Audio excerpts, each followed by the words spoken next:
One Piece, The Rise of the Murloc. Haiyuan calendar year 1507.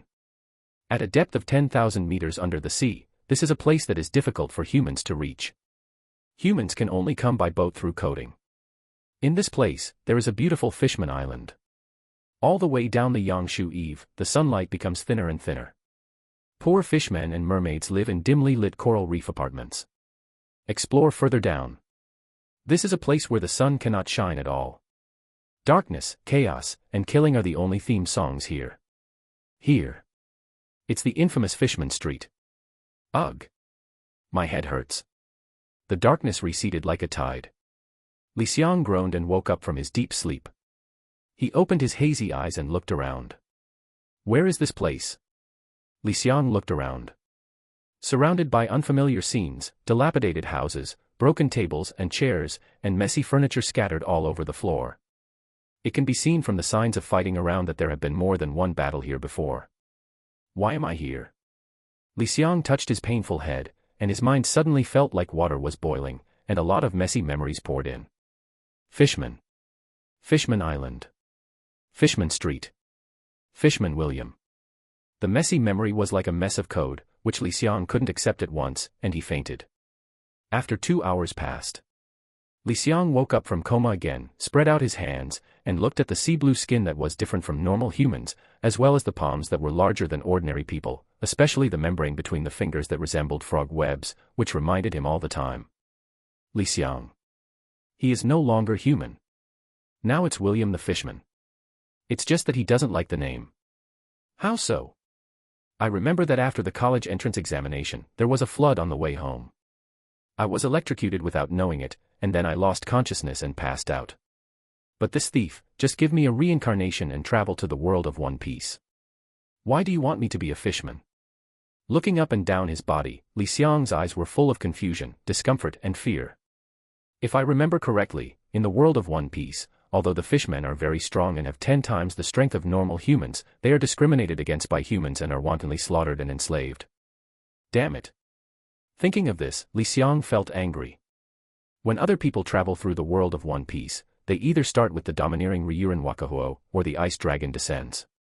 How come they end up here as a bitter fishman? But there is a saying. Life is like that. Since you can't resist, just enjoy it. It's impossible to commit suicide just because of this. Li Xiang was an ordinary high school student in his last life. After the college entrance examination, like most candidates, he was ready to go home happily to celebrate. Unfortunately, something unexpected happened. It rained heavily that day and there was serious flooding.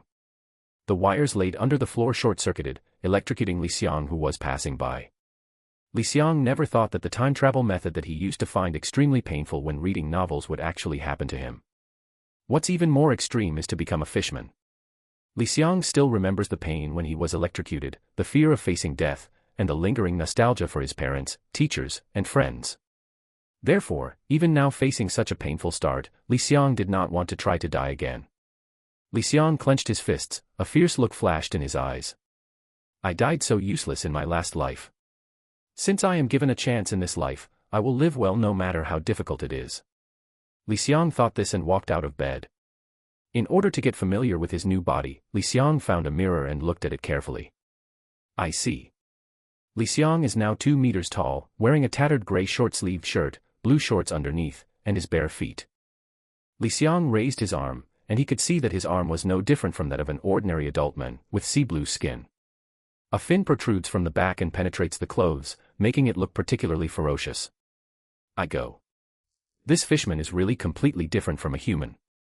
My current body is only 16 years old, and it has grown like this. What will happen to me in the future? Li Xiang looked at himself in the mirror.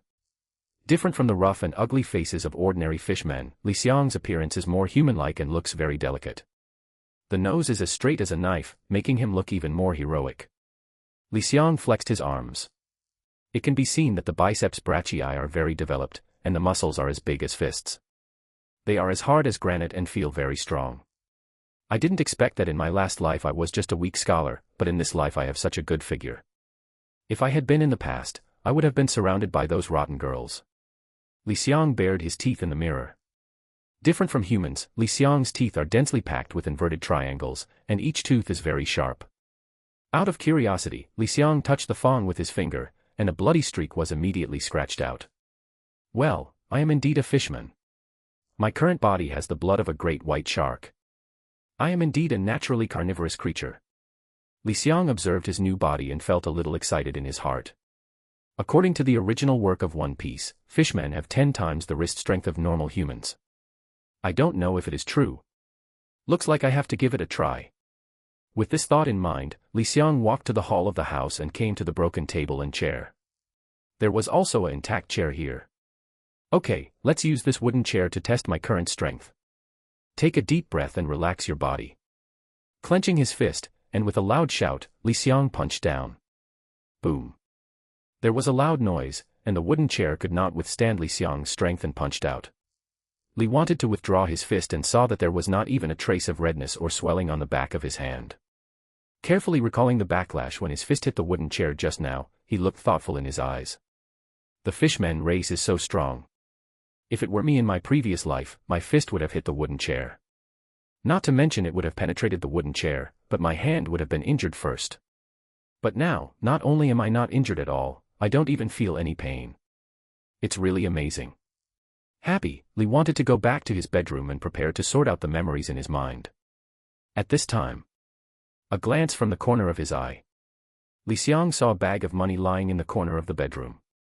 From the open mouth of the cloth bag, stacks of neatly arranged berries were revealed. Ah! Why is there so much money here? Li Xiang was surprised and walked up driven by curiosity. The moment his fingers touched the bag, a voice that only he could hear sounded in his mind. The money in this world is detected and meets the system activation conditions. System activation begins. Activating, please wait patiently. Congratulations, the system activation was successful. After Willy and Leopard Zong made up their minds, they knew they had to cut the knot quickly and soon left Fishman Street to search for the whereabouts of Vanderdecken 9. Because of this, they missed the excitement behind it. With the support of most people in Fishman Street, Li Xiang became the boss of Fishman Street in name only. In order to truly control Fishman Street and realize his ideas, Li Xiang must recruit a group of powerful subordinates to form his own team. Li Xiang was just an ordinary high school student in his last life. He had never been a class cadre, let alone the boss, so he was quite helpless about this kind of thing. Fortunately, Li Xiang was born in an era of information explosion in his last life. Even if he has never eaten pork, he has always seen pork. The common management method of carrots and sticks has long been deeply engraved in his mind. This kind of thing can be slowed down. Slow experiment, cross the river holding stones. Now, Li wants to defeat the powerful evil dragon and has initially established his prestige, and the rest is inducement. After much deliberation, Li Xiang finally decided to take a risk and took out the remaining 550 bottles of primary strength-enhancing potions from the last lottery. Li Xiang held this bottle of primary strength-enhancing potion in his hand, narrowed his eyes slightly, looked around, and said loudly, "Do you know what this is in my hand?" Everyone looked at the scarlet potion, which looked ominous. No one believed it if it was not poison. Everyone was silent and looked at each other, wondering what kind of medicine Li Xiang was selling in his gourd. Could this kind of ominous medicine be a poison specially prepared by him to kill chickens and scare monkeys? Although there is no such thing as 3 fires 4 new officials in the One Piece world, there are similar customs. Even when the evil dragon became the boss of Fishman Street, he used the unlucky Willy as a stepping stone to intimidate many ambitious gangster leaders. Seeing no one replied, Li Xiang's mouth twitched slightly, feeling inexplicably embarrassed. This is also the reason why he has no subordinates, no one to support him. Li Xiang glanced at the evil dragon next to him. He had his arms folded, his head held high, and his eyes staring at the sky, as if there was something worth studying there, and he didn't have the consciousness to support Li Xiang at all. How unruly. Sighing in his heart, Li Xiang thought to himself. Sure enough, we must recruit a group of loyal subordinates. Li Xiang made a decision in his mind and continued. The potion in my hand is called the primary strength-enhancing potion. As long as you drink it, you will become infinitely stronger without any side effects. Wow. As soon as these words came out, the audience was in an uproar. Will drinking this potion give me infinite abilities? Li Xiang's words were earth-shattering. Compared with the impact he had just cut through steel with a knife, it completely subverted the views of everyone present. Hody Jones originally disliked Li Xiang, but even after being taught a lesson by Li Xiang so many times, he still did not restrain himself at all. Seizing the opportunity at this time, Hody Jones couldn't help but sarcastically said, "According to what you say, even a newborn baby can defeat us after drinking the thing in your hand." Li Xiang glanced sideways at Hody Jones and said coldly, "Your face doesn't hurt anymore. Do you want me to fan you?" When Li wanted to reveal his scar, Hody Jones smiled and said nothing. What a fool. Li Xiang felt disdainful and ignored the clown for now, pointing his finger at Xiaoba. "Xiaoba, come here." "Me?" Xiaoba looked confused. "Just go if I tell you to." Gio, who was worthy of being his bad friend, pushed Xiaoba directly behind him and pushed him out of the crowd. Under the gaze of pairs of eyes, Xiaoba, an honest child, stood in front of Li Xiang a little uneasily, not knowing where to put his 6 arms. Li Xiang touched his cheek and complained. "Xiaoba, do you think I have a fierce face? Are you so afraid of me?" "No. No." Xiaoba shook his head repeatedly. As an honest person, he said truthfully, "Li Xiang, you are not fierce at all, just ugly." "Li Xiang. I look like a human, is it my fault?" Li Xiang twitched the corner of his mouth fiercely, quickly changed the subject, pointed at a big stone he had just moved, and said, "Xiaoba, try your best and punch this stone as hard as you can." "Oh." Xiaoba was very obedient and honestly waved his fist in a posture that seemed full of momentum but was actually full of mistakes in Li Xiang's eyes. With a loud shout, he punched the boulder. Boom. The stone was motionless.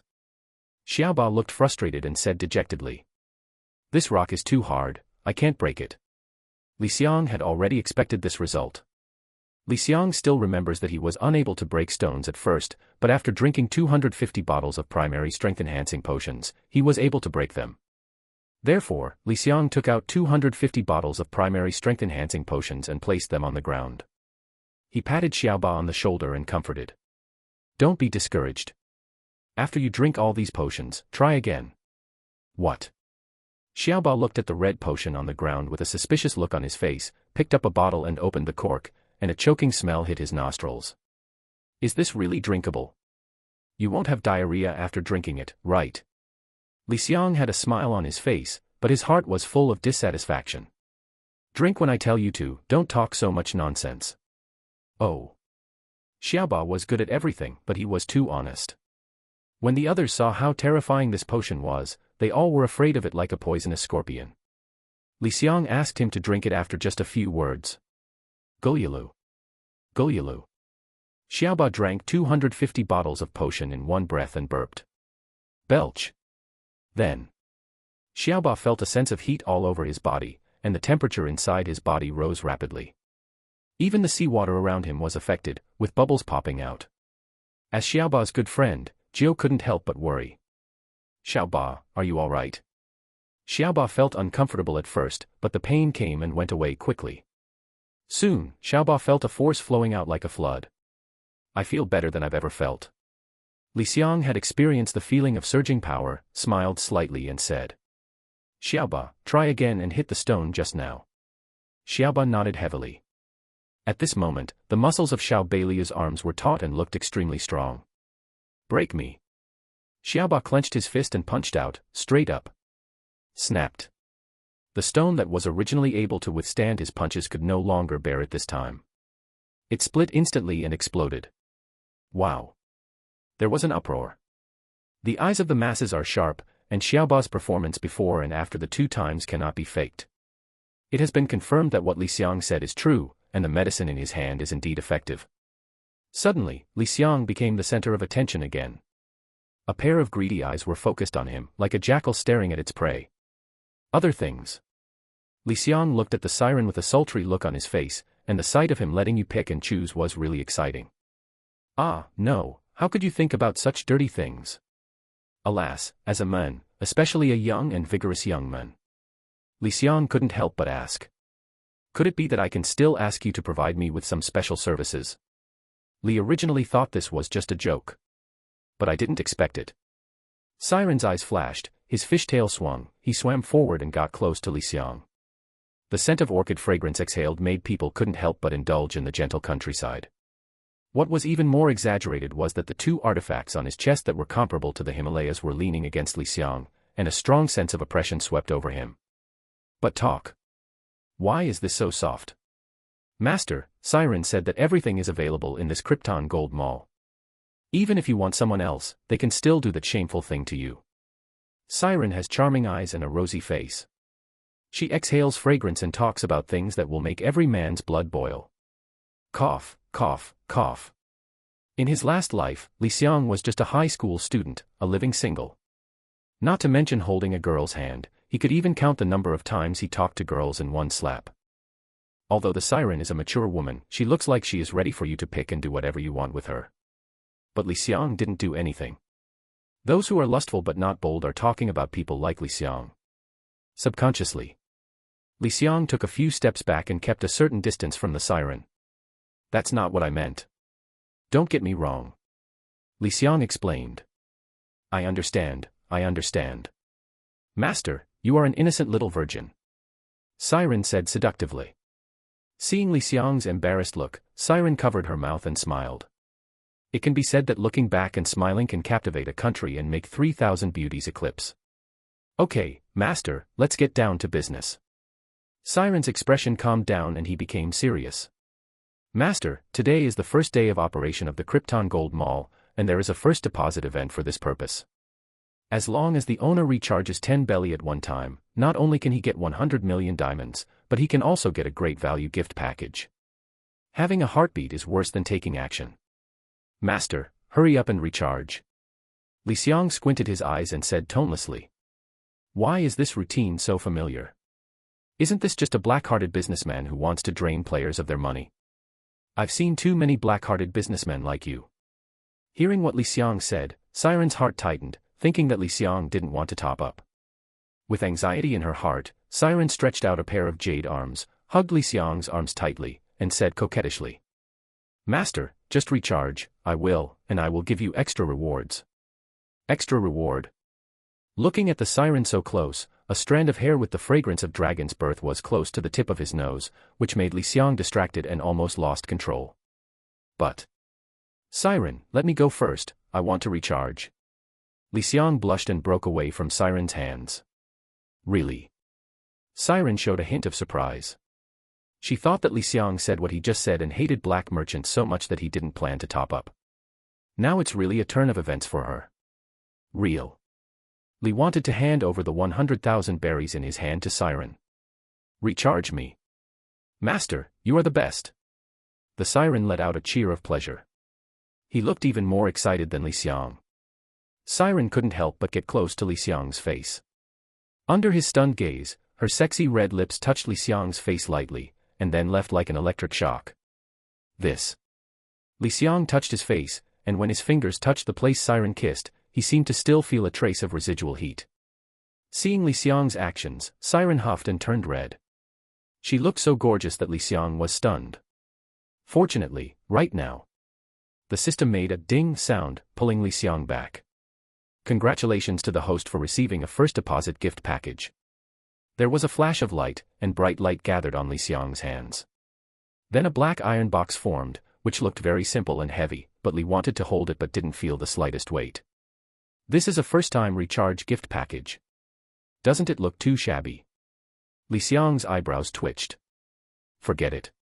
Fortunately, I already knew that the so-called first deposit gift packages don't have any good stuff.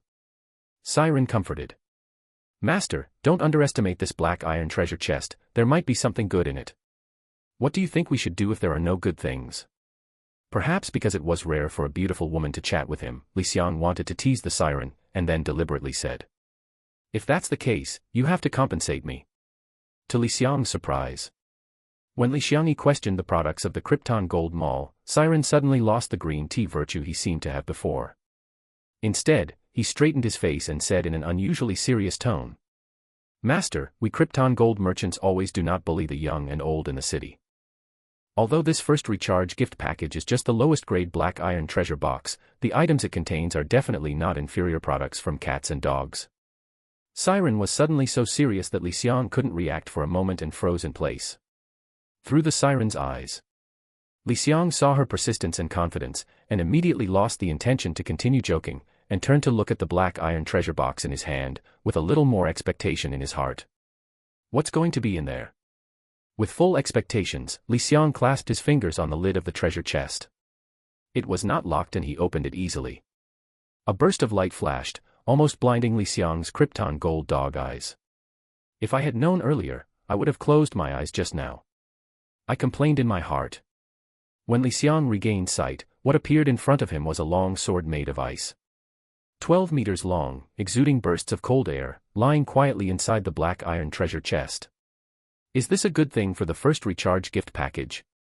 With a trace of doubt, Li Xiang reached out to grab the ice sword. The moment the fingertips touched the ice sword, the system prompt sounded. Congratulations to the host for obtaining the ice-shaping magic, the sword. As the voice fell, Li Xiang was surprised that the ice sword turned into a puddle of water, shot up to his fingertips, and then naturally integrated into his body. Simultaneously, Li Xiang found that there was a little more information in his mind. The ice-shaped sword, from Fairy Tale, can create a sharp sword at any time. Rating, 1 star. Based on the information that poured into his mind, Li wanted to open his right hand. A biting cold air gathered. This bit of cold air did not make Li Xiang feel any discomfort. Instead, he felt as normal as breathing.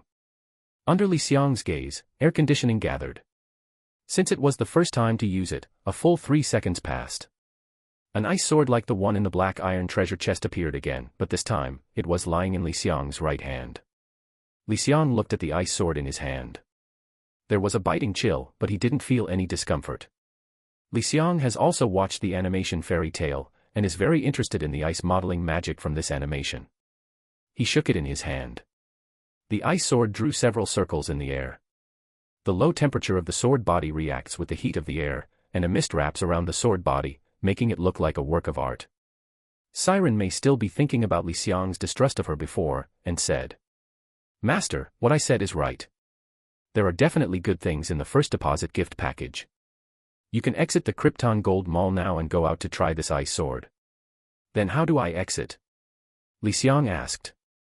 "Master, as long as you ask for withdrawal in your mind, it will be fine." "Okay then, quit." Following Siren's method, Li Xiang felt his eyes flicker and appeared in the dilapidated room again. It seems that this is really not a dream. Li Xiang raised the ice sword in his hand, eager to try it.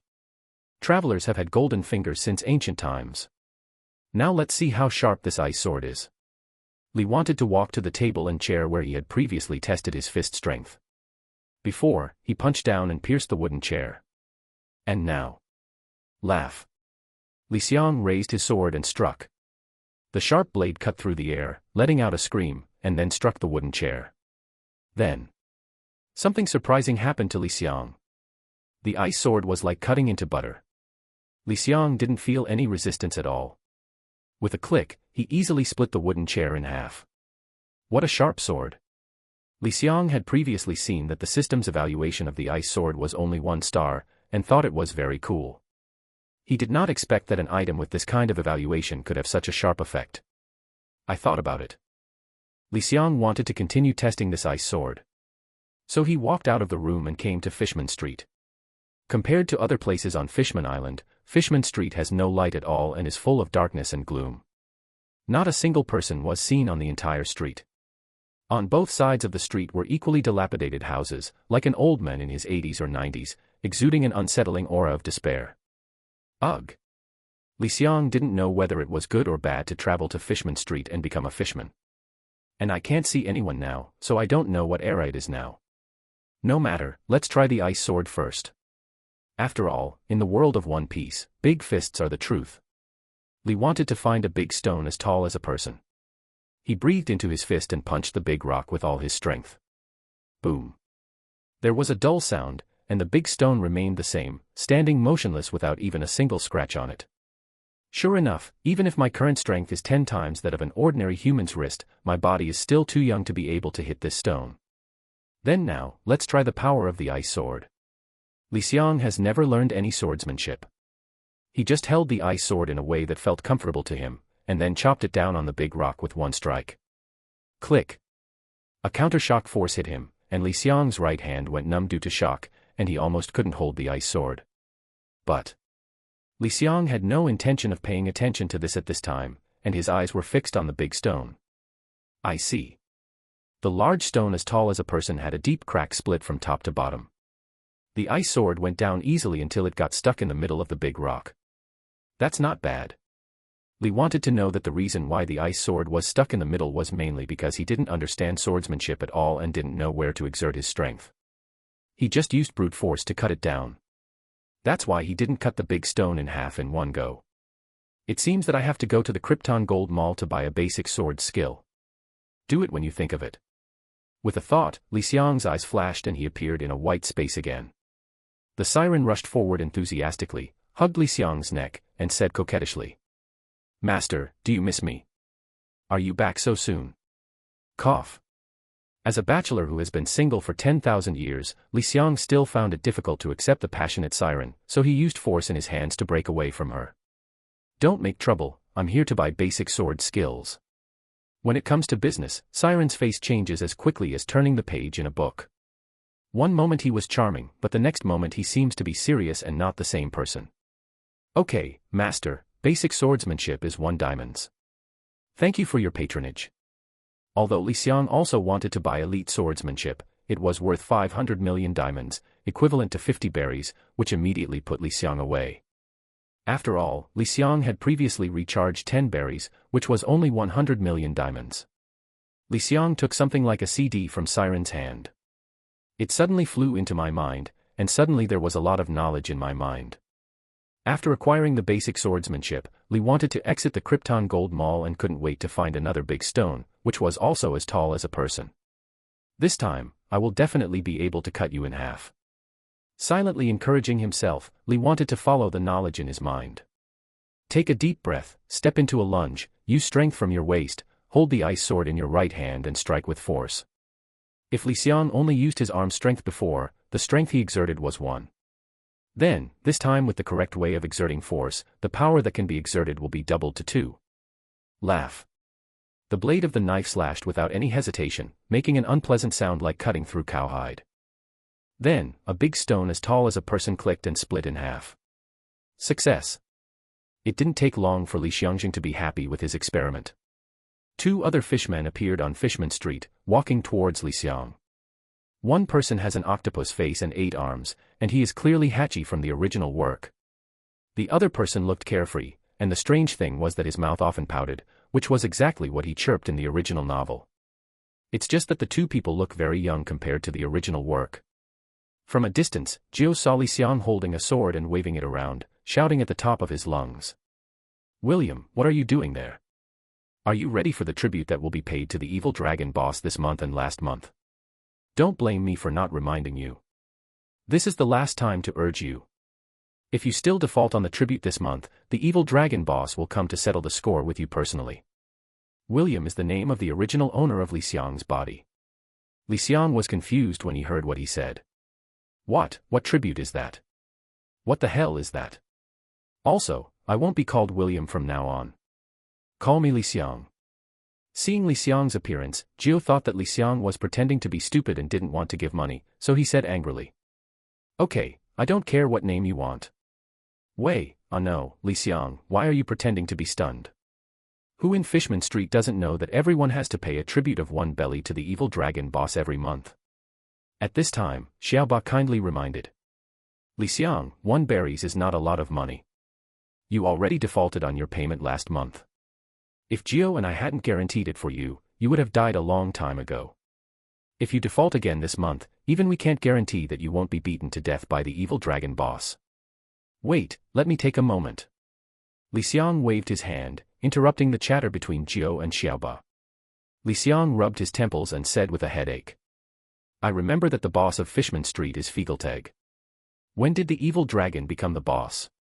Even if Tiger is not here, isn't there Jinbi?" As soon as these words came out, the scene fell silent. Jiao and Xiaoba looked at each other, then looked at Li Xiang with a strange expression. No wonder he didn't even know about the tribute just now. It turns out he wasn't pretending to be stupid, he was really stupid. Poor Li Xiang, no wonder I saw him swinging his sword there just now. We fish people are born stronger than humans, so there is no need to use the things of weak humans. It seems that he is really stupid. Isn't that true? Who doesn't know that Boss Tiger went on an adventure around the world a few years ago?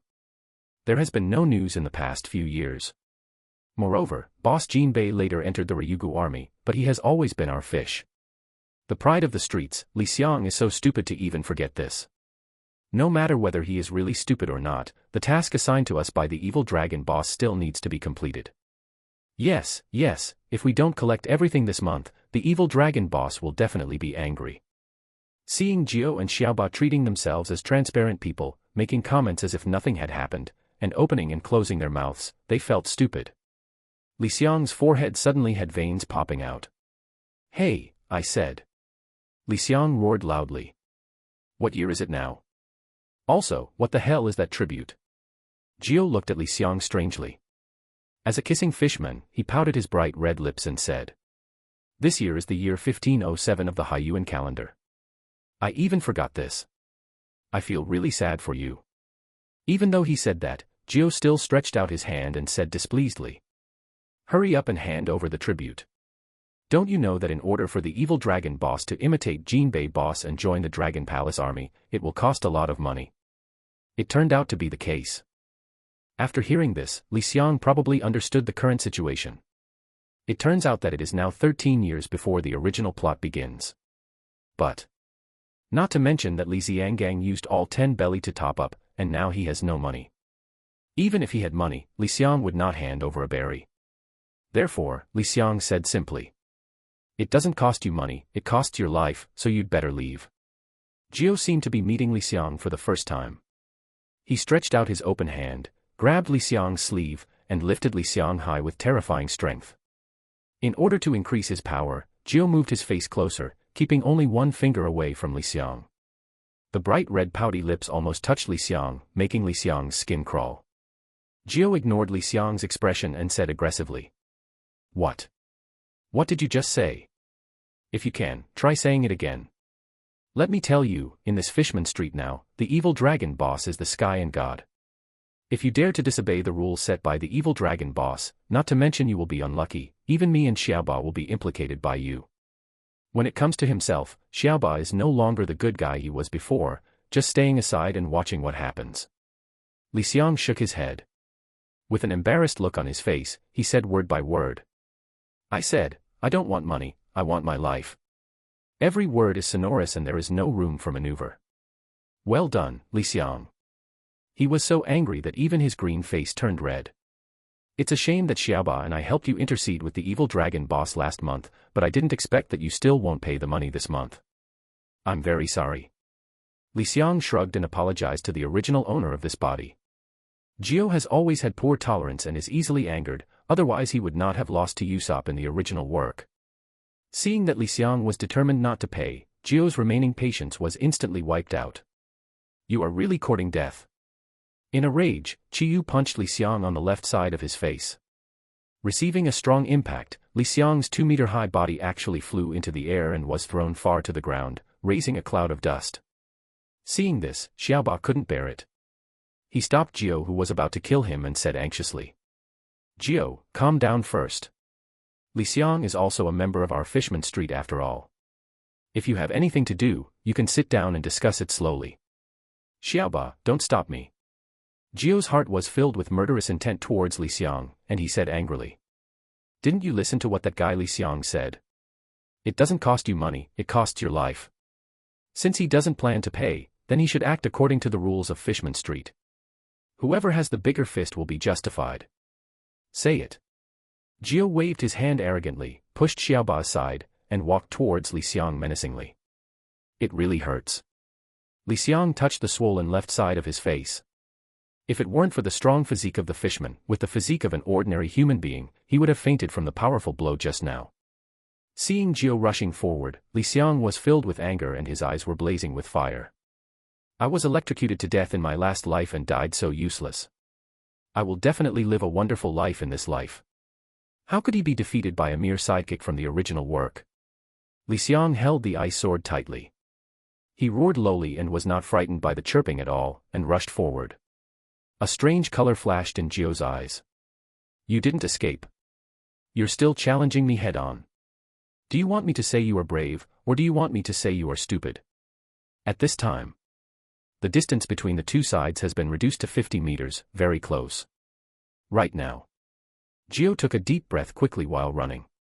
The entire belly swelled, like the bright red lips of a sausage opening, and a compressed water cannon suddenly spurted out from the inside, the size of an adult's fist. With a piercing scream, it hit Li Xiang in the face. Coming. Kissing Murloc Chirp's ultimate move. If he were hit by this water cannon, Li Xiang would be severely injured even with his strong fishman physique.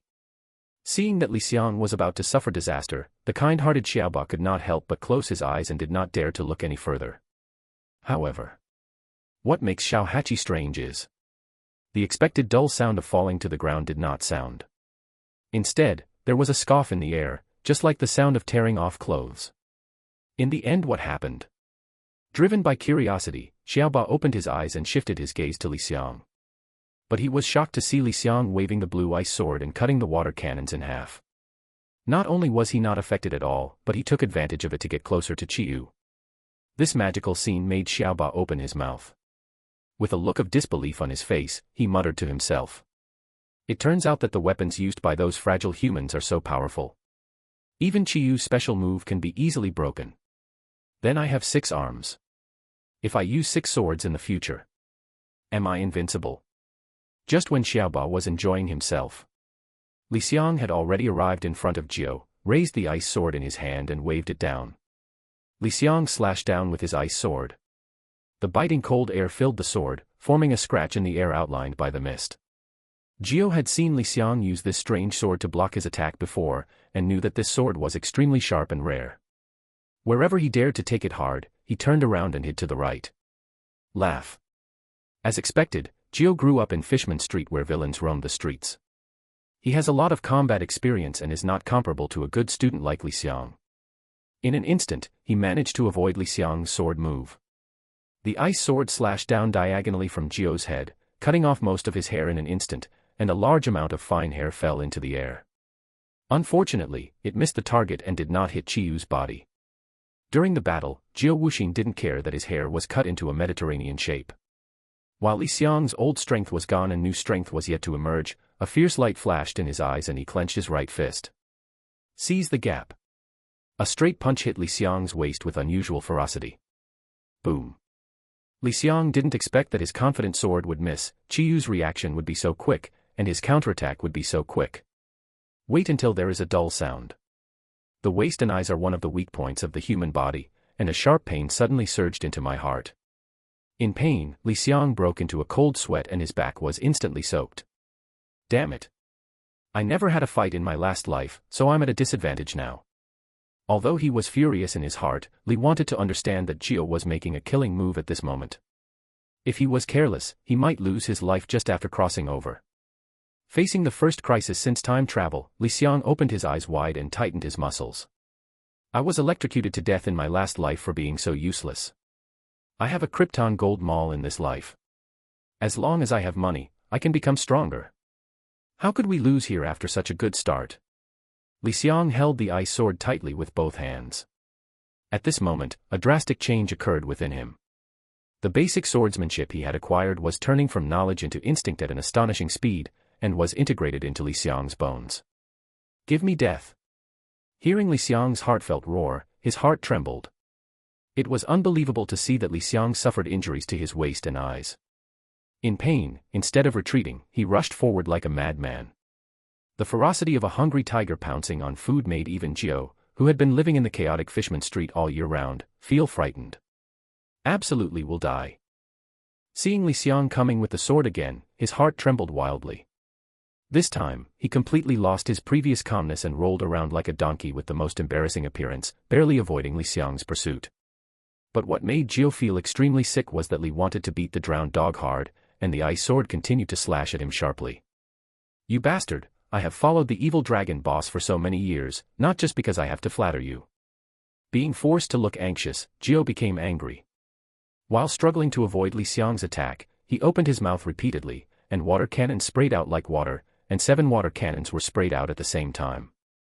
7-star Lianju. As a kissing Murloc, firing water cannons is their talent. But an ordinary kissing fishman can only fire one shot, and he has to pause for 2 or 3 seconds to breathe, otherwise his body will definitely be unable to bear it. But as a senior leader of the dragon pirates, Gio is able to fire 7 water cannons of the same size in one go. As the number increased, it also covered all of Li Xiang's hiding spaces. Gio was very confident in his move. Because this is his capital to be based on Fishman Street, he believes that with this move, even if Li Xiang can resist 4 or 5 water cannons with his ice sword, it will be useless. The remaining water cannons will be given to Li Xiang. Bring a heavy price. However, he was wrong. At this moment, Li Xiang could feel that his movements that had seemed jerky at first became light and agile. Split, pick, chop, stab. These 4 most basic movements of swordsmanship require ordinary people to practice hard for at least a year before they can fully master them, but in Li Xiang's hands, they became instinctive in an instant. Brush brush. Brush brush. In the deep sea, under the weak light, the ice sword reflected the cold light. As Li Xiang quickly swung the ice sword forward, the 7 water cannons were almost in no particular order, like fragile glass, falling apart in an instant. Boom. Boom. Boom. Amidst 7 consecutive sounds, under Chiyu's incredulous eyes, the water cannon exploded and turned into a shower of water that fell to the ground. You, what have you done? Chiyu was afraid, pointed a finger at Li Xiang, and took a few shaky steps back. What did I do? Li Xiang made a sword show in the air, shook off the water on the sword, and tilted his head to look at Gio. As you can see, I just neutralized your attack. How is this possible? Gio's face became even more panicked. As if to cover up his uneasiness, he said loudly. Even the evil dragon boss will be hit by my move if he is not prepared. How could there be nothing wrong with you? You must have used some kind of deception, right? Actually, you have been hit by my water cannon. You must be injured now, so you are pretending to be calm, right? That must be the case. Gio couldn't believe what was happening in front of him. You must know that before this, the original owner of Li Xiang's body, a great white shark named William, was just a member of the lowest level of Fishman Street. Otherwise, he would not have been exploited by the evil dragons. Before, Gio could easily defeat the original owner of Li Xiang's body and lose him.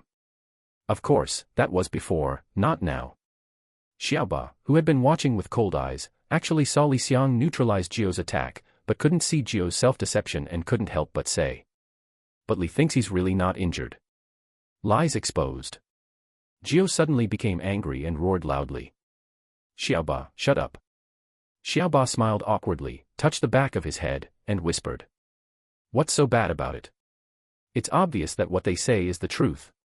Xiaoba's words were a real help. He once again sprinkled salt on Gio's scars, making his originally embarrassed face look a little uglier again. When I met Xiaoba, a living treasure, he said a lot of good things to me before. Li didn't want to do anything. In addition, the anger in his heart also disappeared a lot, and he said. Gio, you said before, the rule of Fishman Street is that whoever has the biggest fist is right. If you can't beat me now, just back off. No. To Li Xiang's surprise, Gio resolutely rejected Li Xiang's proposal. If Xiaoba and I don't complete the mission and go back like this, the evil dragon boss will definitely not forgive us both. Li Xiang tilted his head and put the ice sword on his shoulder. He understood the difficulties of the two of them in his heart and couldn't help but said. In that case, Gio, you and Xiaoba can come together. If you two lose to me at the same time, I'm sure the evil dragon won't be angry with you either. Li wants to challenge too. When his words fell, Gio and Xiaoba looked at each other, feeling vaguely unhappy. They are despised. In Fishman Street, where villains are everywhere, force is the best passport. Regardless of whether Li Xiang's words were well-intentioned or not. If word spreads, Gio and Xiaoba won't have to continue messing around. Even the kind-hearted Xiaoba had to stand with Gio against his will in this situation. The 6 octopuses tensed their arms, clenched their fists, and assumed an imposing posture. Xiaoba said attentively. Li Xiang, don't worry, I will be merciful and won't beat you to death. There is no lingering sound. Xiaoba shouted and sprinted up to 100 meters. Waving huge fists, without any technical content, just to overwhelm people with numbers and strength. The 6 fists waving like tigers, and tigers are like wind, and there is a sense of rapid wind and rain in an instant. Among the senior cadres of the evil dragon group. With his 6 octopus arms and brute strength, Xiaoba's status is far above that of Jiu. In the past, Xiaoba relied on his ability to kill his master with random moves. He once succeeded in a 1-on-3 fight and became famous in Fishman Street. That's why Xiaoba claimed that he would be merciful before taking action.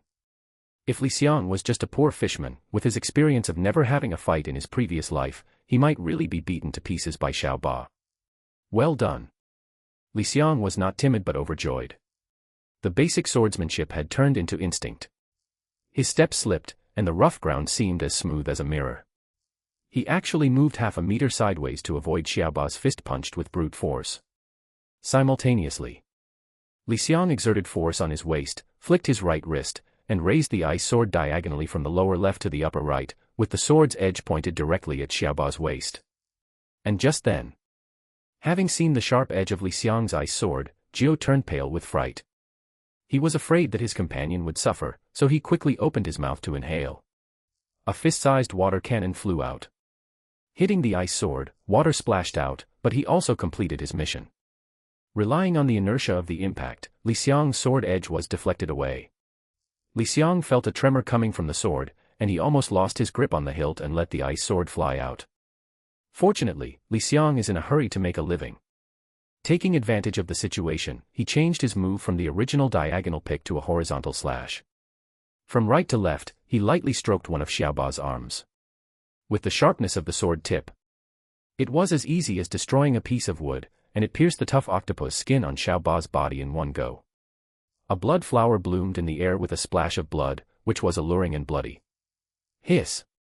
Xiaoba felt as if he was electrocuted and had to retract his injured arm. Only a wound 5 centimeters deep and half a meter long was seen, bleeding constantly. This was the injury caused by Li Xiang being blocked and missed by Jiu. Xiaoba had not been so impressed when he saw Jiu's attack being resolved by Li Xiang. But now when he faced Li Xiang, he realized that the ice sword in his opponent's hand was far sharper than he had imagined. Where did Li Xiang get the weapons of weak humans? Also, where did he learn that kind of fighting skills, and he managed to dodge my attack? Not only Xiaoba was shocked, but Jiu also looked embarrassed. Xiaoba, don't worry about anything else, let's go together. Next moment.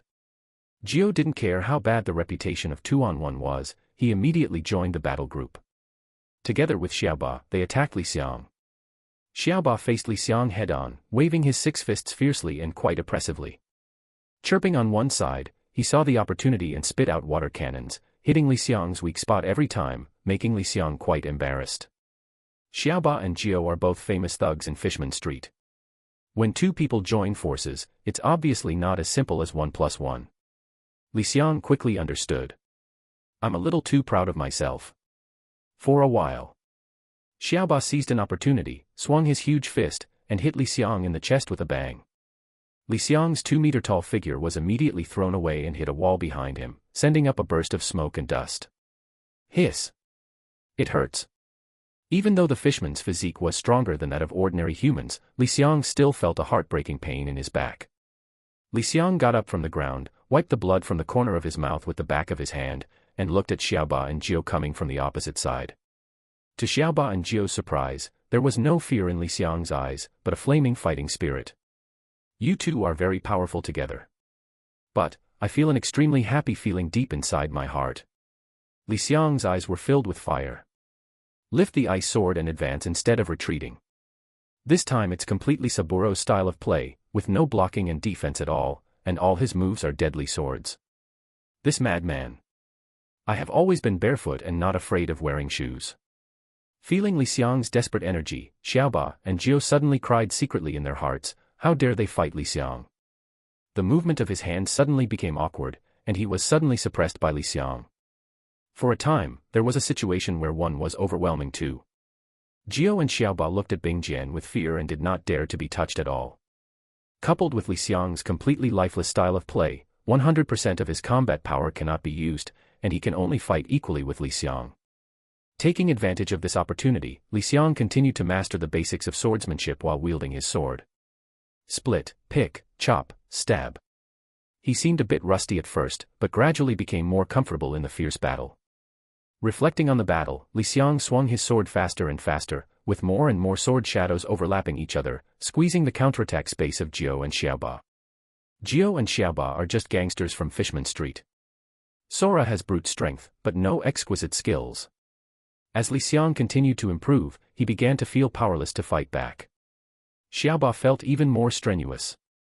Waving six fists constantly consumes a lot of energy. After being unable to attack for a long time, he immediately became overwhelmed and felt that his raised arms were as heavy as lead weights, and his breathing gradually became difficult.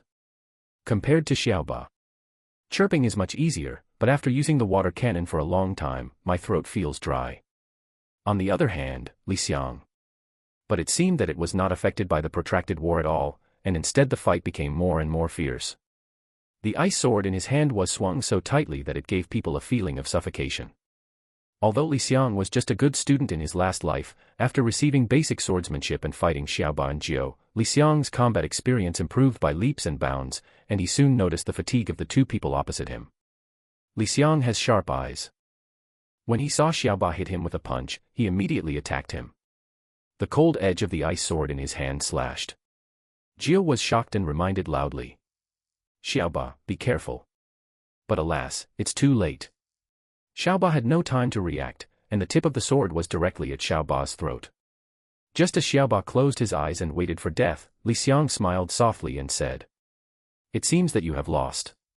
Fishman Street is located in the most remote and darkest place on Fishman Island. Usually there is no entertainment at all here. Most of the fishmen living here are cruel, and the atmosphere is depressing and boring. It's dark all year round. So Li Xiang didn't know whether it was day or night. A few hours passed after Li Xiang defeated Jiao and Xiaoba. On the originally deserted streets, fishmen figures gradually appeared in twos and threes. The closed storefronts on both sides of the street opened their tattered doors to welcome customers, revealing a light yellow halo of lights, driving away some darkness and giving this ghost-like place a little warmth. Most of the fishmen walking on the road were wearing shabby clothes and pants, and you could tell at a glance that they were all poor people. 3 of them and 2 friends walked to the pub, arm in arm, ready to have a good time. In the daily life of fish people, there is very little entertainment. In normal times, coming to the tavern to order a bottle of rum and bragging and farting with a few friends were one of the few entertainments they had. But today is different. Li Xiang defeated Jiao and Xiaoba 1-on-2. This news was spreading rapidly in Fishman Street at the speed of a virus, immediately detonating public opinion. Fishman Street, which originally seemed lifeless, became lively again because of Li Xiang's incident. Inside the tavern, every moment you can see fishmen of different shapes drinking rum and bragging to the surrounding fishmen. You can see how Li Xiang defeated Jiao and Xiaoba. From time to time, bursts of laughter could be heard from the crowd. For ordinary fishmen like them, the evil dragon boss who rules this Fishman Street is an existence that they cannot compete with. Not to mention, it is said that the evil dragon has been in contact with some officers of the Neptune army in the Dragon Palace in recent years, and now he is very hopeful to join the Neptune army. If we say that in the past, the evil dragon boss was just the leader of a group of villains. Once he joins the Neptune army, he's a member of the military. In a small place like Fishman Street, the evil dragon is a being that ordinary fishmen like them need to look up to. But now, the right-hand men of the evil dragon boss, Xiaoba and Jiao, were both defeated by a previously unknown William. Oh no, now he should be called Li Xiang, a great white shark. Under this circumstance, the tavern owners in Fishman Street discovered that there were a lot of fishmen here today, and everyone was very excited. Because they discovered that something big was going to happen recently. In the entertainment poor Fishman Street, this is simply a shot in the arm. How can you not be excited? Li Xiang was wearing a black robe, covering his figure, sitting silently in the corner of a tavern called Rose and Wine. This tavern is not big, with only 20 long tables, but although it is small, it is well-equipped and well-equipped. Li Xiang took a sip of rum and smacked his lips. He really couldn't arouse the slightest interest in this kind of wine that pirates loved so much. The alcohol concentration of rum is not as good as that of liquor, and Li Xiang doesn't feel happy at all. Putting down the bottle, Li Xiang listened to the bragging of the fishmen around him, twitched the corner of his mouth and murmured in a low voice. These Murlocs are crazy. I just defeated Jiao and Xiaoba, so why should I be so excited? Also, that dolphin man standing on the table and shouting loudly, how do you know that I can spit out flames from my mouth? It seems true, I almost believed it. You are so good at making up stories. If you had become an online novelist, you might have become rich by now. Just when Li Xiang was shaking his head alone, the drinkers at each table were having a great time bragging and spanking. A burly figure appeared at the door of the tavern. This figure was very tall and walked into the tavern with his head lowered. This is a cartilaginous fishman. There were obvious fins on both elbows. He was wearing a dark blue robe with a belt tied in the middle. He walked in with bare feet.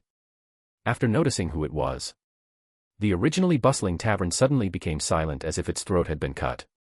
Sensing something strange in the tavern, Li Xiang raised his head suddenly. Looking at the dull eyes of the drunkards around him, he was suddenly stunned. The fishman who appeared here was none other than Croobie, one of the senior cadres of the evil dragon. What surprised Li Xiang even more? Croobie had an old face and serious black eyes and glared at the other fishmen, warning them not to cause trouble. Then, without any hesitation, he walked straight towards Li Xiang. When the drunkards around realized that Croobie did not blame himself for smearing Jiao and Xiaoba just now, they felt relieved. But at the same time, a question came up. Who asked Croobie to work so hard? Out of curiosity and questions, the drunkards shifted their gazes. When they saw Li Xiang's face that was more human and delicate under the black robe, they all gasped. It's him, William. Yes, that's him, the great white shark who defeated Jiao and Xiaoba. No wonder Croobie came to him. Fishman Street is either big or small. People who live here are very familiar with it, so they naturally recognize the original owner of Li Xiang's body. Seeing that he could not drink quietly, Li Xiang simply took off his black robe and said to the crowd. From now on, you don't want to call me William. You want to call me Li Xiang. Do you understand? Understood. In Fishman Street, where villains are everywhere, strong fists and strength are the best passports. The drunkards around him are all thugs. Knowing that Li wants to defeat Xiaoba and Jiao alone, they will naturally give him face. Seeing everyone changing their opinions, Li Xiang nodded with satisfaction. Then, he looked at Croobie who was walking over. It should be said that the genes of fishmen are very good. This Croobie is actually a little taller than Li Xiang, and his muscles are very solid. Even if he is wearing a loose Taoist robe, he can still vaguely see it.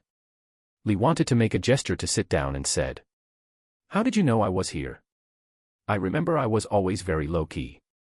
Croobie had a serious face and showed no intention of sitting down. His sharp eyes were focused on Li Xiang, and he snorted coldly.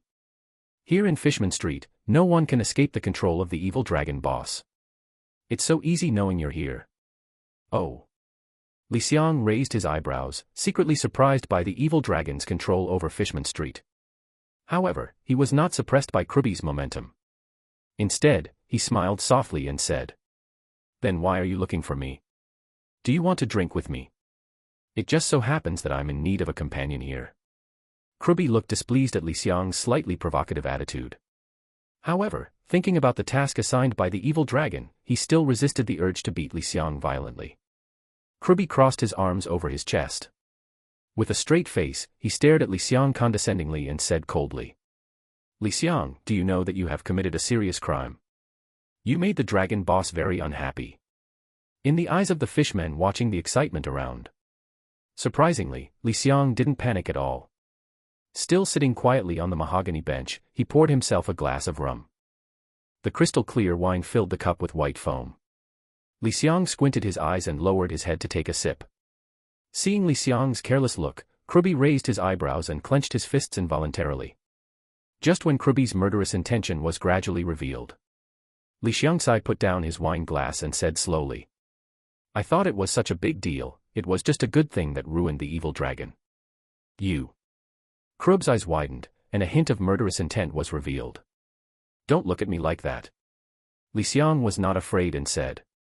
If the evil dragon is unhappy, just follow the rules of Fishman Street. Whoever has the bigger fist will be justified. Let's have an upright duel.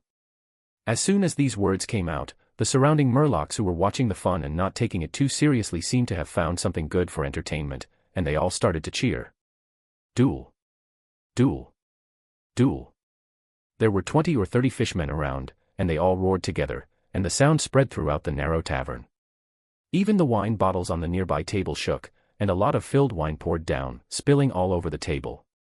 These people started making noises, each one louder than the other. As a subordinate of the evil dragon, Croobie suddenly turned black. I really couldn't stand it anymore, so I held back my strength and roared loudly. Shut up. Croobie has been practicing Fishman karate for a while, and the sound he makes is loud and loud, like a lion's roar. Coupled with the usual prestige of the evil dragon group in Fishman Street, all the fishmen who were originally cheering and cheering suddenly became depressed. Like a child who has made a mistake, he lowers his head and dare not speak, for fear that he will accidentally become the one who stands out and be retaught by Croobie. Croobie glared at Li Xiang fiercely, but found that the other party didn't care at all. Li Xiang was still drinking rum and eating peanuts leisurely. Croobie's lungs suddenly exploded with anger. Li Xiang. Croobie held back his boss's energy and said word by word. The evil dragon boss said that as long as you are willing to go to him and kneel down to apologize to him, the evil dragon boss can forget about it and even give you a chance to join our group. You have to know that in this Fishman Street, the evil dragon boss is the strongest. As long as you become one of us, you will not have to pay tribute every month. In the future, you will even be appreciated by the evil dragon boss and gain entry. An opportunity for Ryugu Neptune's army. Hearing Croobie's informative words, the surrounding Murlocs who were watching the excitement suddenly took a breath of air. The dolphin Murlocman who boasted so much before asked in a trembling voice. Lord Croobie, listening to what you said, did the evil dragon boss really join the Neptune army? Croobie kept a straight face. Maybe he hadn't smiled for a long time. He struggled to squeeze out a smile, and said with a proud look on his face. That's right. Not long ago, the evil dragon boss made friends with the big shots in the Neptune army through the tributes collected over the years. He finally got this opportunity and became the second person in our Fishman Street to become a Neptune army after boss Jinbei. Big shot. Hiss. After confirming the news from Croobie, the surrounding Murlocs gasped again. This time, these fishmen no longer dared to make trouble casually. Instead, he looked at Li Xiang with pity and envy. He pitied Li Xiang for offending the evil dragon, and envied Li Xiang for getting the approval of the evil dragon boss. Croobie enjoyed the fearful and frightened looks of the fishmen around him. He snorted coldly in his heart, and then stared at Li Xiang with bright eyes. Li Xiang, what do you think? Should I choose to kneel down obediently and apologize and surrender, or should I foolishly choose to resist to the end? Oh, interesting. Li wanted to drink the rum in the bottle in one gulp. Let the wine flow down the corner of his mouth, soaking the exposed chest of his clothes, revealing a heroic posture. Boom. Li Xiang put down the wine bottle heavily, and the whole table trembled with a huge force. For a moment, Li Xiang stood up. His black eyes were as sharp as knives, and he looked directly at Croobie without any fear. I still say the same thing. If the evil dragon is unhappy, just follow the rules of Fishman Street. Whoever has the bigger fist is justified. Come and have a duel with me. Could it be that since the evil dragon joined the Dragon Palace Neptune army, he doesn't have the courage to duel me?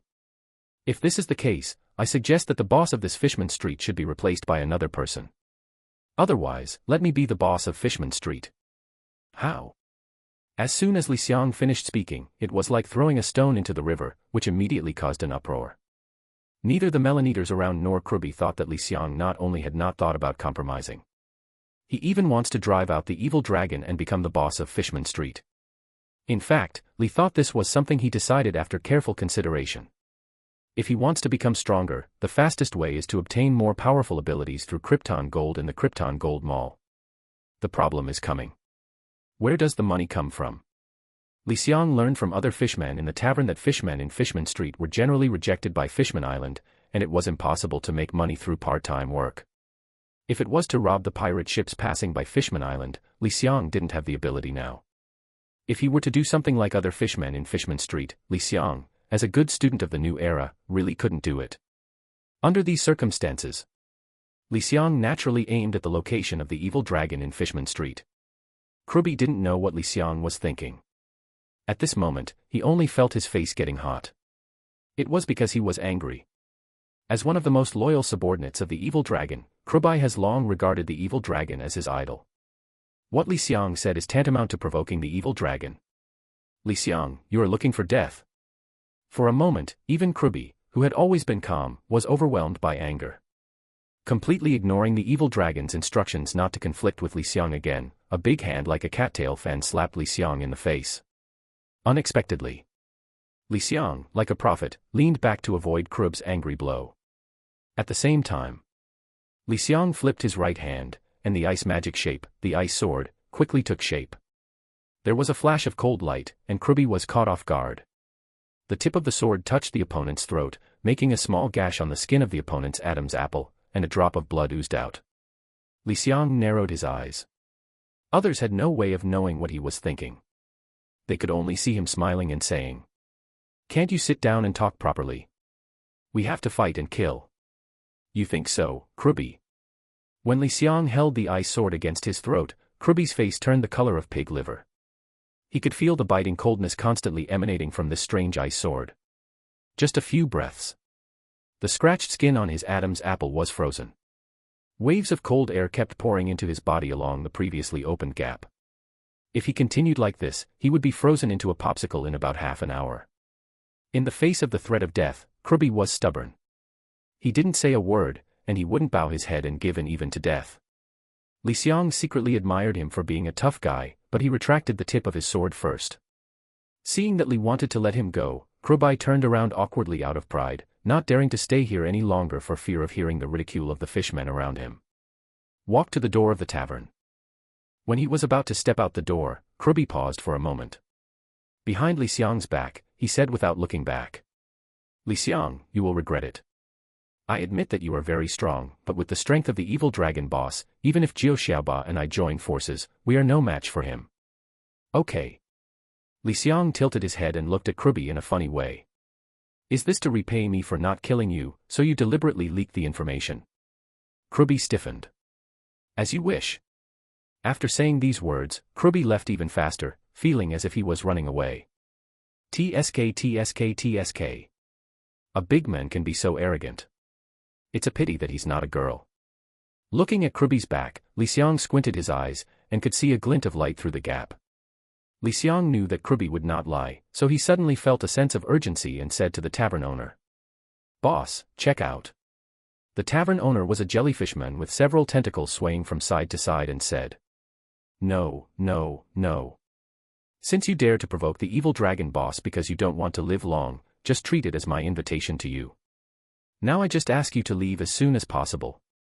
Seeing that the tavern owner looked like he was chasing the god of plague away, Li Xiang shrugged and said it didn't matter. Looking around, other fishmen avoided looking at him, not daring to look at him.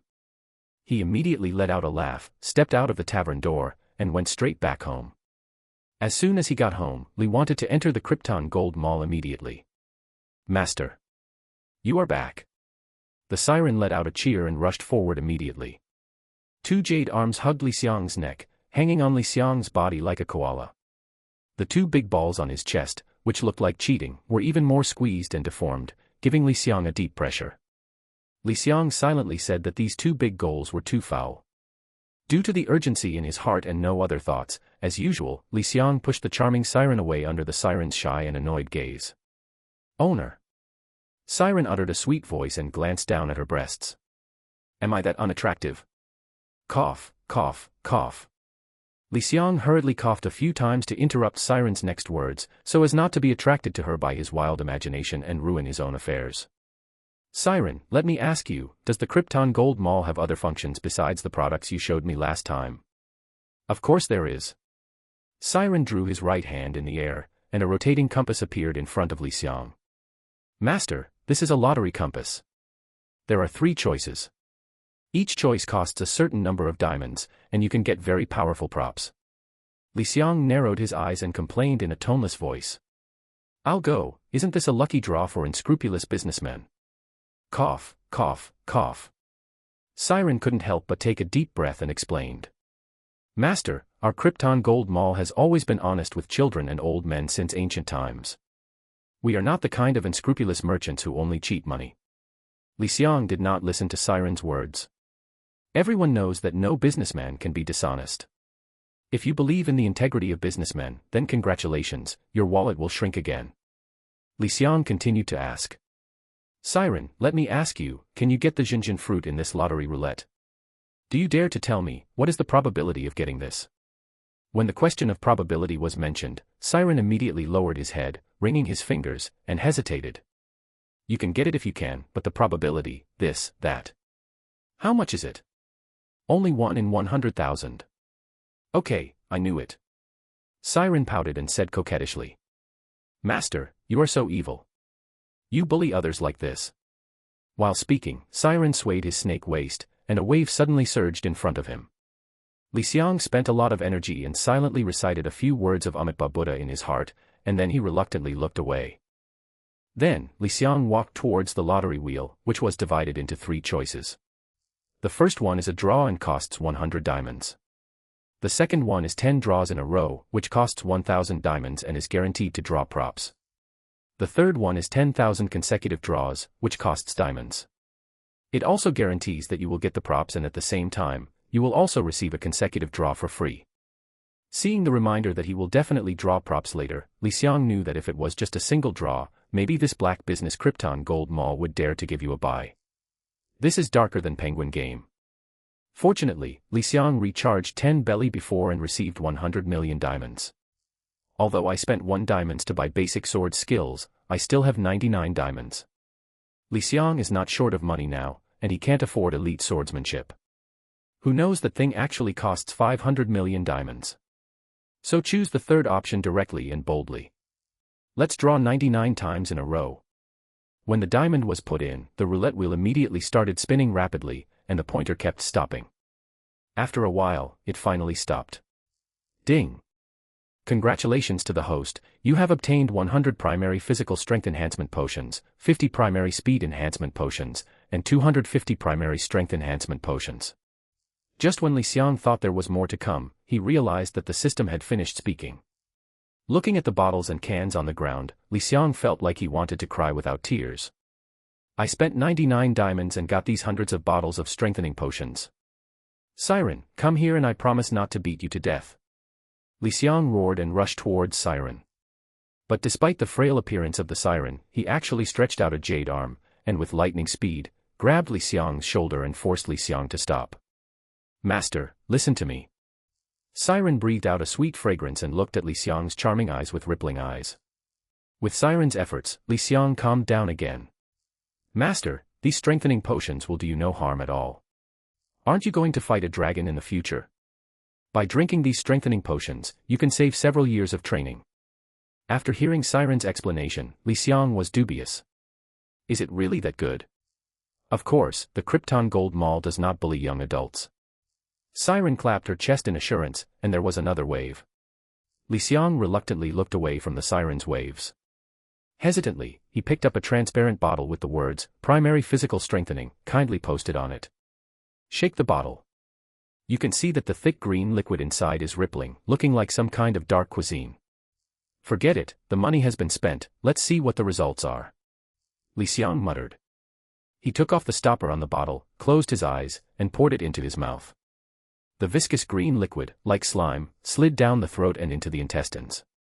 Belch. Li Xiang burped, swallowed, and looked at the empty bottle in his hand, speechless. I originally thought this thing looked disgusting and tasted unpleasant, but it turned out to be surprisingly good, and it tastes like pineapple. Humph. Siren puffed out his chest with pride.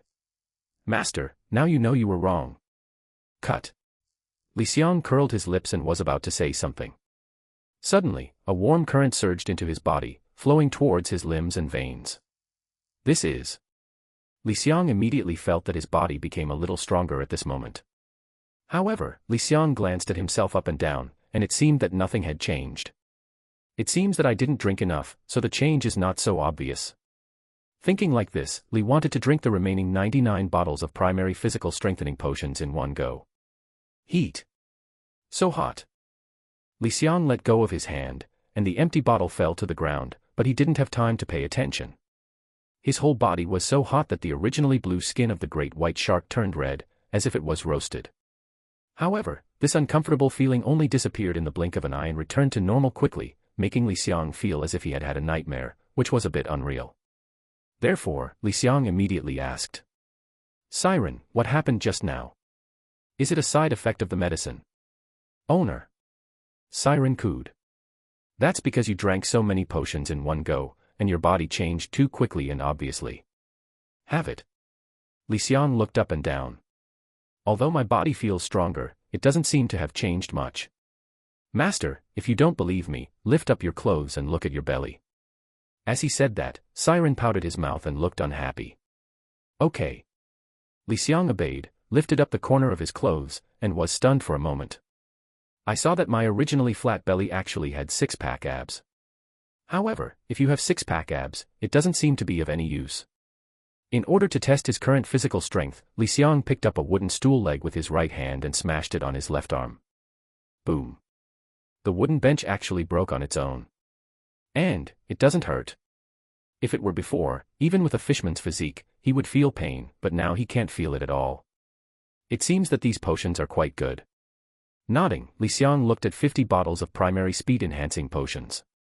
Different from just now, these potions are all blue and look even weirder. Li Xiang couldn't care so much and drank it all in one breath. Itch. So itchy.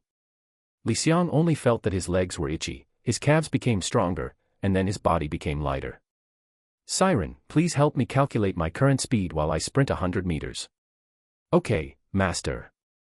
Li Xiang leaned down, put his hands on the ground, made a starting motion, and then ran forward. While running in the Krypton Gold Mall, Li Xiang clearly felt that his speed was much faster than before. When Li wanted to stop, the siren's voice came from behind. Master, your current 9-meter sprint record is seconds. So fast. Li Xiang was shocked. You know, although the fishmen have the advantage of 10 times the wrist strength of ordinary humans, their speed is about the same as ordinary humans. Li Xiang remembered that in the previous 9-meter sprint, if it had not been for the emergence of a genius bolt, it would have been difficult to exceed the second threshold. If I have 50 more bottles of primary speed enhancement potion, can I easily surpass Bolt? Li Xiang couldn't help but think so, and his heart suddenly became hot. Shaking his head, Li wanted to discard the distracting thoughts in his mind, then turned his attention away and stared at the last primary strength-enhancing potion. After receiving the benefits of the previous 2 potions, Li Xiang was full of expectations for this power potion. After all, this primary strength-enhancing potion has the largest number, reaching 250 bottles. Okay, let's ignore the awkward number 250. These power potions are all red in color, and they are all red when you look at them.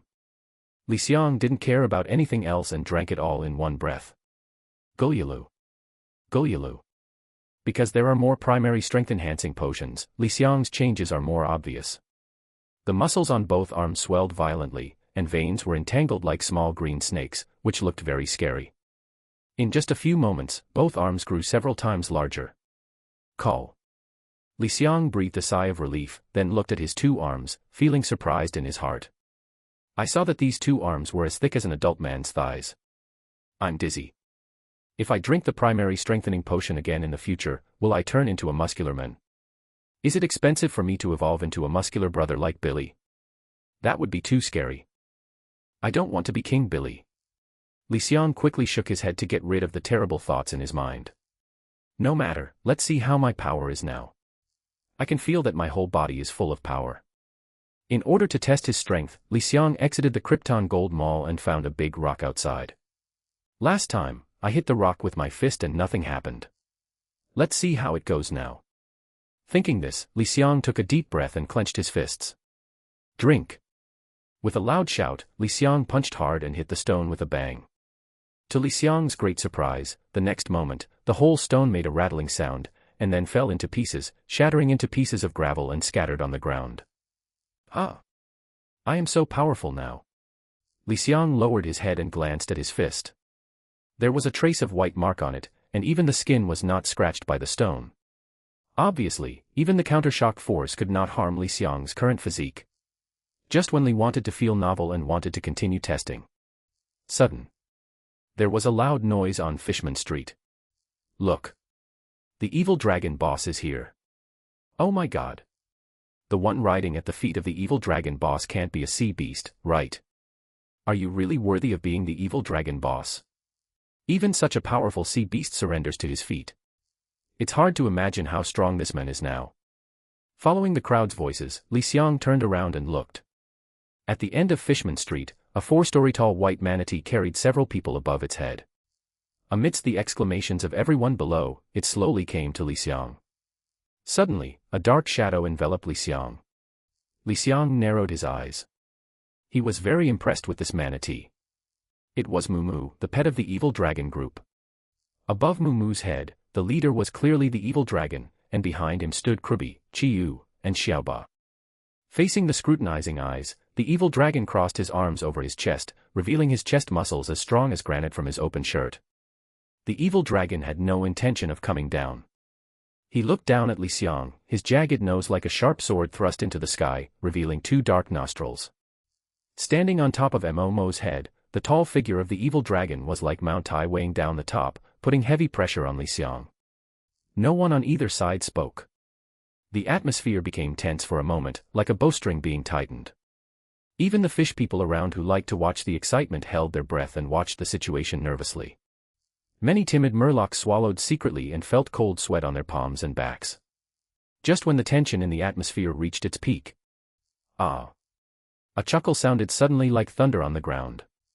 Everyone was shocked. The evil dragon raised his eyebrows. However, Li Xiang, who was at the center of the whirlpool of the incident, flipped his right hand, and icy cold air spread out, condensing into a sharp ice sword. Li Xiang raised his hand and pointed the sword directly at the evil dragon. Li Xiang chuckled and said, "Evil dragon, you've been staring at me for so long, you couldn't be just here to see me, right? If that's the case, then I'm sorry, I have no interest in men." As soon as he finished speaking, the scene was silent. It's so quiet that even if you drop a pin on the ground, you can hear it clearly. Then, puffed. A fishman with a low smile couldn't help it, so he covered his mouth and laughed. "You're going to die." The companion beside him quickly grabbed him, but unfortunately, he couldn't stop him from laughing. The fishman, who had a low sense of humor, immediately realized the seriousness of the matter and his face turned pale. However, he had attracted the dragon's attention. The evil dragon turned back with just a sidelong glance. Coupled with the ferocious face of the dragon, the effect is instant. This fishman with a low sense of humor was immediately frightened to death. He fell to the ground, his eyes were blank, he waved his hands repeatedly and said incoherently, "Dragon boss, I really didn't laugh at you just now. It's true. I just thought it was so funny." The companion beside him couldn't stand it any longer, so he covered his mouth and shouted, "You are looking for death. Stop saying a few words." No one around the fishmen laughed, because in their hearts, the evil dragon was such a terrifying existence. The evil dragon ignored the fishman with a low smile. The extremely evil eyes, like a ferocious beast that chooses people to devour, stared at Li Xiang closely. "Boy, it looks like you are very shy. Have you forgotten who is the boss in this Fishman Street?" As soon as the evil dragon exited his mouth, the surrounding Murlocs looked at Li Xiang, full of pity. "It's not good to offend anyone, you have to offend the Sin Dragon. Isn't this seeking death?" Even Chiyu, Xiaoba, and Croobie looked at Li Xiang with pity. They don't think that there is anyone in Fishman Street who can defeat the evil dragon boss. But just when everyone thought that Li was going to be in trouble, the evil dragon changed his words. "Li Xiang, for the sake of you not killing Jiao and Xiaoba. For once, I will be merciful and give you two choices." As soon as these words came out, the whole audience was shocked. When did the evil dragon become so easy to talk to? Regardless of what other people thought, the evil dragon grinned, revealing its triangular sharp teeth. "The first option is for you to kneel down and admit your mistake for what you did before. And surrender to me and join my evil dragon." Wow! The whole place was in an uproar. Everyone in Fishman Street doesn't know that the dragon is not only the boss of Fishman Street, but also founded the Dragon Pirates, which specializes in killing humans near the sea. It can be described as majestic. Many children in Fishman Street admire the evil dragon and grow up listening to his stories. They hope that one day they can go to sea to take revenge on humans like the evil dragon. In addition, I heard that evil dragon not long ago joined the Dragon Palace Neptune army under the money strategy, smoothed various relationships, and is now a very popular figure. From the perspective of these fishmen in Fishman Street, being able to be favored by an evil dragon is truly a blessing. Just kneeling down to admit your mistake, what a big deal. Most fishmen could never imagine that the person they had pity on before would be so valued by the evil dragon in the blink of an eye. Immediately, the look in Li Xiang's eyes changed. He was filled with jealousy, envy, and hatred. I wish I was the only one receiving this kind of treatment. Li Xiang, on the other hand, was not as happy as everyone imagined. He just said calmly, "Oh. And then? There is no more." This made the onlookers, especially the evil dragon, feel surprised. "This is gone. Don't you need to express something?" Even the evil dragon felt a little awkward in his heart. He came with the general trend and came to recruit in such a high-profile manner, but you actually responded like this. I should be grateful anyway. Seeing that Li Xiang didn't say anything for a long time, the evil dragon couldn't help but asked. Li Xiang, how are you thinking? Do you want to join my army? Feel sorry. Li Xiang raised his head and could clearly see his distinctive and delicate face. Grinning, as a great white shark, he also revealed 2 rows of triangular sharp teeth, both upper and lower. I think it's quite good for you, dragon, to be my subordinate. Quiet. Shock Jing. Everyone who reacted suddenly had the illusion of being messy in the wind. Do you want the evil dragon boss to be your subordinate? You're not here to be funny, are you? Feeling that he was being played, the evil dragon took a deep breath, a cruel smile appeared on the corner of his mouth, and a soul-stirring and ferocious light bloomed in his eyes. It seems that you are going to choose the second option. Moo. The evil dragon stepped down, jumped up, and shouted loudly. Behind him, Chiyu, Xiaoba, and Croobie reacted and jumped down together with the evil dragon. After getting the hint from the evil dragon, Moo, who was 4 stories tall and looked bigger than the evil dragon, originally had a cute face that looked like a mascot. At the next moment, it changed its face faster than turning the page of a book and suddenly changed into a ferocious look. Face. Moo. A loud howl like a horn sounded, and a large gust of wind spread out from its mouth. The broken doors and windows on both sides of the street were helplessly swung up, making a creaking sound. Next moment. Moo lowered his head, opened his huge mouth, as dark as a bottomless pit, and bit into Li Xiang. The large manatee, which is 4 stories tall, opens its huge mouth. He lowered his head and clasped his upper and lower jaws together. With the strong bite force, the ground was as fragile as tofu, and a gap was chewed out in a blink of an eye. With the splash of gravel, the ground suddenly sank, and the interlocking teeth marks were horrifying. But what is even more frightening is that this large pit is more than half a meter deep, 10 meters long and wide, and is almost as big as a toilet. Looking at the huge pit, the surrounding Murlocs felt chills on their backs and broke out in cold sweat. They all stepped back, fearing that if they were not careful, they would be affected. No one thought that Li Xiang could survive in this situation. In their view, this is impossible. But right now. An exclamation sounded. Look at that. The fishman, who had been scared to death by the evil dragon, pointed at a place in the air and shouted, immediately attracting attention. What? When they saw the figure in the sky, many fishmen opened their mouths wide. That is Li Xiang. He's not dead yet. Compared to the surprise of others, Li Xiang felt lucky to have saved his life. If he hadn't picked up a lot of elementary speed potions in the lottery, his speed had increased a lot. When he was in danger just now, he jumped up with an unprecedented speed. I'm afraid he has died in Mo's mouth. Li Xiang survived, which was equivalent to a slap in the face of the evil dragon. The evil dragon's originally determined face froze, and his face darkened. The evil dragon grinned and split the corners of its mouth to the left and right of its ears. Its sharp fangs were exposed. A cruel look flashed across its eyes, and 2 words came out of its mouth. Moo. The seemingly ordinary call filled Mo with a cold feeling. His body stiffened, tears welling up in the corners of his eyes, but the next moment, Mo suppressed the fear of the dragon in his heart, and his face became ferocious again. Raising his head, Mo stared at Li Xiang, as if he had some deep hatred. Moo. With a loud roar, Moo turned around and swung the long tail trailing behind him upwards. Like an iron whip, it cut through the air and made a snap sound in midair. Oops. Li Xiang's eyes shrank into needles. Moo's tail is very thick, almost as thick as a stone pillar. In this deep sea, even if Li tried to paddle with all his strength and tried to escape, he was too late and was hit fiercely by Moo's long tail. Bang, crack. After a dull sound, there was a crisp sound of bones breaking. Li Xiang felt as if he had been hit by a battering ram, and his body flew backwards like a kite without strings until he hit the wall of a tavern behind him. Boom. The tavern shook violently due to the powerful impact and could no longer hold up. The wall cracked like spider webs in all directions from the hole created by Li Xiang, and collapsed with a crash. A cloud of smoke and dust was flying. All the broken stones on the wall fell to the ground, burying Li Xiang inside. Gulu. Li Xiang's fate was horrifying. You could clearly hear the swallowing sounds of many people present. That manatee is scary. Yes.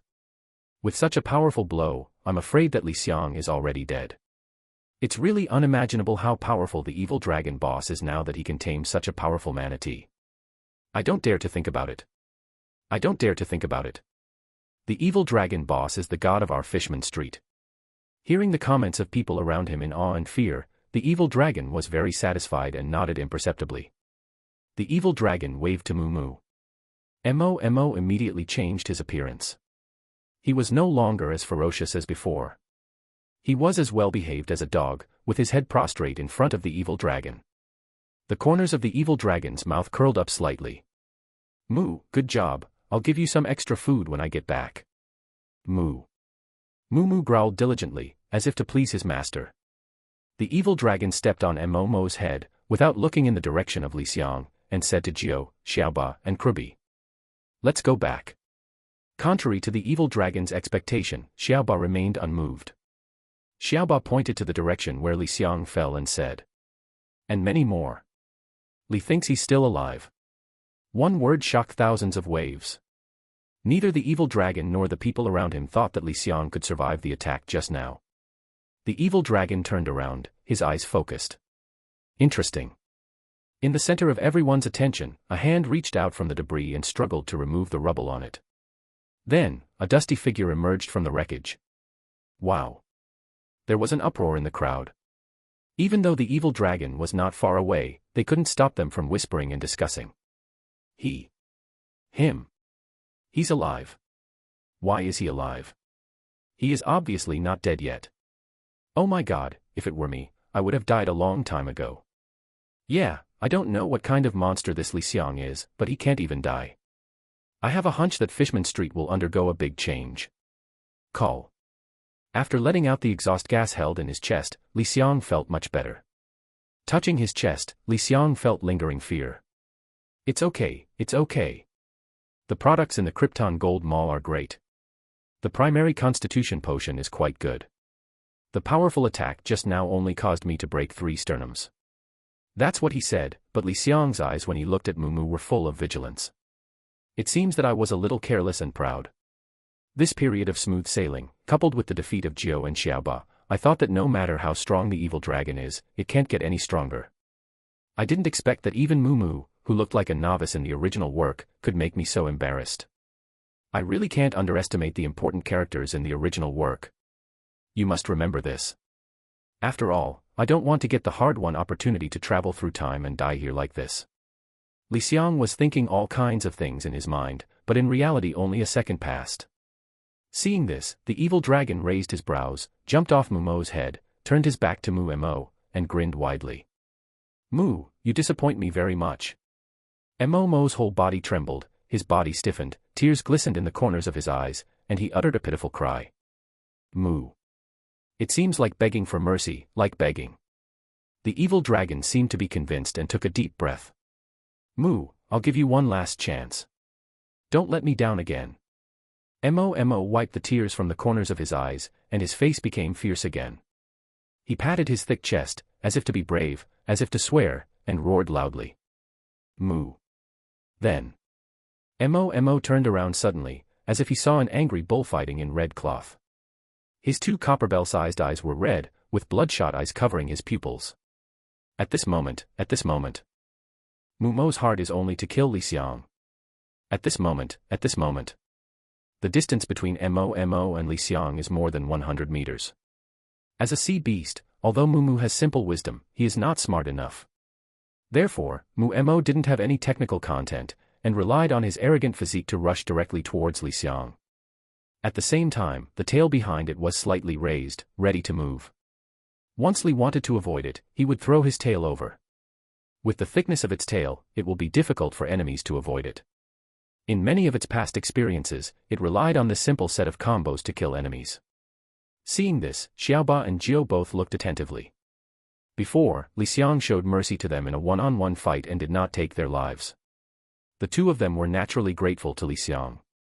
After all, in Fishman Street, a place where villains and gangsters are everywhere, it is normal to kill the defeated generals. The weak have no right to receive sympathy at all. The 2 let out a sigh. It seems that Moo tried his best this time. Yeah, Li thinks he's in danger. Geo, tell me, is it possible for Li Xiang to survive this time? It's difficult. It's difficult. Obviously, neither of them was optimistic about Li Xiang. On the other hand, Li Xiang grinned when he saw Mo rushing up. I won't fall for the same attack again. Before he finished speaking, Li Xiang had already taken off his right leg and ran quickly to the right. Mo is very fast, and it only takes a short time for it to cover a distance of 100 meters. While Mu hasn't arrived yet. Li Xiang came to a well-maintained tavern, stepped on his left foot, and his whole body was shot out like a sharp arrow. At this time, Mo had already arrived, and when he saw Li Xiang turning, he hurriedly changed direction midway. Li Xiang took all of this into consideration, but acted calmly. He stepped hard on the eaves with his right foot, and used this force to do a double jump, and his figure rose again. At this time, with the help of height, he could see everything below. Mu, full of anger, had rushed to the position where Li Xiang was before, but unfortunately he missed it. Mu was going too fast and couldn't stop the car, so he crashed into the tavern. Its head was so hard that even if the tavern was made of stone, the wall facing it couldn't stop it at all, and it was instantly smashed into pieces. A burst of sawdust flew across, and gravel dripped. It's a long story, but it's just a matter of lightning. If you're not careful, Li Xiang will be shattered into pieces. From Mo's charge to Li Xiang's double jump to dodge, the surrounding Murlocs were dazzled and screamed in surprise. Among them, Willy, the dragon's archenemy, is the most obvious. Willy, most people may not be familiar with it. He is a killer whaleman who appeared in the 9th movie with a bounty of up to 2,000 million. Willy has always coveted the position of the evil dragon in Fishman Street, but in the past he was not strong enough. Now, seeing Mu, a seemingly powerful sea beast, but actually just mediocre, he suddenly had other thoughts. So Willy incited the crowd in a very bewildering tone. I thought the sea beast tamed by the evil dragon was very powerful, but I didn't expect it to be so stupid. It took so long to fail to capture Li Xiang. It seems that the evil dragon is just a bluffing fool. Actually, he isn't that strong at all. Willy's words immediately caused a great response among the surrounding fishmen. The fishmen in Fishman Street are all villains and gangsters. Here, only strong fists can convince the crowd. Seeing that Mu failed many times, these people were ready to take action even without Willy's instigation. Hearing the people around him talking, the evil dragon's expression worsened. At this time, the evil dragon was already regretting why he didn't take action to understand Li Xiang in person just now. It's good now. Mu's 2 consecutive defeats have made some fishmen begin to doubt his strength. However, he couldn't bear to ask the evil dragon to join the battle now. If he really did that, I'm afraid it would only arouse more speculation and covetousness from others, and his position as the boss of Fishman Street would be subject to numerous challenges. Don't forget what Fishman Street is. This is a sinful place full of villains and gangsters. Kind-hearted weirdos like Xiaoba are already considered a rare breed. In his heart, the evil dragon hated the ambitious people around him who wanted to be in power and were trying their best to inspire people. He also hated Mu's incompetence. Even the way he looked at Mu changed, becoming extremely cruel and terrifying. Sensing something was wrong, Mu poked his head out of the rubble. What's amazing is that the impact just now did not leave any injuries on Mo's body, which shows how strong its physical defense is. Mo turned his head and saw the evil dragon's eyes blankly, and was so frightened that he almost lost control. Waste. Seeing how useless Mu was, the evil dragon was filled with hatred and anger, but he gritted his teeth and reminded. Watch your head. Mu. Mo suddenly raised his head and stared into copperbell-sized eyes. When he saw this hateful guy Li Xiang actually jumping above his head, he immediately became angry. If it could talk, it would probably be scolded, why is this bastard so good at running away? However, before it could make any move, Li Xiang was actually in midair, with his head facing down and kicking off his legs. In the deep sea, fishmen are very capable of swimming, not to mention that Li Xiang is ready to go. Fast. Fast. The tail behind Mo had just been swung out and in midair, Li Xiang was already on top of Mo's back. Xiaoba almost bit his tongue in surprise. What does Li think he wants to do? Even the other fishmen who were watching held their breaths and stared. Li Xiang's eyes flashed with a fierce light. After what happened just now, Li Xiang already understood that the evil dragon wanted his life. In this case, Li Xiang will not show mercy to Mu, the evil dragon's pet. To be kind to the enemy is to be cruel to oneself. Li Xiang raised his right arm, and the veins on his arm popped out, condensing all his strength. Li Xiang shouted angrily, and slashed hard with the ice sword in his hand. Relying on the speed of falling and exerting a little more force, the ice sword slashed hard on Momo's back, even though Momo's manatee had very hard skin and thick fat. Under this blow, accompanied by the sound of the cowhide tearing, a deep gash was opened, and a meter-long blood gash was cut directly along the back. Even the ice sword in Li Xiang's hand was inserted into most of his body. Faintly, you can even see the bones underneath. In an instant, a fountain of blood gushed out. The splashing blood stained the surrounding seawater red, and a pungent fishy smell filled the air. Moo. His back was severely injured, and Mo immediately let out a howl like a slaughtering pig, and his half-swung tail suddenly collapsed to the ground. Hiss! Seeing the wound on Mo's back, the fishmen around him all took a deep breath as they understood each other very well. The skin of this sea beast is so hard, I wonder how he tore it open. No way. This is too scary. I can't tell, maybe this sea beast is just a facade. It's possible. Just when some people feel good about themselves. As a sea beast, Mo immediately aroused the ferocity deep in his body when he was severely injured, and even his eyes as big as copper bells turned red. Go crazy. Mo tensed his muscles and flicked his tail towards where Li Xiang landed.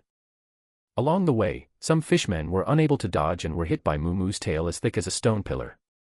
They didn't even have time to utter a scream. The broken bones were inserted upside down in an instant, destroying all the internal organs in the body. They were like thrown away. The old bag was thrown far away, making a small hole in the ground. A curious fishman approached. Immediately, he saw that all the fishmen who were hit were dead without exception. Hiss! There was another breath of cold air. But this time, they no longer doubted Mo's fighting ability. Although several unlucky fishmen were affected on the road, Mo's offensive did not slow down at all, and the tail swept towards Li Xiang like a battering ram. Tisk! Fortunately, you are just an animal with well-developed limbs and a simple mind. I had expected this move from you. The messy wind blew the bangs on Li Xiang's forehead. He remained unmoved by Mo's attack and crouched down in preparation. The mooing cow's tail came with a screaming sound, swept over Li Xiang's head, and continued to hit a house next to Li Xiang. Boom. The one-story houses were as fragile as piles of mud and sand, and were smashed into ruins in the blink of an eye. Good chance. Li Xiang narrowed his eyes, and a cold light flashed past. While Mo's old strength was gone and new strength was yet to emerge, Li Xiang concentrated his legs and kicked hard, like a cheetah ready to attack. Today, Li Xiang only needs 9 seconds to sprint meters. In the eyes of everyone, all they saw was that Li Xiang quickly came to Mo's side, stepped on it with his right foot, and leaped into the air. When Mo didn't react, Li Xiang jumped behind Mo, raised the ice sword with both hands, aimed at the previously torn wound, and stabbed it with all his strength. Drink! The ice sword made a puff sound, and along the open wound, the sword blade was completely inserted until it reached the hilt. The ice sword was 1 meter long, and even though Moo had rough skin and thick flesh, he was seriously injured by this blow. Moo. In pain, Moo raised his head and let out a cry of pain. Feeling the stinging pain in his back, Mo already knew that it must be this guy Li Xiang, and he felt extremely resentful. In order to get rid of Li Xiang, Moo shook her body desperately with red eyes, trying to get rid of Li Xiang. The whole cow was shaking like an epilepsy. Feeling the bumps under his feet, Li Xiang was almost shaken out and couldn't help but snorted. Want to get rid of me? No way. Gripping the hilt of the sword tightly, in order to aggravate Mo's injury, Li Xiang also turned the ice sword in a circle to widen its wound. For a moment, blood gushes out like a fountain. Moo. It hurt again, and Mo's eyes were filled with tears. But a sea beast is a sea beast, and instead of making it succumb, it only arouses its ferocity. Mo carried Li Xiang and kept doing mischief. A fierce light flashed in his eyes. He paddled the fins on both sides of his body and suddenly rose into the air. Then his body turned 180 degrees and turned upside down, pressing his back towards the ground. Get down. Mo is now 3 or 4 stories tall and weighs at least hundreds of tons. Once pressed down, it will be like a mountain of Taiwan. Even with Li Xiang's current physique, he will be crushed into dregs every minute. Cut. Seeing this, Li Xiang didn't even have time to pull out the ice sword, so he let go and moved away from Momo's back like a fish. Not long after Li Xiang left, Momo's heavy body collapsed. Boom. Smoke is everywhere. The entire ground shook violently. Although they had expected it, some weak fishmen still had their legs weak and fell to the ground. Moo. To the surprise of many people, Mo was not happy at all about Li Xiang's departure. Instead, he let out a shrill roar. It turned out that the ice sword Li wanted to leave behind Mo had a hilt left outside his body. The moment Mo fell to the ground, the ice sword took advantage of the situation and inserted it with the hilt. This time, it was not as simple as showing the bones, but actually hurting Muumuu's internal organs. Mo was driven crazy by the pain. As a sea beast with well-developed limbs and a simple mind, Muumuu's body was dominated by murderous intent at this moment. Muumuu's eyes were red and he was breathing heavily. Only killing can relieve hatred. Kill. Kill. Kill. But just when Mo was about to start a killing spree, a figure much smaller than it suddenly stood in front of it. Momo's body, dominated by murderous intent, subconsciously opened his big mouth, trying to devour this man in one bite. But when Mo saw clearly who this person was, his face changed as quickly as flipping through a book. One moment, he was eager to eat him in one bite, and the next moment, his face immediately changed to a look of fear. Moo. The evil dragon opened its mouth wide, its sharp teeth flashing with cold light. I think I told you before, don't let me disappoint you again, right? Hearing this, Mo, who looked very awesome just now, immediately became like a lost dog, with cold sweat all over his face. Without saying anything, he turned around and ran away outside. The evil dragon's eyes became colder and colder. Moo, if you don't complete the task I gave you, you will be punished accordingly. Don't try to escape. The evil dragon didn't have any exquisite stunts. He simply grabbed Muumuu's tail with both hands, and with a loud shout, he actually pulled Muumuuu, which weighed at least 100 tons. As the evil dragon swung his hands hard, his big eyes were full of astonishment. He felt that the world was spinning in front of him, so he turned around and fell headlong into a group of houses. Boom. Boom. Boom. The sound of a series of houses collapsing was heard. Rows of private houses, as large as 2 football fields, were as fragile as building blocks. They were directly crushed by Momo's huge size and turned into ruins. Hiss. As soon as the evil dragon took action, the surrounding Murlocs gasped. Especially those ambitious people who were not willing to accept the rule of the evil dragon, who were hidden among the crowd, were splashed with cold water from beginning to end, as if they had fallen into an ice cellar, and their whole bodies were as chilled as if they had fallen into an ice cellar. As for the worshippers of the evil dragon, they looked shocked at first, and then let out loud cheers in unison. Long live the evil dragon boss! Long live the evil dragon boss! Long live the evil dragon boss! Amidst the commotion, facing a pair of bright eyes, the evil dragon slowly came to Li Xiang step by step, without the slightest worry that Li Xiang would make a surprise attack at this distance. Perhaps this is because he is full of confidence in his own strength. I am confident that even if Li wants to sneak attack, he will not be able to kill him. At this time, everyone had a tacit understanding and kept silent and did not disturb the evil dragon. The evil dragon was very tall, a head taller than Li Xiang's height of 2 meters. He lowered his head, his cold eyes flashing slightly. Li Xiang, it's such a pity that you have this ability. You could have joined my dragon pirates, followed us to the offshore to massacre those damn humans, and become the hero of our Fishman clan. Pity. You have chosen a path of no return. That means, disobeying the rule of my evil dragon. After saying these words, the evil dragon was looking forward to it. Li Xiang would have a look of remorse on his face, and would even kneel down to beg for mercy. Because in the past, the evil dragon had seen many similar scenes like this in Fishman Street. Unfortunately, he was surprised to find that Li Xiang was different. Li Xiang was not afraid and looked directly into the evil dragon's eyes. Evil dragon, are you going to deal with me who is deeply hurt now? It turns out that you are such a coward, you didn't dare to duel with me in my heyday. As soon as these words came out, the whole place was in an uproar.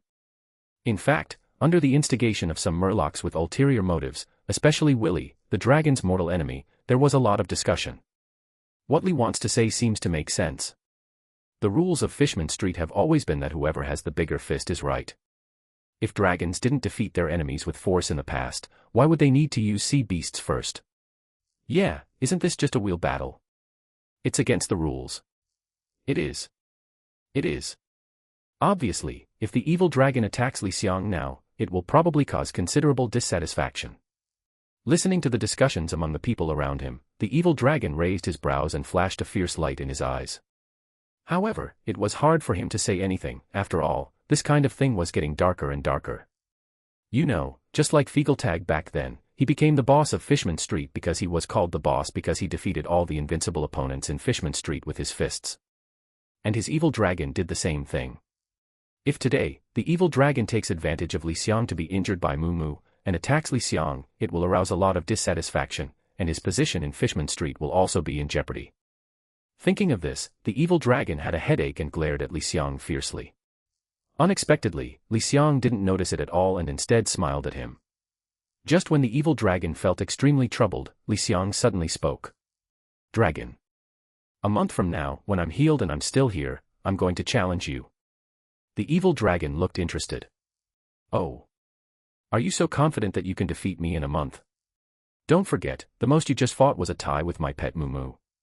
With your level, I can take care of you with one hand. Li Xiang grinned. How will you know if you don't try? The evil dragon turned around, its broad and tall back looking up like a mountain. Interesting.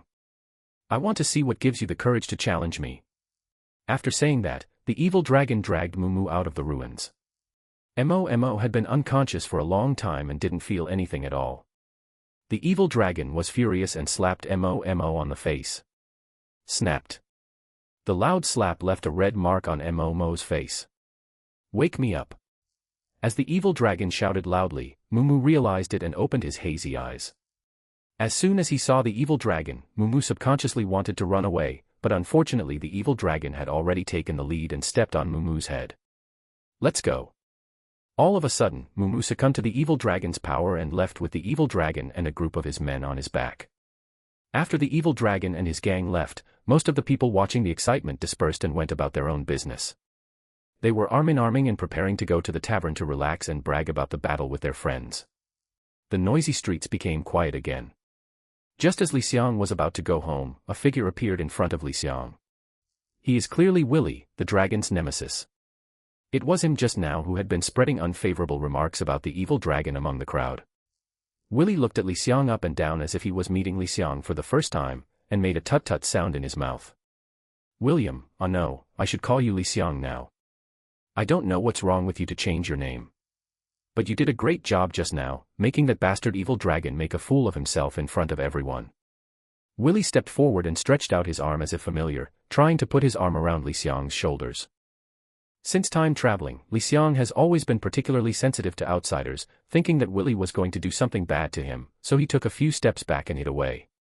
Okay. Willy glanced at Li Xiang strangely. What, now you feel like your wings are hard and you don't even recognize me anymore? Li Xiang looked confused. Do I know you well? As soon as these words came out, Willy gritted his teeth in anger. What a good boy, once you succeed, you will be so proud. Have you forgotten who took you to that place in the first place so that your kid could get 10 belly? Willy's words immediately enlightened Li Xiang. In Li Xiang's mind, the memory of the original owner of this body, the fishman William, emerged like a fountain. 3 days ago, a great white sharkman named William, led by Willy, traveled with a group of gangsters from Fishman Street and came to a trench together. In this trench, there is a large ship parked quietly with a pirate flag flying on it. None of this group of people, including William, the original owner of Li Xiang's body, knew what pirate group this pirate flag represented, but Li Xiang had read the original work and could tell at a glance that it was the flag of the Flying Pirates. Fortunately, the captain of the Flying Pirates, Vander Deacon 9, and the sea giant pulling the boat were not there. Only a few minions remained on the boat, allowing this group of villains from Fishman Street to get into the boat. After a fierce battle, the Fishman Street side only won by being unexpected and caught the other side off guard. In fact, both sides were about the same strength. Therefore, they just grabbed some easily portable treasures from the ship and fled immediately. And this batch of treasures they took away also made each of them rich. William, the original owner of Li Xiang's body, only got a small share, but after selling the treasures, he also received 10 berries. But unfortunately, the original owner of this body, William, did not understand the lesson that wealth should not be shown, and gangsters living nearby found out about it. A group of people broke into the house and tried to rob it. William naturally refused, and it took the boss a lot of effort to drive those gangsters away.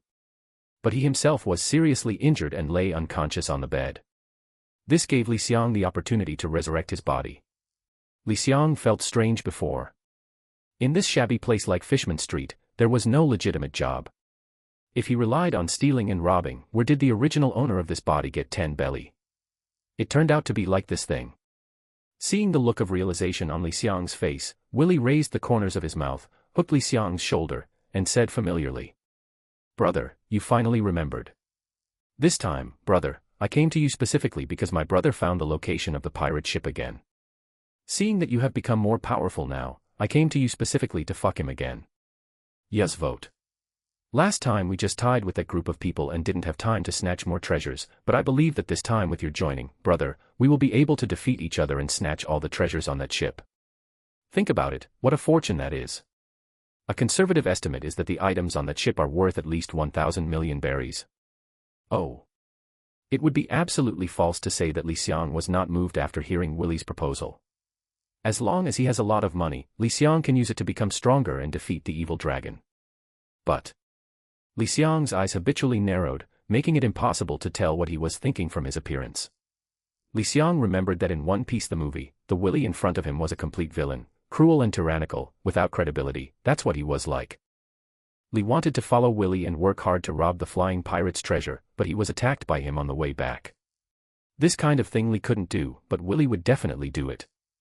Originally, Li wanted to find another way to make money, but it took a long time. Now that he had a bet with the evil dragon to duel in a month, he had to take some risks. After pondering for a moment, Li Xiang asked tentatively, "If we take away all those people's treasures, how will they be divided in the end?" Willie patted his thick chest and said boldly, "Brother, don't worry, brother, I will never treat you badly, just count the points according to the number of heads. Whoever kills more enemies will get more money." Willie's words were not only spoken to Li Xiang alone, but he also said the same thing to other people he invited before. Obviously, Willie was worried that the people he invited would not be able to do their job well. Li Xiang smiled knowingly. Seeing that there was no problem, Willie put his arm around Li Xiang's shoulders out of habit and said familiarly, "Let's go to the pub for a drink. By the way, I'll take you to meet other people." Li Xiang nodded, hit the snake with a stick and said, "Then it's troublesome, brother." When Willie saw Li Xiang being so smart, a smile appeared on his seemingly honest face. "Hey. Why are you being polite to me? Go. Go drink." With that said, Willie put his arm around Li Xiang's shoulders, and the two of them walked swaggeringly towards an ordinary-looking tavern as if they were brothers. Boom. The door was roughly kicked open by Willie, which immediately attracted the attention of many people in the tavern. The originally noisy tavern fell silent. However, when they saw that it was Willie, most people diverted their attention, and a few people raised their rum bottles to show their kindness to Willie. Willie responded with a hearty smile to those who showed kindness. People who didn't know better thought that he was a heroic and upright person. Willie led Li Xiang towards a table in the corner. The strange thing is that there are no customers around this table. Compared to the noise in other parts of the pub, this place seems very quiet. Li Xiang stared intently. But there was a pot of rum and 2 wine glasses on the table, but there was only one person sitting, drinking by himself. Willie released his arm around Li Xiang's shoulders and strode forward with a bold voice. "Hey. Geo, Leopard Zodiac. Look, I brought you a new companion this time." The fishman named Leopard Zong burped, shook the wine glass in his hand, opened his hazy eyes, saw that the wine glass was empty, and said unhappily, "It's really unlucky. I've finished my wine again, burp." Smelling heavily of alcohol, Bao Zong didn't give Willie any face at all and didn't answer the call at all. A glint flashed through Willie's dark eyes, his expression remained as usual, as if he didn't care at all. He patted Li Xiang on the shoulder and introduced. Come on. Brother, let me introduce you. This man is the very famous drunken manslayer in our Fishman Street. You must have heard of his name a long time ago, right?" Li Xiang secretly admired Willie's thick skin and said cooperatively. Yeah, I've been admired for a long time by the drunken manslayer Demon Leopard Zodiac." Seeing Li Xiang's cooperation, the smile on Willie's face looked a little more sincere. "The other is."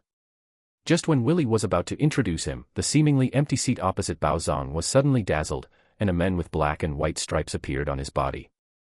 There was a 02 tattoo on his chest, which was very conspicuous.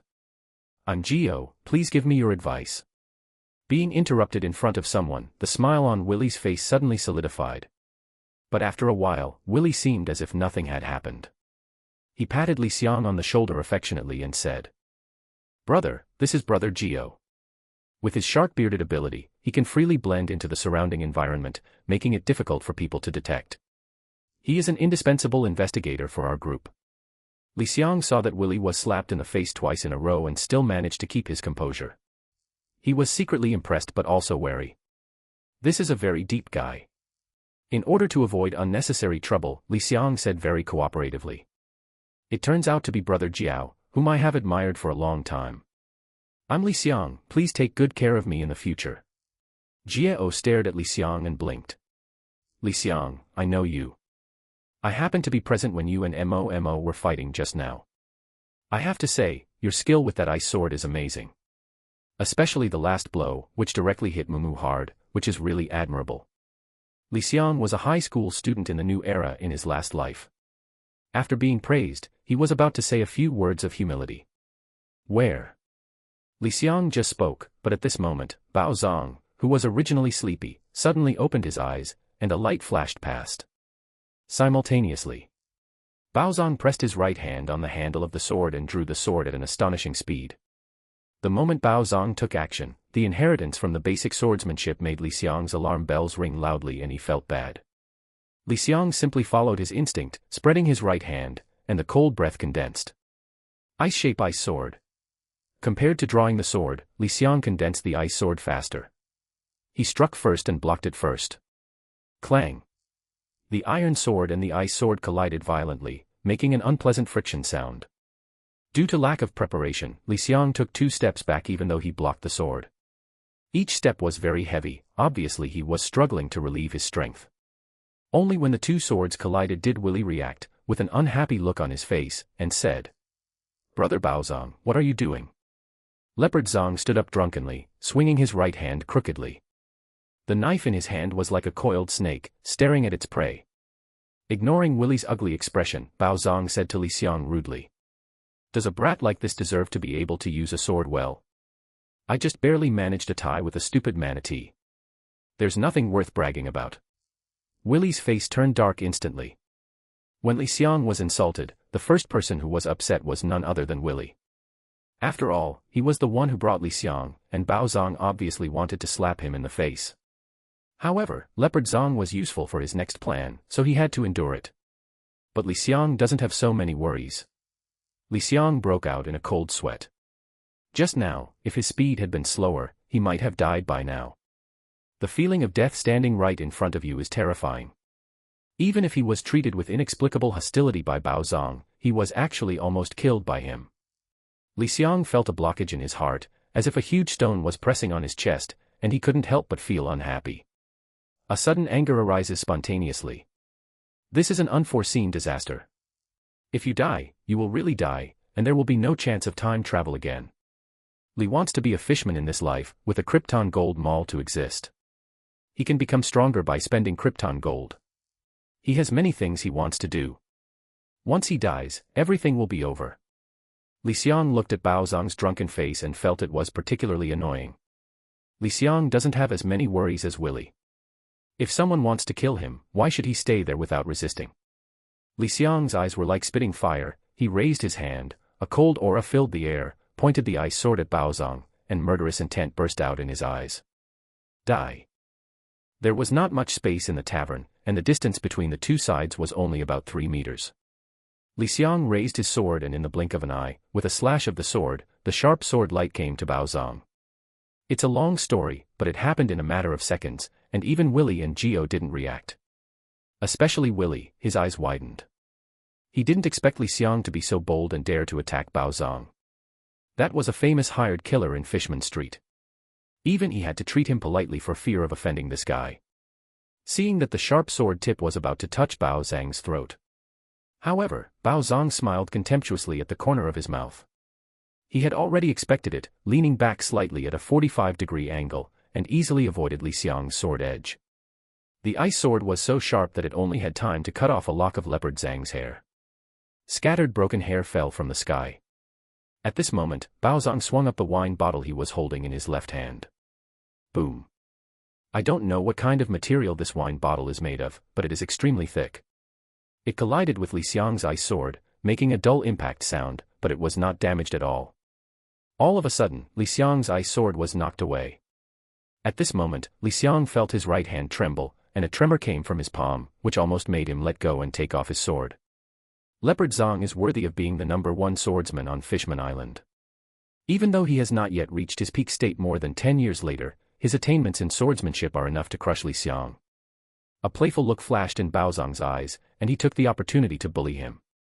No matter how strong your swordsmanship is, it's nothing more than that. For this three-legged cat trick, just disappear for me. Bao Zhang laughed wildly, holding the knife in his right hand, and was about to cut off Li Xiang's head. Enough. Without warning, a loud shout suddenly sounded, causing Li Xiang's ears to hurt. It's too late, but it's soon. Just when Bao Zhang's knife was placed at Li Xiang's throat, a steady and strong hand grabbed Bao Zhang's wrist tightly, stopping him from moving forward like it was made of iron. Bao Zhang moved with all his strength, only to find that his right hand was not moving at all. He couldn't help but turn his head to look at Willy, exhaling the smell of alcohol and saying, "Willy, why are you stopping me?" Willy's eyes flickered, his mouth opened wide, and his seemingly honest face actually gave people a ferocious feeling at this moment. "I said, Bao Zhang, why did I stop you? But you have to see what the hell you are doing." At this moment. Although the battle between Li Xiang and Bao Zhang was very brief, the noise was very loud and had already attracted the attention of other Murlocs in the tavern. Everyone stopped what they were doing and waited for things to develop. As the evil dragon's mortal enemy, Willy is naturally aware of this. He has always coveted the position of the boss of Fishman Street. Isn't this the best time for him to win over people's hearts? Facing a pair of eyes, Willy seemed to want to say something to Li, and also seemed to say to other fishmen. "Bao Zhang, although I, Willy, am not a big shot in Fishman Street."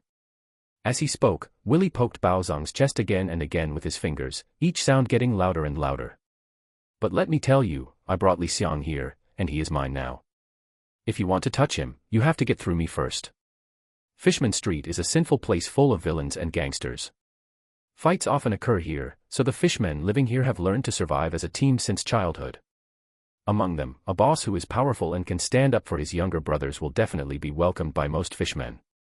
When Willy finished speaking, the fishmen in the entire tavern were surprisingly unanimous and let out loud cheers. "Good job. Okay. As expected of Boss Willy. You dare to stand up to a drunkard and a murderer. Just because of this, I will only obey Boss Willy. For a junior to be humiliated, Boss Willy deserves the word, unparalleled friendship." Hearing the voices of the Murlocs around him, Willy felt secretly happy, and his expression remained calm. Instead, he became even more stern in his words towards Leopard Zhang. "Bao Zhang, listen. I came to you this time because I think highly of you, not to cause trouble. If you are unhappy, will you come to this action or not?" After saying that, Willy released his hand that had been holding Bao Zhang's wrist. Bao Zhang looked down and saw a red mark on his wrist, which was slightly numb. Apparently Willy's strength was beyond his expectation. As a hired killer, Leopard Zhang is very famous in Fishman Street. He had somewhat looked down on Willy before. But after this brief confrontation, Bao Zhang suddenly realized that Willy's seemingly honest face contained powerful power. Leopard Zhang looked very worried, but for the treasure that was the target of Willy's operation, he endured it. "Humph." Bao Zhang snorted in displeasure, then went to ask for a bottle of rum, and sat dully in the corner, drinking the dull wine one mouthful at a time. The fishmen around him didn't care about the process at all, only the results. When they saw Willy forcing Leopard Zhang to retreat, many fish people felt excited and felt that joining Willy was a good choice. Willy glanced around and saw that the effect was good, so he nodded secretly. At the same time, Willy acted like a big brother, put one hand around Li Xiang's shoulders, and said proudly, "Brother Li Xiang, did I scare you just now? Brother is here, don't be afraid. Let's go have a drink with my brother. Let's talk about business after drinking." Li Xiang habitually squinted his eyes so that no one could tell what he was thinking. However, Li Xiang did not refute Willy's face and said with a smile, "Then I'll bother Brother Willy." Li wanted to call out "Big Brother" to make Willy feel even happier. Simply, Willie slapped the table and said proudly. "Boss, I'm treating you today. Everyone else's drink money is mine. Let's all have a good drink." As soon as the words fell, the whole audience was filled with joy. Sea forest.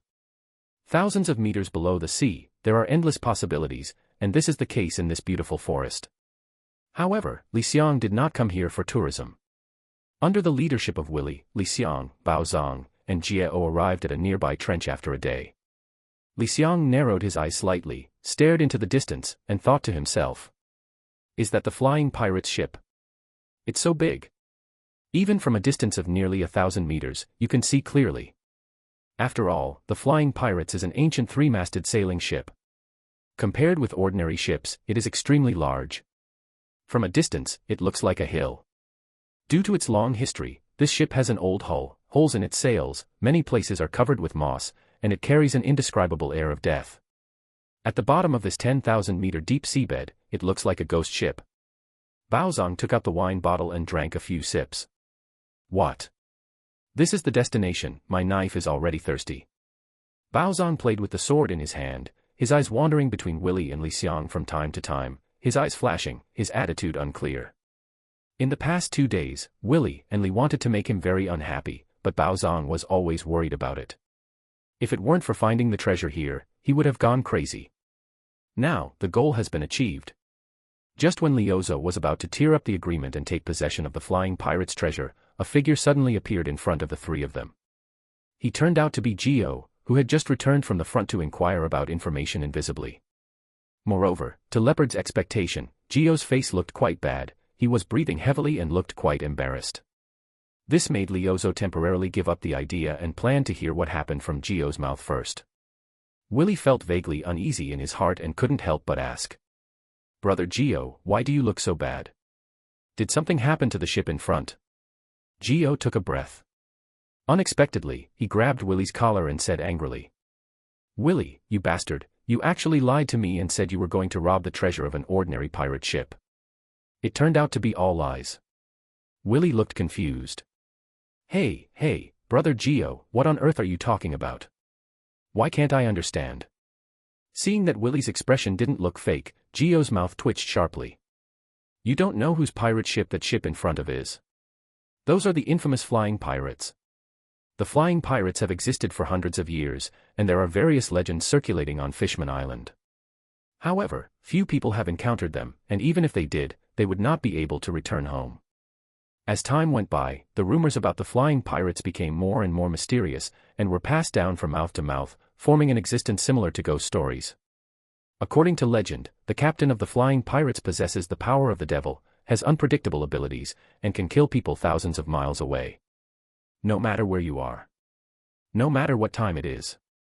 As long as that man with demonic power wants to kill you, even if you hide to the ends of the earth, you will still die. Willie had naturally heard of the legend of the flying pirates before, but he just didn't recognize the pirate flag of that ship. At first, Willie was frightened when he heard the news about Gio. But when Willie thought about how he and a group of villains were able to steal some treasures from the flying pirates last time, he suddenly became more courageous. What a bullshit legend. What a man with demonic powers. Let's all die in front of the lovely berry. Hey, brother Gio, I said you are afraid, right? Willie patted Gio's shoulder heavily with a big hand, grinned widely, and said with a ferocious smile on his seemingly honest face. The flying pirates are actually no different. They just have 2 arms and 2 legs like us. No matter how strong they are limited. And don't forget, I once snatched a lot of treasures out of it. If you don't believe it, you can ask Li Xiang. I took him in last time. Hearing Willie's confident words, Gio blinked his eyes, full of confusion and hesitation, and he was a little unsure whether the legend about the flying pirates was true. Jiao turned to look at Li Xiang, but was surprised to see that Li Xiang nodded. It's true. Brother Willie didn't lie to you. After saying this, Li Xiang gave a thumbs up for his ability to speak human words to others and ghosts to ghosts. On the surface, Willie did not lie. But there is a premise here, and that is because last time, when Willie and the others went to rob the treasure, the captain of the flying pirate ship Vanderdecken 9, and the sea giant pulling the ship, were called the Red Fins of Mianjin. No one is here. But this time is different. Even though he was nearly 1,000 meters away, Li Xiang could still see Mian Jinjian's huge figure. In other words, this time, Vanderdecken 9 is very likely to be here. If they charge forward like that this time, there will definitely be a fierce battle. Moreover, not long after this, Willy committed another robbery, which would definitely arouse the dissatisfaction of Vanderdecken 9. By then, the two sides would definitely be in a fight to the death. When the two sides were fighting, Li Xiang had an opportunity to fish in troubled waters. Li Xiang had no burden at all about betraying his teammates. Who said these few in front of him were heinous bastards? One is a street gangster boss who looks honest and honest. One is a hired killer with blood on his hands. One is a gangster who often hides and sneaks around. Trapping them is a contribution to social harmony. As he thought about it, Li Xiang narrowed his eyes habitually, looking harmless. Brother Willy, I think it's not too late. We must take action as soon as possible. Otherwise, when others discover this treasure, things may change if it's too late. Willy nodded in recognition. I think so. At this moment, a mutation occurred. Bao Zong, who was drinking at the side, suddenly got angry. He suddenly pulled out his sword and struck at Li Xiang and the others with lightning speed. Willy and Geo never thought that before the treasure was snatched away, someone would try to take advantage of it. This is not scientific, this is not pirates. Tear. Geo was not invisible, and without any defense, his throat was cut by Leopard Zong in an instant, and the good guy's head was thrown away. Willy was worthy of being the dragon's mortal enemy. He relied on his strong body to carry it down, leaving a deep wound from his left shoulder all the way down to his abdomen, with large amounts of blood spilling out. And when it was Li Xiang's turn. Originally, Li thought he could block it like he did last time, but with a flash of light in his eyes, he didn't even try to resist. He was also hit by Bao Zhang's sword, and his whole body flew backwards like a kite with its string cut off. A split second of effort. The change happened too fast and too suddenly. Just now, Jiao, who was still reporting intelligence, is now dead. Li Xiang was also slashed by Bao Zong and flew far away, his life and death unknown. Everything kept tingling on Willy's nerves, causing this gangster leader who was also well known in Fishman Street to abandon his usual honest and forthright side, and his face became particularly ferocious and ferocious. Leopard. Tibetan. Willy covered the wound on his body, his eyes were blurred, and he gritted his teeth with blood in his mouth and said, "You damn bastard. I am going to kill you." What? Amidst the roar, Willy waved his huge fist, like a wheel turning a wheel, and hit Leopard Zong heavily. His knotted muscles burst out with powerful force, and even ripples rippled in the sea water. Bao Zong glanced at Willy with disdain. He is worthy of being the #1 swordsman in Fishman Street. Facing Willy's punch full of brute force, he lightly turned his body to one side and dodged.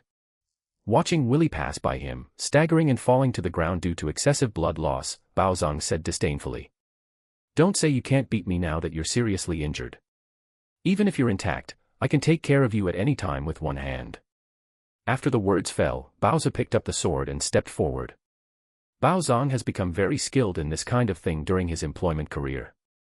Just as Leopard Zong was preparing to give Willy the final blow. Unexpectedly, at this moment, Willy, who had seemed seriously injured and weak, suddenly burst into flames. It can be seen that the seemingly terrifying wounds on his body just now are actually only shallow wounds. Haha. It's been tricked. Under Bao Zong's stunned eyes, Willy laughed wildly and hit him in the face with a huge fist. Boom. The fist hit Bao Zong's face, denting it deeply, and the fierce force made his face begin to tremble violently. Click. With a crisp sound, several blood-stained teeth were ejected from Leopard Zhang's mouth.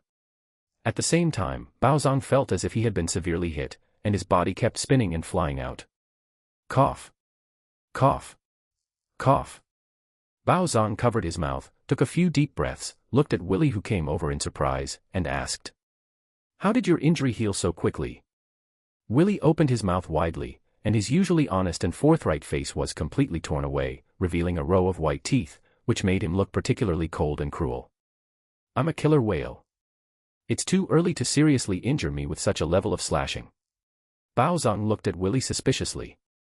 Seeing that Willy's steps were a little frivolous and that he was not completely fine as he said, he couldn't help but curl his lips. "I don't think so. If you are so powerful, why didn't you give me a good time while you were beating me away just now?" Being exposed in person, a faint light flashed in Willy's eyes. Fortunately, Willy may not be good at anything else, but his face is thick enough.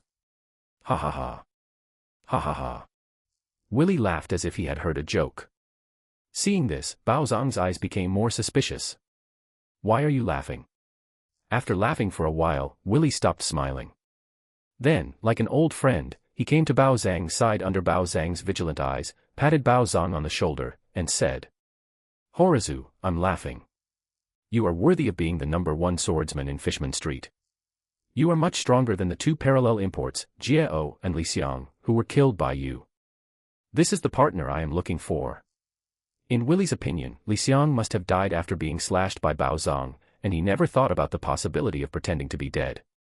After all, even Jiao couldn't withstand Leopard Zhang's slash just now. Bao Zong is just a hired killer. How can he understand what a gangster leader like Willy is thinking? Listening to his confused words, Bao Zong couldn't help but frown and said coldly, Speak directly if you have something to say, don't beat around the bush with me. When someone interrupted him, Willy's face stiffened slightly, but he quickly returned to normal. As if nothing unpleasant had happened before, Willy put his arm around Bao Zong's shoulders in a friendly manner and said, Bao Zong, cooperate with me. This time I robbed the flying pirate's treasure. I don't want any of it, I'll give it all to you. There is no free lunch in the world. Liozho knew this from the day he became a hired killer. What do you want? Willy clasped his middle finger and thumb together, making a crisp sound. Talk to smart people and it's easy to worry. Let me tell you the truth, you love money, Liozho, and I love power. As long as you cooperate with me and kill the evil dragon, when I become the boss of Fishman Street, not to mention the treasure of the flying pirates, there will be plenty of money for you sometimes. After hearing these words, it would be a lie to say that Bao Zong was unmoved. Why does Leopard Zong become a hired killer? Isn't it just for money? As long as he helps Willy become the boss of Fishman Street and keeps his promise, he can count money until his hands cramp even while lying down. Despite the fact that Fishman Street is full of thugs and gangsters, it is a poor place. In fact, as long as these villains and gangsters have no lower limit and do some work such as robbing houses and catching mermaids to sell, Barry will keep coming. In the original book, there are some scum among the fishmen in the slave-catching group who sell their own kind. For a moment, Bao Zong was silent, his eyes flickering. Seeing this, Willy smiled inwardly, already knowing that Bao Zong must be moved, but he was still hesitant. Horizu, let's do this. Let's cooperate sincerely this time. I'll help you get the flying pirate's treasure and let you see my sincerity. How about that? Under Willy's temptation, Bao Zong finally agreed. After the two reached a new cooperation agreement, they had no intention of collecting Jiao's body, let alone Li Xiang's corpse lying far away, as if the two were just garbage that could be seen everywhere on the ground. Fortunately, Willy and Li Xiang were brothers before, but now they show their true colors. Fortunately, Li Xiang knew early on that Willy was unreliable and never believed him from beginning to end. After Willy and Bao Zong left, Li Xiang got up from the ground. Hey, they too finally left. Then, he lowered his head to explore. I saw a transverse wound on the abdomen, faintly exposing the intestines. If they don't leave, there will be trouble. Fortunately, my body is relatively strong now, and I reacted when the Leopard Zong slashed and contracted my abdomen decisively. Otherwise, the injury may really kill me. Li wanted to tear off his clothes and bandage his wounds urgently. After finishing everything and clapping his hands, Li Xiang looked at the two dark figures in the distance and narrowed his eyes slightly. Let you two explore the path for me. Li Xiang hangs all the way behind Willy and Leopard. Perhaps out of contempt, or eager to grab the treasure, Willy and Leopard Zong moved very fast. They were about to approach the flying pirate's three-masted sailboat. At this moment, in front of the bow, the sea giant Amatitsumi, who had been taking a nap with his eyes closed, suddenly opened his eyes. His stature is very tall, not inferior to some Neptune-like creatures, just like a hill. When he opened his eyes, he saw two fishmen approaching, and he immediately opened his mouth. Hungry, food. Mianjin saw that the open mouth was like a black hole. As he took a deep breath, a whistling air flow swept towards Willy and Bao Zong. The sea water in front of him suddenly stirred, and blue waves rippled. The strong attraction made Willy and Leopard Zong involuntarily fly towards Mianjin Jian's mouth. But Baozu is worthy of being the best swordsman in Human Street. He is actually a master of the art and is bold and not afraid at all. Isn't it just that he looks taller? What's the big deal? With a cold snort, and with a clang, the sword at his waist suddenly came out of its sheath. A cold light flashed through his eyes, revealing his cold murderous intent. One sword style. Cut with one sword in the wind. This sword condensed the energy and spirit of Bao Zong's whole body. It was not gorgeous at all, but very simple. In an instant, the whistling airflow was stopped for a moment. Next moment. With a whoosh, Leopard Zong flew forward and slashed Mianjin Jian's face with his sword. Blood blooms like a flower. A sad scar suddenly appeared on the face that was as tall as a building, like a blood python, twisting with every breath, which was shocking. What? After seeing this, Mianjin realized it and covered the wound on his face with one hand, jumping up and down and yelling like a 3-year-old child. It hurts. It hurts. It hurts me to death. Boom, boom, boom. Boom, boom, boom. Mianjin saw that every time he beat, under his weight of hundreds and thousands of tons, the entire trench shook violently. Even the surrounding seawater seemed to be boiling, and countless bubbles floated to the ground. Seeing this, Bao Zong didn't even bother to drink wine and cheered up. This guy. You actually withstood the slashing blow from me with all my strength, and you only suffered such a slight injury. He didn't expect that the other party would be so thick-skinned and thick-skinned. He was exactly the type he hated the most. Bao Zong only felt a headache. Wrong. Feeling something was wrong, Bao Zong turned his head sharply and looked at the silent Willy next to him. Willy, how did you get the treasure from this guy last time you brought someone here? Faced with Bao Zhang's questions, Willy also felt very bad.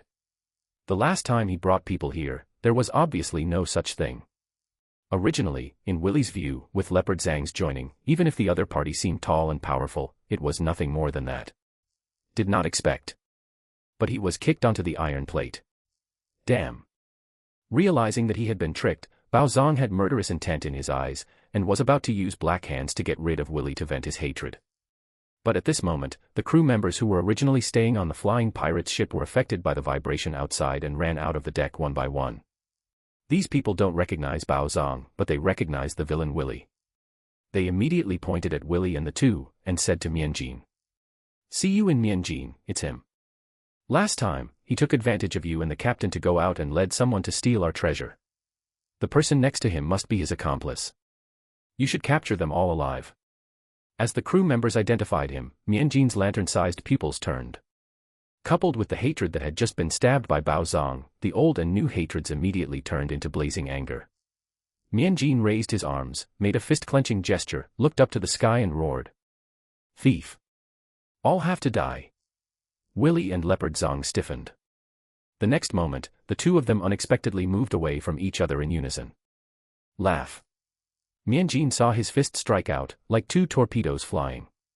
The water boiled violently wherever they passed, and strong currents surged in all directions. Even though Willy avoided the fatal blow, he was still affected by the jet of seawater. He was like a small boat in a storm, overturned by the huge waves.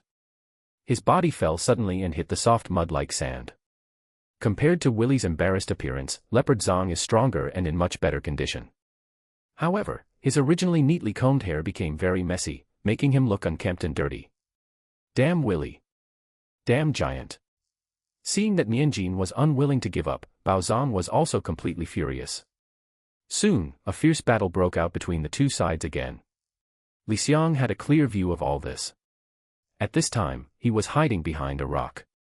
He was only 100 meters away from the three-masted sailboat of the flying pirates, and could pass by in one sprint. TSK TSK TSK. Willy, Leopard Zong, thank you. Even the attention of the few crew members on the flying pirates ship has been attracted by you. Silently giving a thumbs up to Willy and Bao Zong for sacrificing themselves for others, Li Xiang moved his arms, trying to avoid the view of the crew on the ship, and quietly approached the ship. When approaching the ship, Li Xiang discovered that the three-masted sailboat was really huge, more than 100 meters long, no less than the aircraft carrier of the previous life. This ship has gone through hundreds of years, and its hull is old and dilapidated. Many places are moldy and covered with moss. Li Xiang easily found a hole in the hull that could accommodate his body. Following this hole, Li Xiang easily sneaked in. Look around. There was no extra furniture, only a bed, and it was a very spacious room. It was obviously a crew member's room. Li Xiang touched his smooth chin, narrowed his eyes, and started thinking. According to the memory of William, the original owner of this body, he and Willie found the treasures from the captain's cabin of Vanderdyken 9. If something was stolen from me by a thief, I would definitely learn from it and hide the treasure somewhere else. Then the question is, where will he be hiding? While thinking about it, Li Xiang opened the door and came to the corridor. The wooden floor has long been in decay, and it creaks when you walk on it. If you are unlucky, you might even break the wooden board. No. No. I transferred the treasure because Vanderdyken 9 saw the problem from my perspective. But according to the original work, with his persistent and arrogant personality, he must be placed in the captain's cabin. Feeling that he had found the right direction, Li Xiang followed the route in his memory and came to the door of the captain's cabin. Not many things can stand the test of time. This is true even for the captain's cabin, which is the strongest built among pirate ships. The door of the captain's cabin displayed in front of Li Xiang was engraved with the emblem of the Vanderdyken family. It looked very strong, but in fact it was just a shape. Hundreds of years of vicissitudes had already made it fragile. Li Xiang just used a little force and pushed towards the door. Crunch. The copper and iron on the side of the door and the door frame, which had been rusting for many years, rubbed against each other, making an extremely unpleasant sound that was extremely uncomfortable to hear. Then, unexpectedly, the door collapsed with a bang. A cloud of dust rose. Fortunately, Li Xiang is a fishman and breathes with fish gills, otherwise he would definitely choke on the dirty air. Look around. This is a large captain's cabin, the size of a basketball court, but its owner probably doesn't have the heart to clean it. It looks messy. Tables and chairs were scattered everywhere in no order. The barrels of rum that had been drained were carelessly dumped on the ground, and some fragments of wine glasses were stuck upside down on the floor. There was even some kelp growing in the cracks in the wall, with a recording compass that was very important to navigators wrapped around it. Li Xiang's mouth twitched slightly, and he had no intention of complaining about this place. He followed the route in his memory and came to the hanging wall on the right. On this ancient wall, there is a portrait of Vanderdyken I, the founder of the first generation of the ancient family. This is a man who is somewhat similar to Vanderdyken 9. He is dressed in the attire of a pirate ship captain. He is also tall, holds his head high and has a heroic figure, but there is a bit more sinisterness between his eyebrows. There is a table underneath with a silver candle stand on it. Li Xiang walked up, held the silver platform in his hand, and used all his strength to rotate it 180 degrees counterclockwise. Squeak! Amidst the slight sound of the mechanism twisting, the portrait of King Vanderdyken I moved horizontally to the left, revealing the dark hole underneath. Li Xiang was already prepared and stepped into the cave entrance. The tunnel was short and shallow. Soon, Li Xiang reached his destination, and his eyes suddenly lit up. This is a treasure trove. The hundreds of years of accumulation of the Vanderdyken family are all stored here. Sure enough, Vanderdyken 9 is really like in the original work. He is a stubborn and blind arrogant, but he did not transfer the treasure. Looking at the boxes of bronze treasure boxes in front of him, the golden and silver light shined with its own light, blinding people's eyes. Li Xiang didn't have time to sigh too much and touched it with his hand. At this moment, the system prompt sounded. Ding! The money equivalent of this world has been detected. Does the host want to store it in the Krypton Gold Mall? A hint of surprise flashed in Li Xiang's eyes. It can actually be stored directly in it. Isn't this equivalent to a space ring? Unfortunately, the system directly replied with a cold word, dispelling some of Li Xiang's ideas. Sorry, host, this system is only interested in money and money equivalents in this world, and will not accept anything else. Li Xiang shrugged and didn't care. Looking around, there were 44 treasure boxes on the ground, which contained jewelry, gems, or gold artifacts that the human world was keen on. Li Xiang thought that the original owner of this body, the Fishman William, came here with Willie last time. Due to various restrictions, they only grabbed some jewelry that was easy to carry. But even so, he gained a lot. Originally, Li Xiang just wanted to get some valuables, but he didn't expect the system to be so powerful. Storage them all into the Krypton Gold Mall. As Li Xiang thought, the secret room that had seemed crowded because of the treasure chest suddenly became empty and seemed much emptier. Seeing this, Li Xiang nodded with satisfaction and clapped his hands. It's time to retire. With this in mind, Li Xiang turned around and walked down the corridor where he came from, preparing to go back the way he came. Just when Li wanted to reach the corner of the corridor, an accident happened. The door to the crew room on one side suddenly opened. A fishman with an ordinary fish head yawned and walked out of the room.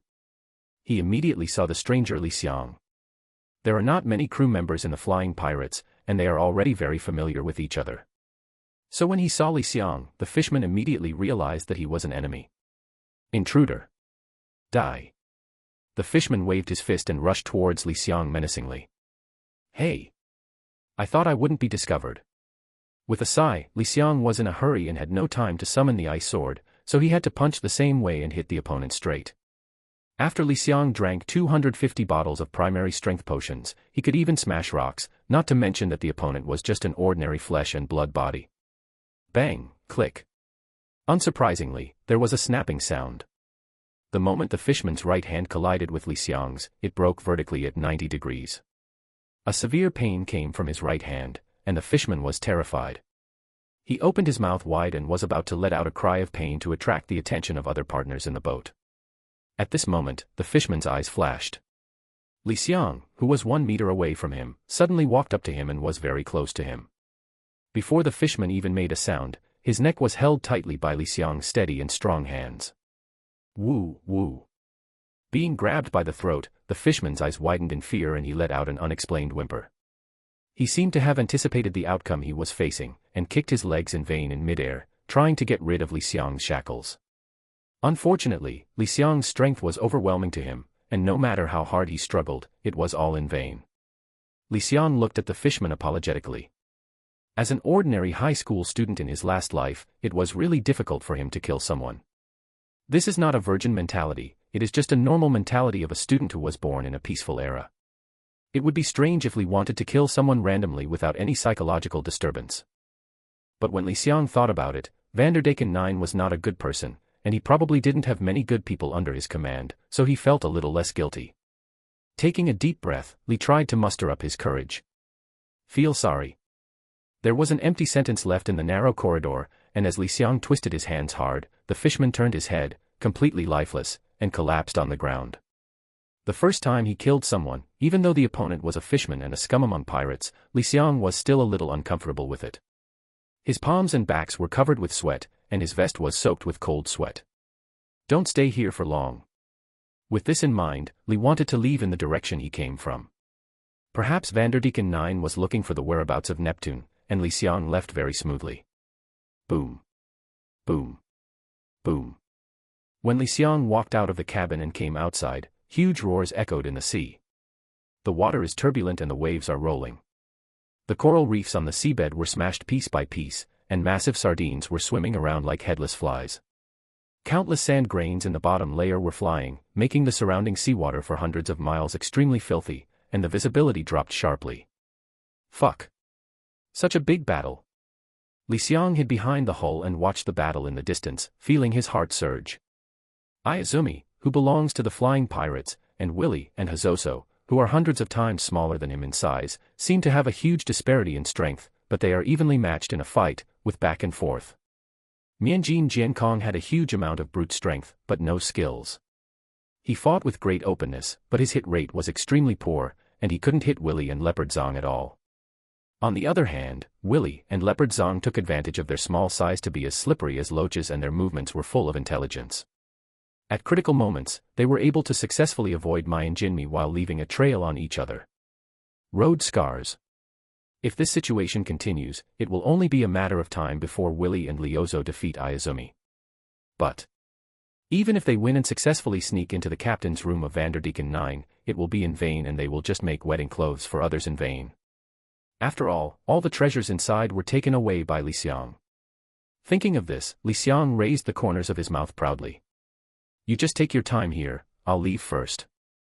Muttering something softly, Li Xiang left the sea forest quietly while everyone's eyes were attracted to the battle.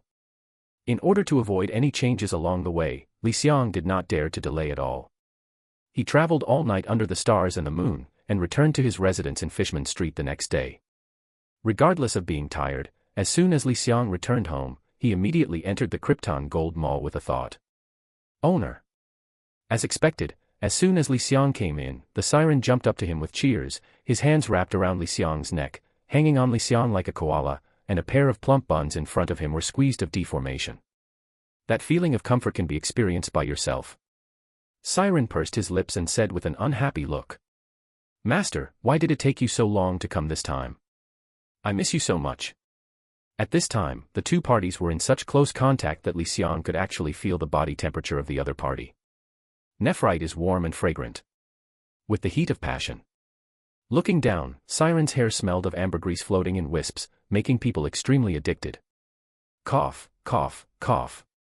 Li Xiang felt that his little brother was a little strange, his face turned red, and he quickly pulled Siren away to avoid her embarrassment. Pushed away by Li Xiang, Siren showed a hint of loneliness on his face, lowered his head, wrung his fingers, and said weakly. Master, is it because I am unattractive that you dislike me?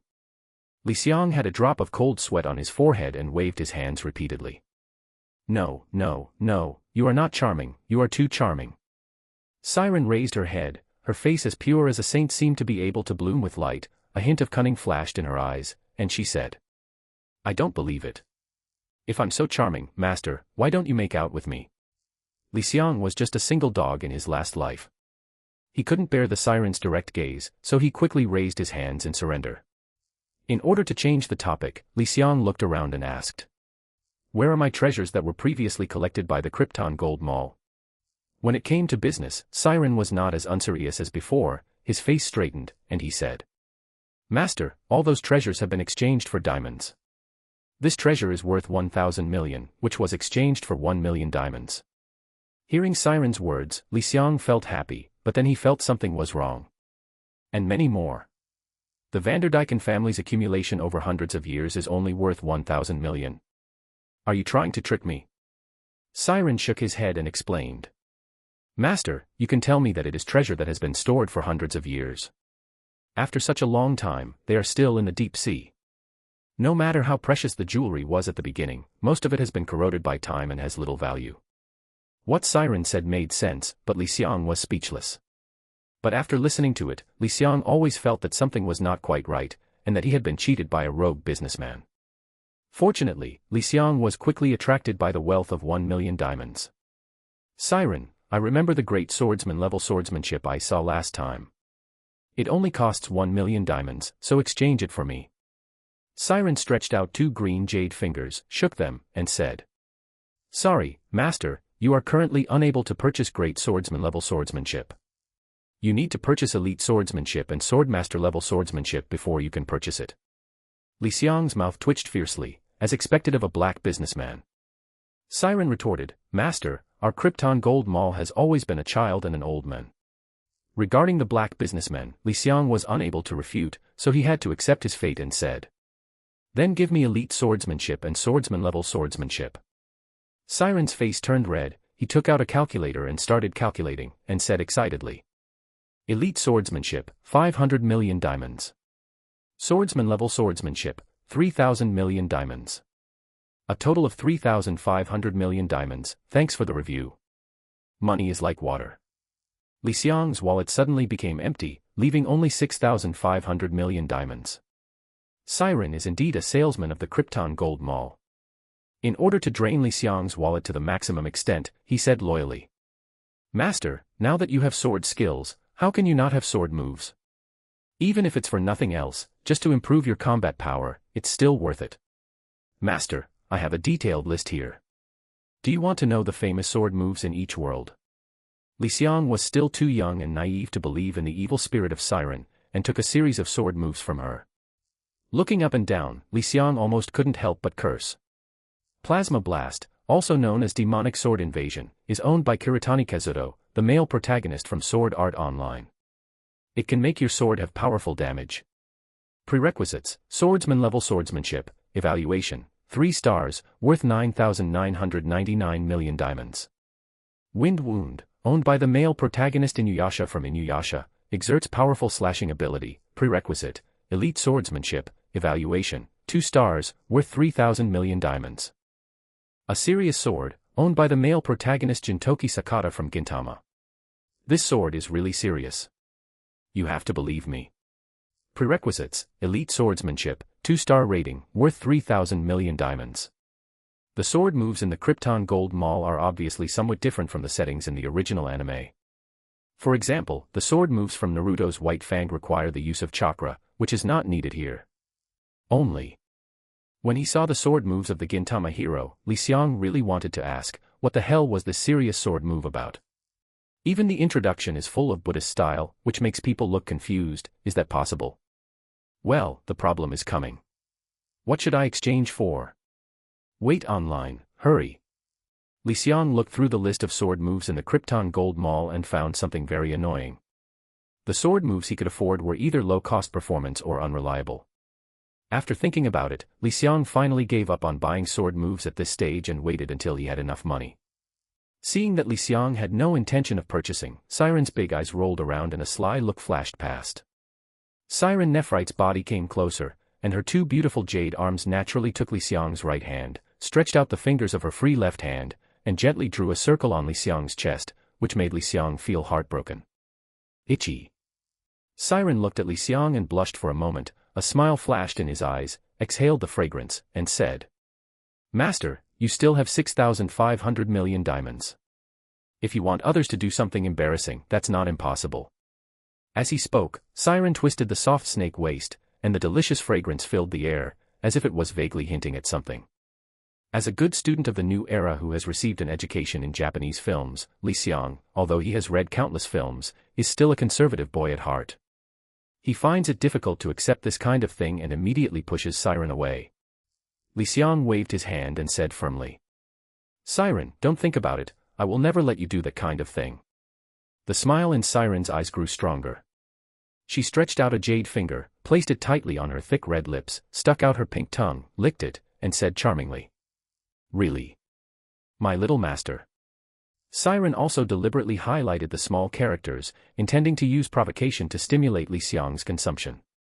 Li Xiang may not be good at anything else, but his ability in focusing on the body is definitely top-notch, and he said with certainty, "Of course, because you're not my type." Sirens. There was a moment of embarrassment at the scene. Even the air seemed to be frozen. Siren's smile that was originally full of wisdom froze. However, the siren was indeed the legendary creature that charmed the crew. It took less than a second for him to react, his face became calm again, he revealed a brisk smile, and the beauty mark at the corner of his mouth became more and more obvious. "Oh. Master, what type do you like?" "Siren, I can change my body shape at will. Whether you like Lolita or Royal Sister, Master, I can satisfy you. Even if, Master, you let me wear a sailor uniform or a nurse uniform." Feeling that the topic was getting more and more crooked, Li Xiang quickly reached out and blocked Siren's mouth. "Forget it, you better stop talking and let me take a good look at what good things I can buy." Sure enough, when it came to business, Siren immediately became serious. Li Xiang carefully looked at the products in the Krypton Gold Mall and finally decided to buy the Zanpakuto from the Death God world. Seeing Li Xiang's choice, Siren couldn't help but ask, "Master, are you sure you really want this? It costs 6,000 million diamonds to purchase." Li Xiang nodded. "The Zanpakuto has good growth potential and suits me very well. Although the purchased Zanpakuto is only the most primitive version, the subsequent Shirkai and Swastika will require Krypton Gold to unlock. But it's the most cost-effective, and I chose the one that suits me best." Seeing that Li Xiang had made up his mind, Siren said no more. "Okay, Master, then this Zanpakuto is yours." Suddenly, the temperature of the entire world dropped suddenly, and pieces of snowflakes fell from the sky. The drastic temperature difference made Li Xiang feel goosebumps all over the floor even with his current physique. You can imagine how cold it was. On the other hand, Siren didn't feel any discomfort. A burst of brilliant light fell from the sky. A long and slender sword appeared in front of Li Xiang. It had a restrained edge and looked like an ordinary sword. "This is Zanpakuto Hyarinmaru." Li Xiang looked intently, and the information about Hyarinmaru appeared in front of him. Hyarinmaru, from the sword of Toshiro Hitsugaya, captain of the 10th Division, comes from the god of death. It is the strongest ice and snow Zanpakuto in Soul Society. It has a wide attack range, can freeze water in the air to form an ice dragon, and can even control the weather. Additional ice damage. Original version, sharp and not easily damaged, rated 2 stars. Unlocking the initial unlocking function requires 3 million diamonds. Unlocking the swastika function requires 10 billion diamonds. Seeing the string of numbers at the back, Li Xiang twitched the corner of his mouth slightly and ignored it. Li Xiang has no way to complain about the Krypton Gold Mall's routine of demanding money. This is darker than a penguin. Fortunately, this Zanpakuto is cost-effective and has strong growth potential, but it also has its shortcomings. Li Xiang cannot take it out anytime and anywhere like the ice-shaped ice sword. After a series of purchases, Li Xiang's wallet shrank severely again, leaving only 500 million diamonds. Li Xiang really wanted to complain. The currency here has depreciated so much. There seems to be a lot of diamonds, but there are no good things that can be bought. Touching his smooth chin, Li Xiang turned his attention to the lottery. The first one is a draw and costs 100 diamonds. The second one is 10 draws in a row, which costs 1,000 diamonds and is guaranteed to draw props. The third one is 10,000 consecutive draws, which costs diamonds. It also guarantees that you will get the props and at the same time, you will also receive a consecutive draw for free. Li Xiang still remembers the last time he spent 99 diamonds to get a 9900 consecutive draw. Plus the 10 consecutive draw as a gift, he only got a few hundred bottles of primary potions. In other words, during his last draw, he had many buys and didn't draw anything. It's simply ridiculous. Forget it, 500 million diamonds can't buy anything anyway, so let's try our luck here. Even if I am a legendary African chief, I still have to believe in my dreams. I don't believe it anymore. Krypton can't change your life. Brother has a lot of money. With the idea of changing his destiny with Krypton Gold, Li Xiang resolutely invested all 500 million diamonds in a 500-shot draw. A series of system prompts sounded, starting with, "Congratulations, you have obtained Primary Strength Potion 1. A good start made Li Xiang feel slightly happy, feeling that his bad luck had finally come to an end today. However, what followed was a series of apologies. "Sorry, I didn't draw anything this time, please try again. Feel sorry. Feel sorry." A series of apologetic reminders from the system almost drove Li Xiang insane. What's wrong with the African sheiks? Why did they treat me like this? Li Xiang simply stopped this process, skipped it, and retrieved the results. Ding. Congratulations to the host, you have obtained 500 primary physical strength enhancement potions, 350 primary speed enhancement potions, 13,000 primary strength enhancement potions, and skill, Chidori. Li Xiang glanced at it out of habit. Well, it's a primary potion again, no surprises at all. And many more. What is this? Li Xiang was stunned when he saw the last sentence. Skill, Chidori. What the fuck? Damn it. Is today really the day when Krypton Gold changes destiny and the non-chiefs counterattack the European Emperor? Li wanted to check the newly obtained skills immediately. Chidori, from Naruto, forms a high-intensity electric current in the hand, then rushes forward and pierces the enemy. It has extremely strong penetrating power and paralysis effect. It is difficult to learn. Rating, 3 stars. As an anime fan in his previous life, Li Xiang naturally watched the Naruto anime. As an A-level ninjutsu, the system actually only rated Chidori 3 stars. Any problem? This question did not require an answer from the system. Li Xiang quickly understood that the phrase, learning difficulty is high, at the end of the system was a warm reminder. The Chidori obtained from the Krypton Gold Mall naturally does not require the use of chakra. Out of curiosity, Li Xiang wanted to know the effect of Chidori immediately. He spread his right hand and tried to condense a ball of lightning and electricity in his palm according to the method provided by the system. Squeak. Squeak. A sharp and extremely harsh sound kept coming from the palm of my hand. Before Li Xiang could be happy, because of his relaxation, the thunder and lightning ball that had just been condensed dispersed with a bang. Seeing all his hard work in vain, Li Xiang was speechless. Is this why learning is more difficult? On the side, Siren covered her mouth and snickered, her eyes full of smiles, and she thought to herself. Master, how can Chidori be so easy to use? Li Xiang, who did not believe in evil, used it several times one after another, but without exception, it failed to take shape every time due to one or another reason. In the end, Li Xiang had to terminate the experiment. It's not that Li Xiang wants to give up, but because the Chidori puts a very heavy load on Li Xiang's arm. After trying 8 or 9 times, Li Xiang's right arm felt sore, as if being pricked by countless silver needles, and it was difficult to even lift it up. Obviously, this is because the muscles cannot bear it. Only then did Li Xiang realize why Chidori's skill was so powerful, but it was only rated 3 stars, only 1 star higher than the original version of the Zanpakuto. This was the reason. If an ordinary person gets a Chidori, one arm will be useless every time he uses it. What's the point? This is a skill that only the strong can master. Putting aside the Chidori issue for now, Li Xiang turned to look at the primary strengthening potion he had just obtained. Based on the last experience, Li Xiang drank up 500 bottles of primary physical strengthening potion in one gulp. My whole body feels hot. Because the body temperature was very high, even Li Xiang's originally blue skin turned red. But what surprised Li Xiang was that his right arm, which was sore due to trying Chidori just now, recovered in the blink of an eye. Simultaneously, Li Xiang felt a numbness and itching in his abdomen. He immediately lifted up his clothes, pulled away the emergency binding strips on his abdomen, and looked at the wounds he had sustained from Baozong's slash. It turned out that Li Xiang's intestines could be vaguely seen through the open wound on his abdomen.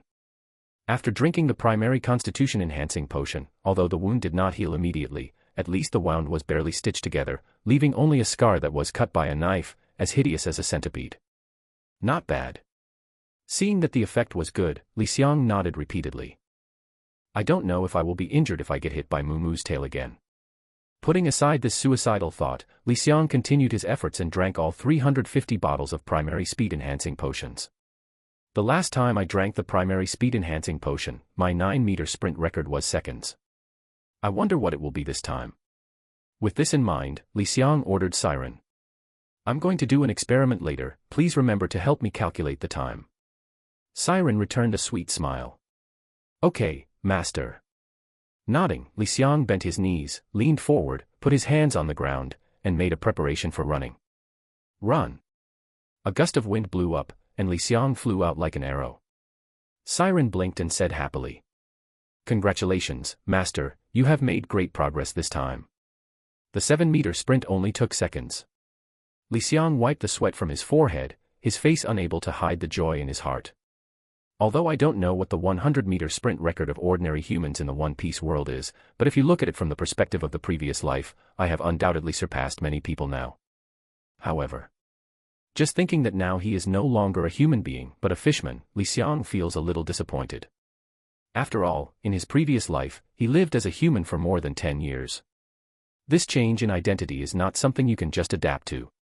Even Li Xiang admitted in his heart that when he looked at the fishmen in Fishman Street, he often regarded them as similar game NPCs and did not regard them as one of his own.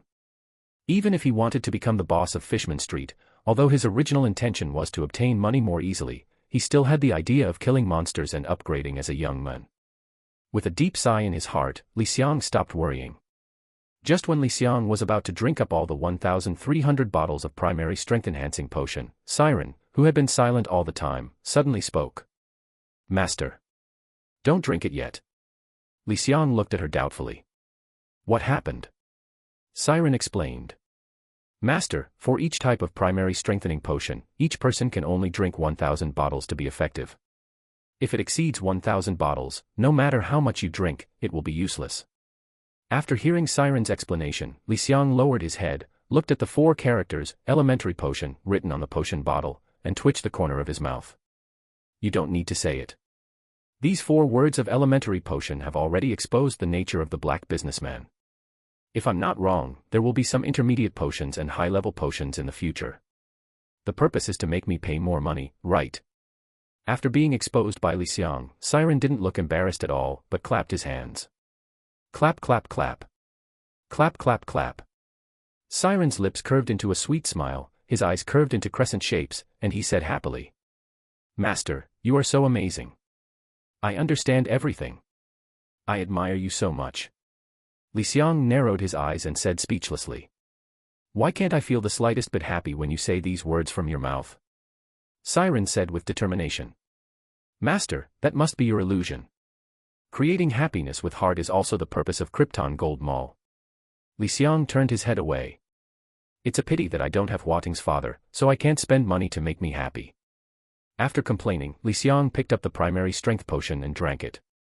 Last time I drank 250 bottles, because there is a limit of 1,000 bottles to be effective. Li wanted to drink 750 bottles this time, and there are still 550 bottles left. When he reached the limit of the primary strength-enhancing potion, Li Xiang's height suddenly increased, and the muscles on his body swelled explosively. Every muscle on the arm is almost the size of an adult's fist, as if poured with molten iron, filled with a sense of power and beauty. Li Xiang withdrew from the Krypton Gold Mall. After finding a mirror, Li Xiang looked at his figure reflected in the mirror. He was tall, muscular, and had a very delicate face, and he suddenly showed a wry smile. Why do I feel that I have the potential to become someone like Neza in 100,000 bad jokes? Li Xiang arched his arm, and you could clearly see the muscles on it, and the veins like small snakes. It was easy to believe that there was such explosive power hidden in it. Li Xiang shook his head and decided to go out and relax. Walking to the street and looking around, this Fishman Street, which evolved from Noah's Ark, was still the same as before. Except for the tavern, which was still a little alive, the rest of the place was in darkness. In this darkness, there are many unknown evils hidden.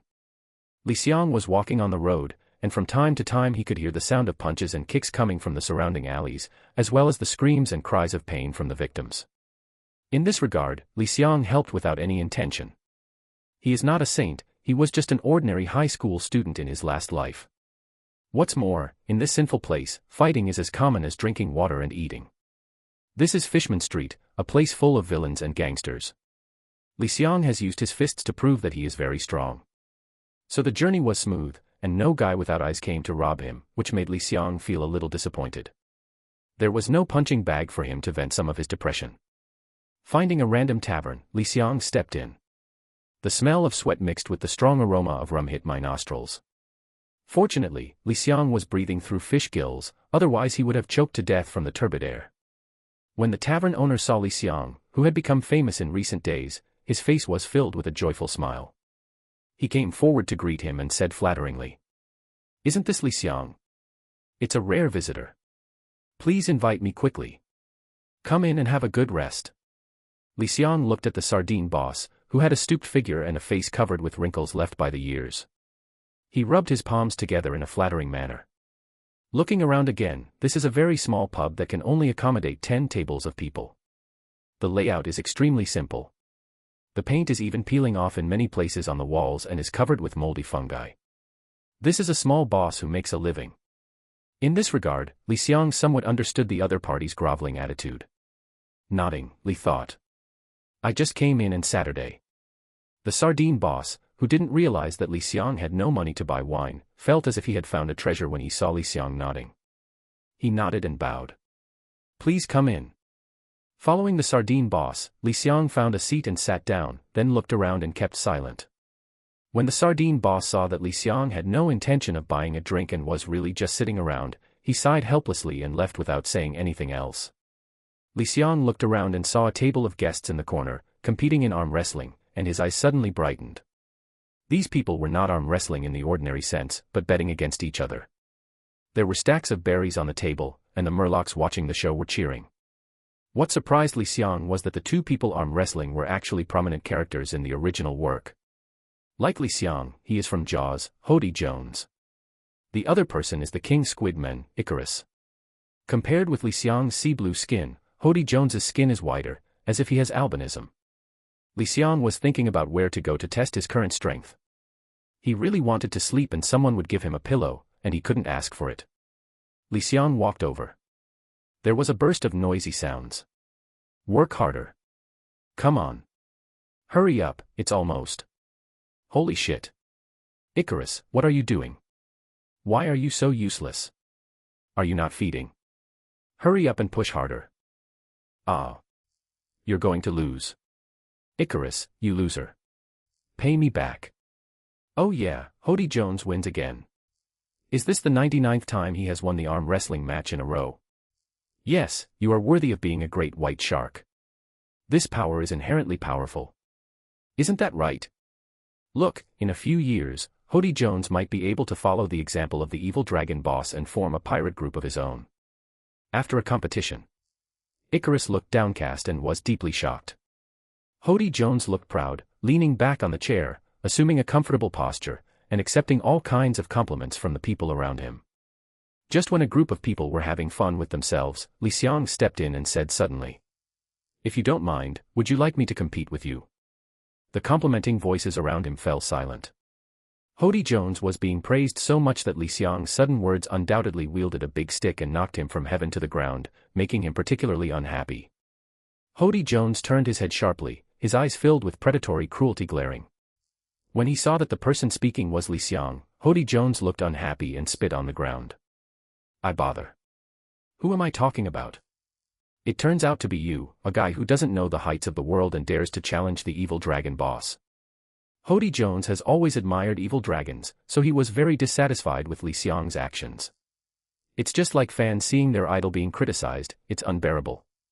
As if he didn't take Hody Jones's bad attitude to heart, Li Xiang chuckled lightly, and under Icarus' unhappy, angry, and aggrieved gaze, he used strong force to push him away without any disobedience, and sat down on his seat.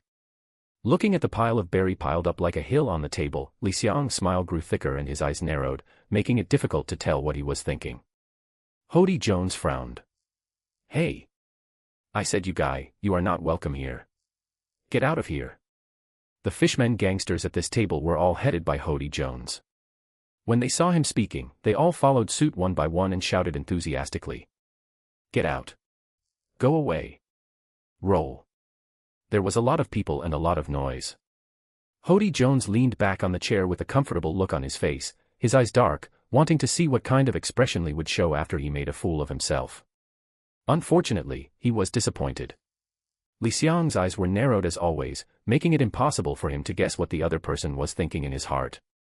Just when Hody Jones was disappointed, Li wanted to move. Li Xiang leaned forward and placed his two big hands on Barry on the table. With Li Xiang's current body shape, even Hody Jones is a head shorter, which puts a lot of psychological pressure on him. With a deliberately contemptuous smile on his lips, Li Xiang stared into Hody Jones's eyes with pressure. I just heard that you have won 99 consecutive arm wrestling matches. What's wrong now? You don't even have the courage to arm wrestle with me. Or are you just a good-for-nothing? Who do you call trash? Hearing Li Xiang's provocative words, Hody Jones's eyes widened with a look full of malice. Even, in order to enhance the deterrent effect, Hody Jones's unusual finger bones were clenched together with great force, making a crisp bone sound. Crack. Every sound is clear and audible, and when heard in other people's ears, it feels like breaking one's own finger bones, which is frightening. Li Xiang looked at the great white sharkman in front of him with interest. He was still very young, but he already had a sense of lawlessness in his body. In a place like Fishman Street, a gangster with this kind of temperament is more likely to be favored by others. Unfortunately, he met Li Xiang. When watching anime in his last life, Li Xiang was very disgusted with Hody Jones' behavior. Hody Jones succeeded more than he succeeded, not only killing Princess Otoheim, but also later destroying the Ryugu kingdom. He thinks he is awesome and can use this to become the king. In fact, he is just a fool who sits in a well and looks at the sky. He does not know how vast the human world is outside. There are countless strong people like the Krypton carp crossing the river. Any strong person from the New World can do it. Crush him to death like an ant. Of course. On the other hand, Li Xiang had to admire this guy's boldness. Li Xiang asked himself that in his last life, he was just an ordinary high school student without any big ambitions. Now that I have traveled to the world of One Piece and obtained the system, I can use the Krypton Gold Mall to become stronger with Krypton Gold. I just want to live a wonderful life in this life and not waste the opportunity to be reborn. Even if Li Xiang desires to defeat the evil dragon and become the boss of Fishman Street, it is just to gain more power from Barry. The thoughts in my mind raced rapidly, but in reality it only lasted for a second. Li Xiang squinted his crescent-shaped eyes and said provocatively. Since you are not a loser, why don't you dare to arm wrestle with me? The atmosphere in the venue became increasingly tense, as if the two would fight in the next second. After being provoked one after another, if he didn't fight back, Hody Jones wouldn't have to hang out in Fishman Street anymore. Fishman Street doesn't need weaklings. Hody Jones opened his mouth wide, and the sharp teeth exuded a hint of chill. Since you want to arm wrestle with me so much, I will let you do it. Hody Jones almost gritted his teeth and spat out the last three words, I'll help you, with a trace of murderous intent. Obviously, this is not so easy to get along with. Once Li Xiang shows his weakness, Hody Jones' ruthless character will definitely break Li Xiang's wrist. Shrugging indifferently, Li Xiang picked up the Zanpakuto attached to his waist, placed it on the table, and said with a smile. How can you bet for less? I will use this knife to bet all the berries on your table. Hody Jones has never been very fond of human weapons.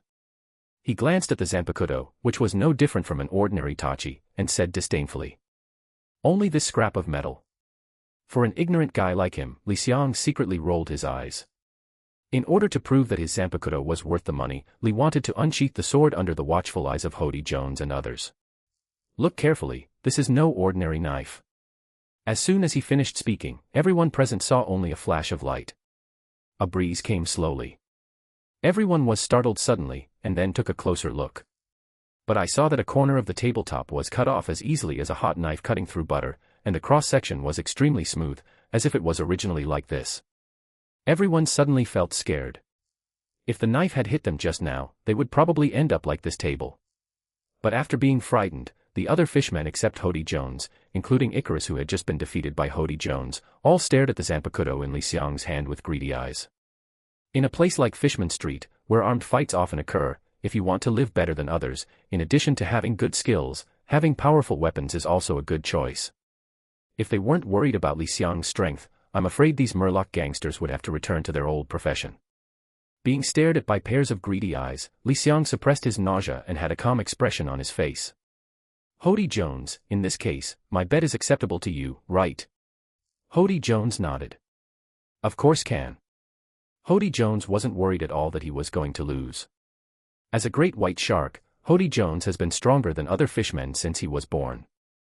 Moreover, he has always been brave and fierce, and likes to fight with other gangsters. He is very crazy about exercise. After unremitting efforts, his strength is now 2 or 3 times that of other fishmen of the same age. Even for a burly man like Icarus, after the arm wrestling competition with him just now, although he was not injured on the surface, he still suffered from a soreness in his right arm. Seeing that both of them were determined to compete, Icarus said, "I will be the referee, and the countdown will start immediately after 3 seconds." The right hands of Hody Jones and Li Xiang were pressed together. Icarus glanced at both sides, and an invisible pressure filled his surroundings, as if a big stone was pressing on his chest. Ready or not? The two nodded at the same time. Okay, listen to my command. 3, 2. Before Icarus could shout 1, Hody Jones suddenly jumped up, with veins popping out on the back of his right hand. With all his body's strength, he wanted to take advantage of this surprise opportunity to not only knock down Li Xiang, but also smash his wrists to pieces. Regarding Hody Jones's behavior of not following the rules at all, the minions he brought around him all looked as if they were not surprised at all. Instead, they all looked excited and joking, wanting to see and wait. Li wondered what kind of expression he would show. Is it chagrin, pain, or regret? Simultaneously. Hody Jones thought he had a chance to win and said with a crazy look, "Li Xiang, you are such a piece of rubbish. You actually provoked me again and again and dared to call me a piece of rubbish. I will make you understand what will happen if you provoke me.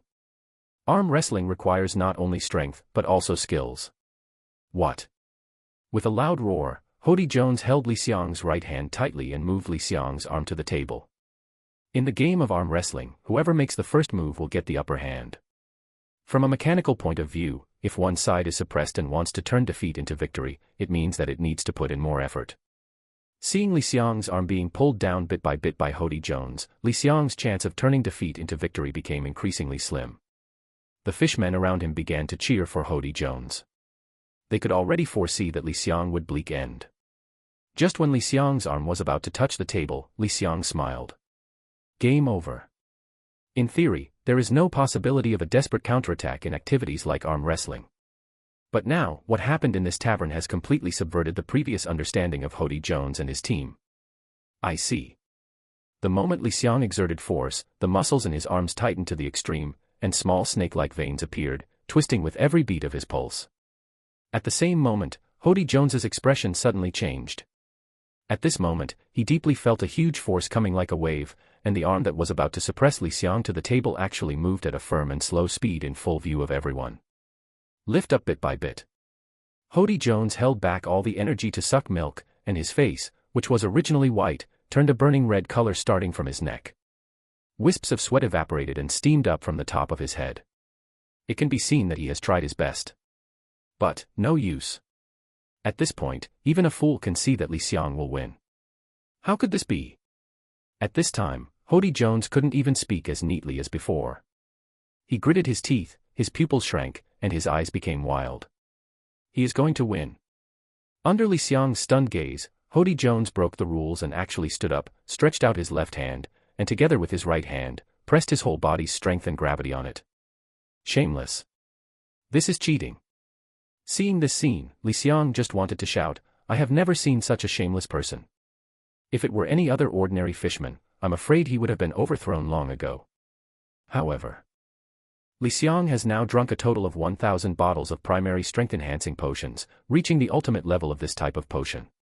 The enhancement obtained is not comparable to that of a villain like Hody Jones. Infused with the endless power of Hody Jones, Li Xiang's arm was like a sea-fixing needle, firmly pressed against the table, motionless. What a powerful force. The surrounding fishmen, including Icarus, were all stunned. The scene was silent, everyone held their breath and could only hear the sound of swallowing saliva one after another. Under the astonished eyes of everyone, Li Xiang regained his original position from an absolute disadvantage. Hoochie!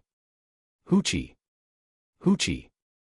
Hody Jones was breathing heavily, sweat gushing down his face like liquid, his eyes widened ferociously, with bloodshot eyes filling his pupils. Everyone could see that Hody Jones was at the end of his strength. Even if he cheats, the outcome is not in suspense. Hody Jones had no energy left to speak, so he had to signal Icarus with his eyes. The two had known each other for many years, and Icarus immediately understood.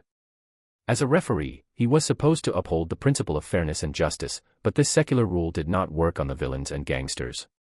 Icarus immediately raised his hands at the minions brought by Hody Jones and scolded.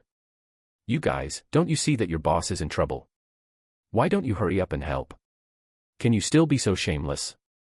Even the minions who were used to seeing Hody Jones' shamelessness were very shocked at first, a little confused, and couldn't react for a while.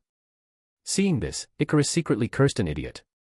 Seeing that Hody Jones's lips were turning white and he was about to lose his strength, he quickly stretched out 8 arms to help. Afterwards, the minions immediately came to their senses and imitated him one after another. There are 8 minions in total, plus Icarus's 8 arms. It can be said that the more are bullying the less.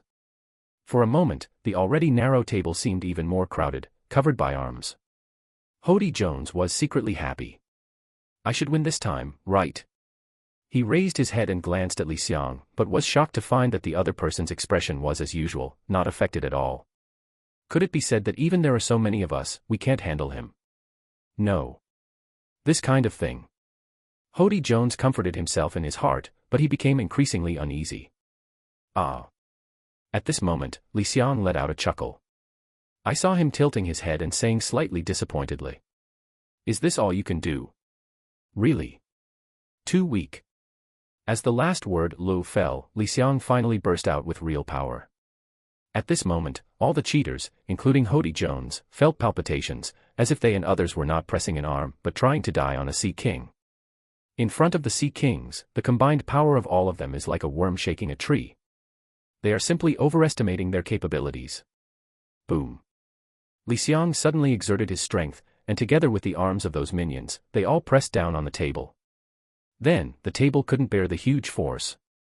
There was a loud bang and it fell apart instantly. Ah. My wrist is broken. Mine too. It hurts. The 2 weakest minions covered their wrists and burst into tears from the pain. As their head, Hody Jones looked down at his hands, which kept trembling. The tiger's mouth burst open and blood spilled out, but he did not feel any pain because he was too numb to feel anything. Li wanted to collect the scattered berries on the ground and put them into his pocket, then patted the dust on his hands and curled his lips. Thankfully I had such expectations before, but it turned out that I only had 5 berries. I was really poor. Li Xiang just stole the flying pirate's treasure worth 10 million, so naturally he didn't take such a small amount of money seriously. Just when Li Xiang turned around and was about to leave, Hody Jones' pupils condensed, and a sly and cruel smile appeared at the corner of his mouth. He and Icarus looked at each other, and they had a tacit understanding with each other. They suddenly burst out and attacked Li Xiang from the back. You want to leave after taking my money? Keep your life alive. Icarus's eyes revealed excitement and greed, and his 8 arms were waving like a tiger. That knife of yours belongs to me. In this tavern, the corridor can only accommodate 2 people at most. There are tables and chairs on both sides. It is not easy to avoid the attack from behind. After Li Xiang received the inheritance of basic swordsmanship, he could predict even Bao Zhang's surprise attack, let alone now have the inheritance of swordsman-level swordsmanship. Hody Jones and Icarus thought their attack was sophisticated, but in Li Xiang's eyes it was like child's play, full of flaws. Ugh! If you don't seek death, you won't die. Why don't you understand?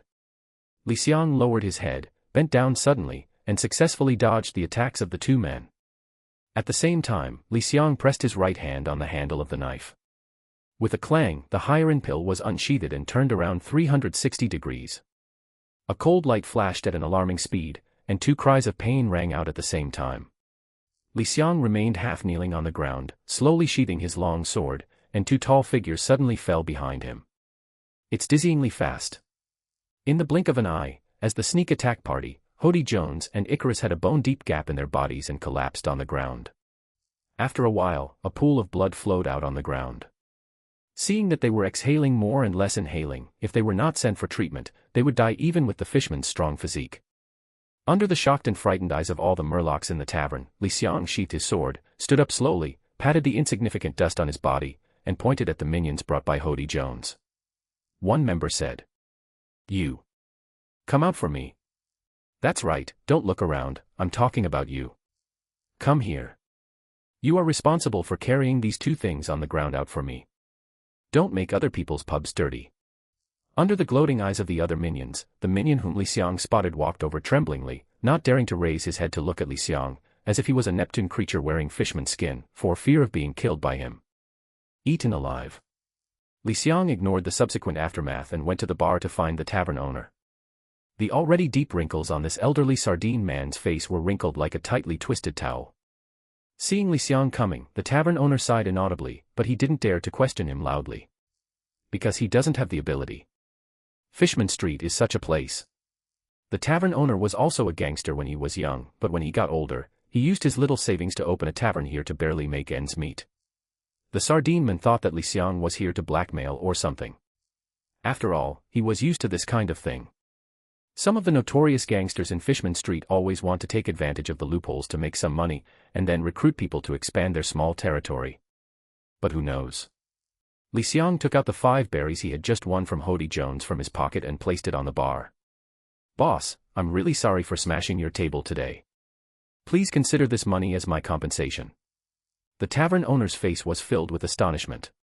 Is he here to make amends? It is really ironic to say that if you smash other people's things, you have to apologize and pay for it. In the world of Li Xiang's previous life, it was a matter of course, but in this lawless place, it is an unthinkable thing. It simply subverts people's outlook on life. For a while, the tavern owner didn't come back to his senses. By the time he reacted, Li Xiang had already turned his back and walked to the door of the tavern, leaving behind only a majestic figure. The sardine man was old, but not confused. He followed up with his old steps and said loudly, "Young man, the money you gave is too much, I can't accept it." Li Xiang turned his back to him and waved his hand. "Don't worry, take it. I won't take it back." With that said, Li Xiang's steps were windy and he sped away. In just a few breaths, he left the tavern owner behind. Who? The tavern owner ran to the door panting, leaning on the door frame with one hand, staring blankly at Li Xiang's figure walking further and further away, holding the 5 berries tightly in his hand. This young man's style is really similar to boss Jinbei. The sardine man's sigh was heard by other Murlocs in the tavern. Unexpectedly, they also showed expressions of approval. Li Xiang didn't know that because of his seemingly ordinary behavior, he actually got the support of a small group of fishmen in Fishman Street. After leaving the tavern, Li Xiang rested at home for a few days, and the remaining injuries on his body were almost healed. Southwest He left Fishman Street and headed to the deep sea, looking for an empty area for training. There are only more than 2 weeks left before the appointment with the evil dragon. Li Xiang must first become familiar with the abilities he currently possesses. After 2 days of hard work, Li Xiang found a submarine basin. There was a coral reef group growing nearby and a large number of sea fish living here. Li Xiang did not have to worry about the source of food when training. Li Xiang first drew out his Zanpakuto Hyarinmaru and said secretly, "According to the original book, as a swordsman, you need to learn to feel the breath of all things. Let me see how to use it first." The inheritance of swordsman-level swordsmanship has long been integrated into Li Xiang's bones. When Li Xiang closed his eyes, calmed down, and concentrated his mental energy, the whole world seemed to become unusually quiet. Bang. Bang. Bang. At first, Li Xiang could only hear the strong sound of his heart, beating very rhythmically. Feeling the breath of all things is not as simple as Li Xiang imagined, and he fell into a long induction after that. Fortunately, as a senior in high school in his last life, Li Xiang had become accustomed to focusing on one thing quietly in order to cope with the college entrance examination, so he could continue to maintain a calm mind. Li Xiang kept holding the knife and his body remained motionless. 10 minutes. 1 hour. 3 hours. After a long time, Li Xiang remained the same, as if he were a sculpture. Gradually, the fish swimming around regarded Li Xiang as a stone and swam past him without any sense of danger. In Li Xiang's induction, the world turned into a vast curtain. He was at the hub, and the fish swimming around him were like stars, and their every move was within his induction. Learn. Li Xiang suddenly opened his eyes. His originally ordinary pair of black pupils were as bright as stars and as unique as black gems. Li Xiang suddenly drew his sword out of its sheath, and Hyarinmaru drew a crescent-shaped arc in midair, accurately cutting into a sea fish. In the face of Li Xiang's precise sword skills, the zanpakuto, which was originally used for killing, turned into a kitchen knife with ease. After slashing and slashing, the sea fish was cut. Secondly, all the fish bones and fish bones in the body were picked out one by one, and no one was missing. Li Xiang grabbed a handful of fresh fish fillets and put them in his mouth, nodding while eating. Not bad. I don't know if Li wants to say that his knife skills are good, or that the fish fillets are good. If the swordsmen in the human world outside knew that Li Xiang, a prodigal, actually used such a good knife to cut sashimi, they would definitely come in droves to teach him a lesson and steal the zanpakuto away. Have a break. Li Xiang sheathed his sword and spread his right palm. Now, it's time to train Chidori's ability. Thinking like this, Li Xiang began to gather a ball of lightning in his hand. But Li didn't even think about it. With his current control, using Chidori under the ocean was not seeking death. As predicted. The next moment, with a hiss, the electric ball in Li Xiang's palm spread out and turned into wisps of electricity, spreading along the sea water and pouring into Li Xiang's body. What is it like to use Chidori in the deep sea? Li Xiang didn't know it before, but he knows it now. Now he only regrets that he was a liberal arts dog in his previous life and didn't pay attention to the physics class. Before, Li Xiang didn't think anything of using Chidori in the Krypton Gold Mall, but at this moment in the sea water, when the electricity dispersed by Chidori poured into his body suddenly made a sound like a firecracker. Crack! Crack! The electric current was introduced into the body and spread along the blood. Even though Li Xiang had drank a total of 600 bottles of primary physical enhancement potions, he still felt unbearable. From a physical point of view, the current density per unit electric field intensity and the conductivity of seawater, the reciprocal of resistivity, are usually represented by the symbol sigma, which is generally 3 to 5 ohms/meter. At a temperature of 17 degrees Celsius, the conductivity of standard seawater is 4.54 to 4.81 ohms/meter. Simply put, the conductivity of seawater is 10 to 7 times that of copper and 1012 times that of glass. Li Xiang knelt half on the ground and groaned. At this moment, Li Xiang's whole body felt like a sponge that had been suddenly drained of water. The sore and numb pain was constantly eroding his nerves. He gritted his teeth, clenched his fists, dug his 10 fingers into his flesh, and a little blood flowed out. I saw that the veins on the back of his hands were beating slightly like cramps. You can imagine how much pain Li Xiang was suffering at this time. Licking his mouth, Li Xiang stood up again. He lowered his head and glanced at his right hand. The palm of his hand was scorched black, which was caused by the electric current dispersed by the Chidori. Li Xiang took a breath of air, grinned, shook his head and smiled bitterly, saying, "What a mistake. I didn't expect that using the Chidori in the ocean would be too reluctant. But if I can freely use Chidori in the ocean, it might be a trump card for me." Li wanted to stay where he was, relaxing his body as much as possible, and his slightly rapid breathing slowly calmed down. Then, with a thought, Li Xiang appeared in the Krypton Gold Mall. "Master, welcome back." The siren pounced on Li Xiang enthusiastically as always. Li Xiang was already used to the strange thing and hid sideways. "Siren, don't make trouble, I want to do business." Perhaps the word, doing business, has a different meaning in Siren's dictionary. Siren's eyes suddenly lit up after hearing this. Then, Siren put her hands on her waist, lifted it up with all her strength, and was about to take off the thin layer of gauze on her body. Seeing Siren's shoulders as condensed as balls, Li Xiang was shocked and quickly stopped him. "Stop. Siren, do you know what you are doing?" Siren stopped what he was doing and looked at Li Xiang with an innocent face. His two big eyes were watery. He put a finger on his sexy red lips, opened his white teeth slightly and said, "Master, don't you want to do something serious? I am ready to serve you. Of course, this service is a value-added service of the Krypton Gold Mall. You only need to pay 2 million diamonds afterwards." Li Xiang couldn't help but spit out a nosebleed. After taking a breath, Li Xiang shook his head and said with a smile, "Siren, I think you must have some misunderstanding about the 3 words of doing business. Now I just ask you to go aside and don't bother me." Siren snorted and lowered his head in disappointment. Without the interruption of the siren, Li Xiang moved his slightly stiff limbs and prepared to exercise Chidori's abilities. In the Krypton Gold Mall, Li Xiang has no worries about being outside in the ocean and can train without any worries. Opening his palm and following Chidori's usage procedure, Li Xiang began to try to condense the lightning ball again. However, thunder and lightning have always been unruly and not easily tamed. It was like a hedgehog piercing Li Xiang's palm, constantly stinging Li Xiang's nerves. After a while, Li Xiang's originally charred palm peeled off, revealing the tender flesh underneath. After touching Chidori at close range, he immediately made a hissing sound. Soon, the aroma of meat overflowed. Li Xiang's forehead was dripping with cold sweat, and his teeth were chattering. It was obvious that he was in severe pain. However, Li Xiang did not give up. As a time traveler, although Li Xiang has a system and can use Krypton to become stronger, he understands the truth that it is best to rely on others to defeat mountains and rely on others. In the world of One Piece, devil fruits have all kinds of strange abilities. Li Xiang is not sure that there is no fruit in this world that can deprive one's body of the ability. What would he do if he encountered one? Li Xiang doesn't dare to gamble.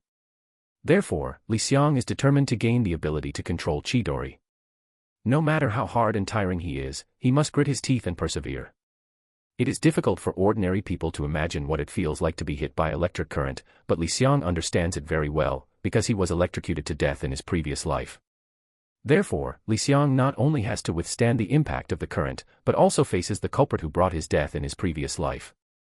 This requires extremely firm perseverance and courage. Sweat quickly soaked his clothes, fell down his body, slid down his calves, and accumulated puddles of water on the ground. Li Xiang's legs began to tremble slightly, but he still could not shake his determination. In this almost stubborn tug-of-war, the lightning ball placed in Li Xiang's palm couldn't stand it at first, and finally gave in. Zit-ziti. Zit-ziti. As if thousands of birds were chirping in unison, the thousands of birds withdrew their unruly electric current, allowing Li Xiang to control it. Finally successful. Li Xiang's eyes flashed with joy, but unfortunately his body could no longer bear it. As soon as his body went limp, he fell backwards and fell to the ground. Li Xiang was so tired that he couldn't even lift a finger. He really couldn't control himself. Just when he thought his head was going to hit the floor, the back of his head touched a soft and elastic place. Siren appeared behind Li Xiang at the right time, showing a gentle smile, pushing Li Xiang away from his chest, kneeling on the ground, and resting the back of Li Xiang's head on his legs. "Master, look at you, how did you get yourself to look like this? If you have 3 advantages and 2 disadvantages, how will you let others live in the future?" Siren took out a handkerchief from nowhere. His beautiful eyes were sparkling and full of love. He lowered his head and gently wiped the sweat from Li Xiang's forehead. Strands of black hair hung down from Siren's head, close to the tip of Li Xiang's nose, and he rubbed it gently from time to time, tickling it. Smelling the pleasant fragrance in front of him and feeling the delicate and gentle wiping on his forehead, Li Xiang suddenly felt an impulse in his heart. Li Xiang boldly reached out his hand for the first time, touched Siren's cheek, and said with a smile, "Next time I won't." Siren hummed and said softly, "Master, if you touch my face, you have to pay 1 diamond." The smile on Li Xiang's face suddenly solidified. "I knew it. This is all a conspiracy of black businessmen. Repay my gratitude quickly. Bastard." Siren covered his mouth and smiled, "Haha, master, I was just lying to you." Li Xiang. The month agreed between Li Xiang and the evil dragon came soon. On this day, Fishman Street was extremely lively, and gangsters and villains who usually had nothing to do gathered together. Fortunately, Fishman Street evolved from Noah's Ark, and its area is nearly half the size of Fishman Island, but it is enough to easily accommodate hundreds or even thousands of people. Willy and Baozong were hidden among this group of people, their eyes scanning the surroundings from time to time, looking for Li Xiang. Compared with how Li Xiang saw the two of them before, Willy and Baozong now looked extremely miserable, with messy hair and thick dark circles under their eyes. They looked like they hadn't slept for a while. He had a good sleep, and no part of his body was intact, it was full of bruises and redness. Willy touched the wound on his left arm, his eyes filled with hatred. If I hadn't learned from Hody Jones, I wouldn't have known that damn Li Xiang actually pretended to be dead and hid it from us. While we were attracting the attention of the flying pirates, he sneaked in and stole all the treasures. The two of us were hated by the returned ninth king of Vanderdaken. He thought that we too had stolen the treasure, and he used his demonic power to leave marks on both of us. Baozong rubbed the handle of the knife with his fingers, his eyes showing a bone-deep coldness. Yes, in the past 2 weeks, Vanderdaken 9 has used his abilities to torture us. Every day when we were about to take a break, weapons would fall from the sky. It was impossible to guard against it, and we couldn't have a good rest at all. The two people, who were originally seemingly inseparable, were miraculously united. And it seems that they are sincerely cooperating this time. If Li wanted to know that it was his own reasons that prompted the two to truly cooperate, he would definitely not know what to say. They just waited and waited, but they couldn't find Li Xiang. Willy frowned, showing a trace of suspicion, and said, "Could it be that Li Xiang is afraid and doesn't dare to come at all? Damn it." Baozong spat, his eyes flashing with a crazy look. If he did run away, he wouldn't be able to go anywhere. Unless he goes to the human world on the ground, I will catch this nasty little thief even if I have to break through my iron shoes. They weren't the only ones feeling anxious. As the appointed time got closer, the Murlocs who came specially to watch the excitement became impatient and began to make noises. That Li Xiang must have run away. Why hasn't he come for so long? That must be the case. How could anyone be stupid enough to challenge the evil dragon boss? It turns out it's just used to confuse people. This Li Xiang is awesome. He actually dares to play tricks on the evil dragon boss. Unfortunately, he is too stupid. After leaving Fishman Island, the rest of the place is a desolate fisherman village. How can you live comfortably here? Isn't that right? Here on Fishman Island, under the protection of the white-bearded father, the humans on the ground who catch fish and mermaids are not so rampant, but the same cannot be said for other villages. As far as their village's defense is concerned, it's just like paper, maybe it will be captured by humans at some point. Hey, please stop saying a few words. Didn't you see that the evil dragon boss's face turned dark? Yeah, this is the first time I've seen the evil dragon boss with such a terrifying expression. Even though he's so far away, I can feel an evil aura coming towards my face. That's of course. Don't even think about it. The evil dragon boss once led his pirate group to the offshore area and slaughtered countless humans. It's normal to have this level of evil spirit. Yes, the evil dragon boss has made a big living for us fishmen. He is the one I admire the most in my life. The fishmen nearby were talking about everything. The evil dragon was lying on the chair, tilting his head, one hand resting on his cheek, one leg crossed, with an impatient look on his face. Li Xiang. Speaking out 2 words from the gap between his teeth, the evil dragon's eyes were gloomy and terrifying, as if pregnant with sinister thunder, flashing with a terrifying chill. Pat. The evil dragon put his hand on the armrest of the chair and exerted great force. The armrest made of wood could not withstand this huge force and was crushed to pieces in an instant. Standing up suddenly, the evil dragon said to Croobie beside him, "Since that Li Xiang dares to play tricks on me, starting from today, I will issue an evil dragon killing order to all the fishmen in Fishman Street, and Li Xiang's head is wanted." Both Gio and Xiaoba had been treated mercilessly by Li Xiang. When they heard this, their expressions suddenly changed. Aaron. The evil dragon's stern gaze flashed past, and Ruo Xiaodao's sharp eyes swept across the faces of Gio and Xiaoba. "I know you two want to plead for Li Xiang. Under other circumstances, I might consider it, but this is the only thing I cannot forgive." Gio and Xiaoba both heard the determination in the evil dragon's tone, and they moved their mouths, wanting to say something. Finally, it turned into a sigh and he lowered his head silently. Just as Croobie accepted the order and turned around to issue the order to kill the evil dragon, loud shouts came from the edge of Fishman Street, like the waves of the river crashing on the shore, with a sound like a roar, rushing towards this direction. "Li Xiang is here. Li Xiang is here. Li Xiang is here." The evil dragon group, who were about to leave, froze in place. The evil dragon grinned, revealing 2 rows of shining fangs, revealing its murderous intent. It's really easy for me to wait. The evil dragon stared into the distance, looking in the direction of the sound. However, they saw that the crowd, which was originally as dark as a wave, separated from the center to the left and right sides, revealing a road large enough for 5 people to pass abreast. The Murlocs standing on both sides had expressions of excitement, malice, teasing, anticipation, etc., as if a famous painter painted an ukiyo-e painting depicting various emotions in the world. Under the piercing gazes of everyone, Li Xiang walked along as if he was not aware of it and was not affected at all. It can be seen that both of Li Xiang's arms were wrapped with thick white bandages, as if he had been seriously injured. Willy and Bao Zong were hiding in the crowd. When they saw Li Xiang approaching, their eyes suddenly burst into unforgettable hatred. I'm going to kill him. Leopard Zong is the least patient. As a well-known hired killer in Fishman Street, this was the first time that he had fallen into such a big trap at the hands of Li Xiang. Not only was he in vain, but he was also inexplicably blamed for Li Xiang. I feel so angry just thinking about it. Seeing Bao Zong unsheath his sword, Willy's heart skipped a beat, and he quickly held his wrist and whispered in a low voice. Do not impulse.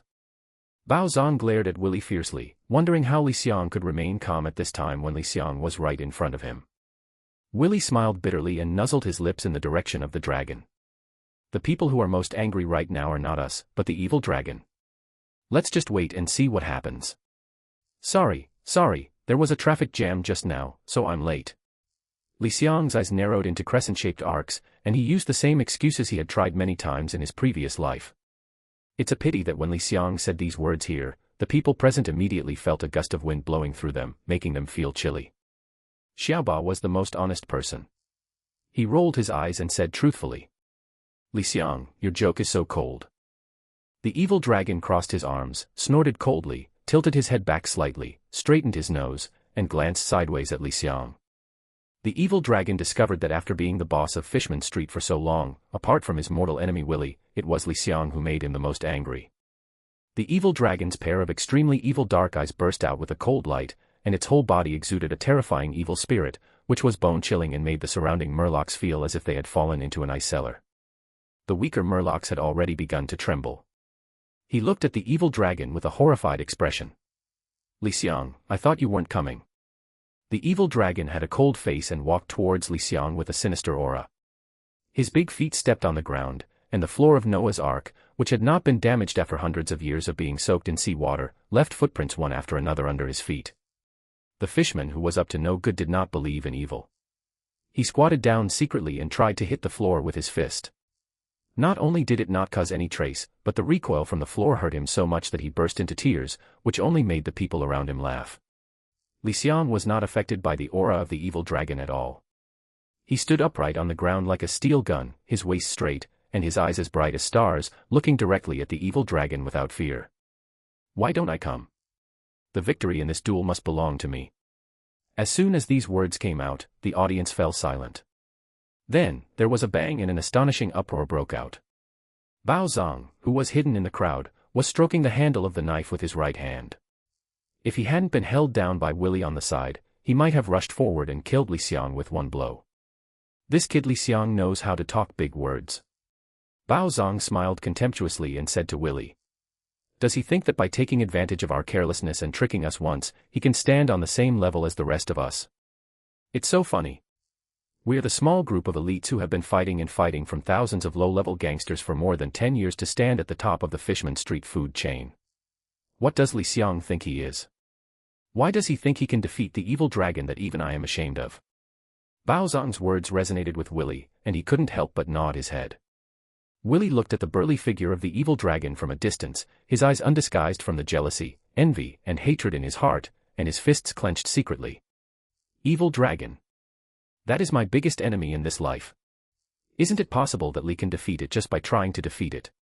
In the crowd, there was another group of people. It was Hody Jones and Icarus who had been severely punished by Li Xiang before. Li Xiang thought that although the knife was merciful last time, the damage caused to them was still very serious. Even more than 2 weeks later, Hody Jones and Icarus were still wrapped in bandages and had to rely on crutches to walk. Looks like 2 sick people. However, at this time, the 2 of them did not look at all depressed. Instead, their faces were filled with excitement. Hody Jones and a group of people gathered in a circle with a simple table in the middle. Hody Jones said to the fishmen around him. Come on, I'm done with it. The odds of the evil dragon boss defeating Li Xiang within 1 minute are 1 to 1. The odds of beating Li Xiang within 1 to 5 minutes are 5 to 1. The odds of beating Li Xiang within 5 to 10 minutes are 10 to 1. Seeing this strange odds method, some fish people joked. Hody, are you so optimistic that the evil dragon boss will defeat Li Xiang within 1 minute? Also, why don't I see the odds of Li Xiang defeating the evil dragon boss? Hearing these words, especially the last sentence, he had a tendency to look down on the evil dragon. Hody Jones seemed to have been humiliated, and an annoyed look immediately appeared on his face. Even though he was wrapped in bandages like a mummy and couldn't hit anyone, it still couldn't stop his fierce style. He stood up suddenly, walked forward at a fast pace, and put his head against the Murloc who was speaking. On his forehead, he looked directly at the other person with sharp eyes and said in an evil voice. Boy, what you said just now, are you questioning the strength of the evil dragon boss? The fishman looked at Hody Jones, who was so close, revealing 2 rows of sharp teeth, as if he was about to bite his nose off at the next moment. This kind of thing may not be possible for others, but for Hody Jones, a shameless person, it is possible to do it every minute. A large amount of cold sweat suddenly ran down the innocent fishman's face. He waved his hands repeatedly and said with a sad face. Hody, don't get excited, just listen to me. That's not what I meant. How dare I question the strength of the evil dragon boss? I'm just teasing you. Seeing that the other party had given in, and even patted the evil dragon's ass without leaving a trace, Hody Jones looked like a fan who successfully defended his idol, with a proud look on his face. Hody Jones moved his head against the opponent's forehead, straightened his chest, and said proudly. That's right, the evil dragon boss is invincible. A mere Li Xiang dares to challenge the majesty of the evil dragon boss. He simply doesn't want to live long. The evil dragon passed near Hody Jones and happened to hear their conversation, and his dark eyes flashed for a moment. Perhaps in response to the fans' expectations, the evil dragon raised a ferocious smile on his lips, his rows of fangs gleaming with cold light, and said to Li Xiang. Li Xiang, you have such a loud tone. I want to see what gives you this confidence. The evil dragon unbuttoned his shirt and opened the shirt on his upper body, revealing his strong chest and abdominal muscles. Li Xiang, pull out your sword and let me see your strength. Unexpectedly, Li Xiang stood there, unmoved. Seeing that Li Xiang didn't move for a long time, the evil dragon raised his brows, and a fierce light burst out. Li Xiang, why don't you pull out your knife? Where did all the arrogance you said just now go? As soon as the evil dragon finished speaking, the whole audience suddenly booed Li Xiang. Applause. Applause. Applause. Regarding all this, Li Xiang remained unmoved. He just shrugged helplessly and said extremely painful words in an extremely calm tone. Evil dragon, I'm sorry, but if you want me to draw my sword, please also take out your weapon. I'm afraid you don't use a weapon. If I draw my sword, I will defeat you with 1 move. Defeat you with 1 move. 1 move. Li Xiang's words seemed to echo a series of echoes in Fishman Street, lingering in everyone's ears. Presumptuous. After hearing what Li Xiang said, the evil dragon was extremely angry. The temples on both sides of his head bulged high, rising and falling with his heavy breathing. Since you want to die so much, I will fulfill you.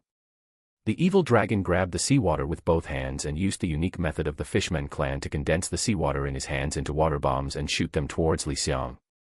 It was like a shotgun blast, shooting out with a fan-shaped surface, turning into a dragnet, blocking Li Xiang's upward, downward, left, and right directions. The evil dragon is very confident that with the tricks he learned from boss Jinbei, he will definitely be able to take down Li Xiang without any effort. Laugh. More than a dozen water bombs moved very quickly, trailing streaks of water behind them. Suddenly, there was a cry of exclamation all around. Is this a water bomb? Oh my god, how did the evil dragon boss do it? Incredible. It's like a real bullet. Haha, let's see how Li Xiang dies this time. Don't think about it, this guy will definitely be hit with holes all over his body by water bombs. In the crowd, Willy's pupils shrank when he saw this scene. Then, Willy gritted his teeth unwillingly, and the jealousy in his eyes became even stronger. This is a Fishman karate move. Damn evil dragon, this must be a trick. He asked boss Jinbei for advice in the Neptune army. What else did he get in the Neptune army? It makes me so jealous, why isn't that person me? Li Xiang, who was at the center of the public opinion storm, was not as panicked as others imagined, and just shook his head in disappointment. It's too slow. Li Xiang has inherited the swordsmanship level, which is comparable to Sauron, who arrived in Parabasta in the original work. Even the bullets from the very backward flint muskets used by ordinary pirates can be avoided by Li Xiang, let alone the evil dragon. The speed of the water bullets emitted by the parallel imports of Fishman karate is far less than the speed of the bullets emitted by the flint gun. Li Xiang stood on tiptoes and took small steps in place. Then, under the gaze that shocked the eyes of all the Murlocs present, Li Xiang seemed to predict the future, accurately predicting the location of each water bomb. Flash left. Avoid right. Just like a dancer performing an elegant dance, or like a challenger walking on a tightrope on the edge of a cliff, the movements may seem extremely thrilling, but they hide their uniqueness and resolve the crisis invisibly. Laugh, laugh, laugh. The water bullet passed under Li Xiang's earlobe. Passed through Li Xiang's neck. Passed by Li Xiang's trousers. However, without exception, everything failed. Plop, plop, plop. Water bombs hit the air one after another, causing splashes of water, but they only made shallow holes on the hard deck of Noah's Ark. Tisk. The evil dragon's eyes narrowed slightly, and murderous intent gradually rose. He originally thought that Li Xiang was just an arrogant ant who could be easily crushed to death. Unexpectedly, the other party not only dodged his attack, but also appeared to be so skillful. Death to me. The evil dragon put his legs together and bent his knees in a half-squat. His calf muscles gathered explosive strength. With a hard kick of his legs, his whole body was immediately thrown out like a javelin. The dragon is very fast. Because the tip of his nose is long, like a bullet designed for a train, it reduces a lot of resistance in the sea water. His assault speed reaches at least 20 meters per second. It's equivalent to sprinting 5 meters in just seconds. Faster than Li Xiang. Even in the original work, Luffy suffered great trauma in a short period of time when faced with the evil dragon's move. Seeing the evil dragon flying towards him, Li wanted to avoid it and narrowly missed the dragon's nose. Tear. Li Xiang's shoulder was torn open by the dragon's pointed nose, including the skin and flesh. Bloody mouth. Just as the evil dragon's body passed by Li Xiang, he grinned and pushed forward with strength in his hands. The sea water was pushed hard, causing his body to freeze in midair. Then, the evil dragon turned around and opened its bloody mouth. A disgusting smell hit his nostrils. The cone-shaped sharp teeth flashed with a cold light and bit Li Xiang's neck. With the bite force of the dragon's upper and lower jaws, if Li Xiang were touched even a little bit, his skin would be peeled off even if he didn't die. It's too late to say, then soon. Li Xiang immediately turned his palm into a sword, replaced the iron weapon with his flesh and blood, and performed a swordsman-level swordsmanship. When the evil dragon came to bite him, he used his fierce and unforged power to strike hard at his face with the sword from both sides. Cut off the neck. Seeing this, the evil dragon was not worried at all, but instead showed a sneer, as if he had foreseen the scene of Li Xiang being bitten to death by him. Xiaoba and Jiao, who also saw this scene, lamented in their hearts at the same time and said, "Why is Li Xiang so stupid? Doesn't he know that the bones of the evil dragon boss are very hard, and even some ordinary swords cannot cause serious injuries to him? What can he do with his sword?" However, when Li Xiang took the first step and slashed the evil dragon's neck with his hand knife, the expressions on both the bystanders and the evil dragon's faces suddenly froze, just like a photo captured by a camera shutter. Ah! The evil dragon's eyes turned white, and he opened his mouth wide and spit out a string of bubbles. With a pop, he fell from midair to the ground. Fortunately, the evil dragon's physique was very strong, and it only took 2 seconds for him to recover. Cough cough. Cough cough. The evil dragon covered his throat and spat out a few mouthfuls of gall juice on the ground. He stood up with doubtful eyes and asked Li Xiang, "What on earth did you just do to me?" Li Xiang tilted his head, spread his hands, and said helplessly, "As you can see, I just used my hands as swords to chop you.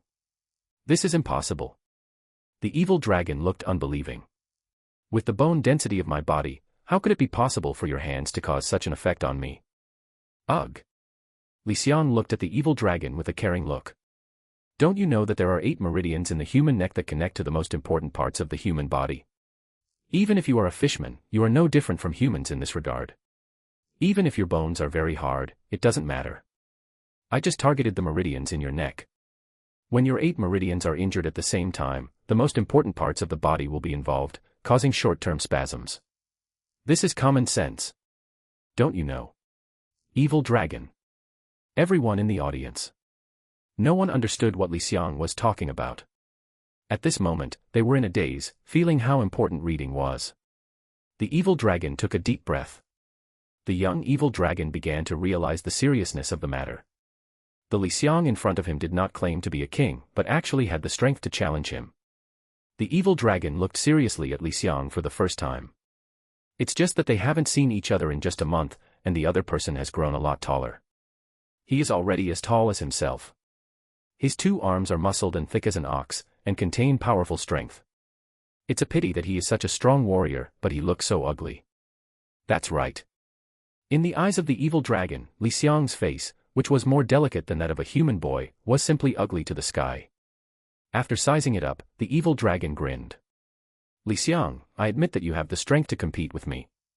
So, from now on, I will use all my strength to crush you to the end and let you understand who is the real master of Fishman Street.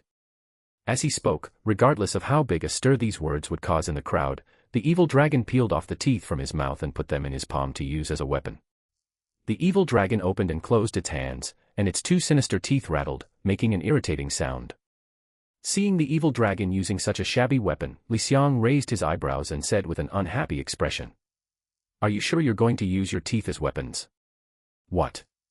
The evil dragon didn't take it seriously, but said with a proud look on his face, "Do you want me to use the weapons of those weak humans? Do not make jokes. I am a sawtooth shark, not a weak race like humans that can even lift big rocks. My body is the strongest weapon from top to bottom. Even the ordinary swords used by those weak humans can't cause any harm to me if they hit me."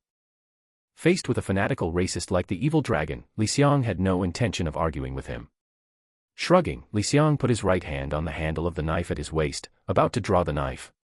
At this moment, when the evil dragon saw that Li wanted to use the tachi commonly used by humans, a trace of displeasure flashed in his eyes, and he said in a bad tone, "Li Xiang, as a great Fishman clan, you are born with 10 times the strength of a human being.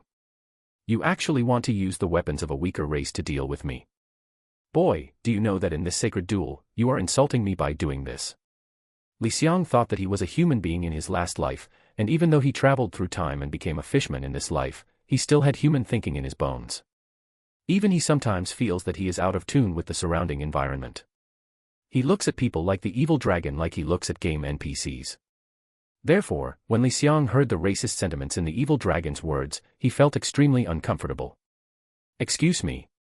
Li Xiang slowly pulled out the Hyarin pill, and the slender blade reflected a chilling light in the faint light. Hyarinmaru pointed at the dragon's increasingly ferocious face, and Li Xiang said calmly, "I don't want to know about the grudges between you and humans. I don't want to know about the conflicts between the 2 races. Now, here, I only know one thing. It's enough to defeat you." Li Xiang's words were full of absolute confidence. He just stood there holding the knife, giving people an extremely sharp feeling, like a knife that had been polished for 10 years and was shining brightly on this day. The evil dragon doesn't understand swords, so naturally he can't see Li Xiang's current state. But Bao Zhang, who is hidden among the crowd, is one of the few people who knows the goods. At this time, Baozi was not the same person he would be more than 10 years later. Although he had already made a big name in Fishman Street, his actual training in the kendo lineage had only reached the elite level. Therefore, when he saw Li Xiang holding the knife with both hands and his eyes calm, as if there was nothing in front of him that could not be cut, Bao Zhang's pupils shrank sharply. He's sensing the breath of all things. How is this possible? When I saw him before, he was just learning swordsmanship. Beside him, Willie listened in confusion. After touching the back of his head, Willie showed a puzzled expression on his seemingly honest face. "Hey, let me tell you, Leopard Zong, what are you talking about? Why can't I understand a word? Then what is this thing about sensing the breath of all things? Is it a very powerful move? Why can't I see it?" Bao Zong didn't answer, but stared at Li Xiang with surprise and doubt in his eyes, trying to get some clues from it. But even if he racked his brains, he couldn't see anything. As for the evil dragon confronting Li Xiang in the field, the experience was even more profound. Obviously in his eyes, Li Xiang was just standing there holding a sword, but he gave people a feeling of being unable to swallow. There was no flaw in his body, just like a hedgehog shrinking into a ball.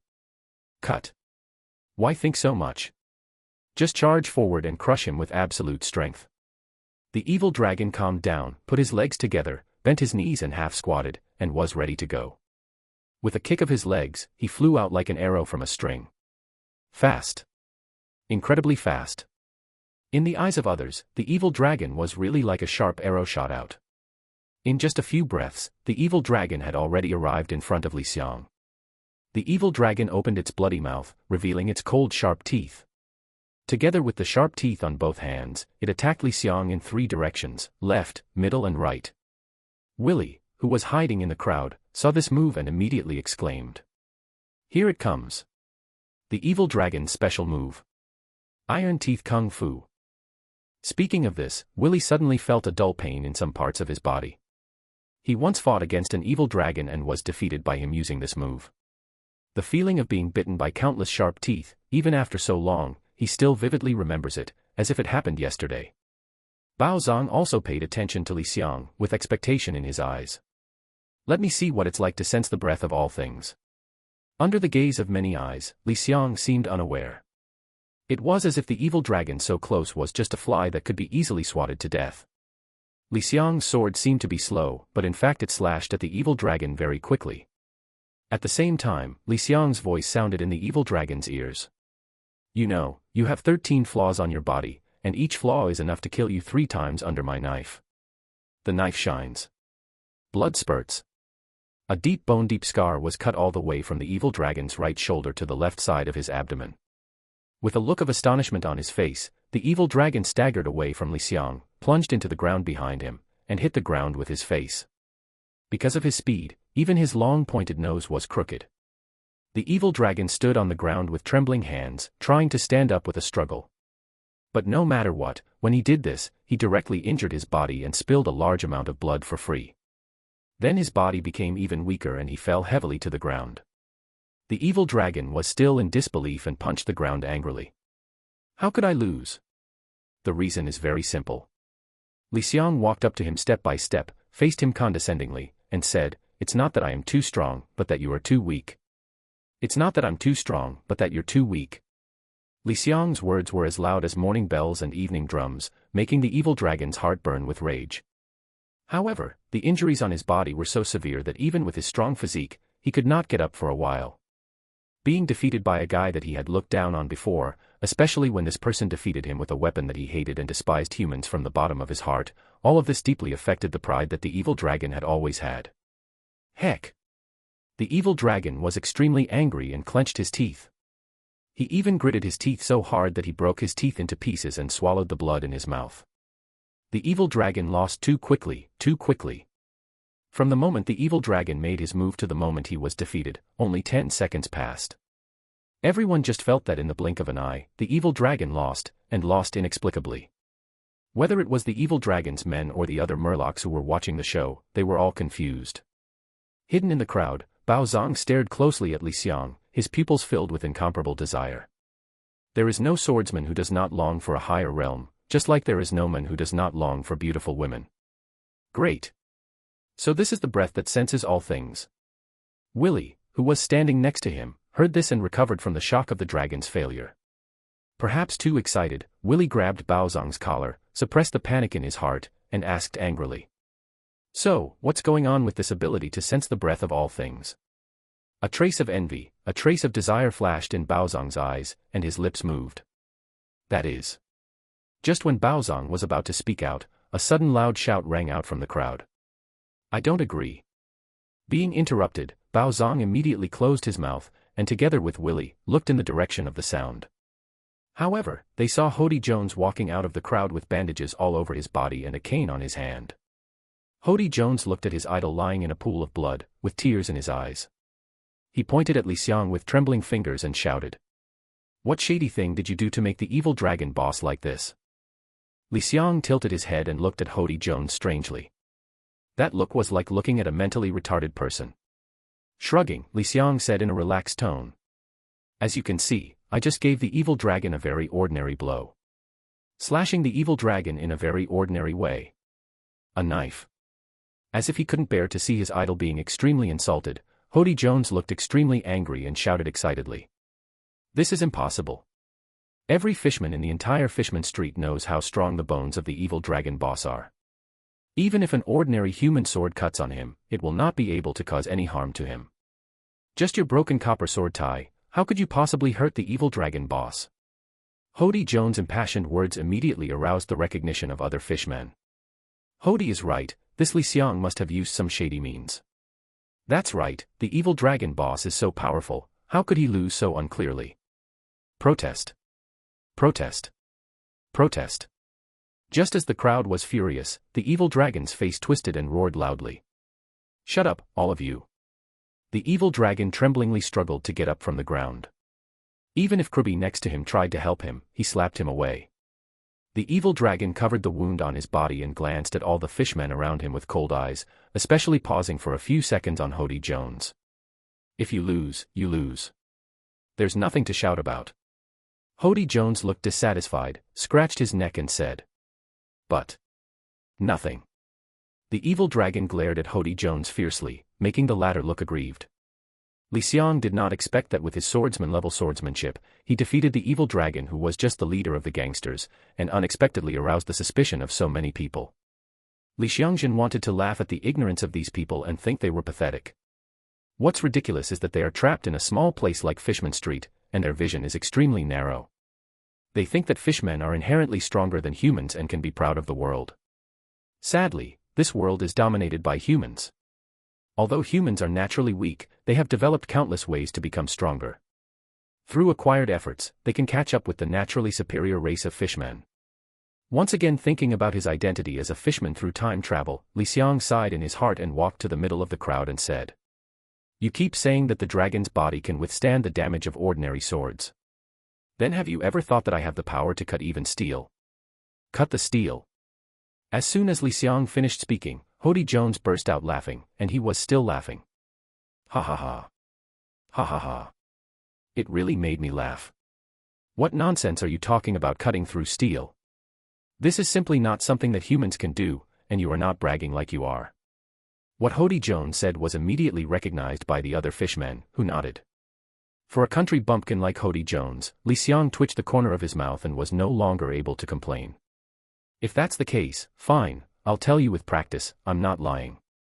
Who can bring me a steel plate? Hody Jones snorted and curled up into a sneer. You're actually addicted to pretending. Haha, I happen to have a piece of steel there, I'll ask someone to get it for you. Hody Jones waved, and one of his minions immediately nodded and bowed up. You, go to my house quickly and get a steel plate under the bed. Okay, Boss Hody. This little guy was very fast. In less than 5 minutes, he came over with a piece of steel that could be used as a door panel. This piece of steel was very heavy. When the gangster carried it over, he was panting from exhaustion and his shoulders almost collapsed. You did a great job. Hody Jones nodded with satisfaction and looked at Li Xiang teasingly. Aren't you very good at bragging? Then cut off this piece of steel and show me. Hody Jones didn't finish his sentence. Then he saw Li Xiang draw his sword out of its sheath. The ice wool pill seemed to be slow but fast. The sharp blade was as easy as cutting into the cake without any stagnation. It cut the steel plate in half in an instant. Li wanted to sheath the knife, but Hody Jones had just finished speaking. Click. The steel was separated from the middle, and fell to the ground under his shocked gaze. Leopard Zhang, who was hidden in the crowd, saw this scene as if he were seeing a rare treasure. His eyes lit up and he said to Willy what he had not said just now. That is, the power that is spread among swordsmen and can cut through steel. The steel plate was cut off. Seeing Li Xiang cut a piece of steel as big as a door panel in half with a single blow, whether it was Hody Jones or other fishmen, they all fell into a stunned silence. No matter how hard they searched their heads, they couldn't figure out how to cut through the steel plate with one knife. There was a suffocating atmosphere in the venue. Gulu, gulu. Gulu. I don't know which fishman started to make the sound of swallowing saliva, triggering a series of sounds. Almost all the fishmen stared at the steel plate lying on the ground with their fish eyes wide open, trying to get some clues from it.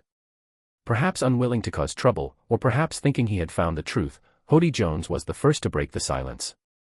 Li Xiang. You must be able to cut through steel with the knife in your hand, right?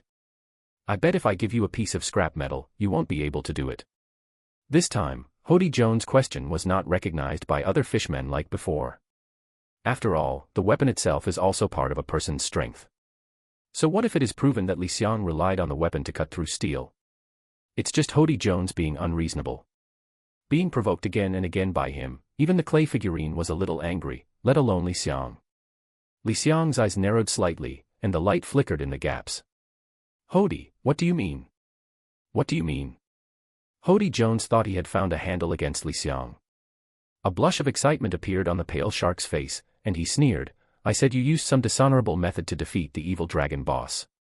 What a hero with a magical weapon. If you don't use that knife, victory will definitely belong to the evil dragon boss. As an idol, Dragon should be happy to be protected by his fans.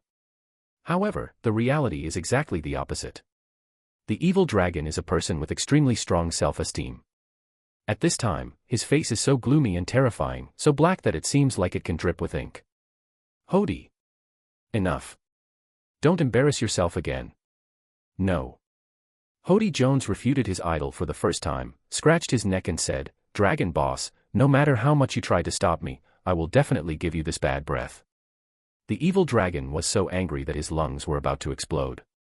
Looking at Hody Jones, his eyes gradually turned cold and he said viciously, Hody, you don't even listen to me now. Hody Jones looked embarrassed. The majestic image of the dragon in his mind made him shrink his neck subconsciously. But then, when he thought that he could expose Li Xiang's true face and help the evil dragon, Hody Jones immediately strengthened his determination. Evil dragon boss, I have to help you with this matter. Afterwards, I will personally go to your house to plead guilty and let you do whatever you want. Li Xiang only defeated you with external objects, it doesn't count at all. Seeing the fans who had always admired him disobey him, the evil dragon was so angry. Furious, the evil dragon could no longer support his seriously injured body. With a wow sound, a mouthful of old blood spurted out from his mouth, his eyes closed, and his body fell backwards. Fortunately, Croobie on the side was loyal and picked up the evil dragon to prevent him from falling to the ground. Seeing this, Li Xiang rolled his eyes repeatedly and muttered, Hody, you are really a fan of the evil dragon. Then, Li Xiang chuckled. Ha ha. Ignorant guy, since you bet that I can't do it, then do you dare to bet with me? The bet is one of our arms. If I cut off steel with the scrap metal you mentioned, and you admit defeat, then I will cut off one of your arms and make you shut up that stinky mouth of yours. Vice versa. Hody Jones's face hardened and he looked hesitant. Could it be that? Can he really cut through steel? No. No. No. How can that be? Even if we fishmen have 10 times the wrist strength of humans, we will never be able to cut through steel. That is simply not something human beings can do. Maybe only God can do it. He is definitely bluffing me, it must be like this. Hody Jones has never been short of gambling. Just look at him in the original work, using all his strength to bet that he can destroy the Dragon Palace Kingdom, and you can get a glimpse of it. Hody Jones's eyes flashed with that desperate light that belongs only to gamblers. Okay. I'll bet you. It's just that if you lose, I don't want your arm. I just want you to kneel in front of the evil dragon boss, like a dog, and lick the evil dragon boss's boots clean. Li Xiang glanced at Hody Jones with a strange look. Unexpectedly, this guy actually has such a weird hobby. The corner of his mouth twitched slightly, and Li Xiang said nonchalantly, Okay, who can lend me a knife? However, no one was willing to lend Li Xiang a knife. Even if Xiaoba, an honest man, wanted to lend Li Xiang a knife he had recently obtained, he was intercepted by Jio next to him. Xiaoba looked at Jio in confusion. Jio, why are you stopping me? Seeing that his partner still didn't understand the situation, Jio had a headache on his face and hit Xiaoba's head with his fist. Xiaoba, are you stupid? The situation is unclear now. If you lend Li Xiang the sword, wouldn't you be betraying the evil dragon boss in disguise? Xiaoba blinked, his eyes confused. Xiaoba lowered his head and glanced at the knife in his hand, then looked at Li Xiang in the field, and whispered. I never thought about betraying the evil dragon. I just wanted to lend Li Xiang a knife. Is this wrong? Li Xiang saw that no one responded for a long time, and he had some suspicions in his heart. Li Xiang's eyes scanned the crowd, and when he saw Xiaoba holding a knife in his arms, with a tangled look on his face, and one of his arms being pulled by the side, some suspicion seemed to be confirmed. At this time, the corners of Hody Jones' lips curved into an extremely evil smile, and he took a dull knife from the hand of the minion he brought. This knife was really dull, with many notches on the blade. The blade was rusty and slightly curled. It was clearly a knife that had been used countless times and was on the verge of being scrapped. Hody Jones threw the knife to Li Xiang and said jokingly, "Hey, Li Xiang, I didn't expect your popularity in Fishman Street to be so bad. No one is willing to lend you a knife. It just so happens that I don't have any strong points. The only advantage I have is that I am always magnanimous. Seeing how pitiful you are, I will ignore the personal grudges between the two of us and show mercy to you for once. Just take this knife and use it." With that said, Hody Jones threw the scrap metal knife in his hand to Li Xiang. At the same time, Hody Jones did not forget to psychologically attack Li Xiang, jokingly saying, "Li Xiang, don't blame me for not reminding you, this knife can no longer cut people, ha ha ha." As he spoke, Hody Jones himself couldn't help laughing so wildly that tears came from the corners of his eyes. No matter what kind of world we are in, there will always be a group of frogs in the well. They think that the place where they live is the center of the world, and what they see and understand must be the truth, and everything outside of this is the center of the world. It is false, untrustworthy, and completely unacceptable. For example, in the Middle Ages, Copernicus proposed the heliocentric theory. Not only was he persecuted by the church, but even the citizens of the country where he lived, and even his family, did not believe what he said. In their view, he is a heretic, a lunatic, and he talks all crazy things. And now, on an isolated island in this world, the infamous Fishman Street, whether in the human world or on Fishman Island, is very repulsive to the villains and gangsters here. With their narrow vision, shallow knowledge, and arrogant character, so what? We can understand that the reason why humans can rule the world is precisely because humans have unparalleled learning ability and innovative spirit. Among them, sensing the breath of all things is the fruit of wisdom condensed by human swordsmen after generations of exploration and summary by their predecessors. Under the wild laughter of Hody Jones, under the joking eyes of other fishmen, Li Xiang held up the scrap metal in everyone's eyes, the curled blunt knife, with both hands, and said word by word, "Give me. Kill." Facing the steel plate that was split in half, Li Xiang slashed it with a single blow. This knife looks ordinary, not at all gorgeous, not to mention beautiful. It is like a woodcutter using an axe to chop wood. It has nothing to look at and is slightly boring. When the blunt knife in Li Xiang's hand struck the steel plate, it made a crisp ding sound. The already rusty and curled blunt knife finally reached the end of its life. The tip of the knife broke with a click, spinning and splashing. "Go to the side and stick it upright on the deck." Hody Jones was not surprised at all by such a result. After all, this was the knife he specially prepared for Li Xiang, with good intentions. Hody Jones immediately held his stomach and continued to laugh. "Ah ha ha ha. What an idiot. With that broken knife, even my skin can't be cut, but you actually use it to cut steel. I'm really laughing."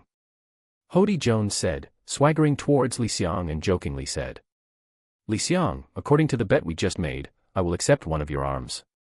Li Xiang raised his hand and raised the corners of his mouth slightly. "Wait." Hody Jones's face darkened, his eyes flashed with cold murderous intent, and he said in a sinister manner, "Why, the famously wants to go back on his word." Li Xiang turned his finger, pointed at the steel on the ground, and said with confidence, "You should see clearly first before speaking." "What?" Hody Jones stopped. Not only him, but also other fishmen who thought Li Xiang had lost also looked in the direction of Li Xiang's finger. Hiss! Suddenly, a burst of gasping sounds came one after another. Hody Jones's pupils were wide open as he stared at the steel plate on the ground. It had been split in two before, and now there were knife marks on his body, and it was cut into four. However, compared to the previous momentum of Li Xiang cutting off steel, this time he used a broken knife, so there was no fireworks at all. No. This is impossible. This is absolutely impossible. I don't believe it. This is not true. Holding a trace of luck in his heart, Hody Jones strode to the steel plate, squatted down, and reached out to catch it. But when he picked it up and looked at it carefully, his originally pale face was stained with a hint of deathly gray. Ding! Hody Jones let go of his hands, and 4 pieces of steel plate fell to the ground. Li Xiang held the Hiang Luan Wan in his hand and walked forward easily.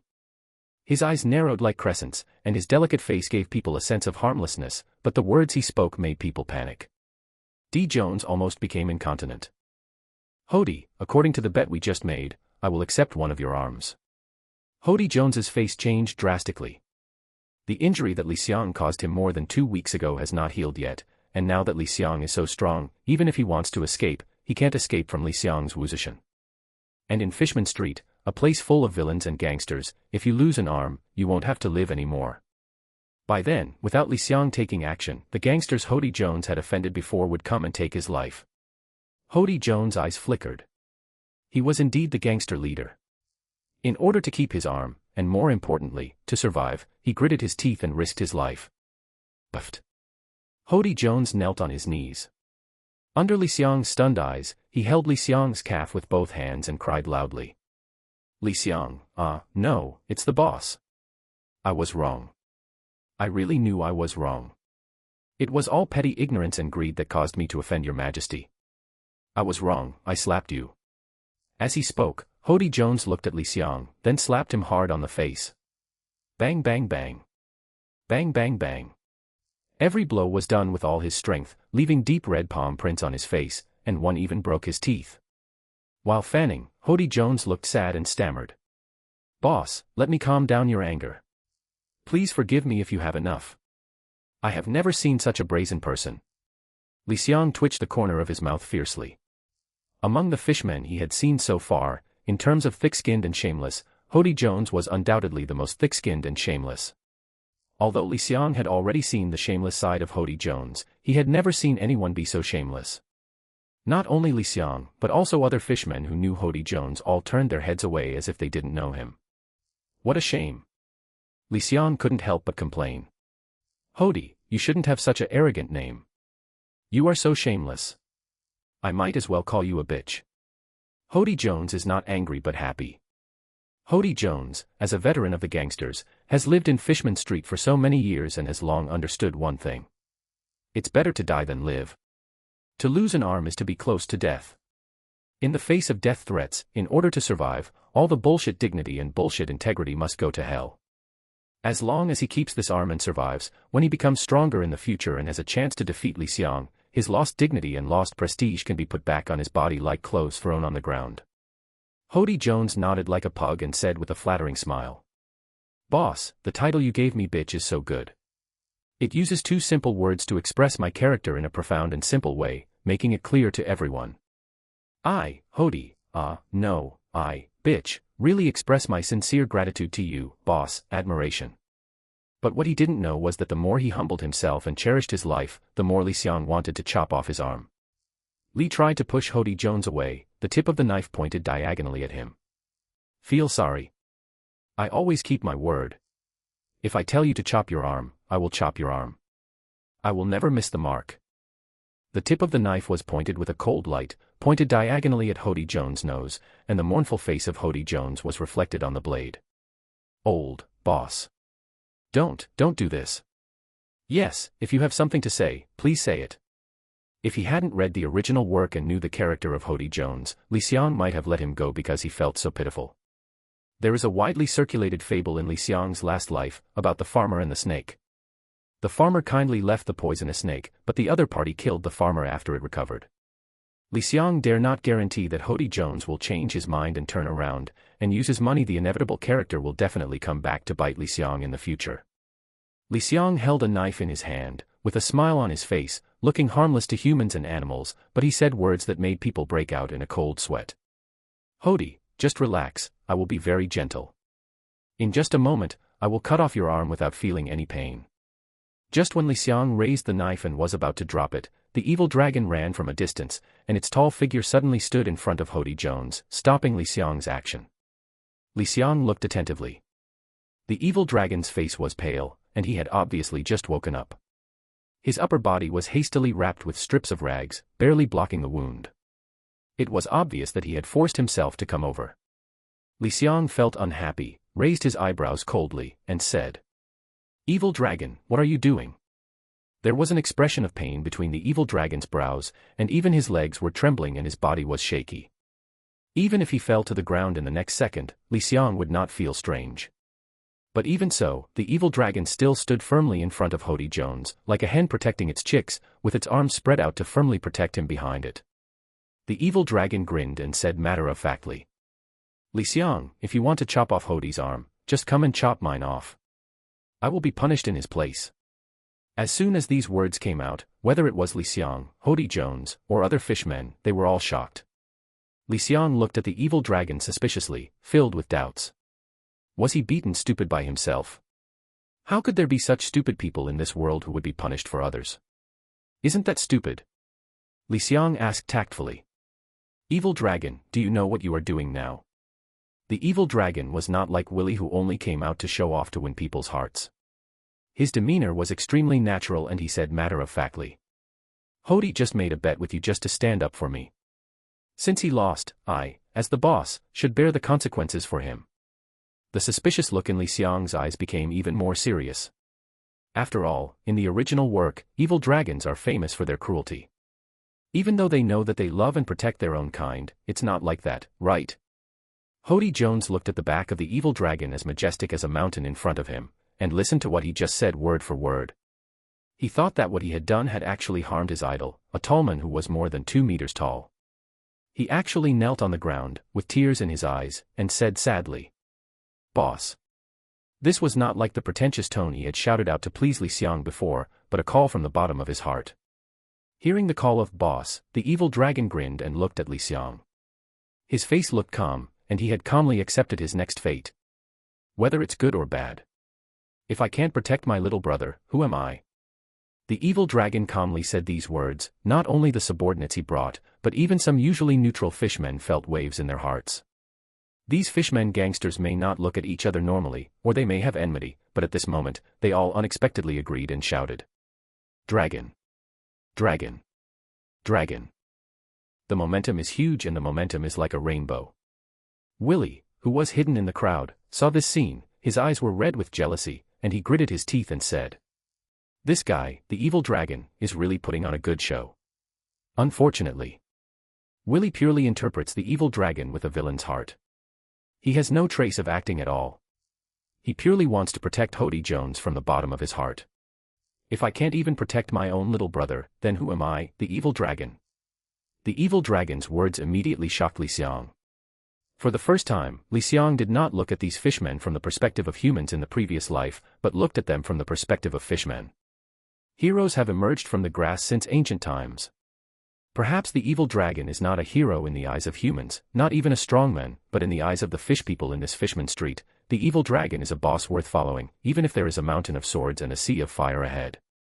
The little brothers who believe in the evil dragon will go through fire and water without hesitation. Seeing Li Xiang in a daze, the evil dragon said displeasedly, "Why are you dazed? If you want to cut my arm, hurry up. My evil dragon is not the kind of coward who can cry and cry." Li Xiang came back to his senses and felt a trance in front of his eyes. The reincarnation of life and everything in the past life should all disappear, and we should not be so attached to it. Li Xiang lowered his head and glanced at his hands. The palms were larger than ordinary people, especially the membrane between the fingers that resembled frog webs. They were once so dazzling and stung Li Xiang's heart as a human being. But now he looked over. But he has become accustomed to it. Yes, I am no longer a human in the previous life, but a fishman in this world. I am Li Xiang, a fishman. The knot that had been hidden in his heart melted away in one day, and Li Xiang suddenly felt his mind became brighter, so he laughed heartily. Ha ha ha. Ha ha ha. The evil dragon frowned, thinking that Li Xiang was mocking him, and said coldly, "What are you laughing at?" "Sorry. Sorry." Li Xiang noticed the displeased look in the evil dragon's eyes, waved his hand and said, "I just figured out a lot of things. Originally, I wanted to defeat you and become the boss of Fishman Street, just for the convenience of making some money. But now, my mind has changed." Under the astonished gaze of the evil dragon, Li Xiang stretched out his right hand and invited with a smile. "Evil dragon, come and mess with me." The evil dragon curled his lips and sneered. "What if I say no? Then after I cut off one of your arms, I will also cut off your other arm and 2 legs. If you still refuse, I will kill Hodi again." Long silence. The evil dragon looked at Li Xiang with firm eyes, not like he was telling a joke. In addition, according to the rules of Fishman Street, whoever has the bigger fist is justified. The evil dragon's Adam's apple moved up and down, and he turned his head away, unwilling to do so. Wandi stretched out his right hand and shook it with Li Xiang. Out of the last bit of pride, the evil dragon looked ferocious and said in a vicious voice. Li Xiang, if I find that you are not worthy of being the boss of Fishman Street, I will deal with you myself. Li Xiang smiled and said easily. Don't worry, I won't give you this chance. Therefore, what happened today will leave a strong mark on the records of historians many years from now. The famous historian Herodotus recorded this passage in his book, The Fishman Emperor. In the spring of the year 1507 of the Yuan calendar, the future Murloc emperor officially rose from a small Murloc street in a very different way. There were complaints and curses. In addition, these thugs are not qualified people and do not know how to behave like gentlemen with ladies. Their words are mixed with vicious curses and unpleasant abuses, which are as unpleasant as they sound. Princess Odoheim has grown up in a pampered environment since she was born. Most of the people she met were polite guests and nobles. Even if they had disputes with each other, most of them would save a bit of face for each other. How can there be such things as these gangsters say? Unpleasant. Not even 1 in 10 million. Facing the surging voices of the thugs in front of her, Princess Odoheim was like an ark trying to stay afloat in the rough waves, as if it was about to be overturned by the waves in an instant. A few tears blurred her eyes. Princess Odoheim held her hands in prayer gestures and shouted as loudly as she could. You, listen to me.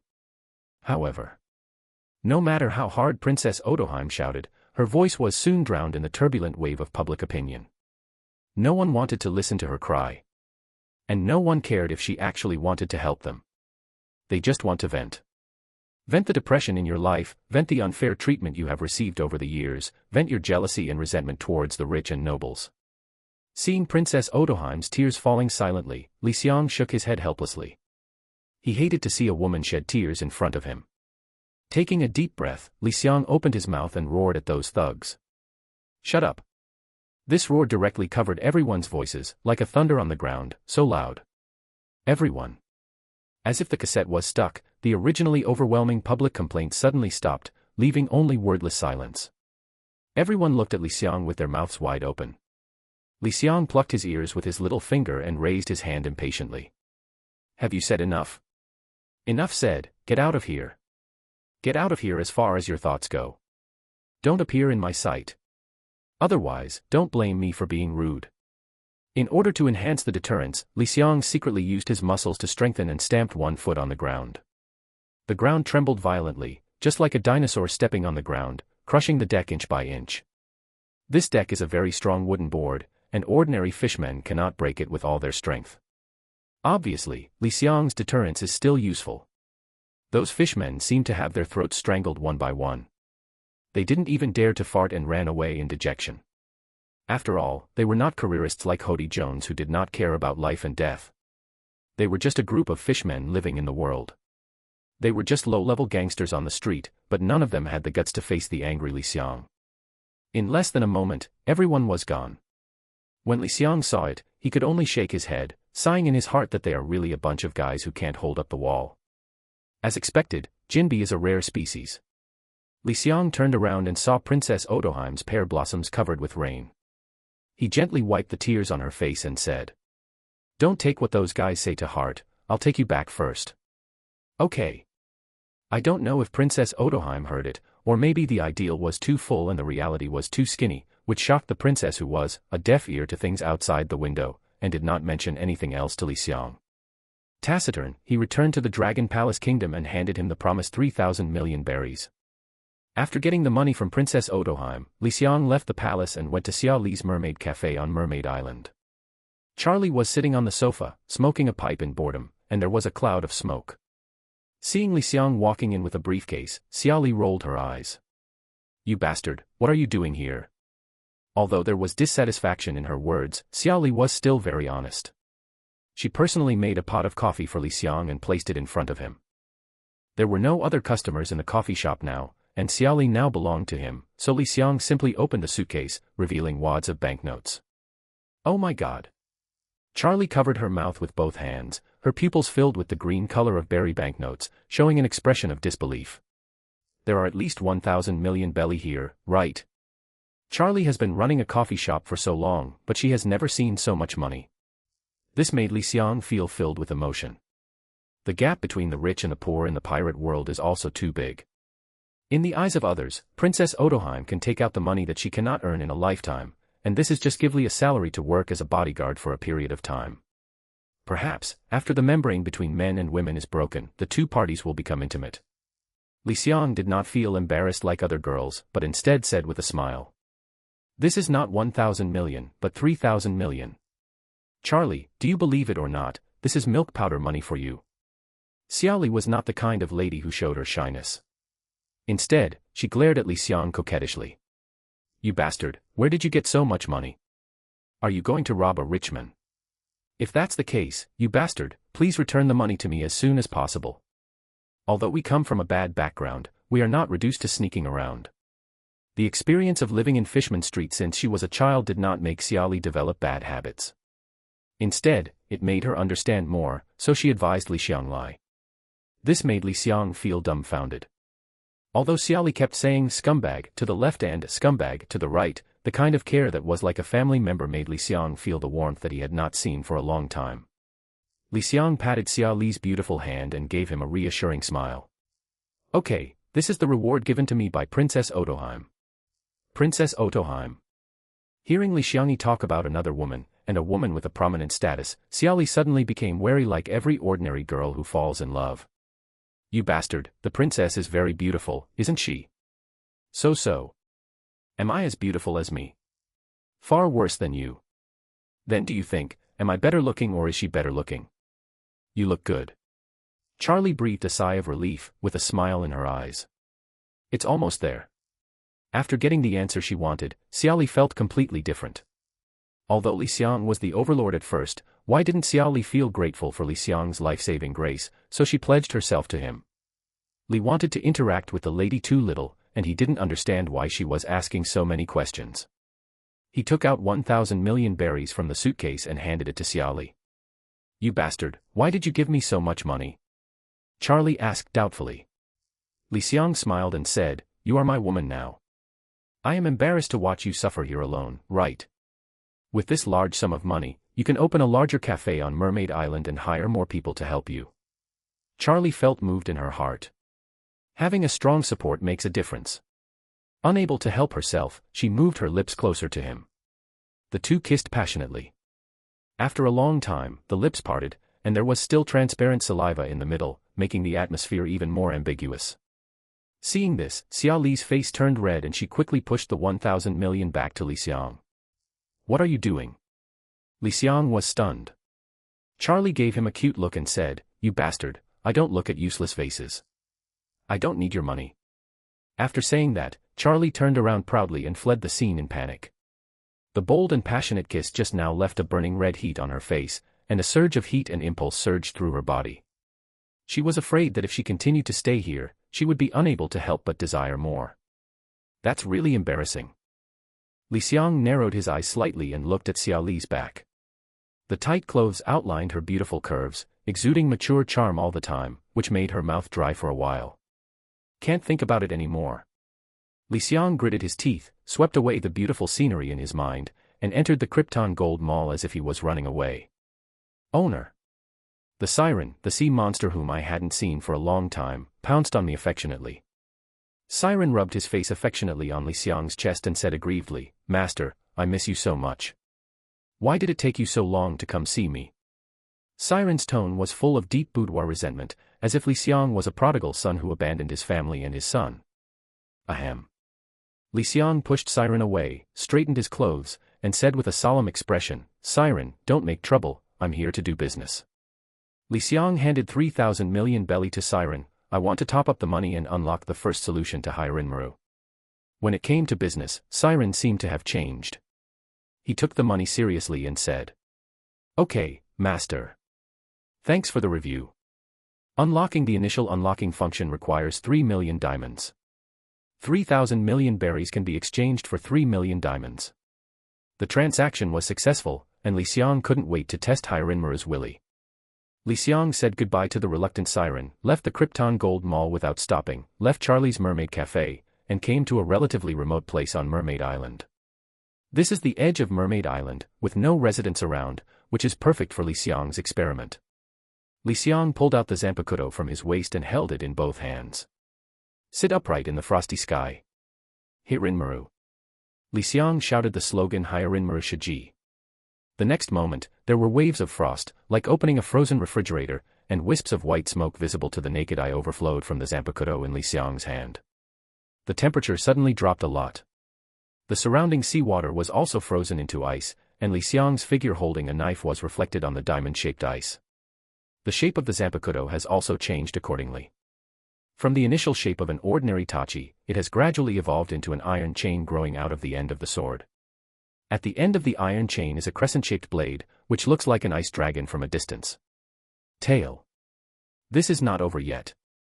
When the first Kaikai was successful, a huge amount of spiritual pressure poured out from the Hirinmaru blade, as if it was celebrating that its power had finally been revealed. At this moment, the entire Mermaid Island inexplicably trembled violently, as if a magnitude 8 earthquake had occurred. Boom. The earth shook. Thousands of horses are silent. From the ministers and nobles of the Dragon Palace to the people of Li, everyone was frightened by this sudden shock. What happened? What's going on? In the end, what happened? A big earthquake will happen on Mermaid Island. Questions were swirling in the minds of the residents of Mermaid Island, but no one could answer them. Because this earthquake came and went away quickly. Just when they thought it was all just an illusion, another vision happened the next moment. Ow! A deafening dragon roar rang out, resounding throughout the sky of Mermaid Island. Following the direction from which the dragon's roar came, everyone raised their heads and were shocked to find that in the distant sky, an ice dragon made of ice crystals was rising into the sky. This is Dragon. Dragons also live in the world of One Piece, and due to their scarcity and powerful strength, dragons have always been regarded as legends in the world. And now. But they saw a dragon. For a moment, panic spread among the crowd, and people scrambled to stay away from the place where the ice dragon appeared, for fear of being affected. Dragon Palace Kingdom. Thanks to the support of Princess Odoheim, Jinbei had just taken over the position of the original leader of the National Guard and became the leader of Neptune's army. The appointment ceremony had just ended when Jinbei received an order from King Neptune to go to the place where the ice dragon haunted to find out. Not daring to delay at all, Jinbei ordered a group of troops, and the soldiers marched forward with great speed. Jinbei's efficiency was very fast. In less than 10 minutes, he arrived at the place where the ice dragon appeared. When he came here, Li Xiang and Binglong were no longer there. However, Jinbei did not dare to be careless in the slightest and said to his men, "Everyone maintain a circular formation and be careful around you." Yes. These soldiers are the most elite Neptune soldiers. They can be said to follow Jinbei's orders strictly, and do not let go of anything suspicious at every step. Jinbei frowned. He noticed that the seawater temperature here was abnormal. It was much lower than the seawater temperature in other areas. Could it be that there was really an ice dragon here just now? Just when Jinbei was lost in thought, a soldier pointed at Li Xiang who was walking over, shouted and asked, "Who are you?" "Stop."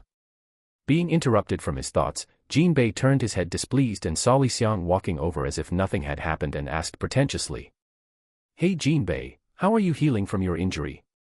"It's just a minor injury, don't worry about it." A trace of doubt flashed in Jinbei's eyes, but he refused to let go of any possibility and couldn't help but ask, "How did you come here?" "What?" Li Xiang tilted his head, "I can't show up here yet. I just came here out of curiosity." "So that's it." Jinbei understood clearly, "Then did you find out where the ice dragon went just now?" Li Xiang pretended to be confused and said funnily, "If I found out, would I still stay here?" "That's right." Jinbei cupped his fists and said apologetically, "Brother, I have official duties, so forgive me for not chatting with you." "It doesn't matter, you go ahead." Li Xiang waved his hand indifferently. The two then separated. But it's a pity that no matter how Jinbei looks for clues, he can't find the ice dragon. It seems to be a flash in the pan. And this incident, in subsequent lives, also became a legend among the residents of Mermaid Island. As for Li Xiang, he hid his merit and fame and escaped. Time flies. A week passed quickly, and the day came when Li Xiang and Tiger agreed to duel. Of course, the news of Tiger's return couldn't be hidden from anyone, not to mention that not long after he came back, Woody Jones died due to exhaustion, causing a sensation in the entire Fishman Street.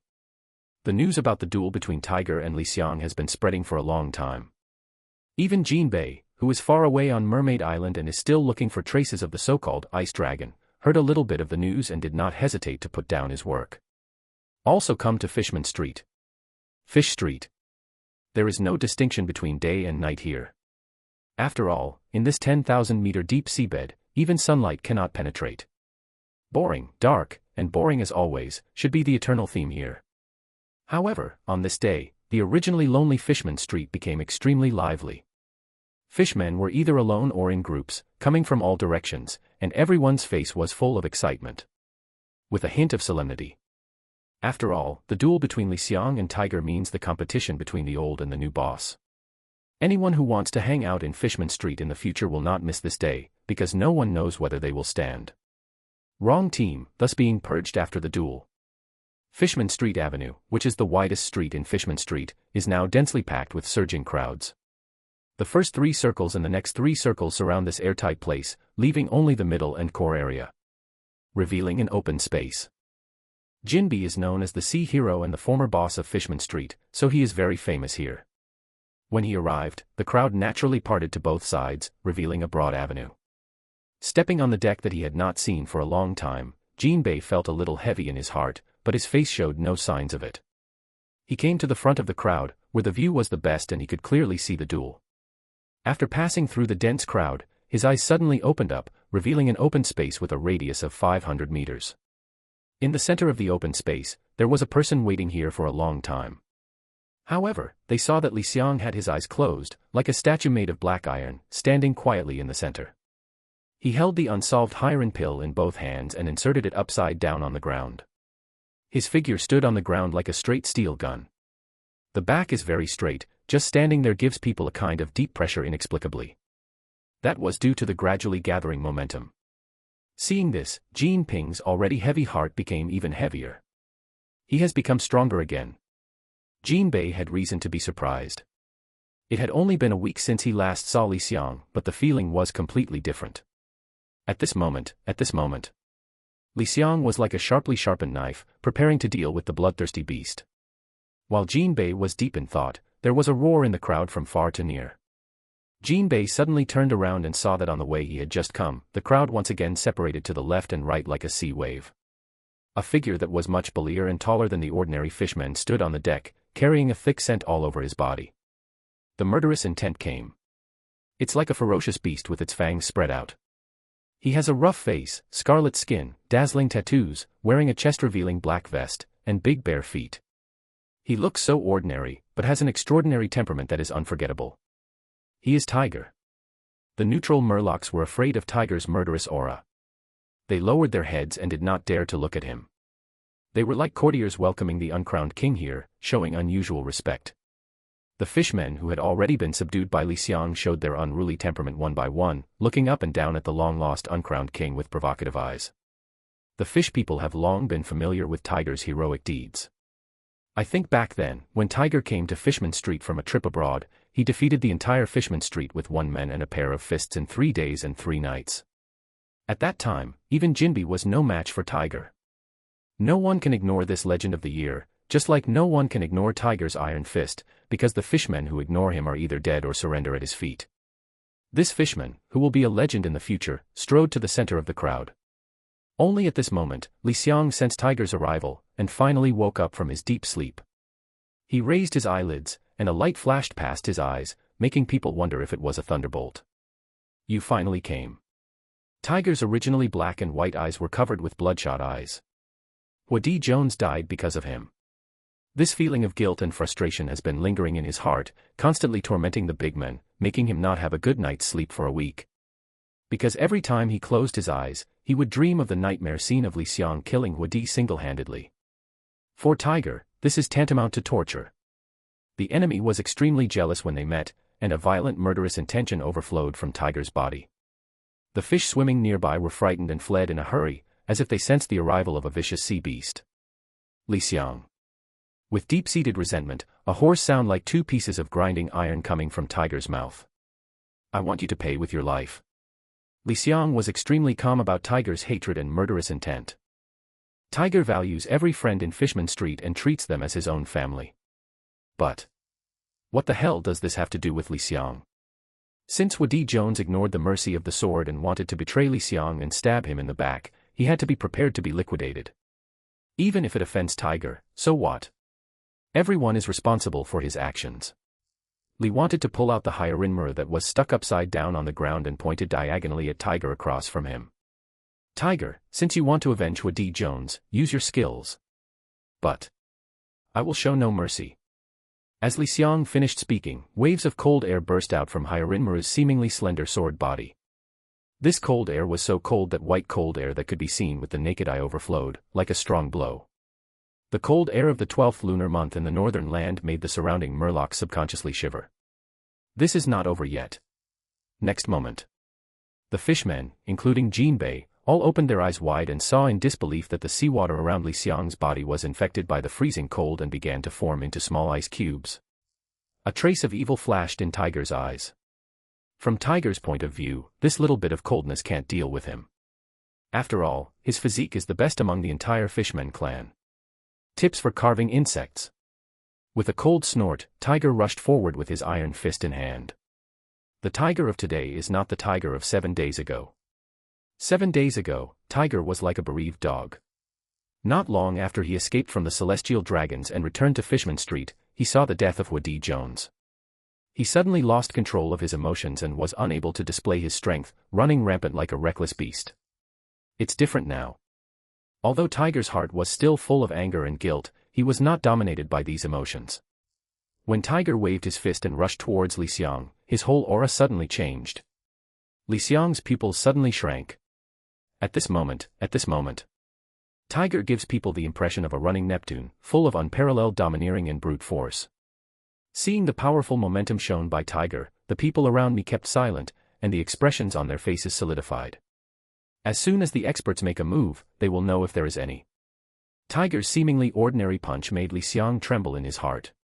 He immediately put away his original contempt, swung his feet repeatedly, took small steps, and took dazzling steps. His figure kept flickering between left and right. This was used to dodge Tiger's violent punches. Hoo-ho-ho! Hoo-ho-ho!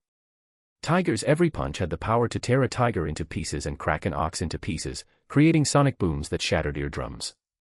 He condenses the terrifying momentum into one, domineering, violent, and the pressure that comes to people, naturally makes people feel an unparalleled despair. Tiger, as the founder of the Sun Pirates, does not have as many complicated karate skills as Jinbei, nor does he have the ability of devil fruit, nor does he have any refreshing sword moves. He is just a simple punch and kick, which is so simple that it makes people feel uncomfortable. Incredible. But it has to be said that there is something called returning to nature. When Tiger has trained the fishman's body and strength to the extreme, even simple moves have suffocating power. Boom. Tiger kicked from above, but Li Xiang dodged it as nimbly as a fish. It was like a cannonball bombing down, blasting away the hard deck of Noah's Ark under his feet and cracking open a dark hole. Putting his feet away, Tiger stared at Li Xiang with furious eyes. Li Xiang. Aren't you very arrogant and confident? What are you hiding from? Tisk. Li Xiang glanced at the hole Tiger had just created and curled his lips. I'm not stupid. You are so much stronger than me. If I get kicked by you, it's no joke. Perhaps hearing the teasing meaning in Li Xiang's mouth, Tiger raised his eyebrows. What an annoying guy. Die. Next moment. He stepped out with his bare feet, like a sea king running amok, and the entire deck suddenly shook violently. This violent vibration is like a sea king swinging its long tail and constantly hitting the ground. This is.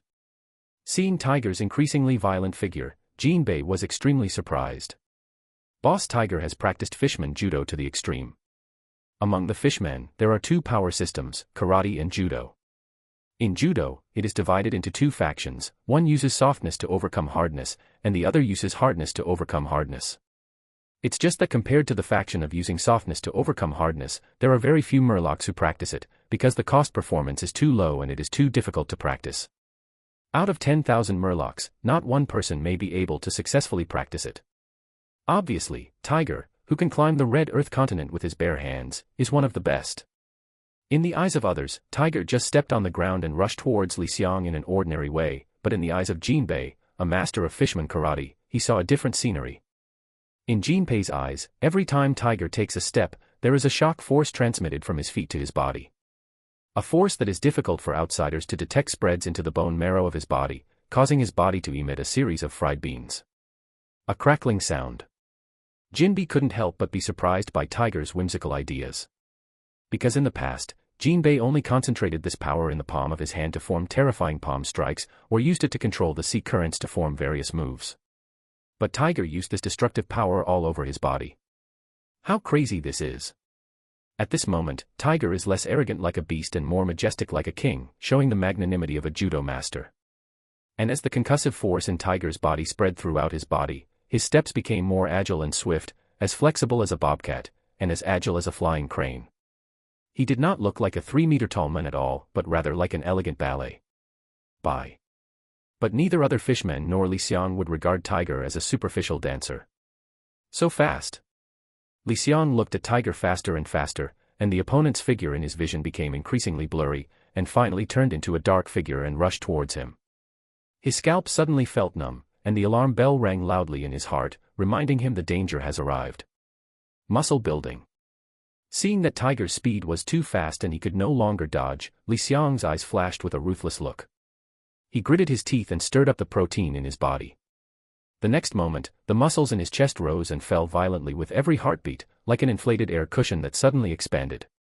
With a tearing sound, his shirt was torn open directly, forming a wall of flesh and blood, blocking Tiger's full body. In front of the violent iron fist. Boom. Almost the moment Li Xiang formed a defense, Tiger rushed in front of him with extremely wild momentum. His right fist moved like thunder, and with a roar like a landmine exploding, he punched Li Xiang. Chest. The muscles on Li Xiang's chest formed a scarlet city wall, covered with blood-colored textures. The knotted muscles were extremely tight and as hard as granite. Even ordinary swords could not cause the slightest damage to it. But Tiger's punch was different. The fist carries a special concussive power, which actually gives it a diamond-like spiral-penetrating power. When the two sides suddenly came into contact, there was no stalemate as others had imagined. Instead, Tiger's fist was like a corkscrew thrust into a strong balloon, instantly piercing the wall of flesh and blood, and drilling into Li Xiang's chest along with his entire arm. For a moment, blood and flesh splattered. This bloody scene even frightened the fishmen who were watching, and even the timid ones couldn't help but close their eyes and dare not look at it. But Li Xiang didn't feel as uncomfortable as Tiger imagined. This kind of exposed muscles was equivalent to covering himself with a thick layer of plate armor. The next moment, a hint of a predator flashed in Li Xiang's eyes. Caught you. Tiger hadn't realized yet that his arm was stuck in the muscles of Li Xiang's chest and couldn't be pulled out. Many people don't understand the ability of muscle building. This superpower comes from My Hero Academia. It is as hard as iron, but also has toughness that iron does not have. Tiger's powerful blow seemed to severely injure Li Xiang, but in fact it put him in a dangerous situation. His entire right arm was stuck in the muscles of Li Xiang's chest. A flash of light flashed from Li Xiang's eyes, and as he raised his right hand, the newly released Hiron pill struck Tiger diagonally with biting coldness from bottom to top. Li Xiang's sword struck the essence of quickness, accuracy, and ruthlessness. It was fast and swift, giving Tiger no time to react. Poof. After drawing a moon arc, the blade cut into Tiger's body.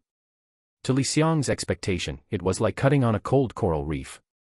It only penetrated 7 inches into Tiger's body and made a diagonal incision on his body. The tip of the knife left Tiger's body without bringing out a drop of blood, because the wound had already been frozen by a heart-piercing cold air. A wave of ice-blue cold air visible to the naked eye spread along the wound to Tiger's body, freezing half of his body instantly, causing Tiger to take a breath of cold air. It's so cold. Even Tiger's breath had a hint of coldness. This made him wary of Li Xiang's zanpakuto from the bottom of his heart, and he did not dare to be hit by him easily again. He exerted force with his right hand and found that it was temporarily difficult to pull it out from the muscles in Li Xiang's chest, and a ruthless look suddenly flashed in his eyes. As expected of Tiger. Seeing the Hiron pill in Li Xiang's hand being slashed again, he suddenly took a step forward, folded his right arm, and rushed forward. His right shoulder struck Li Xiang, and a concussive force erupted from his body, moving along the path. The point where the two touched was transmitted to Li Xiang's body. Bang. There was a muffled sound, and the water around the two people swelled violently. Li Xiang only felt a strange force penetrate into his body. His body was shaking like an electric shock, and he temporarily lost control of his muscles. Taking advantage of this opportunity, Tiger quickly drew back his arm. Seeing that half of his body was frozen by the ice, Tiger's eyes became particularly solemn, and he couldn't see any movement. His skin actually undulated up and down, and for a while, the power of shock spread all over his body. Click. Click. Click. The ice cracked inch by inch, shattered into pieces, and dispersed with the sea currents. It's a long story, but the exchange between the two happened very quickly.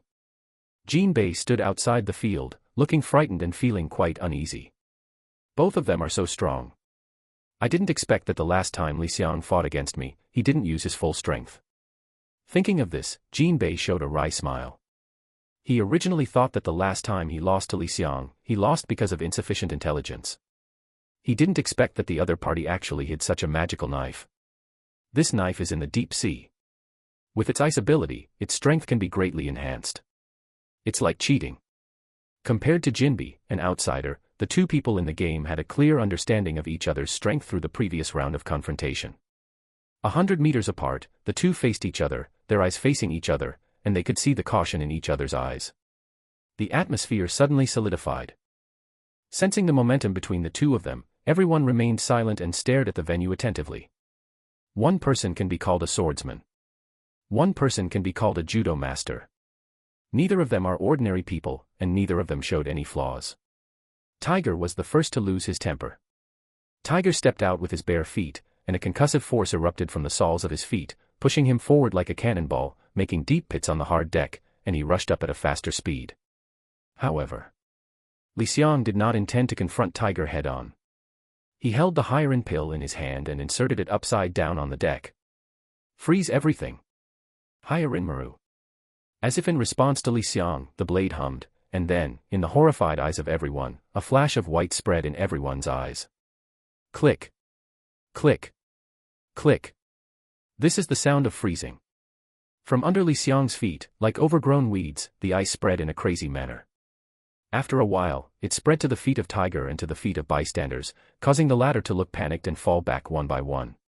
Drive away. Tips for carving insects. Tiger snorted coldly, tapped his toes, and his burly body leaped up like a big bird, waving his fist, like a steel cone, and stabbed Li Xiang like lightning. In response to Tiger's disdain, Li Xiang just shook his head and chuckled. Hiya Rinmaru, it's not as simple as you think. As the words fell, the ice covering the deck trembled, and ice spikes shot up from the ground. The ice spikes are cone-shaped, with sharp peaks and flashing with a terrifying cold light. It is conceivable that once Tiger is stabbed, he will definitely hang in the air like a skewer. What a hassle! Being entangled with ice spikes, Tiger was displeased. He frowned and simply refused to dodge. He punched the surrounding ice spikes several times, bang bang bang, knocking them out with incomparable arrogance. The ice spike shattered. He was like a human tank, crushing ice spikes all the way. Wherever he went, numerous ice fragments drifted in the sea water, forming a road paved with ice fragments. When Tiger crossed many obstacles, his eyes suddenly opened up and he appeared in front of Li Xiang. Unexpectedly, Li Xiang did not show any panic, but calmly waved his Zanpakuto. I'm not very familiar with this move, so it took me a while. Tiger, let you enjoy the coolness of summer. Next moment. Whether it was Tiger, Jinbei, or the other fishmen who were watching, they all opened their eyes involuntarily and looked at the scene happening in front of them in disbelief. Ow! With a deafening dragon roar, a huge dragon head sculptured from ice poked out from the tip of Hierin-Maru's sword. Like squeezing out toothpaste, he first stretched out the dragon's head with difficulty, and then stretched out two dragon claws that were enough to hold a person's waist. The dragon body made of hexagonal ice blocks stretched out in midair like crazy, showing an unparalleled posture in front of the world. Ice dragon. Jinbei opened his mouth so wide that he could almost forcefully stuff a salted duck egg into it. He never expected that the ice dragon that he and the entire Mermaid Island residents had been searching for a week would actually be summoned by the knife in Li Xiang's hand. Facing the looks of shock, fear, and jealousy, Li Xiang pointed the tip of his knife at Tiger.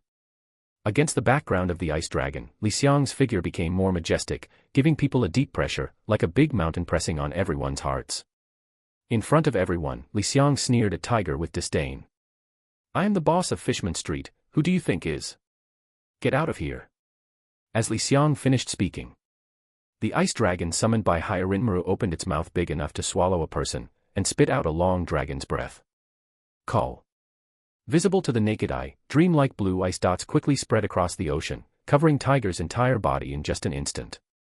In a whistling sound, the dragon's breath with extremely cold air passed over Tiger's body. Suddenly, the whole world seemed to stand still for a moment. Click. The sound of freezing sounded. Amidst the crisp sound, countless blue ice points condensed, freezing Tiger's figure and the surrounding seawater under everyone's gaze. Tiger turned into an ice sculpture. Everyone could even clearly see the expression on Tiger's face. Surprised, helpless, terrified. Wow. Seeing this scene, there was an uproar among the onlookers. Boss Tiger, you actually lost. Oh my god, who can tell me this isn't true? Boss Tiger defeated our entire Fishman Street by himself back then. He actually lost like this. It's so unreal. Nonsense, don't even look at it. Boss Li Xiang summoned a dragon. Yes, that's a dragon. Boss Tiger deserved to lose. No matter how noisy it is, it's annoying to death. We salty fishes just stay aside quietly and shout to Li Xiang Lao, come on. That's right. Boss Li Xiang is mighty. You sycophants only know how to shine Boss Li Xiang's shoes, don't stop any of you. Boss Li Xiang, you are so handsome. I will be a fishwoman to marry you in the next life. Brothers, shut him up together. Compared to Li Xiang, a rising star, Tiger has been famous for a long time and is almost invincible in the minds of all the fishmen in Fishman Street. Originally, even the fishmen, including Jinbei, thought that this duel would end in a draw, but they did not expect that Li Xiang's hidden trump card was so strong that Tiger had no time to react and was defeated. Frozen into an ice sculpture. Call out. A figure jumped out from the crowd, flew across the ground, passed through the ice spikes all the way, and came to Tiger's side. It was Jinbei who looked anxious. Brother Tiger, are you okay? Jinbei shouted anxiously, while turning his left and right hands. Waves of sea currents followed his hands, constantly washing Tiger's body, intending to use this laborious method to thaw.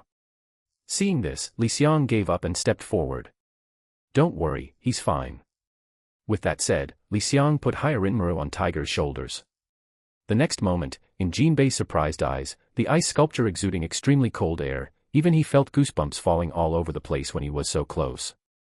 It was like being exposed to the warm sunshine of early spring, and it was moving at a speed visible to the naked eye. Melt it down. Brother, thanks. Although he was unhappy with Li Xiang's harsh attack on Tiger, Jinbei still sincerely thanked him. Ah.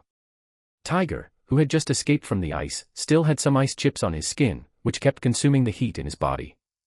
Even though he was very physically fit, he couldn't help but tremble and sneeze.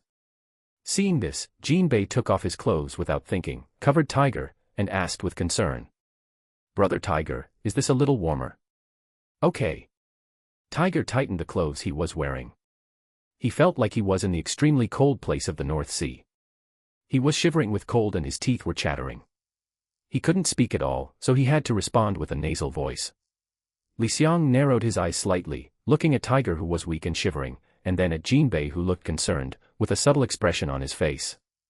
Good friends for life. Li Xiang felt like laughing. At the same time. Chambord Islands. Today is another beautiful and sunny day.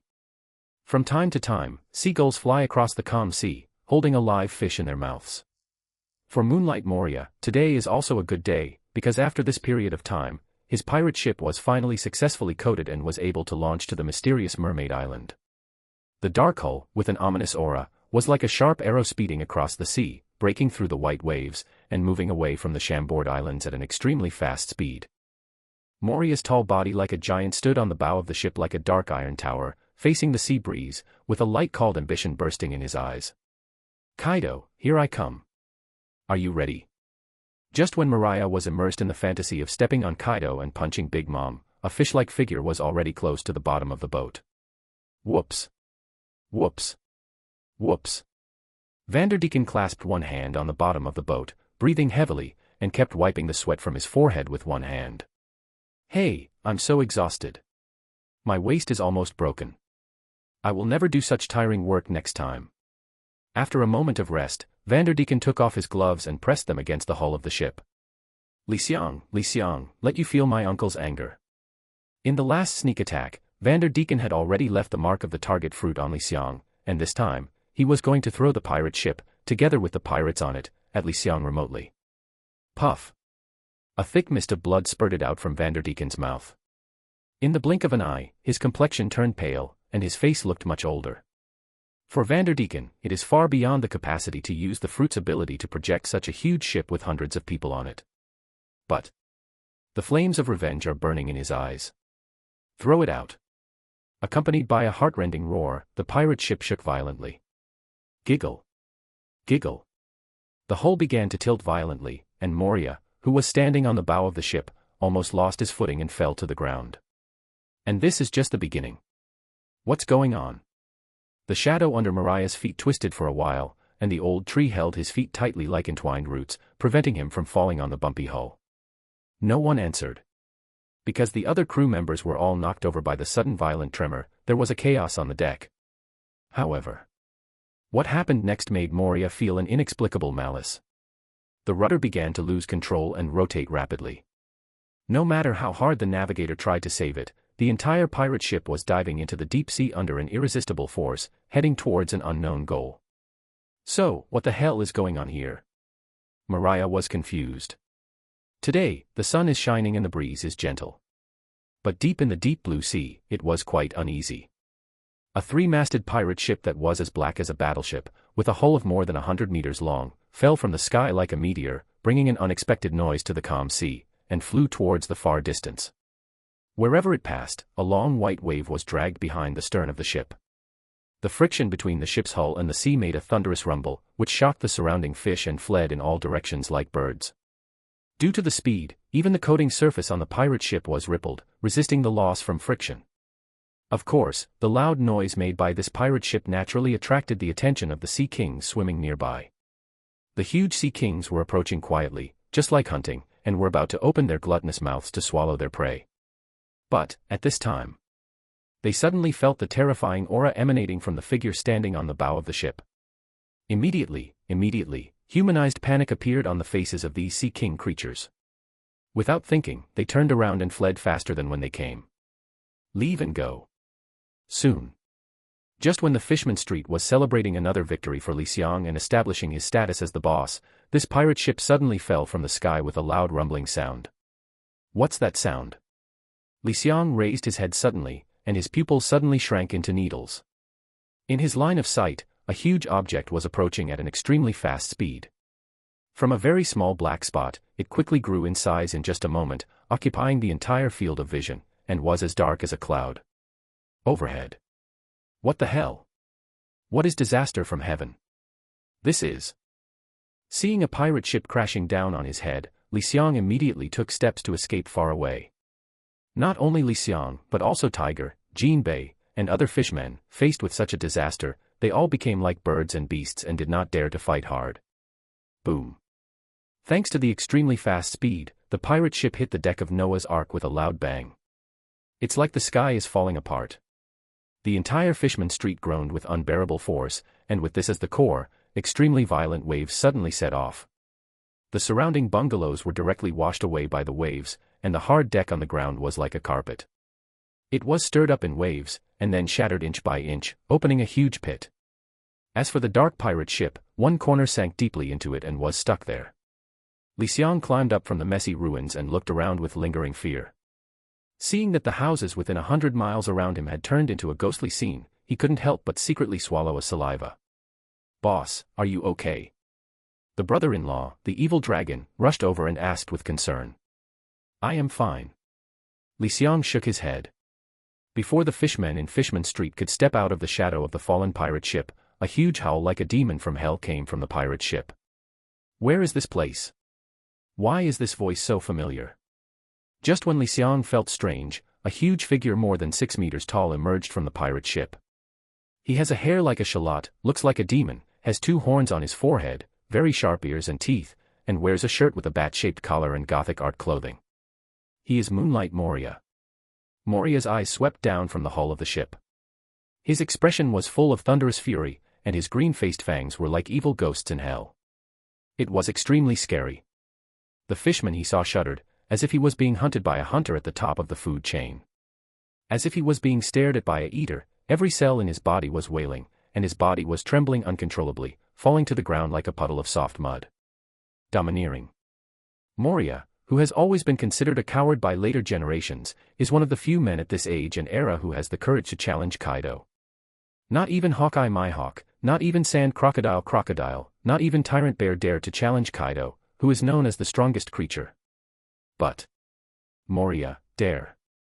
That's all. He also naturally possesses a hint of domineering power to become a king. Mariah's body was covered with a layer of coating. He jumped off the pirate ship and stepped on the Fishman Street. Moria has traversed the Great Sea route for many years, and has survived for so many years. Even a pig is enlightened, let alone him. He realized that his group was brought here by a strange devil fruit ability. Act as a knife in the hands of others. Thinking that he had been inexplicably used to kill people with a borrowed knife, his burly figure was like an iron tower, his cold murderous intent climbed steadily, and his malicious eyes burst out with an extremely evil light. Is it you idiots who brought me here? Trash. Trash fish. The evil dragon took racial issues very seriously, and felt that Moria's words were extremely harsh. The word, miscellaneous fish, hit his heart like a hammer, making his blood boil in an instant. He actually directly dissipated the influence of the domineering force, got up from the ground, and stared at Moria with a pair of evil eyes like a jackal, locking him firmly. The evil dragon grinned, revealing its gleaming fangs. Human, what are you talking about? Moria crossed his arms in front of his chest and glanced at the evil dragon with disdain from the corner of his eye. That look was like looking at an ant that could be easily crushed to death. It was like a dagger inserted into the heart of the evil dragon, which deeply hurt him. Self-esteem. Human, you are looking for death. The evil dragon felt that the energy and blood in his body was completely violent, and it was running like a big river. The evil dragon kicked off his feet, causing a 3-inch footprint to sink into the floor. With the strong driving force, it quickly passed through the distance between the two like an arrow from a string. However, facing the angry impact of the evil dragon, Moria simply turned his hands into his palms and then clapped them down. It's just like swat an annoying fly to death. Bang. The evil dragon left just as fast as it came. It was shot away by Moria and fell heavily into the ruins. A trash fish is a trash fish. No matter how angry you are still a trash fish. Moria said cold words with disdain and looked at the other fishmen. You idiots, are you ready to die? The fishmen, including Li Xiang, felt the murderous intent emanating from Moria, and their hearts couldn't help but beat loudly. The blood flow in their bodies also doubled in speed. They were sweating coldly all over their bodies and looked a little pale. Redness. At this moment, Moria felt like a mountain, insurmountable. Under the influence of Moria's domineering power, only 3 fishmen could still stand. They were Li Xiang, Tiger, and Jinbei. Jinbei stared at the little giant-like figure and said solemnly, "This human being is so strong. Who is he?" Moonlight Moria. Beside Jinbei, Tiger replied with a trembling voice. Unlike the evil dragon, who is trapped in Fishman Street and has little knowledge, Tiger, as an adventurer who travels around the world, is familiar with all the famous strong men in the human world. In recent years, a group of upstarts have emerged on the Great Line, including Hawkeye Mihawk, Sand Crocodile, Tyrant Bear, and Moonlight Moria. Each of them is a well-known and powerful person. Among them, Moonlight Moria appears to be the most arrogant. Before he even arrived in the New World, he threatened to challenge Kaido of the Beasts. Many people laughed at Moria for overestimating his abilities and called him a fool. But everyone who understands knows that this is a lunatic pursuing his dream. Jinbei, let's escape. Tiger's eyes were full of despair and he said with a trembling voice. We have no hope if we mess with this big shot. Tiger has been a slave of the celestial dragons for several years and has already seen how powerful human beings are. The experience of being a slave flattened his arrogance and broke his spine. The natural wrist strength of fishmen is 10 times that of humans. In front of strong humans, that is nothing. This was the first time Jinbei saw Tiger in this state. He no longer had the pride of the past, let alone courage. The cowardice exuded from his bones made Jinbei feel in a trance. The men in front of him actually felt strange to him. A feeling of just like. It's like being retaught as a human being. Jinbei hesitated, his eyes flickering, and his reason was telling him that they alone were no match for Moria, and running away was the best option. As long as you escape and survive, you will have a chance to get revenge when you become stronger. However, just at this time, Jinbei's eyes flashed and he saw a figure taking firm steps towards Moria. Li Xiang. What does he want to do? Li Xiang was carrying the slender Hiren pill, his steps were extremely heavy, and he walked step by step, with incomparable determination in every step. Oh! Moonlight Moria folded her hands in front of her chest, raised her brow slightly, and showed a hint of interest in the corner of her eyes. There are still some miscellaneous fish who dare to come up. Li Xiang came to a stop 100 meters away in front of Moonlight Moria. He could feel that his heart was beating unsatisfactorily. The hand holding Hirenmuru was trembling slightly, and his palms were even more sweaty. A person's name, a tree's shadow. Mariah has been famous for many years. Only when Li Xiang stood in front of him did he deeply feel the pressure that hit his face. It feels like a mountain stretching across the front of you. Miscellaneous fish. Moonlight Moria stared condescendingly at Li Xiang, with a mischievous look in her eyes as if she had discovered a fun toy. What gave you the courage to stand in front of me? Li Xiang took a deep breath. With a deep breath, his mood gradually calmed down, and his heartbeat gradually returned to its normal state. Because. Li Xiang raised the tip of the knife, raised it high, and pointed it at Mariah's head. I am the boss of this Fishman Street. If I can't protect my little brother, who am I? After hearing these words, Moria's eyes became even more playful. It's interesting. The corner of Moria's mouth turned up with a contemptuous smile. Let me see if you, the boss of the bastard fish, are just a slightly stronger bastard fish. As Moria said, he turned his hands into clouds, turned his hands into rain, and smacked them with his big hand. Due to being limited in the deep sea, Moria's fruit abilities are difficult to use, and they rely on actual hand-to-hand combat abilities.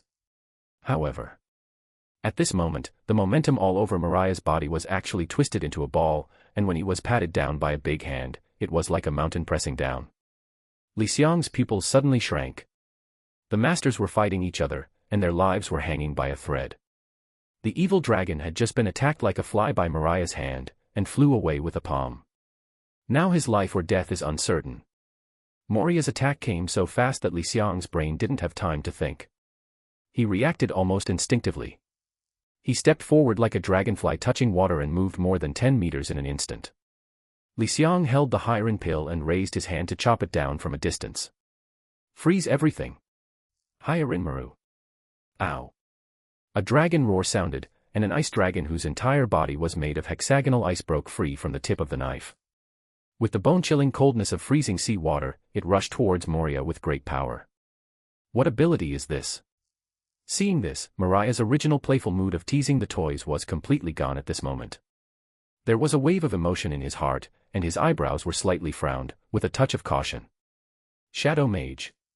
Out of an almost cautious and tentative mentality, from under Mariah's feet, a shadow stood up like a piece of paper, running horizontally in front of the ice dragon. The ice dragon bared its teeth and claws, rushed into Moria's coating, and collided with Moria's shadow. Click. Click, click, click. This is. A strange light flashed from Moria's eyes. In his sight, the ice dragon was torn apart by his shadow claws, but its body was also stained with a layer of hoarfrost, and its mobility was greatly reduced. This knife is amazing. Moria stuck out her scarlet tongue and licked the corner of her mouth, with a greedy look in her eyes. And just when his greed was rising, Li Xiang, like an attacking cheetah, had already crossed the distance between the two and came to his left. Seeing Moria in a daze, Li Xiang secretly thought.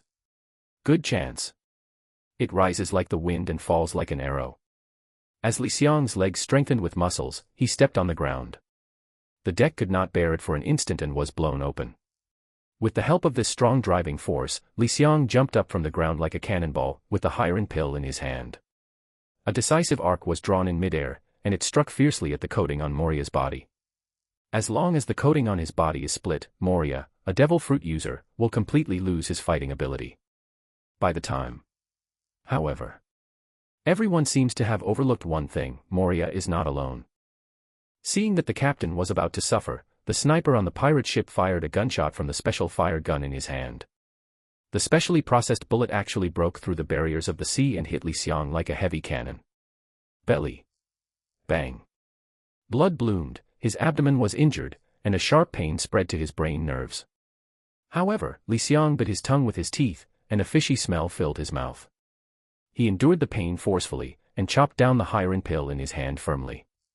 Li Xiang's sword failed. Just when the tip of his knife was about to fall on the coating on Moria's body, just a thousandth of a second later, Moria's entire figure exploded instantly and turned into bats, each of which was covered with tiny. Many coatings fell not far away and gathered again. Jia jia jia. It's such a pity that you were so close to succeeding, you bastard. A strange laugh with a touch of teasing came from Moria's mouth, stimulating the sensitive nerves of Li Xiang and other fishmen. Next moment, Moria suddenly moved his steps, as if he was about to rush down a steep hillside. He moved continuously, and his shadow made the same movement as him. He stretched his right arm straight, cannon punch, drill punch, and turned into a continuous flow. The violent storm continued to hit Li Xiang. Facing the joint attack of Moria and his shadow, even if the opponent is limited in the deep sea and cannot effectively use the fruit's ability, Li Xiang is unable to survive alone with his physical skills alone. He can only rely on his superb skills. With his swordsmanship and the superiority of the fishmen in the ocean, he struggled to survive. But anyone with a discerning eye can see that it is only a matter of time before Li Xiang loses. Jinbei saw that Li Xiang was fighting life and death in front, while he was hiding behind and enjoying the consequences. Anger suddenly rose in his heart and he frowned. He suddenly made a decision in his heart and walked towards Moria suddenly. A trace of surprise flashed in Tiger's eyes and he asked, "Jinbei, what are you going to do?" Jinbei passed by Tiger and said without looking back, "I'm going to do what the boss of Fishman Street should do." Tiger's footsteps of escaping suddenly froze. He was also the boss of Fishman Street. The expressions on his face included shock, annoyance, pain, and entanglement. All these expressions were squeezed into one face, making this big man look extremely weird. Only. Recalling the experience of being a slave to the celestial dragons, as well as the incredible power of human beings, this shadow shrouded his heart, instantly extinguishing the remaining courage he had just risen. Tiger closed his eyes and gritted his teeth so hard that he even broke several teeth. "Jinbei, I'm sorry." Tiger finally chose to escape.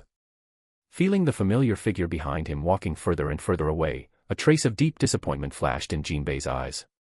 Everyone has the right to choose. But looking ahead, Li Xiang struggled to hold on under Mariah's attack.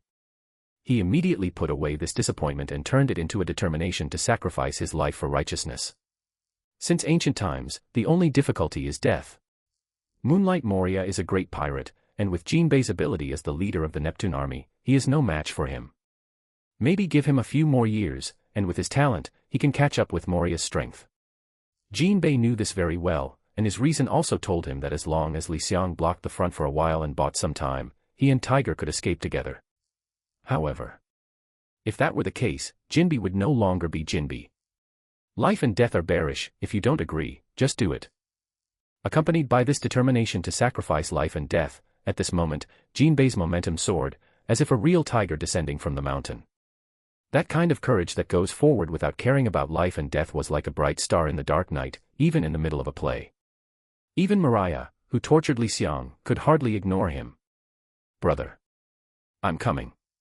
Accompanied by a roaring roar, Jinbei's fist was launched, and there was no way out. A true warrior who dares to face the bleak life. This punch directly brought Jinbei into an unprecedented realm, breaking the shackles of his past strength. Murloc Karate. 4000 Washoken. It's a long story, it was all done in a blink of an eye. In this little time, Jinbei carried the momentum of either you die or me, and rushed in front of Mariah like lightning. His fists thundered, and the sea current wrapped around his arms and rushed forward, turning into two waterspouts. Hit Moria's chest. Oops. Feeling the power of the two ocean currents, Moria was shocked. This great pirate who was making waves on the Great Sea route suddenly became tense. Under his control, Moria's shadow suddenly appeared in front of him, blocking this move for him. Bang. The sea current was like a roaring dragon, carrying Jinbei's full anger, and crashed fiercely into Mariah's shadow. Under the constant washing of the sea current, Mariah's shadow slowly changed from solid to a little illusory, as if it will be broken at any time. Jinbei, thanks. Jinbei's rescue was timely, giving Li Xiang some breathing space. In just a few minutes of fighting, Li Xiang was sweating profusely and covered in water. He was more exhausted than any previous battle. The feeling of walking on the tightrope of death, brushing against death every moment, as if you are about to die the next moment, can almost make a normal person's nerves tense and collapse. After all, Li thought he was still a little reluctant to face Mariah now. Even in the deep sea, if the opponent's strength was not half full, it would be enough to make him frustrated. However, this was not a good experience for Moria, who had always been arrogant. Perhaps because he was annoyed by the trash in his eyes over and over again, or perhaps because he was eager to rush to the new world, Moria's aura suddenly changed. "You bastards, you deserve to die." With a roar, Moria's shadow twisted and turned into a bloodthirsty shadow claw, which fell fiercely on Jinbei, who was at the front, carrying a canopy of blood flowers on his shoulders. The huge force carried by the shadow claws simultaneously lifted Jinbei directly away. He did several somersaults in midair and fell to the ground with a heavy thud. The feeling of severe pain directly made Jinbei wince. Became livid. "And you?" Moria glanced sideways at Li Xiang, who was hiding behind him and preparing for a sneak attack. Shadow gun. In a fraction of a second, the shadow claw turned into a spear in an instant. With a whoosh, the sharp tip of the spear cut through the sea current, making an extremely sharp sound of breaking the wind. With extremely strong penetrating power, in the blink of an eye the hole penetrated Li Xiang's abdomen. Even if Li Xiang had used his muscle enhancement ability in time, he was still as papery in front of the shadow gun and had no effect at all. The shadow gun penetrated Li Xiang's abdomen, pushing him back dozens of meters with inertial speed, and stuck him upside down on a collapsed wall like a skewer. Ah! Li Xiang felt his head go blank and looked down at his abdomen, where there were pools of blood. Clatter, clatter, clatter. Mariah's sharpened shoe stepped on the deck of Fishman Street, making a crisp sound, like the arrival of the god of death, and every step seemed to hit a person's heart. Walking up to Li Xiang, who had his abdomen pierced by a shadow gun, Moria pulled up a wicked smile on his lips. "Jia jia jia. A miscellaneous fish is a miscellaneous fish. No matter how powerful you are still a miscellaneous fish." Stretching out his right arm, Mariah grabbed Li Xiang's neck, as if to humiliate him, and lifted him up in midair. Moria was very angry. He was being used as a gunman for no reason. He still had no clue, so he had to vent all his anger on these idiots in his eyes. Snapped. Mariah raised his hand and slapped Li Xiang on the face. His cheek sunken and a bloody tooth flew out. "Xiaoyu, weren't you brave enough to stand up to me just now, huh? Show me your stubbornness." Snapped. Another punch, this time a left hook, hit Li Xiang directly on the other side of his face, swollen his face that originally looked like a human boy. "Come on. Why don't you speak anymore, huh?" Lifting his knees, Mariah pressed directly against Li Xiang's chest. Even with the ability to strengthen his muscles, Li Xiang still felt a heartbreaking pain. The whole place was silent. The other Murlocs watched Li Xiang being punched and kicked by Mariah, watched the evil dragon lying in the distance uncertain about his life or death, and watched Jinbei staggeringly stand up while covering the wound on his shoulder. They just felt.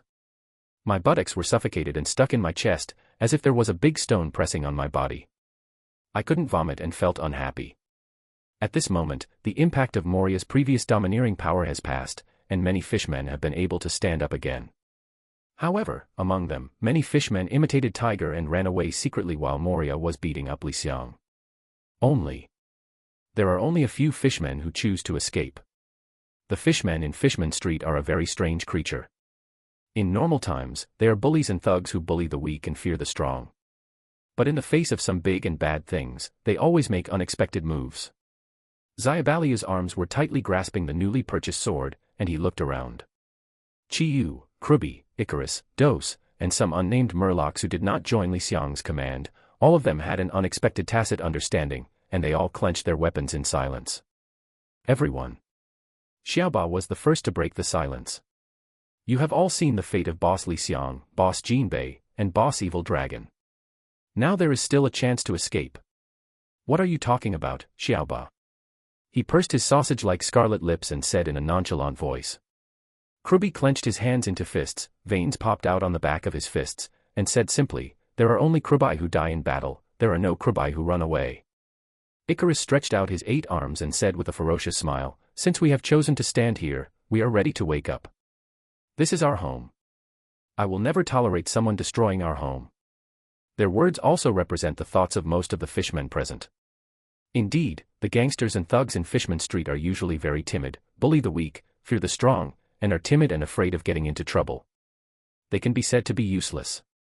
They are the scum of society and the scum of life.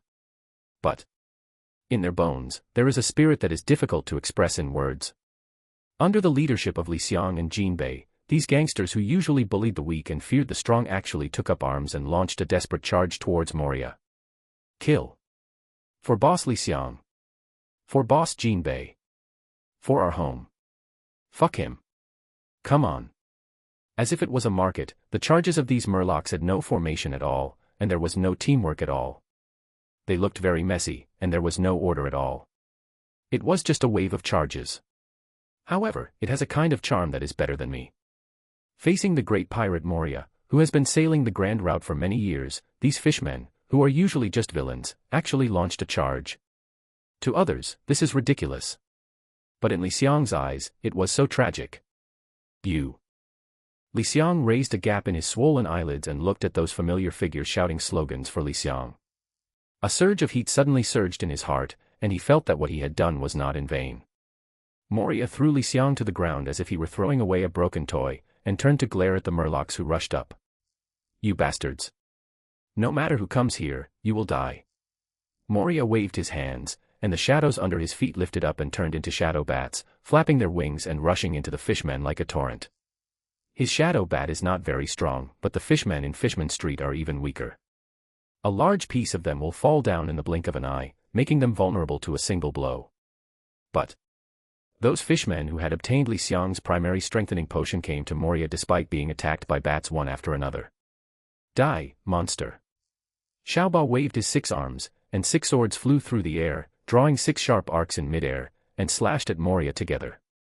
Croobie punched repeatedly, using fishman karate to its extreme, and the wind of fists roared. Rubbish. A disdainful sneer appeared at the corner of Moria's mouth. With a flick of his finger, all the shadow bats dispersed and returned to him in an instant, forming a shadow wall to resist Hachi's slashes and Croobie's punches. Moria raised his foot, like an iron whip, and swiped it at the chests of Xiaoba and Croobie. The two of them trembled as if they were hit by a giant hammer, and were kicked away far away. Damn it. Seeing his former partner hanging in the balance, Chiyu's eyes turned red. Go to hell. Go to hell. Go to hell. Chirping opened his scarlet lips, and connected the water cannons in a straight line, hitting Moria ferociously. Unfortunately, with the skills of Moria's shadow mage, they were all useless, and they could not break through Moria's shadow at all. There are also Dos, Icarus, and many unnamed fishmen. The attacks of hundreds of people are still unable to cause even a little bit of damage to Moria. Moria is like a rock, no matter how you hit it with the waves of the sea, it will remain unmoved. Weak. It's too weak. Moria laughed scornfully and punched one Murloc at a time. As if he was driving an invincible weapon, he knocked away all the Murlocs that rushed in front of him. Miscellaneous fish are just miscellaneous fish. No matter how many of you there are, what's the use? You're not all just miscellaneous fish. Moria opened his arms and laughed wildly. He was 6 meters tall and looked like a little giant. In the eyes of all the fishmen, he was like a demon and invincible. Miscellaneous fish are just miscellaneous fish. No matter how many of you there are, what's the use? You're not all just miscellaneous fish. Listening to Mariah's arrogance, Li Xiang staggered up from the ground. After wiping the blood from the corner of his mouth, Li Xiang's mouth twitched because of pain. Li Xiang managed to raise his swollen eyelids, opened a small gap, and watched the familiar fishmen being beaten away by Moria, and his heart was filled with endless anger. Ha ha. Mariah, you are so crazy.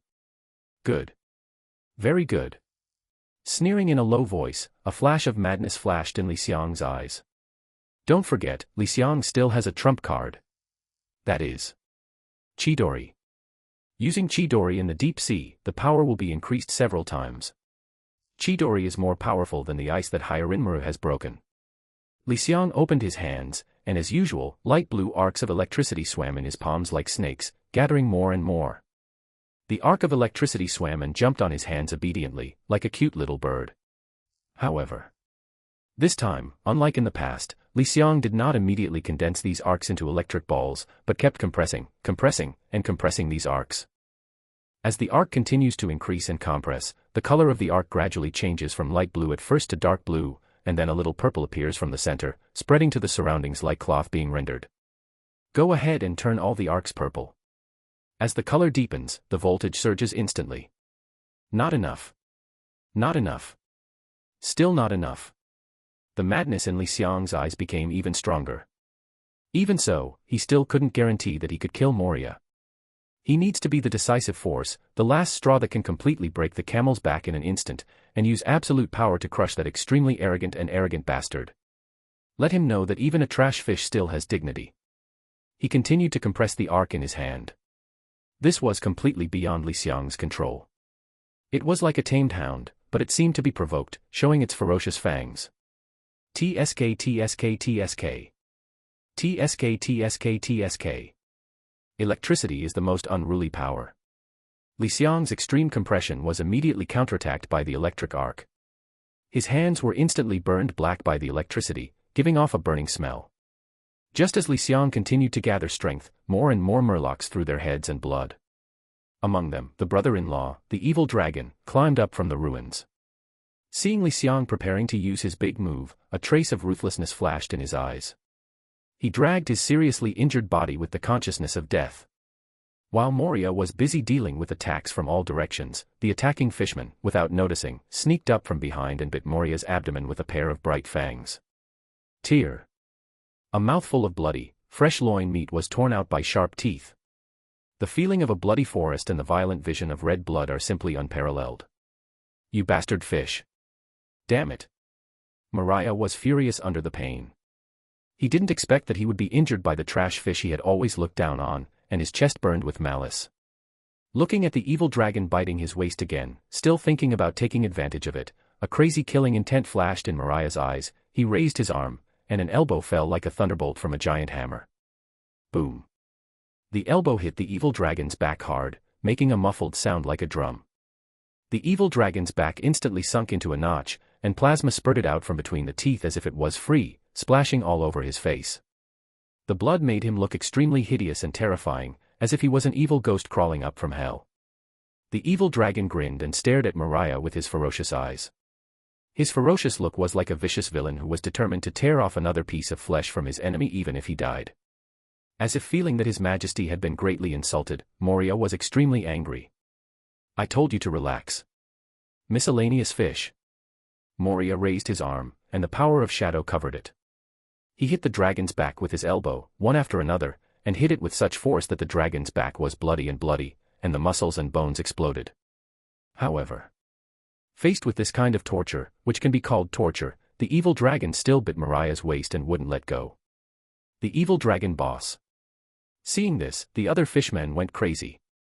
Xiaohachi, Gio, Croobie, Ikaros, Das, and many fishmen who couldn't be named, all followed the same example, pounced on Moria, and used their sharp teeth to fight to the death, biting a part of Moria's body. What's even more amazing is that he bites Moria's little brother's lower body and the anus behind his butt. The sour feeling is simply difficult to describe in words. What? Moria let out a horrific cry. On his body, fishmen hung like koalas. You idiots must die. Crazy murderous intent rioted, and Moria's shadow became violent, turning into sharp thorns, like hedgehogs, piercing the bodies of each fishman. Blood bloomed out sadly and mercilessly. How could I watch my men die? Obey me. Muscle building. Li wanted to mobilize the muscles in his hands, and the skin on his hands that had been burned by electricity suddenly became chapped, and then replaced by scarlet muscles from the inside out. The arc flashed and flashed like a light bulb, its light appearing and disappearing, apparently becoming more and more unruly. More and more uncontrolled electric arcs were swimming in his hands, and their jumping amplitude was getting bigger and bigger. They tried to follow his hand several times, and they wanted to engulf Li Xiang's entire figure. Cold sweat fell from Li Xiang's forehead like a waterfall. Even with the help of muscle strengthening, his hands still felt more and more painful, as if they were about to be torn apart. This severe pain was transmitted to the brain in waves.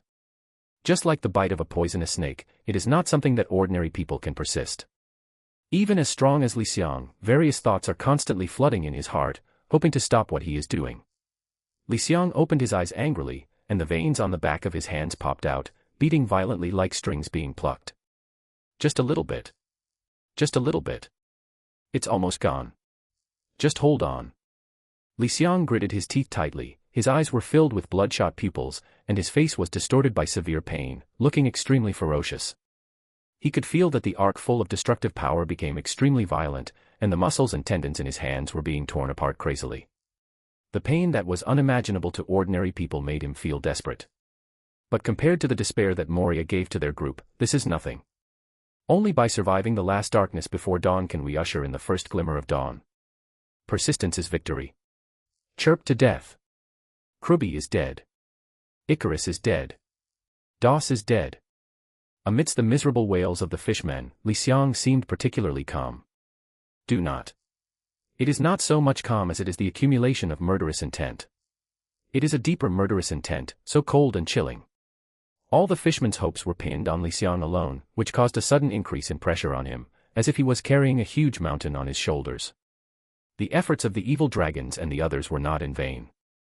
In these short few minutes of suffering, Li Xiang seemed to have spent a long century. The originally unruly electric arc was like a wild beast being tamed by a hunter, and his mouth full of fangs had been restrained again. Slowly calmed down, and gradually resonated with Li Xiang's hands. As the flesh and blood of Li Xiang's hands cracked again, the purple electric arc gradually revealed a trace of silver. This silvery white like the dawn gradually converged into two groups of silver light electric balls, like incandescent lamps lighting up the road ahead in the dark night, so dazzling. So eye-catching. Squeak. Squeak. With a bird's cry, Li Xiang clearly felt that the Chidori in his hand had finally completed its qualitative transformation. The birds chirped more and more, and the sounds became louder and harsher, as if they wanted to vent all the grievances they had felt before. 1, 2, 10, 20, 100, 200. It was like thousands of birds chirping at the same time, and the sound spread wider and wider. The entire Fishman Street was within its coverage, and even further, even the residents of Mermaid Island could faintly hear it. When the silver-white thousand birds finally took shape in Li Xiang's hands, a sound of thousands of birds chirping louder and more spectacular than ever before, like a thunderous sound suddenly came. Rumble. In this 10,000-meter deep pitch-black sea, this thunderous sound was particularly frightening and oppressive. But this extremely terrifying sound, whether it is to Li Xiang or to the fish people whose bodies were pierced by the thorns of shadow, is nothing less than the sound of nature. There is no more beautiful or moving sound in this world. Boom. The huge roar made everyone deaf in an instant. There was a bloodthirsty light in Li Xiang's eyes, and he grinned, revealing his pointed teeth. The cold light flashed, and the face that was bruised and swollen by Mariah was twisted into a ball of grief and resentment after seeing the casualties of his men. Looking extremely ferocious. Moonlight Moria. I want you to die.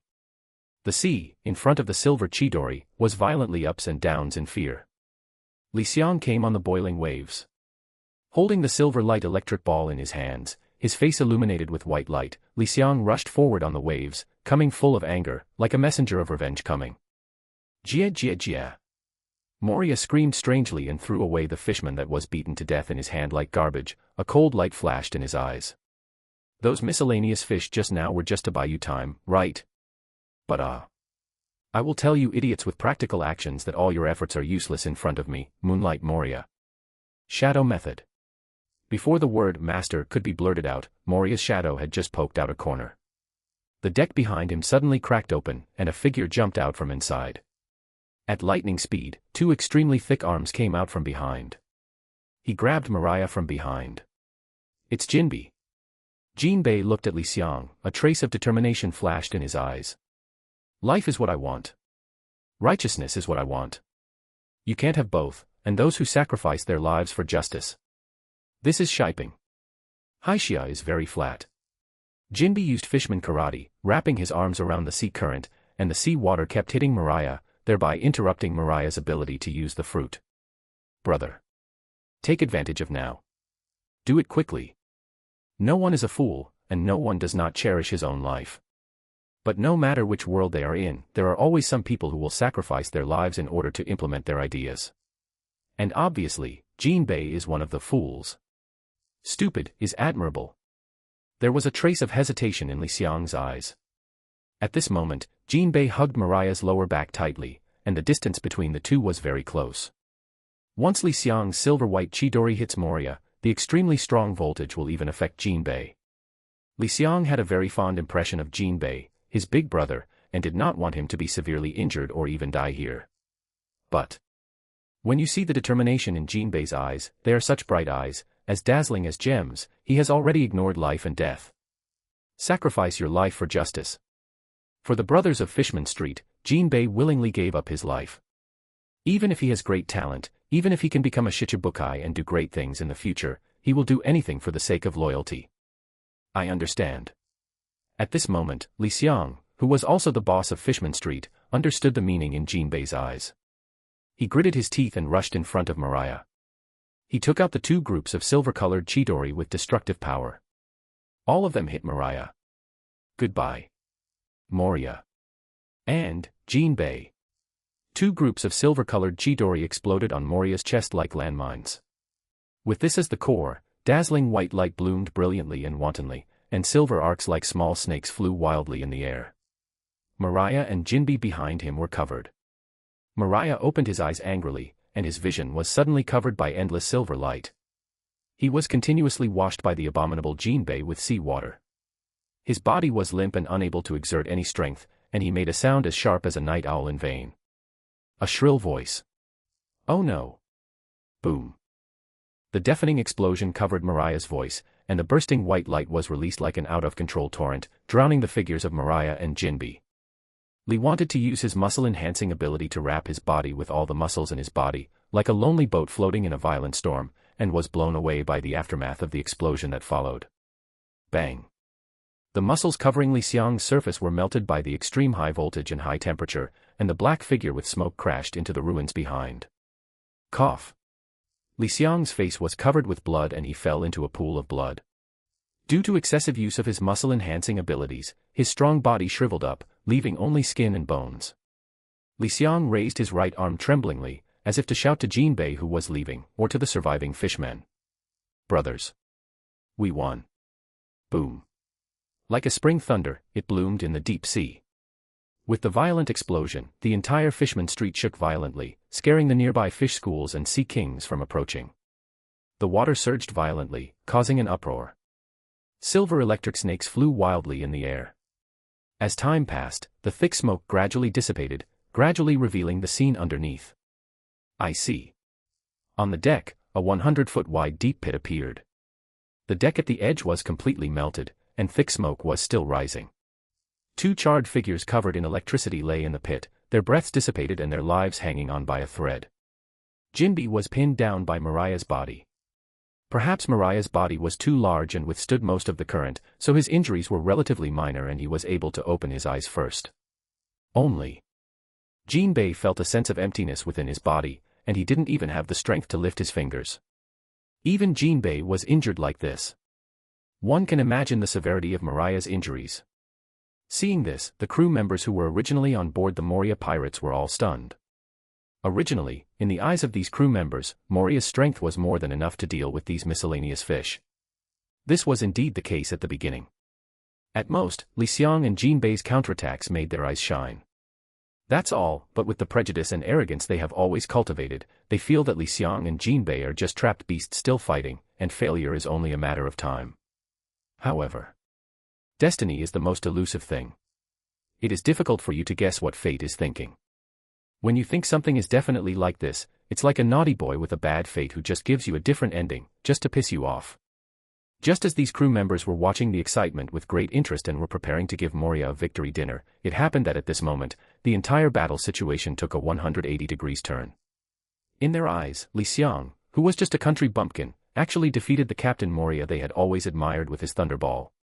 Moreover, it is the kind of crushing, undoubtedly decisive defeat. Shock. Extremely shocked. After a period of deathly silence, these crew members suddenly came to their senses from the nightmare scene. Each one of them was trembling with excitement, and their entire backs were soaked behind them. Don't look at Moria's pirate group being invincible on the Grand Line. It's all because of Moria, a powerful figure, that this pirate group has achieved today's glory. Once Moria is gone, the pirate group will not only will they be disbanded, but the powerful enemies they have offended in the past, the unwilling pirates, the navy who captured the pirates, and the bounty hunters who are like crazy dogs for the bounty will all pounce on them like crazy and kill them. Everyone was shattered to pieces. This is the world of pirates. Either you become a king, or you become a pile of bones under the feet of others. So cruel. Thinking of that terrible fate, the vice captain broke into a cold sweat and yelled at the other crew members. What are you all doing standing still? Bring Captain Moria back quickly. As long as the captain still has a chance to survive, we can still find the world-famous Dr. Hogbark to rescue the captain. The deputy captain's roar directly broke the bewildered state of the other crew members. They left the pirate ship one by one and swam towards Moria.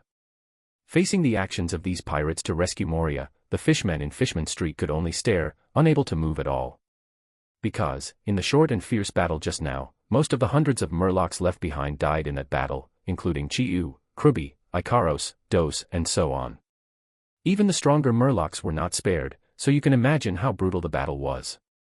As for the surviving Murlocs, such as Evil Dragon and Xiaoba, all of them were seriously injured and fell to the ground covered in blood, unable to even move. As Moria's crew approached his location, a thick burning smell hit their nostrils. They could feel the high temperature of the seawater left by those electric currents. Even they felt their skin becoming unbearably hot. It was conceivable that who knows how much damage was done to Moria, who received special care from Li Xiang. Captain. Captain. Are you okay? A crew member came to Moria. No matter how he called, Moria seemed to be a dead person without any answer. The crew member stretched out a finger and touched the tip of Moria's nose. No breathing. The crew member seemed to be electrocuted. He froze in place and cried. Captain Moria is not breathing. What? The other crew members were shocked and came over to test it, and sure enough, they were not breathing. For a moment, all the crew members looked at each other and were at a loss. Some of the timid crew members even collapsed on their faces, slumping to the ground with a look of despair on their faces. Some crew members' eyes flickered, wondering what they were planning. People's hearts fluctuate, that's all. At the critical moment, it is the deputy captain who plays the role of stabilizing the sea. Don't worry, let me take a look. The vice-captain put his ear close to Moria's chest, with a solemn look on his face. A second passed without a heartbeat. A minute passed and there was still no heartbeat. And many more. Boom. Just when the vice-captain was about to give up, an extremely weak heartbeat came from Moria's heart. This weak heartbeat can be easily ignored if you don't listen carefully. Fortunately, the deputy captain was brave and careful, and finally did not miss this heartbeat. The vice-captain's originally solemn face forced a smile. Don't worry. The captain can still save us. Hurry. Get the captain back to the ship. Let's go find the world-famous surgeon Hogbark. The crew members who originally thought Moria was dead and seemed to have lost their souls came to life one after another and said in unison. Yes. These pirates, even Jinbei, who was pressed by Moria, couldn't care. One by one, they hurriedly lifted Moria's huge limbs and carried him back to the pirate ship. Finally pulled the pirate ship out of the pit, and sailed back to the Shampoo Islands with regret. Watching Moria's pirate ship gradually move away, Li Xiang's tense nerves finally relaxed and he lay on the deck with his whole body aching. Just when Li Xiang thought that the matter had finally come to an end and that he could take a good rest, a familiar voice came from behind him. Hey, brother Li Xiang, I didn't expect that your trump card is so hidden, even the famous Moonlight Moria was defeated miserably in your hands. This sound is... Li Xiang felt suffocated, but he could no longer get up. What caught Li Xiang's eyes was Willy's seemingly honest face. The man who had bewitched Vander Deacon to use his fruit power to harm Li Xiang finally came out of the background. Willy was completely intact, and he had obviously been watching the battle with a cold eye, and did not come out until everything was settled. Li Xiang didn't know all this yet, but he suddenly felt a sense of vigilance in his heart. Just seeing that Willy appeared in front of him at this time, he must be planning to cause trouble. Under Li Xiang's surprised gaze, Willy bent down, grabbed Li Xiang with two arms as thick as cattle, and carried Li Xiang on his shoulders arrogantly. If he hadn't known what Willy was like, maybe Li Xiang would have thought he was saving him. Li Xiang was so exhausted that he couldn't even lift a finger, so he could only yell. Willy, what do you want to do? What do I want to do? Willy looked at the Fishman Street that had become a mess after the battle. Many houses collapsed and most of the fishmen were dead. The Fishman Street, which was already dark and lonely, became even more lifeless, like a ghost, with a mysterious atmosphere. The permeating aura makes people feel uncomfortable. Even if Willy deceived Li Xiang as planned and became the boss of Fishman Street, leaving only a few fishmen, it would be meaningless, and he would immediately feel bored. Willy grinned, as if to show off, and said with a cruel smile. Li Xiang, don't you know, I got Moonlight Moria by tricking Vander Deacon. Li Xiang. Or laughing at himself, Willy sighed, what a pity, I originally just wanted Moria to kill you and the evil dragons, so that I can easily become the boss afterwards. Unexpectedly, most of the fishmen now have died. Such a thing must not be hidden from others, especially the evil dragon's sister, Charlie, who has the power of divination. When the matter is exposed, I will definitely be wanted by the entire Ryugu kingdom. If that is the case, no matter whether it is Boss Jinbei or Boss Tiger, he will definitely not let me go. There is no place for me, Willy, on this huge mermaid island. The more Li Xiang listened, the more frightened he became. He didn't expect that Willy, who played a small role in the theatrical version, was actually the mastermind behind all this. At this moment, Li Xiang really regretted not being able to kill the bastard Willy. This guy actually harmed everyone just for his own selfish reasons. Li Xiang's eyes were red, and he gritted his teeth and said, "Willy, do you know that by doing this, you killed Chiyu, Croobie, Icarus, Dose, and hundreds of Fishman Street brothers? So what?" Willy looked disdainful, as if he didn't care about the deaths of those people. As long as the goal can be achieved, a little sacrifice is worth it. It's no wonder that their lives are bad. You bastard. Li Xiang was holding an unknown fire in his heart and wanted to strangle this bastard to death. Unfortunately, the battle with Moria has consumed all his strength, and now he can't move at all. Li Xiang frowned as he watched Willy carrying him out of Fishman Street. Willy, since you don't want to be the boss of Fishman Street, there should be no conflict of interest between you and me, so why are you still carrying me? Li Xiang, you are so naive. Willy said with a cruel smile, because I can no longer stay here, I plan to go to the sea, build a ship myself, and become a free pirate. And to get a ship, I need a lot of money. It just so happens that I know a fish trader. It's a good deal to sell you to him. Li Xiang. Although Li Xiang had known for a long time that there were many scum among the fishmen, he didn't expect Willy to be one of them, and he would even sell him. Willy. Li Xiang's eyes were full of anger. I swear, as long as I don't die in the future, I will definitely kill you. Hee hee. Willy curled his lips contemptuously and let out a sneer. Li Xiang, don't worry, you will definitely not die, but you will be worse than dead. Because, the fishman trader I know is a dog raised by a celestial dragon who likes to collect fishman slaves. When the time comes, you will be given to that celestial dragon master and live a life worse than death. On that day, even if you want to commit suicide, you won't be able to do it, and you will be tortured to death by that heavenly dragon lord for the rest of your life, ha ha ha. Willy laughed, heartily. He did this because he saw that Li Xiang had no ability to fight back. Otherwise, with his cautious personality, he would definitely not do this. Willy's laughter was so harsh, like a sharp knife thrust into Li Xiang's chest. Li Xiang never imagined that a fishman's heart could be so dirty and despicable. I must kill him. Move it. Li Xiang tried his best, and his already exhausted body suddenly surged with a little strength, causing his fingers to move. Just as Li Xiang continued to gather the remaining strength in his body, Willy carried Li Xiang all the way out of Fishman Street and to a coral reef outside. Here, there is already a small boat waiting. An ordinary-looking man with a fat head, big ears, and a beer belly came up to him and said with an unhappy look on his face, "Willy, you're later than the agreed time." Facing this ordinary human being without any powerful power, Willy squeezed out a flattering smile on his honest face and said humbly, "Lord Eretho, I'm sorry, but as you know, the Dragon Palace Kingdom has recently severely cracked down on fish traders. Now we want to do it like before, but it is not easy. I have spent a lot of money on it. With the power of the tiger, I just caught a fishman for you."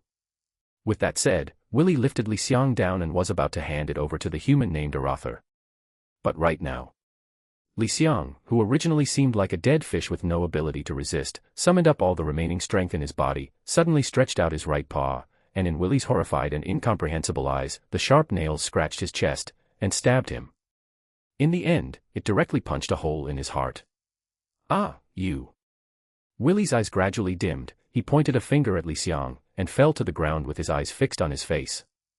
The human named Eretho was shocked at first, and then breathed a sigh of relief when he saw Li Xiang fall to the ground exhausted.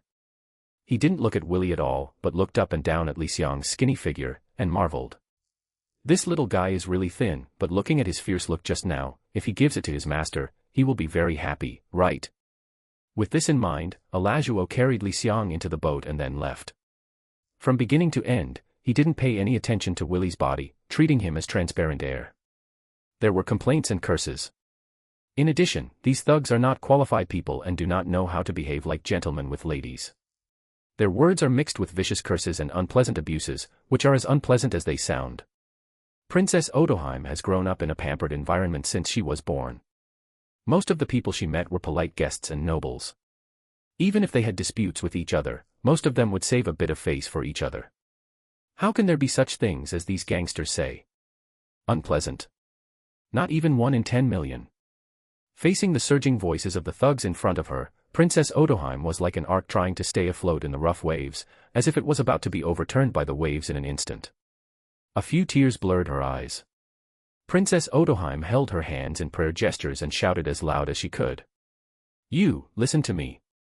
However, no matter how hard Princess Odoheim shouted, her voice was soon drowned in the turbulent wave of public opinion.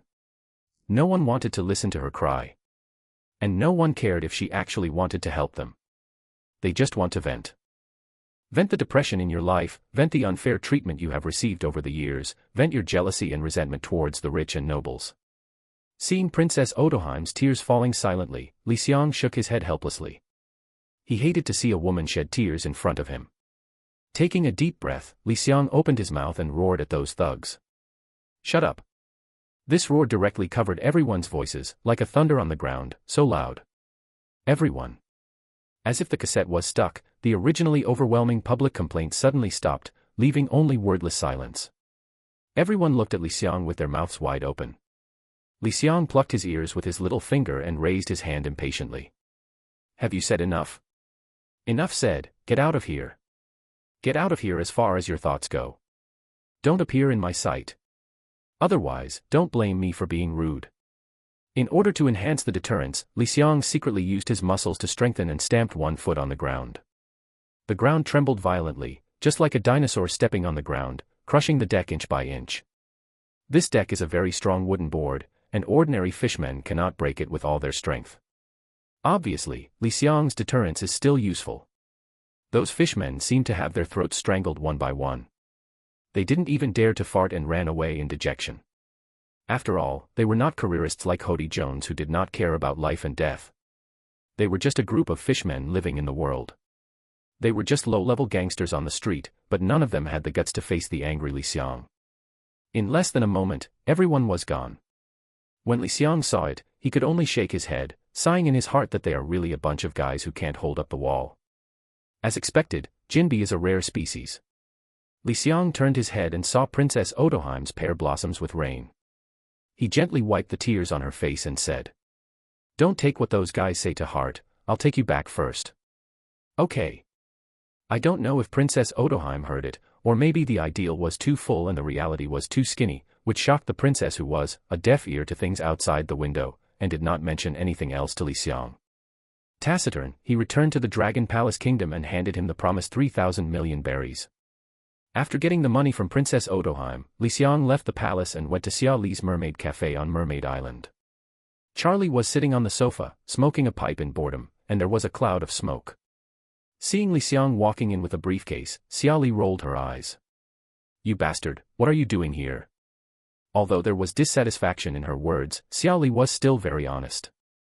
She personally made a pot of coffee for Li Xiang and placed it in front of him. There were no other customers in the coffee shop now, and Xia Li now belonged to him, so Li Xiang simply opened the suitcase, revealing wads of banknotes. "Oh my god."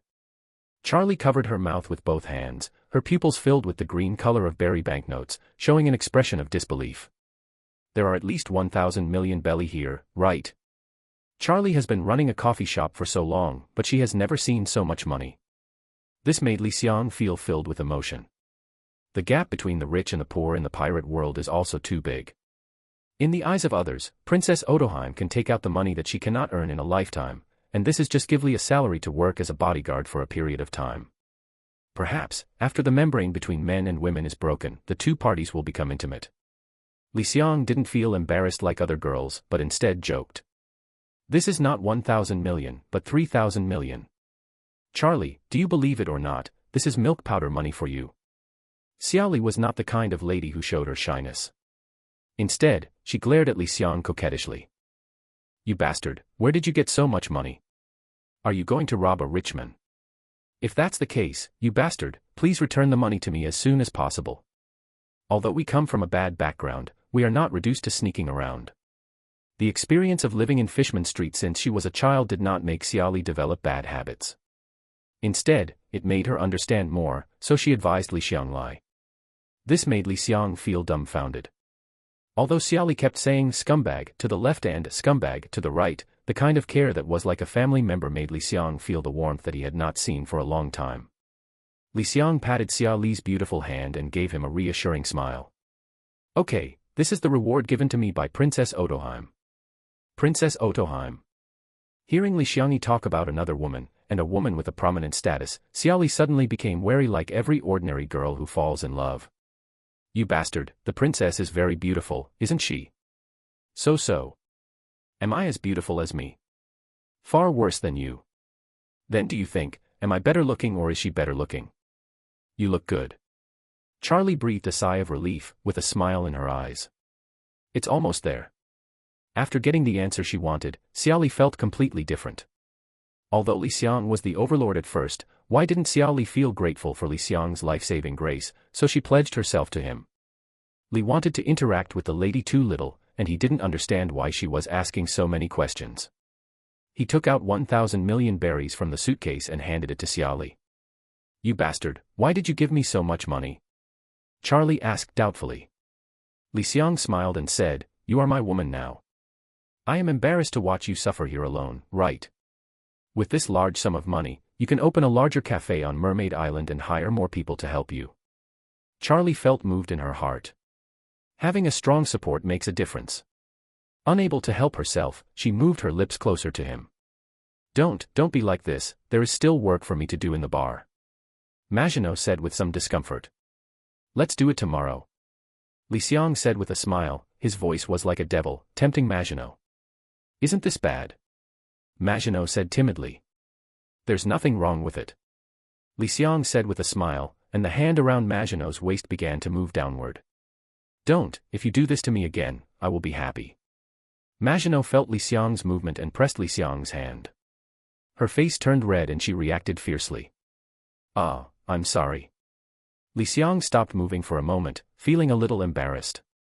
I'd better go pack things. You apply it yourself.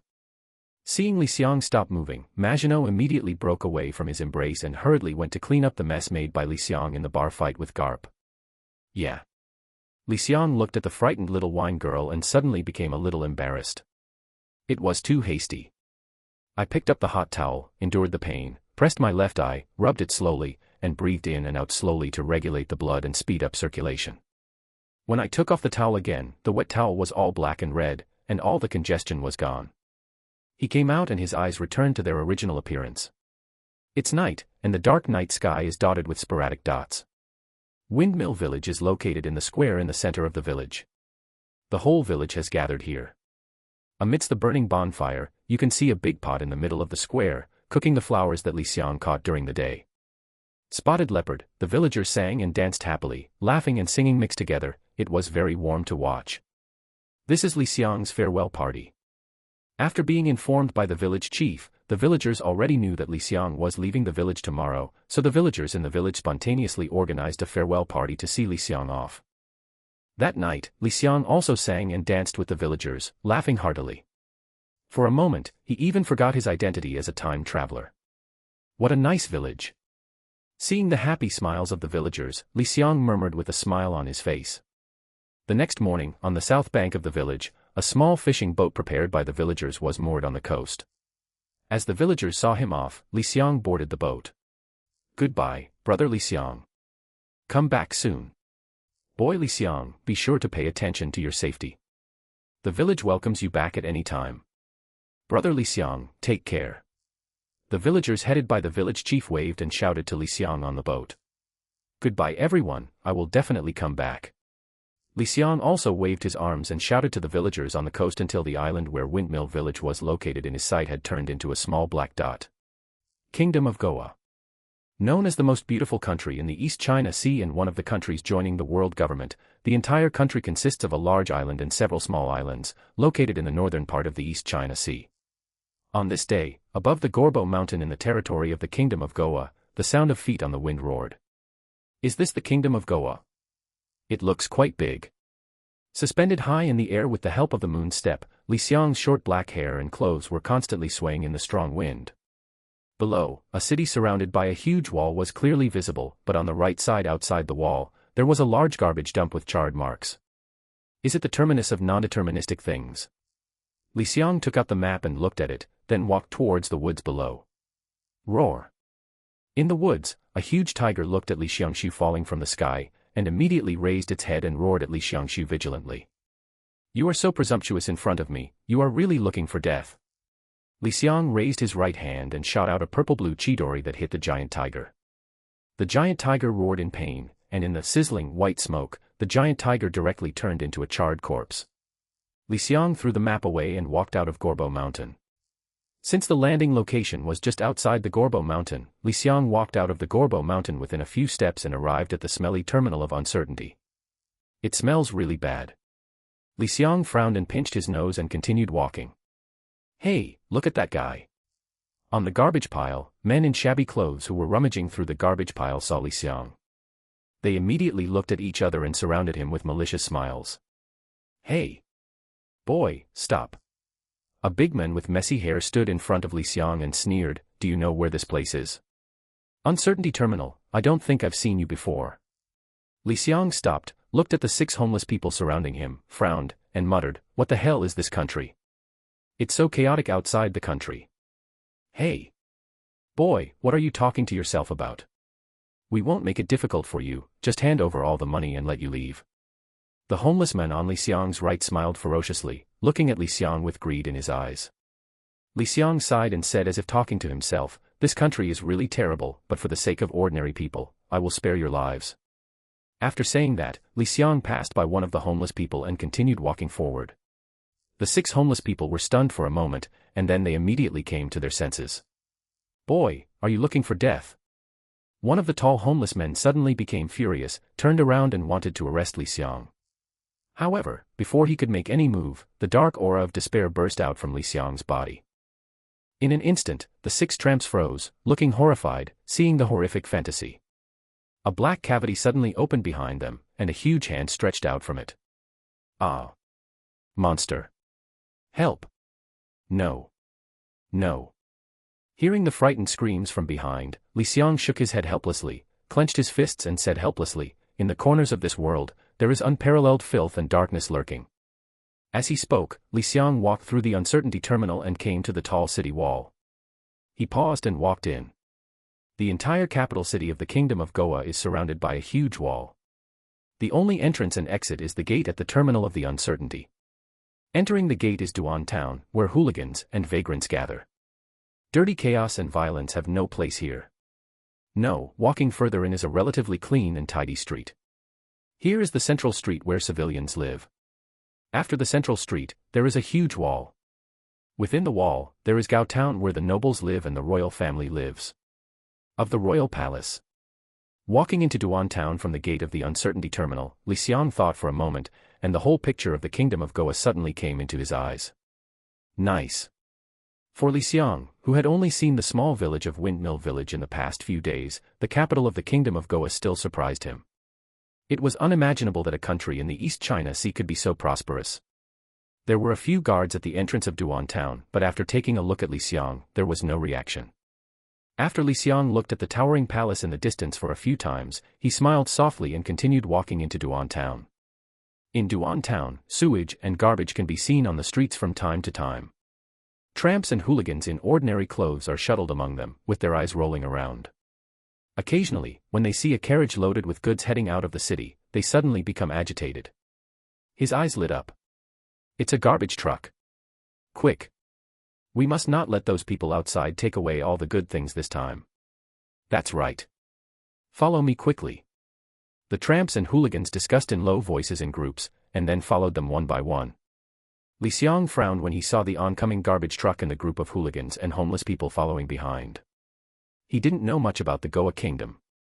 After all, the comics didn't describe this country much. However, in Li Xiang's opinion, it was a bit incredible that there would be such a dirty and messy place in the capital of a country.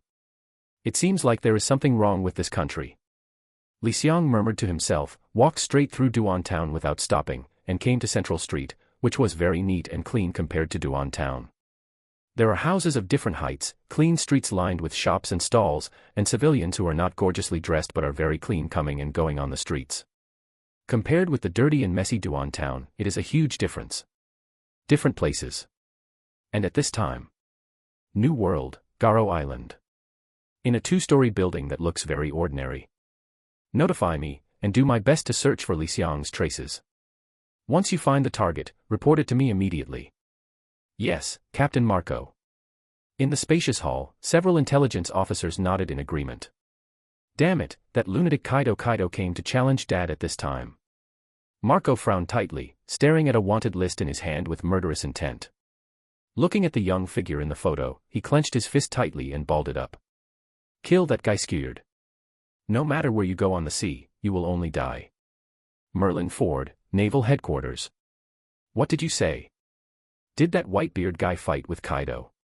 In the Marshal's office, Buddha Sengoku shouted in shock.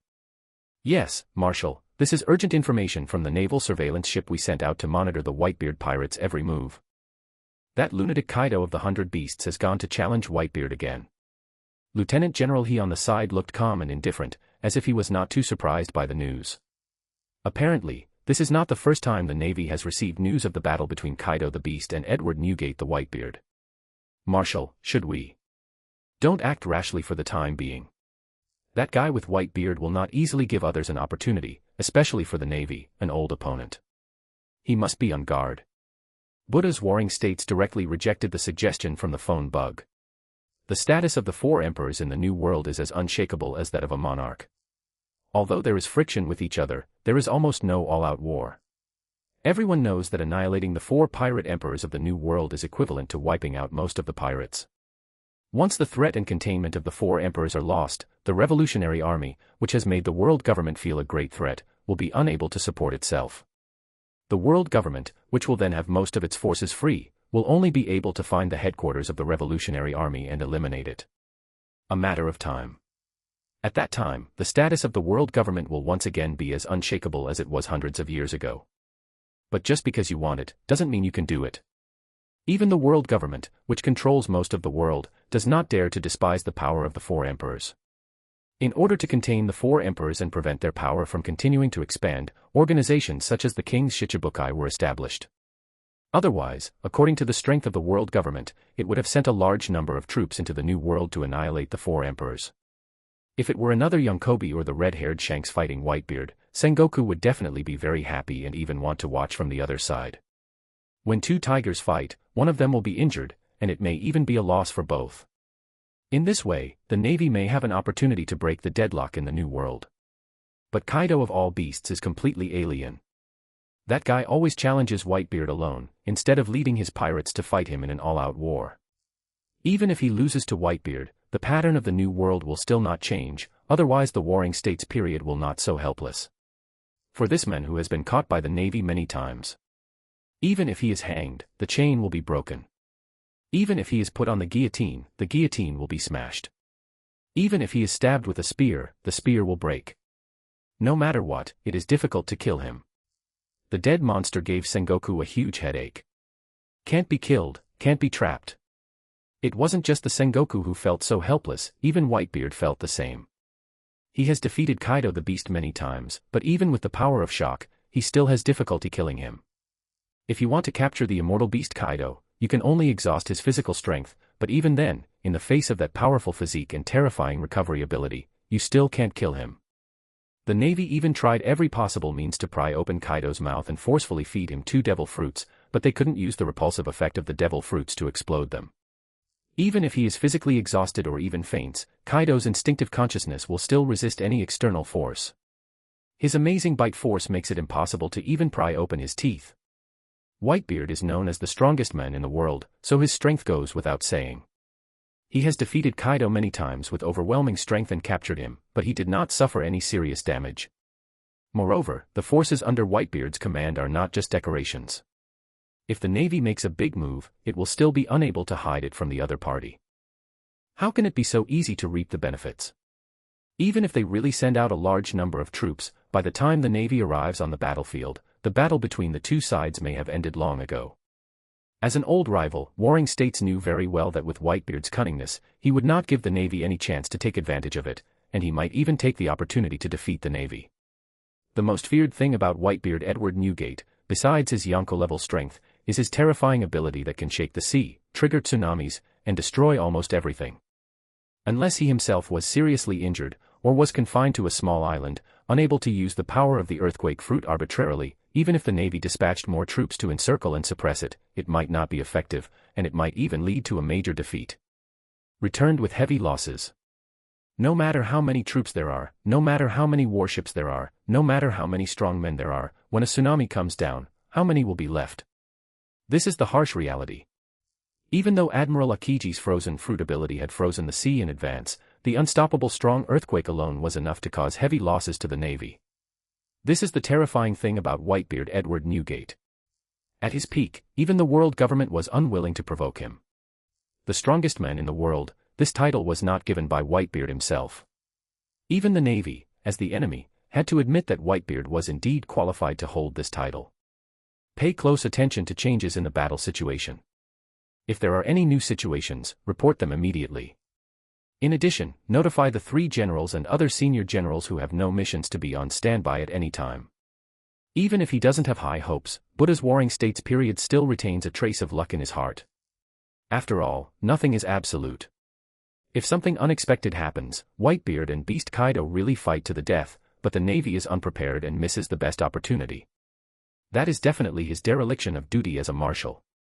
In the early morning after a storm. After experiencing a simulated sea voyage, Luffy's 3 brothers excitedly said that they had resisted the storm, but the secret base was blown into pieces by the storm. They had no choice but to go to the waste terminal to select materials to repair the secret base's material. The 3 brothers were picking at the waste terminal, completely unaware that a group of guys with evil faces had gathered around them at some point.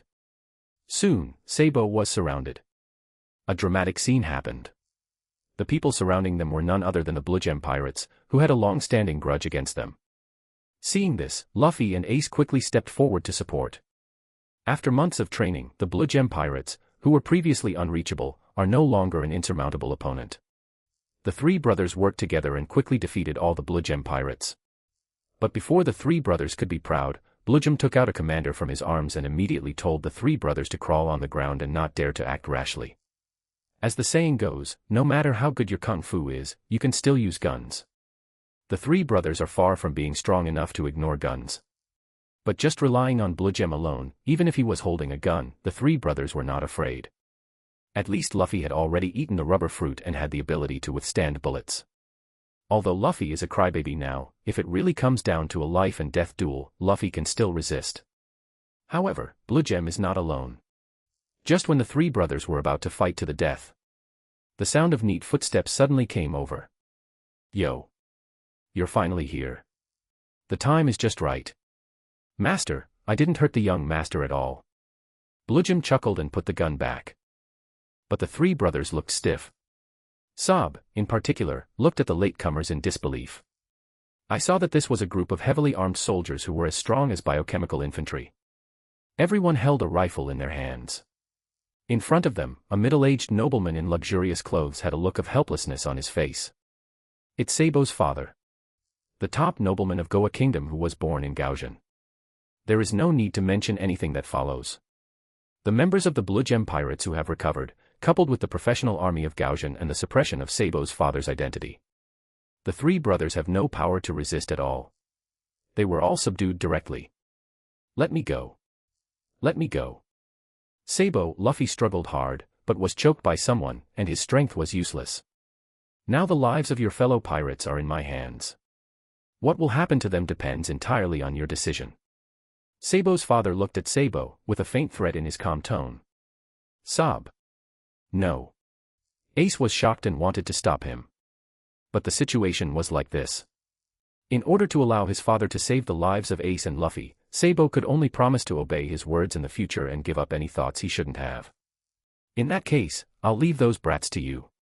Sabo's father nodded with satisfaction. Then he ordered to Blue Gem. Of course, master, we will deal with them and ensure that they will not continue to tangle with the young master. After all, we have received money.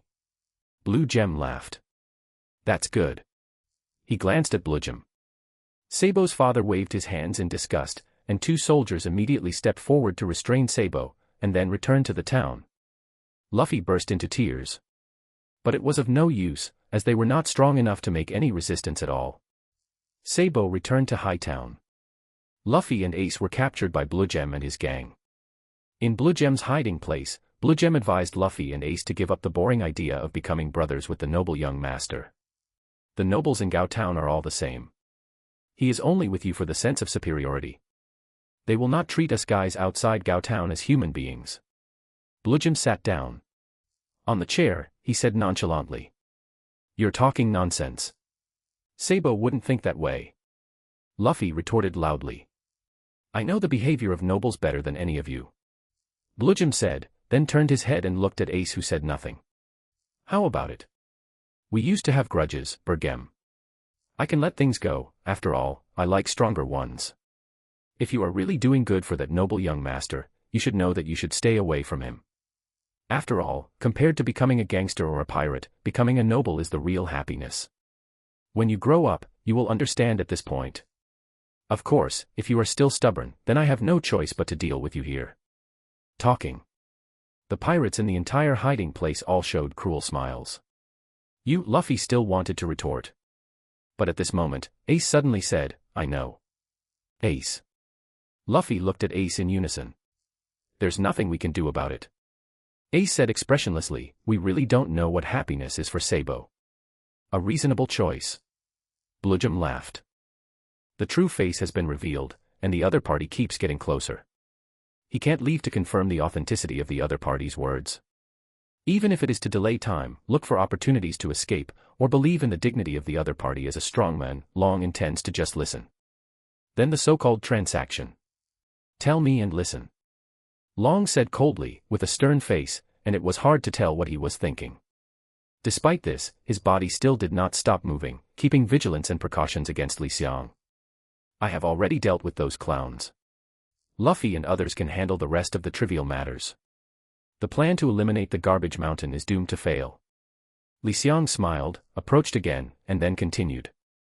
In a short time, the king of Goa Kingdom will also know the news and continue to send people to implement the plan.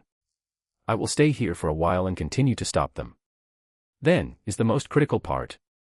At this point, Li Xiang changed the subject, Long and sighed, and as soon as his body collapsed, he knew that the real drama was coming.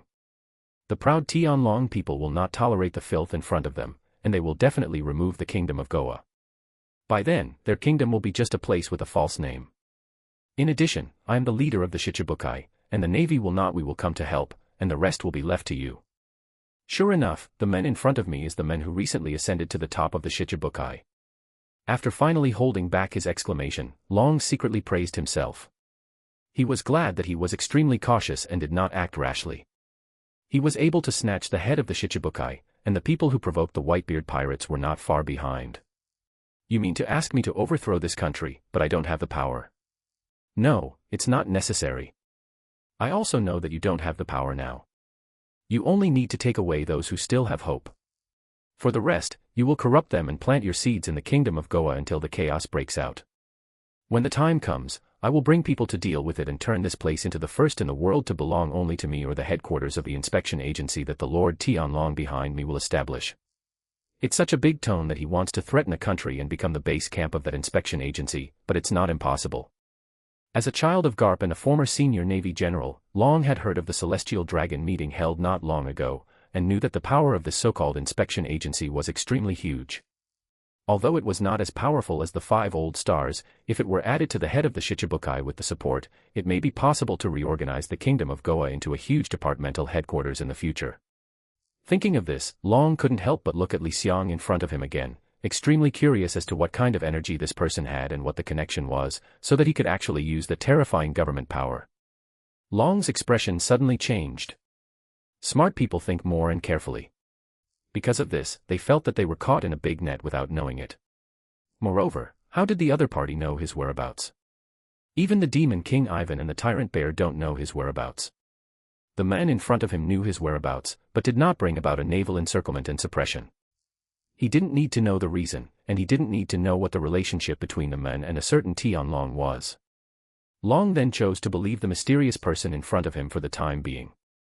Long even began to imagine that if he lost and recovered, there would be a more powerful leader of the Shichibukai in the future. As a huge spy of the world government, the Revolutionary Army would have a bright future. Sorry, our cooperation is only this one time. I am not very interested in revolution. However, Li Xiang, who had seen through Long's plan, smiled slightly, and with one sentence, it was like a basin of cold water being poured down. You. Afterwards, Li Xiang, who had reached a deal with the dragon, followed the plan, endured the pungent smell, and came to the garbage mountain. He hid on the side, silently protecting Luffy and others, while blocking the reinforcements sent by the king. Luffy also living up to his expectations, he faced a villain named Blue Gem and faced it with all his strength. With the help of their nanny Dayton, although it seemed dangerous, he didn't suffer much harm, which undoubtedly relieved Li Xiang. Took a lot of burden. As for the most important garbage mountain, under Li Xiang's deliberate action, a few powerful punches blew out the fire. Although he still suffered a lot of damage, he was greeted by Tianlong, who was extremely arrogant and could not tolerate a trace of dirt. People, with the slightest stench of burning, are even more suitable. Finally, the sun rose, and the next day came. A huge ship, with a lion symbolizing royal power hung on the bow, appeared in front of everyone in the kingdom of Goa, and then aroused bursts of cheers. That was the world's nobles, the Draco ships. The world's nobles, the celestial dragons, are the royal family of the kingdom of Goa. The prayers of the nobles are their aspirations. When the aspirations come, everything has been left behind by them, including the stains and garbage that have not yet been eliminated. Mountain. Only at this moment will the royal family and nobles of the kingdom of Goa reveal their most sincere smiles, revealing the deep ugliness hidden behind hypocrisy. However, the so-called king is nothing more than that, and the so-called Tianlong people are not scary people. They are just people in high positions.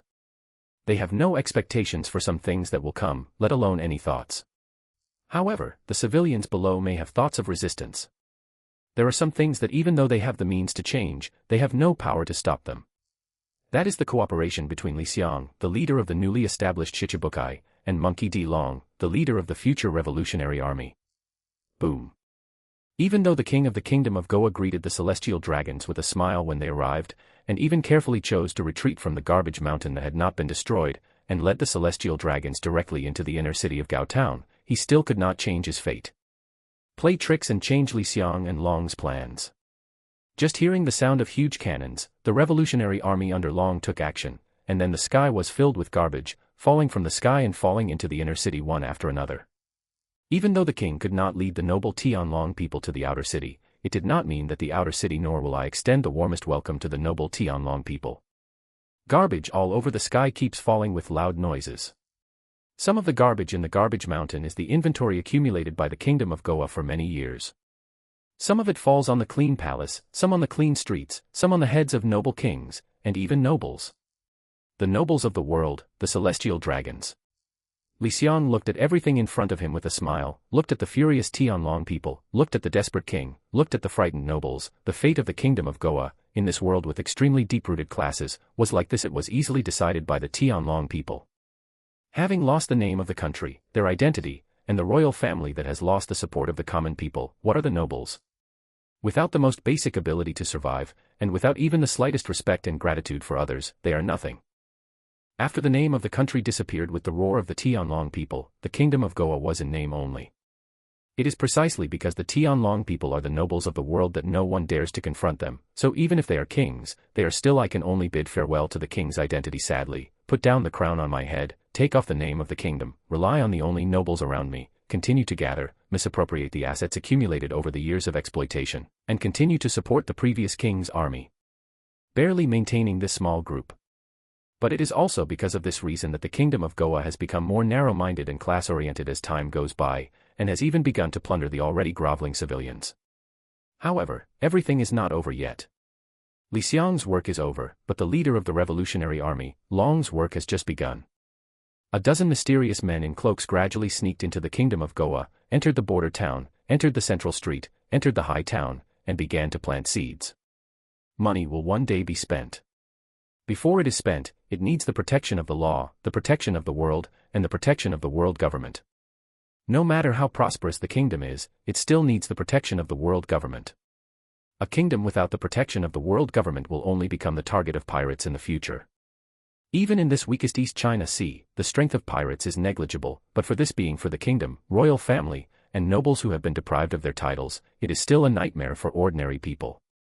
Smart people who knew that the kingdom of Goa had no future left the kingdom of Goa one after another as the seeds continued to scatter. This place had no future. Once someone left, it would trigger a chain reaction, and more people would also then left. Then, people from the border town, spurred by the seeds, began to pour into the central street, and then into the high town, and chaos began. Everything finally started. Garbage Mountain. Li Xiang, I have finished what I promised you. Then, we will meet again later. I think we will meet again in the future. Long nodded silently and waved his hands to create an extremely violent wind. The wind was raging and passing by. 1,000-meter-long fireless passage extends to the seaside. Goodbye then, Li Xiang. After speaking, Long suddenly disappeared from Li Xiang's eyes. Looking at the kilometer-long passage, Li Xiang swallowed hard. I might as well not see you again. The kilometer-long passage really shocked Li Xiang. He had to admit that Long was definitely a guy with the ability to destroy heaven and earth. Li Xiang, who was stunned for a while, started his journey to find Ace and Luffy again. Since there was a dragon taking action, he didn't have to worry so much. Just as Li Xiang kept searching, the dragon's figure appeared on the big ship on the beach. Ivankov, how are the preparations for the bear? Hee, you are the only one left to get everything ready. Ivankov, who was hiding under the huge cloak, continued, why did you come back so late? Haha, it's not like I met an interesting little guy. Long smiled slightly and said, whoever meets Li Xiang in the future, try to help him if you can. Li Xiang. After hearing Long's words, everyone looked at them like you don't know why, but they took Long's words deeply into their hearts because they deeply believed in their leader. I really didn't expect that you would involve even a border country like the East China Sea. Ivankov turned his head and looked at Long questioningly and continued, is there anything here that you are particularly concerned about? This country is the epitome of the future of the world. In this world of survival of the fittest, happiness will never stop. Long did not answer Ivankov directly, but looked into the distance with extremely firm eyes and said, one day, I will change the world. Taking steady and powerful steps, Long walked from the bow of the boat looking at the people fleeing in front of him, raised his right hand high and shouted, those who are willing to fight for freedom, please get on this ship. The sound was sonorous and powerful, like a bell that shook the deafening ears and resounded throughout the sky. Moon Step. Li Xiang, who was flying in the air, searched for a while but couldn't find Ace or Luffy. After all, he only had a rough look in the comics and couldn't remember their specific locations. Li Xiang, who was still searching, raised the corner of his mouth slightly, smiled slightly, and said to himself, Garp, you guy didn't tell me the whereabouts of red-haired Shanks, huh? When I find Luffy, I will beat him hard. Done, let's vent the bad breath in my chest, ha ha ha. Li Xiang, who was just having sex, suddenly found Ace and Luffy near the city wall. He let out a sigh of relief and landed on a garbage pile. He found a clean place to sit down and prepared to watch the scene. Good show. You haven't told me where the treasure is hidden yet. Tell me quickly and give it to me before the fire burns it out, haha. The guy who looked like a captain laughed arrogantly. That's right, come on, kid. Other pirates echoed. You bastards, you can't even save your lives, are you crazy to still want treasure, Blue Gem? Little Ace yelled with a puzzled look on his face. I don't need you to teach me how to do things. Since it wouldn't be a waste if you don't take it, you should just hand it over obediently. Blue Gem narrowed his eyes and said with dissatisfaction. Stop talking stupid, those treasures are Ace and Sabo. Luffy yelled angrily. No, I'm telling you. Ace, whose eyes were extremely firm, interrupted Luffy. Why Ace, that's the treasure you and Sabo spent a long time accumulating. That's the money you spent to buy a boat on the sea, for. Luffy said excitedly. Don't worry, Sabo will understand. Now you're. Ace paused and said, no, it's our lives, which are more important than those treasures. Li Xiang, who was crossing his legs, nodded silently, as expected. Ace, who is 2 years older, is smarter than Luffy and knows how to adapt. In this situation, life is of course the most important thing, and treasure is second. It seems that the rubber fruit, it also made Luffy's head turn into rubber, and he didn't know how to think at all. No, I can't tell. Luffy was about to say something, but he was kicked to the ground by a pirate, and then he was slashed with the long knife in his hand. It was obvious that he was very angry with this ignorant brat. No, I can't tell.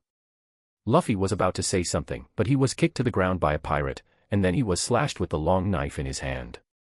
It was obvious that he was very angry with this ignorant brat. Looking at Luffy, who was about to die, Li Xiang smiled slightly, raised his right hand and flicked it in the air. Thunderbullet. Using the principle of electromagnetic gun, Li Xiang used his finger to pop out a thunderbullet and shot it directly into the arm of the knife-wielding pirate. With a scream of "ah," the pirate holding the knife turned over and fell while holding his arm. His sword also fell to the ground weakly after cutting off Luffy's weapon. At the same time, Ace also shouted with great anger, "Don't touch Luffy." Along with Ace's roar, a faint overlord-like domineering energy suddenly burst out, shocking the entire audience. Except for the pirate Captain Blue Jim, all the other minions were stunned and fell to the ground. Well. He really inherited the fine bloodline of his father Roger. He can master the domineering look and domineering skills without any teacher. Li Xiang was a little touched and knew that he could no longer watch the show here. He stood up and swaggered into the battlefield very coolly. Well. What's going on? Is it the fault of this brat, or is it the trick of an outsider like you? Bludgeon was startled at first, and then yelled at Li Xiang. Ignoring Bludgeon, who was like a mad dog, Li Xiang walked straight towards Luffy, lifted Luffy up, and then slapped him twice on the buttocks. These two slaps were not innocent. Power, but using the armed hockey that I had just realized recently, although it was only a faint hint, it was no problem to hurt Luffy. Let your grandpa set things off for me, let your grandpa scare me. If I can't beat your grandpa, I'll beat you. Luffy screamed after the beating, and Li Xiang, who burst into tears, felt secretly happy. Who are you? Let go of Luffy quickly. Ace shouted, holding the iron pipe and slamming it at Li Xiang. Li Xiang was indifferent. There was a clang of metal, and Ace's arms went numb. He stumbled back 2 or 3 steps and looked at Li Xiang in shock. He couldn't believe that there was a person with such a physique. Haha, I just heard you talking about treasures.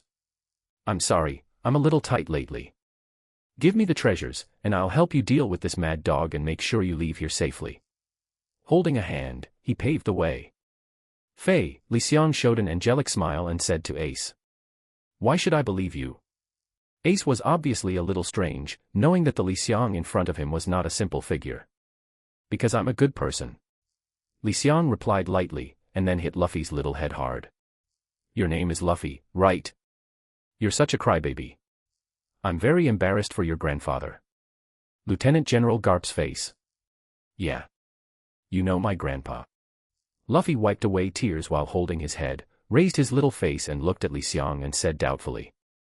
Haha, I just met him not long ago, and we had a drink with him, but you really embarrass his old man.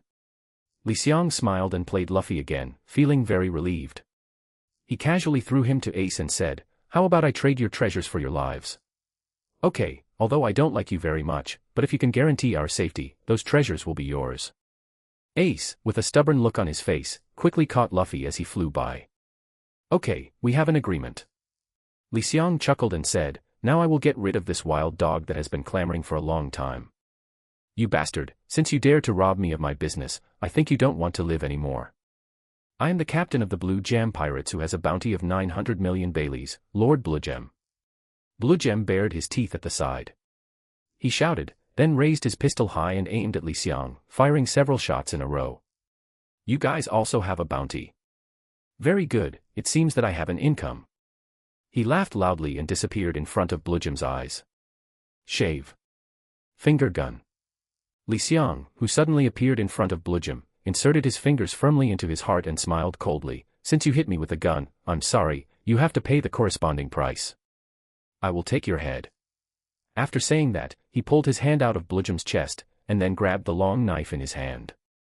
A cold light flashed and he shouted at Blue Gem just now. In an instant, his head moved, and the dead body fell to the ground with a plop. Ah, you bastard is so powerful. Luffy, with tears in his eyes, jumped up suddenly, hugged Li Xiang's thigh, and said with stars in his eyes, Ace, and I can't beat Blue Gem, you killed him in one go, he was so handsome, be my master. I'm sorry, I never accept apprentices who are like idiots. Li Xiang, who casually wrapped up Bludgeon's head, said calmly. Idiot. Ace, are you talking about you? Luffy, who had forgotten the pain just now, hugged Li Xiang's thigh and turned to Ace with a giggle. Asshole, he's talking about you. Ace said angrily, punching Luffy into a big mess. Who said that? I am also very powerful. Luffy, who was protesting, waved his fist and said very firmly, I can eat 5 meals a day and eat a lot of meat. Do you think I am very powerful? He was stunned at first, and then Li Xiang suddenly laughed heartily. Luffy was Luffy. Whether he was a child or a big pirate who had a 4 million bounty on his head many years later, he always looked the same. He always looked the same. I'm sorry, my brother has caused you trouble. Ace, who had black hair, bowed deeply to Li Xiang with some embarrassment and said, Thank you for saving us. Haha, it's nothing. I also accepted your employment, okay. I will take all your treasures as ordered. Li Xiang waved his hand with a smile. Can you let Ace's treasure go? It's the wealth that he and Xiaoba worked hard to accumulate. It's not easy. Luffy said pitifully, holding his head. That's not easy to handle. For the sake of Lieutenant General Garp, I'll accept half of it from you. Li Xiang touched Luffy's head, thought about it, and said with a smile, to be honest, I want Ace's. Money is just an excuse. For a stubborn guy like Ace, he will never accept gifts from others for no reason. This is also due to his pride. Just as they were talking and laughing, a group of guys with swords and guns appeared. The leader was a burly and fat woman who hurried over with a cigarette in her mouth. Ace, Luffy, it's great that you're okay. Where is Xiaoba? Why isn't he with you? Oh, it's Dayton. Xiaoba isn't here, he went home. Luffy chuckled and quickly ran to Dayton. Well, you are the mountain king of some mountain, right? How much is the reward? Li Xiang, scratching his head, asked with some uncertainty. Yes, I am the bandit Dayton.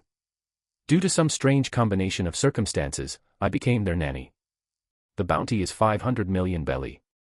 Dayton said silently, patting Luffy's head dotingly. Oh, you also have a reward, 500 million Baileys. It's not much but it's okay.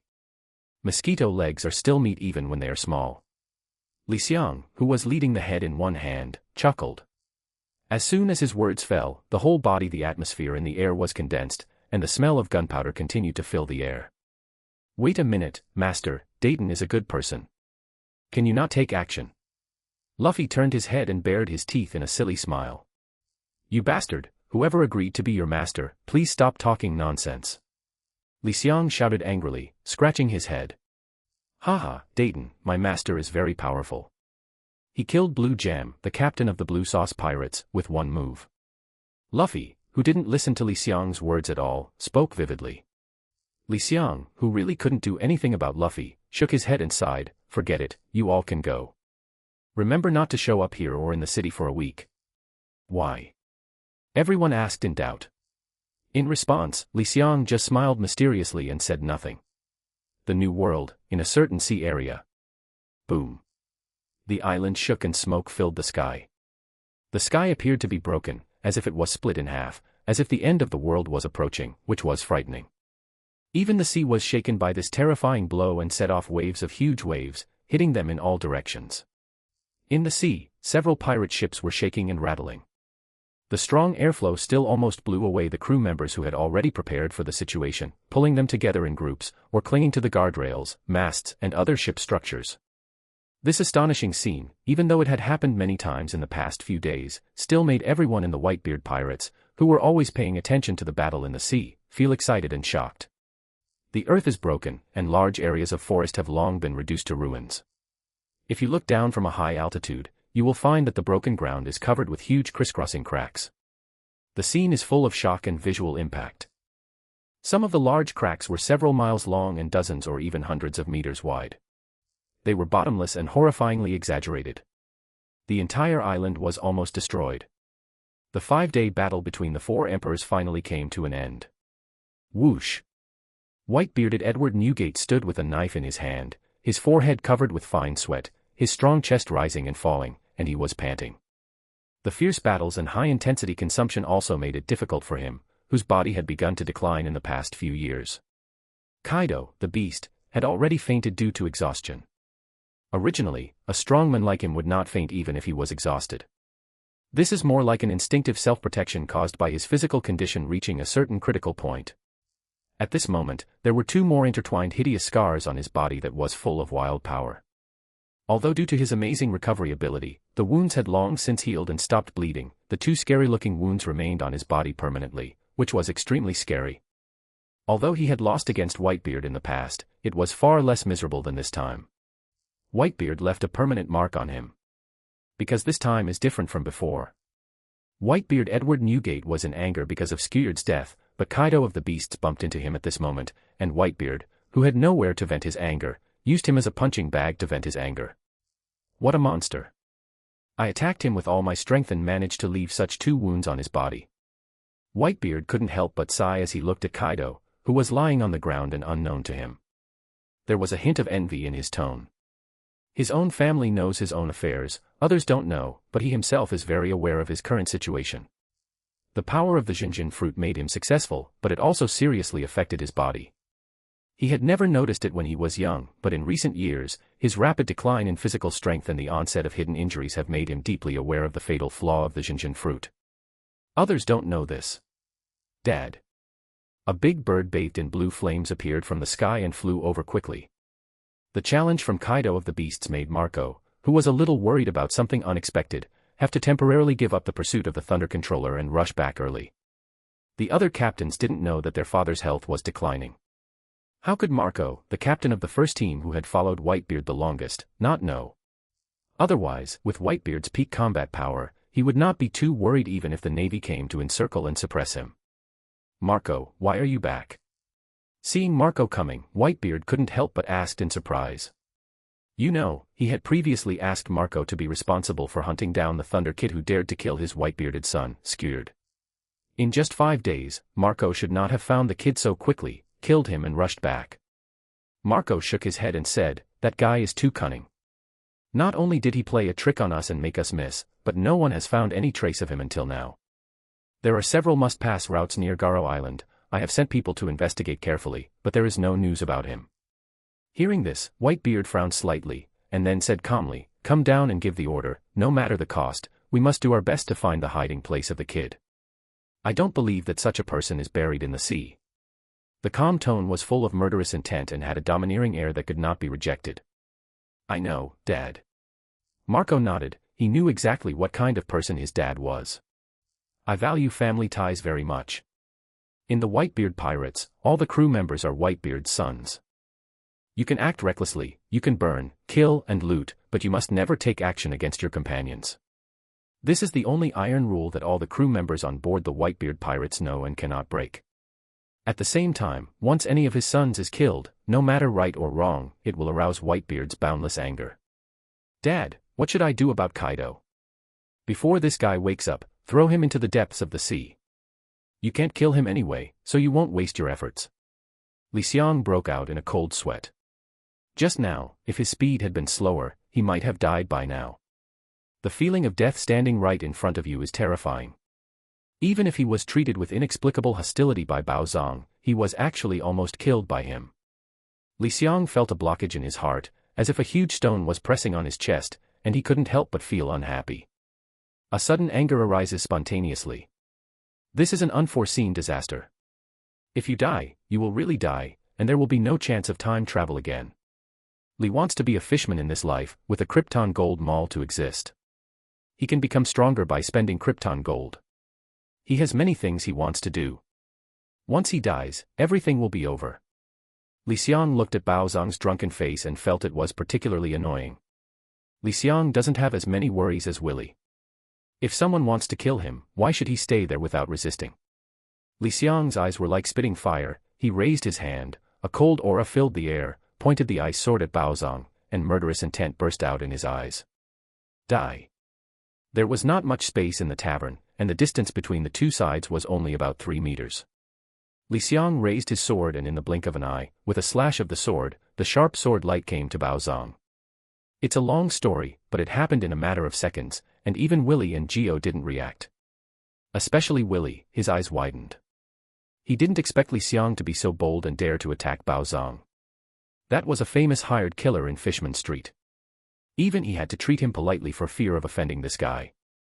Seeing that the sharp sword tip was about to touch Bao Zhang's throat.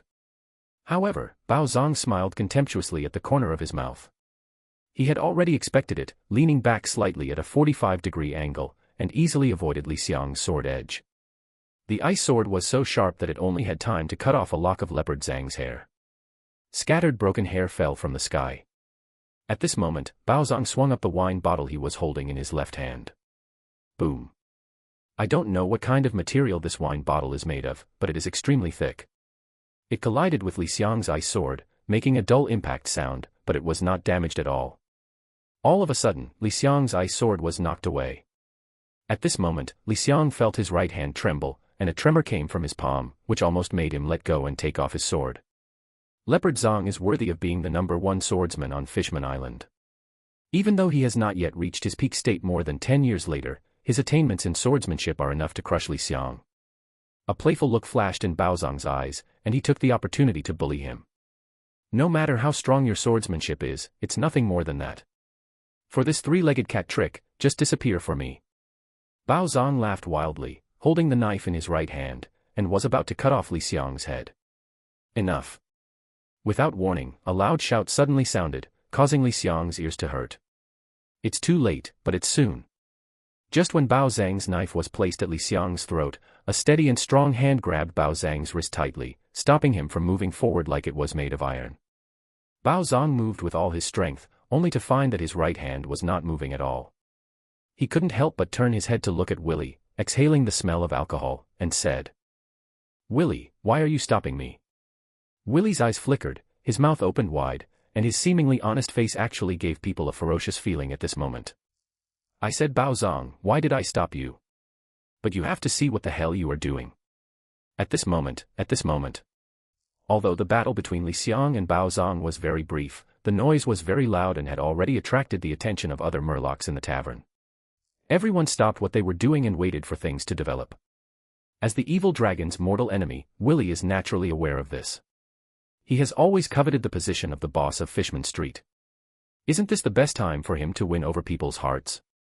Facing a pair of eyes, Willie seemed to want to say to Li, and also seemed to say to other fishmen, saying, "Bao Zhang, although I, Willie, am not a big shot in Fishman Street." As he spoke, Willie poked Bao Zhang's chest again and again with his fingers, each sound getting louder and louder. "But let me tell you, I brought Li Xiang here, and he is mine now. If you want to touch him, you have to get through me first. Fishman Street is a sinful place full of villains and gangsters. Fights often occur here, so the fishmen living here have learned to survive as a team since childhood. Among them, a boss who is powerful and can stand up for his younger brothers will definitely be welcomed by most fishmen." When Willie finished speaking, the fishmen in the entire tavern were surprisingly unanimous and let out loud cheers. "Good job. Okay. As expected of Boss Willie. You dare to stand up to a drunkard and a murderer. Just because of this, I will only obey Boss Willie. For a junior to be humiliated, Boss Willie deserves the word, unparalleled friendship." Hearing the voices of the Murlocs around him, Willie felt secretly happy, and his expression remained calm. Instead, he became even more stern in his words towards Leopard Zhang. "Bao Zhang, listen. I came to you this time because I think highly of you, not to cause trouble. If you are unhappy, will you come to this action or not?" After saying that, Willie released his hand that had been holding Bao Zhang's wrist. Bao Zhang looked down and saw a red mark on his wrist, which was slightly numb. Apparently Willie's strength was beyond his expectation. As a hired killer, Leopard Zhang is very famous in Fishman Street. He had somewhat looked down on Willie before. But after this brief confrontation, Bao Zhang suddenly realized that Willie's seemingly honest face contained powerful power. Leopard Zhang looked very worried, but for the treasure that was the target of Willie's operation, he endured it. "Humph." Bao Zhang snorted in displeasure, then went to ask for a bottle of rum, and sat dully in the corner, drinking the dull wine one mouthful at a time. The fishmen around him didn't care about the process at all, only the results. When they saw Willie forcing Leopard Zhang to retreat, many fish people felt excited and felt that joining Willie was a good choice. Willie glanced around and saw that the effect was good, so he nodded secretly. At the same time, Willie acted like a big brother, put one hand around Li Xiang's shoulders, and said proudly, "Brother Li Xiang, did I scare you just now? Brother is here, don't be afraid." Let's go have a drink with my brother. Let's talk about business after drinking. Li Xiang habitually squinted his eyes so that no one could tell what he was thinking. However, Li Xiang did not refute Willy's face and said with a smile. Then I'll bother brother Willy. Li wanted to call out big brother to make Willy feel even happier. Simply, Willy slapped the table and said with great pride. Boss, I'm treating you today. Everyone else's drink money is mine. Let's all have a good drink. As soon as the words fell, the whole audience was filled with joy. In a village on the island, in a seemingly ordinary and simple Ishinryu dojo, a man wearing a green turban was teaching the skills of swordsmanship to the little kids training in the dojo. To practice swordsmanship, first of all, your arm strength must be strong, otherwise your sword will be as weak as tofu and you won't be able to kill any enemy. The children in the audience obviously didn't pay attention to what Midoriya said and were all whispering to each other. This made Midori 2, the senior brother of Ishinryu, very unhappy. He saw Midoriya pull out a gun with lightning speed. He pointed his sword at a pillar in the dojo and slashed it through the air. The pillar fell in the wind. Just when the green algae had looked at the intimidated little kids, he was secretly proud and was about to give further instructions and complete today's homework. The door of the dojo was pushed open by a pair of white jade hands, and a man with a ponytail and white clothes stepped into the room. As expected of senior brother Ishinryu, his swordsmanship is really good, but if you want to become the world's #1 swordsman with such a level of cultivation, I'm afraid it's not enough. Li Xiang was dictating in an understatement, and he was holding the hilt of the sword in a virtual gesture. Green Algae Head was so angry that he directly drew his sword and started questioning Li Xiang. Who are you? You wantonly broke into my Ishinryu dojo and made such nonsense. Let me, Roroa Zoro, teach you a lesson. Although I don't know where you knew that I wanted to become the world's best swordsman, but today I'm going to teach you a lesson. Before he could finish his words, Li Xiang was about to speak when Sauron activated his three-sword style stance and struck in an instant. His power was terrifying. Li Xiang stepped lightly, like walking among flowers, and while continuously stepping backwards, he narrowly avoided all Sauron's attacks and kills, and even had the energy to speak. If you and I fight here, it will be too harmful to the dojo. Besides, there are so many children here. I will wait for you in the woods behind. I don't know, do you dare to come? Easily dodging Zoro's sword moves, Li Xiang jumped directly from the roof of the Ishinryu dojo and flew into the woods behind the dojo. Although Zoro felt that he was no match for the opponent when he attacked, he was so despised. The treatment made him furious, and he chased Li Xiang directly without even saying hello to Koshiro. Koshiro, who was alarmed by the fighting between the two sides, walked to the dojo after Zoro left. After asking about the whole story, Koshiro couldn't help but frown slightly. Zoro chased the unknown person to the back mountain. Like this, the situation made him really worried about Zoro, especially the dojo disciple's description that Li Xiang easily dodged Zoro's sword moves. This made Koshiro's heart even more gloomy, and Koshiro hurried back to the house in worry. Nei put on his sword and chased towards the back mountain. In the woods at the back of the mountain, Li Xiangjing was holding a sword with one hand, stimulating Sauron verbally, and occasionally waving his hand to deflect Sauron's sword moves without even taking a step back. The man who claims to be the world's best swordsman only has this little strength. Such a mere ability is not worthy of the supreme sharp sword in your hand. Sauron, who was panting a little because of the constant attacks, looked at Li Xiang with red eyes. Sauron's strength was pretty good and he had reached the level of proficiency in swordsmanship. If the bounty was offered, it would be at least 1,000 million belly. But Li Xiang had suppressed him in more than one realm. Seeing that Sauron seemed to be slightly exhausted due to physical strength, Li Xiang slowly pressed towards Sauron. As Li Xiang moved forward step by step, Sauron actually felt as if the whole world was merging with him. Let Sauron understand in an instant that he cannot let the other party complete this gathering of power, otherwise he will definitely lose. Seeing Sauron leaning forward and preparing to sprint, Li Xiang couldn't help but put a smile on his lips, thinking secretly that he was going to use his special move.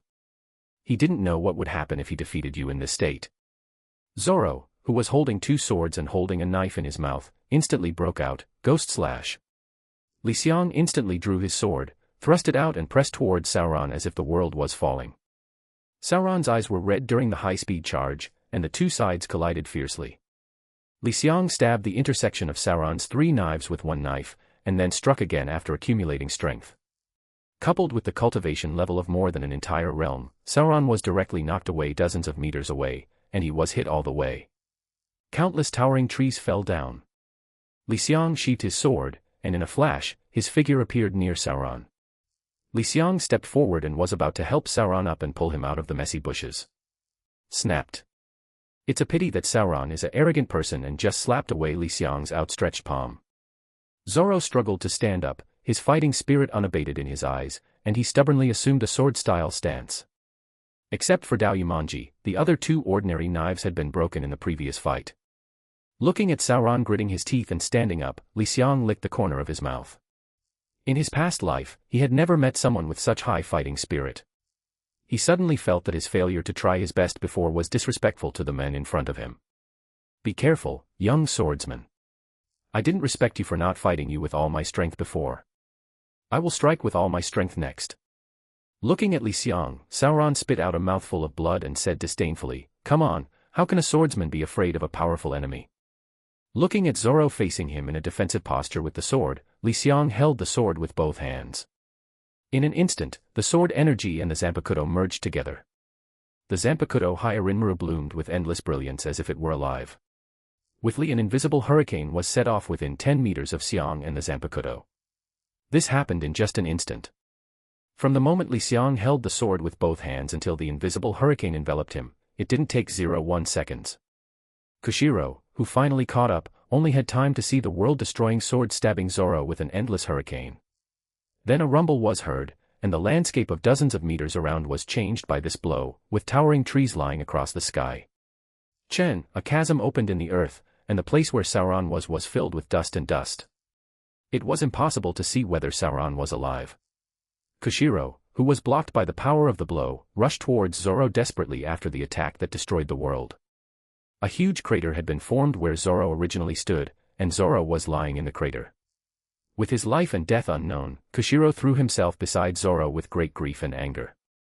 Since the death of Kushiro's daughter, Zoro has been the sustenance of Kushiro's heart. Zoro, who is now lying in a pothole with no idea of his life or death, has caused Kushiro to be greatly traumatized and in a daze. Then he saw him pull out his sword and point it at Li, thinking. Li Xiang looked at Kushiro playfully. He could feel the other's love for Zoro, and he did not let the center point of the attack hit Zoro at the last moment. Just when Kushiro was heartbroken and ready to fight Li Xiang with the will to die, Zoro suddenly coughed at the bottom of the pit. Kushiro heard the sound and was so happy that he couldn't even hold the sword and went to Zoro. When he rushed there, he saw Kushiro taking pills from his arms and feeding them into Zoro's mouth, and then he was about to carry Zoro back to the dojo to recover from his injuries. At this moment, Li Xiang suddenly stopped Kushiro. "Koshiro, you are finally here, come and fight me." Kushiro was stunned for a moment, then turned back to look for the sound. When he saw Li's fighting eyes, Kushiro couldn't help but his pupils shrank suddenly. But soon, Kushiro's expression returned to normal. He looked at the students aside and said, "Today's training ends here. Let's take Zoro back first." Although Kushiro's tone was calm, it was a commanding tone. Although the students were confused, when they saw the solemn look on Kushiro's face, they did not dare to ask too much and retreated one after another, taking away the unconscious Zoro. When he saw the students walking away, Kushiro finally spoke, looked at Li Xiang and asked doubtfully, "This guest, don't you know why you came to Ishin Dojo?" "It's indeed something." Li Xiang nodded, and then sat casually in front of the tea table. He poured himself a glass of water and took a sip. "Well, yes, it is good tea, even better than the one provided to the Tianlong people. However, I prefer coffee to tea," Li Xiang said. Kushiro is definitely not a simple guy. Li Xiang knew this before meeting Kushiro.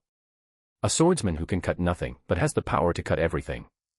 Who can say that this kind of person who contains the philosophy of swordsmanship is a simple guy? It's obviously impossible. After meeting Kushiro himself, Li Xiang further confirmed his suspicion. This guy Kushiro is definitely a great swordsman comparable to Hawkeye. No. Maybe, stronger than Hawkeye, maybe. Although it was deeply hidden, as a great swordsman, Li Xiang could naturally feel Kushiro's suppressed edge. Even Kushiro couldn't stand Li Xiang's anti-customer attitude.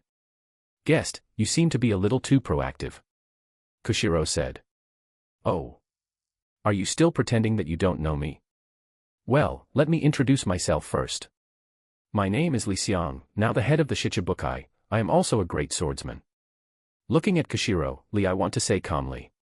I didn't say he was the strongest in the world, because for a pure swordsman, a swordsman stronger than himself is more attractive than the strongest in the world. Sure enough, after hearing Li Xiang's self-introduction, Kushiro's eyes flashed.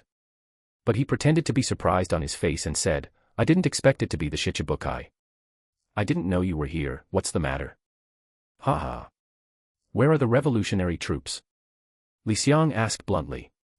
And Kushiro in front of Li Xiang obviously did not expect that Li Xiang would ask such a question. The panic in his eyes flashed away, and he continued to pretend to be confused and said, Li Xiang, although I hide my strength and live in seclusion here, I don't know anything about the revolutionary army. Hey, aren't you ready to admit it? Li Xiang sighed and continued, Isen Dojo often delivers food to the revolutionary army in private. Do you think I don't know? Repeatedly, if you have nothing to do with the revolutionary army, then there is a ghost. After hearing what Li Xiang said, Kushiro couldn't help but his expression changed drastically. However, Li Xiang suddenly changed the topic and said, forget it, the revolutionary army will be the revolutionary army. Anyway, it is the world government that is overthrown, and it has nothing to do with me.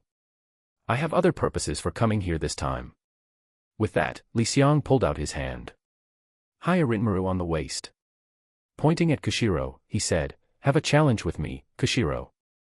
Hearing Li Xiang's words, Kushiro's eyes flickered again and again, but finally dimmed and he said, although Kushiro has some strength, he can't compare with you. Kushiro lost this competition. Obviously, Kushiro had many concerns and did not want to take action. No intention to fight. If I force you to take action, the battle will probably be very disappointing. Li Xiang said helplessly. Frowning, his eyes suddenly lit up, and he said, by the way. No one else knows about the relationship between you and the revolutionary army except me.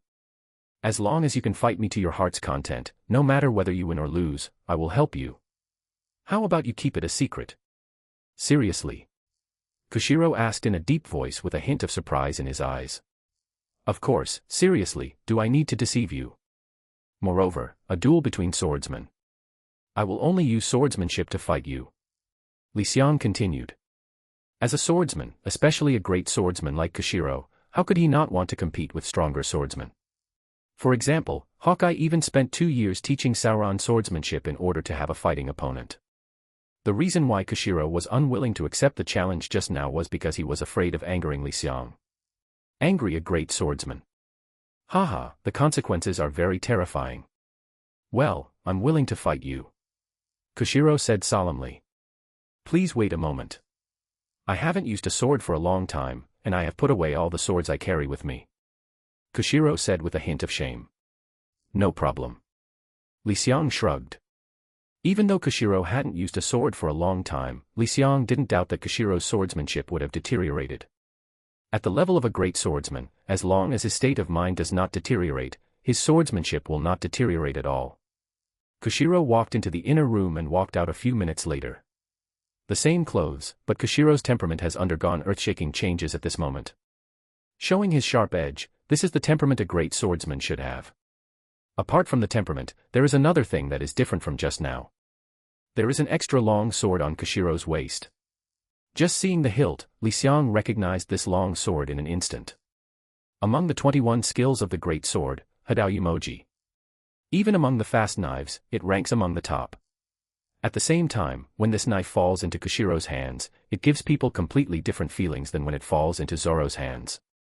The former gives people a sense of harmony like a spring breeze, while the latter gives people a feeling of waste like a rude mountainman chopping wood. The former has hidden secrets. Edge, the latter shows its edge.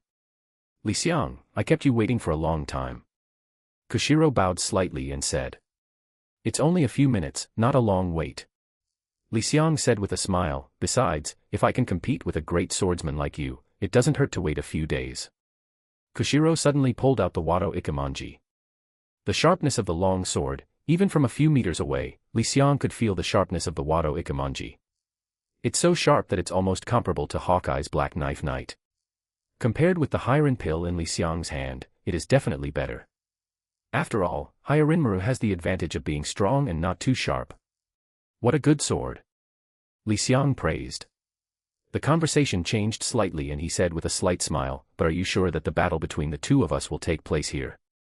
I have no objection, but if it does take place here, I guess after this battle, not only the dojo will be destroyed, and his identity will most likely be doubted by the world government. Koshiro glanced at Li Xiang with some gratitude, and then thought for a moment. Then he said, there is a desert island 20 nautical miles south of Seymour Shimura. Let's choose to have the battle there. Li Xiang, what do you think? No problem. Li Xiang said casually. It made no difference to him where he fought. He just hoped that Koshiro would fight him without any consideration or restraint, so as to verify the results of his 2 years of training. Regarding such a proposal, Koshiro said nothing but nodded and walked out of the dojo first. Li Xiang followed Koshiro to the beach, and then walked across the sea to a deserted island. The entire deserted island was bare, without any vegetation. It was similar to an ordinary isolated island, except that it was countless times larger. The sky is blue, the clouds are white, and there is no wind. There are no ships in the surrounding waters, and there are no Neptunes to cause trouble. It is a good place for a duel. Holding the word Hadao, Koshiro stood in front of Li Xiang. In an instant, Li Xiang suddenly felt a majestic breath coming towards his face. I just felt that the person standing in front of me was not Koshiro, who looked a little thin, but a mountain hundreds of feet high. This kind of powerful aura was far inferior to that of Vice Admiral Ghost Spider, a master swordsman Li Xiang had seen before. Koshiro is indeed a powerful swordsman who can teach a great swordsman like Zoro. The power of the sword is such that one cannot resist. Just because of this, most swordsmen are not as good as you. Li Xiang said with emotion, and at the same time he pulled out the Hyron pill from his waist. Immediately, the violent and fierce sword power was released from Li Xiang's body. Like a ferocious beast from ancient times, Koshiro's mountain-like sword was struck to pieces in just an instant. Koshiro's expression couldn't help but change again and again. What a violent sword power. This kind of terrifying sword power has never been seen before. Koshiro said to himself. Without any further hesitation, Li Xiang defeated the sword. In the confrontation between the two, Koshiro was already at a slight disadvantage. If he had hesitated for a while, Koshiro would have had no chance. Koshiro rushed toward Li Xiang quickly, holding a sword in one hand, and the sword light was faintly wrapped around the long knife in his hand, and he slashed directly at Li Xiang. Although the sword energy swung by the great swordsman is very terrifying, and can easily destroy mountains, but for the top strong men, the arm domineering energy covers the whole body and can completely withstand the sword energy, so the sword energy seems a bit useless. Well, for the real great swordsman, the strongest thing is the long sword in his hand and his peerless swordsmanship. If the beginning of a swordsman is to be able to cut through steel, then the beginning of a great swordsman is to cut through arm domineering. Of course, this is not how true great swordsmen measure themselves. A true great swordsman must have matching sword power and domain. Looking at the attacking Koshiro, Li Xiang also swung the Hyrinmaru. Two of the world's top long swords collided in the air. Ding! There was a crisp sound of the collision of steel. Along with the sound of swords, terrifying air waves spread outward from the center of the collision. The surrounding gravel were also swept up. It was blown to the sea, and there were huge waves on the sea. Seeing that the attack was ineffective, at the next moment, Koshiro suddenly swung another slash, but was blocked by Li Xiang again. Koshiro was still not discouraged at all, and slashed at Li Xiang one after another. After blocking a few swords, Li Xiang's eyes suddenly lit up. Because he discovered the secret of Koshiro's slashing. That is, each of Koshiro's slashes will be 3 points more powerful than the previous one. Don't underestimate this mere 3 points. If Koshiro is allowed to slash dozens of thorns, the next slash will be hundreds of times more powerful than the initial slash. By then, if Li Xiang does not use muscle enhancement, it will be difficult for Li Xiang to receive Koshiro's slashing blow. And Li Xiang said not to use abilities other than swordsmanship. Although even with the use of muscle enhancement, Koshiro was completely unable to detect it. But as a supreme swordsman, it would be too embarrassing for him to use other powers to deal with a great swordsman. Li Xiang could not afford to be embarrassed.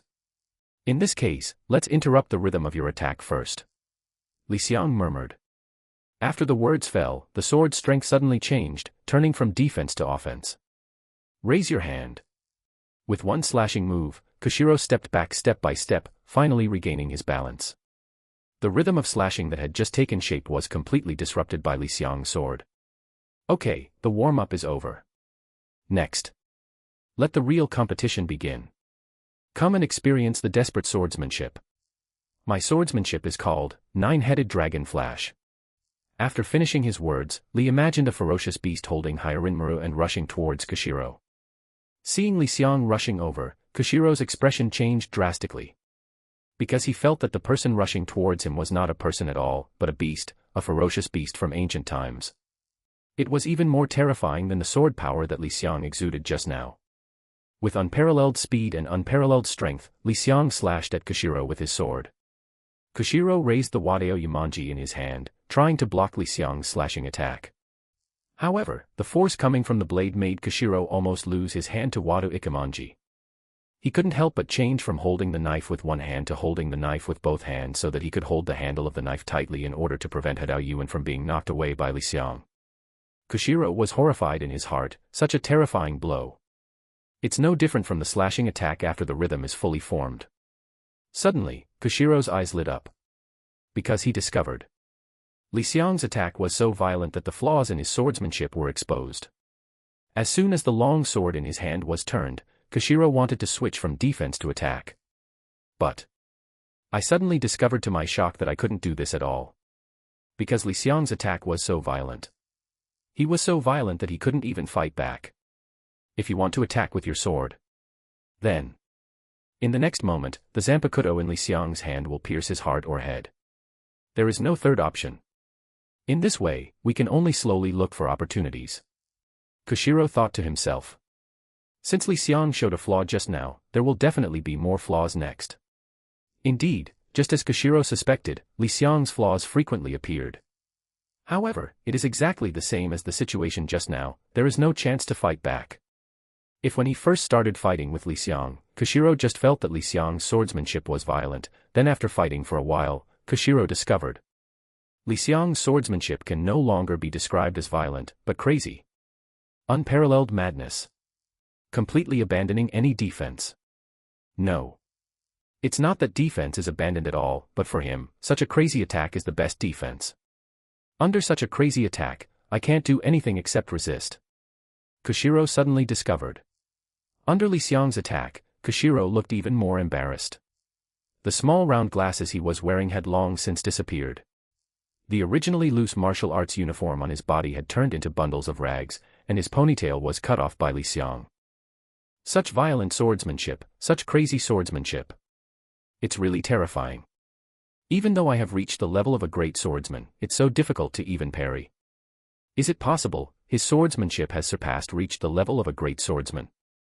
Such an idea popped into Koshiro's mind, and then he became more suspicious after feeling the pressure Li Xiang brought to him in terms of swordsmanship and sword power. The gaze he looked at Li Xiang couldn't help but become fiery. Koshiro's cultivation had been stuck at the peak of the great swordsman for more than 10 years, and he had not been able to improve at all, and he had never surpassed the realm of the great swordsman. Heard about it. There is no way forward, which is the most desperate thing for a swordsman. And today, Koshiro suddenly saw a realm above that of a great swordsman. How could his mood not become hotter? No. I should say boiling. Have you surpassed the level of a great swordsman? Looking at Li Xiang, Koshiro asked dryly, although he was basically sure. However, Koshiro still wanted to hear Li Xiang personally confirm this matter. Not really. Li Xiang said lightly. Hearing Li Xiang's words, Koshiro's eyes widened with disbelief. Such terrifying swordsmanship hasn't actually surpassed the level of a great swordsman. Immediately, despair began to spread in Koshiro's heart. He couldn't imagine that the great swordsman could really break through. With great difficulty, Koshiro suppressed the throbbing in his heart. Call out.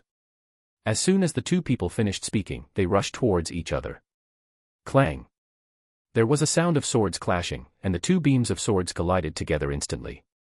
The strong force and the sword energy swept all around in an instant. Cracks spread on the beach like an earthquake, and the air was cut with a squeaking sound. Waves of air spread out from where the sword struck. The two figures separated quickly. Nine-headed dragon flash, Tang Zhu. Li Xiang raised the knife with both hands and shouted, slashing it instantly. A huge sword energy composed of ice-blue swords flew close to the beach and whirled towards Koshiro, instantly plowing out a slender knife mark wherever it passed. This is your swordsmanship. Koshiro opened his eyes and blocked with swords in both hands.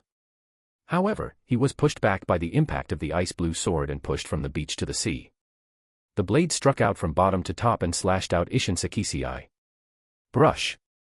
The cold light separates the ice blue sword curtain. Nine-headed dragon flash, cassock slash. At this moment, Li Xiang had reached the top of Kashiro's head and struck out with great force. The 5-meter-long ice blue sword curtain slashed at Kashiro. Single-minded. Boom. The swords and swords slashed together, and behind the two of them were swords and swords. The sea behind Kashiro was plowed out by the huge impact force, and a submarine road hundreds of years long was plowed, while the cracks on the beach behind Li Xiang had already spread. Deep in the jungle, wherever the crack passed, the trees were chopped into several sections, making constant roaring sounds. Chi-chi. Around the two people, the earth collapsed and shattered, sparks were on the verge of splashing, and the swords, chi, and swords kept squeezing and fighting. The two people continued to accumulate strength, reaching the explosive point, and exploded within 100 meters. The earth collapsed and was shattered and split. Boom wow. The two figures separated instantly and rushed out of the explosion range at the same time. Sea water instantly poured into the huge collapsed pit that was 100 meters long. Nine-headed dragon flash, left pheasant. A huge 100-meter ice blue blade fell towards Kashiro with an aura of destruction. The huge ice blue screen sword was sheathed by Kashiro and Doikeman, half squatting on the handle with one hand, and the eyes under the glasses slowly closed. Ishin. With a low voice, Kashiro opened his eyes instantly, and a huge sword suddenly came out, and struck the ice blue sword curtain in a flash. Boom. A huge impact sound shook the entire island. The impact of the huge sword light and the huge ice blue sword curtain caused violent friction in the sky, and the screeching sound was heard. The two energies reached the boiling point in a moment. There was a crisp sound, and a huge beam of light spread out in all directions. The earth was torn apart inch by inch. The seawater was squeezed back by the beam of light before it was poured back. The range of the beam of light was hundreds of meters away.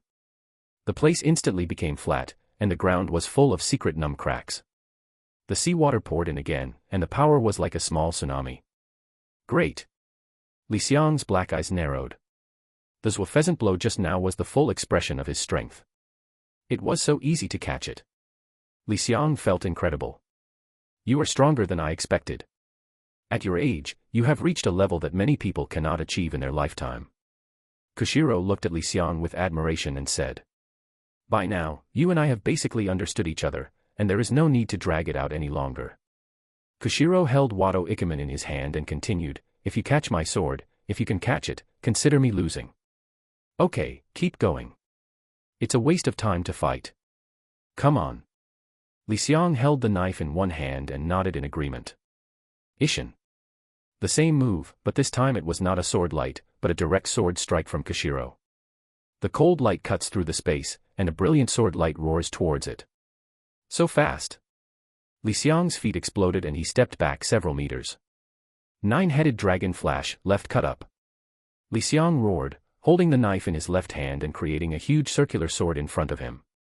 The sword took shape, and he immediately stood upright with the knife in his left hand to press against the circular sword to intercept the brilliant cold light that was coming towards him. Snapped. Clang. The brilliant cold light struck directly on the circular blade, and the support shattered with a snapping sound for a moment. The strength of the cold light was greatly reduced and it struck the word Hadao. The broken blades shot out in all directions, streaking across the sky and the earth. The air was split and made a squeaking sound, while the earth was scratched with cracks of different sizes by the fragments. Li Xiang was safe and sound after his death. Kashiro moved his steps, stepped back a few steps, put the knife into the sheath with a smile, and said with a smile, I can rest assured, see you when I leave. After that, I strolled towards Seymour Jiji village and quickly disappeared into the night. Holding the Zanpakuto Hyarinmaru, Li wanted to pull out his feet that were stuck in the sand, feeling the swelling and pain in the muscles of his hands. He shook his head and said, we won. But it's still not satisfactory. That's because I didn't have the strength to send and receive the sword to catch it. A level of swordsmanship. Looking at the cliff in the distance, Li Xiang sighed, there are so many heroes in the world. In the battle just now, Li Xiang didn't use his trump cards, and he didn't use any other abilities at all. He used the way of a strong man in this world to fight against Kashiro, and he won with a slight advantage. But Li Xiang didn't feel depressed at all. Li Xiang believed that even if Kashiro used his full strength, Li Xiang would not be afraid. At only 18 years old, Li Xiang is very satisfied to have reached this point. The end of Seymour Gigi village is coming soon, and the sea will be my home from now on. Li Xiang walked slowly towards home, without any weight. His body was light, and he walked slowly in the air like walking on a staircase. Go. Li wanted to set off again to the new world. In the distance, a medium-sized pirate ship was slowly approaching. Sail hunting, a pirate flag that Li Xiang has never seen fluttering in the wind. The pirate ship was full of laughter, and a group of pirates were having a party. Li Xiang stepped on the sliding board and galloped towards the pirate ship at an astonishing speed. As for the pirate ship, even though the speed is much slower than the sliding board, it is still more comfortable. Captain, your bounty has become higher again, a total of 150 million Baileys. From a distance, Li Xiang heard a pirate saying with a laugh. Have you been promoted again? The navy is so generous, haha. The one called Captain seemed unusually happy. Come, cheers. A group of pirates toasted happily.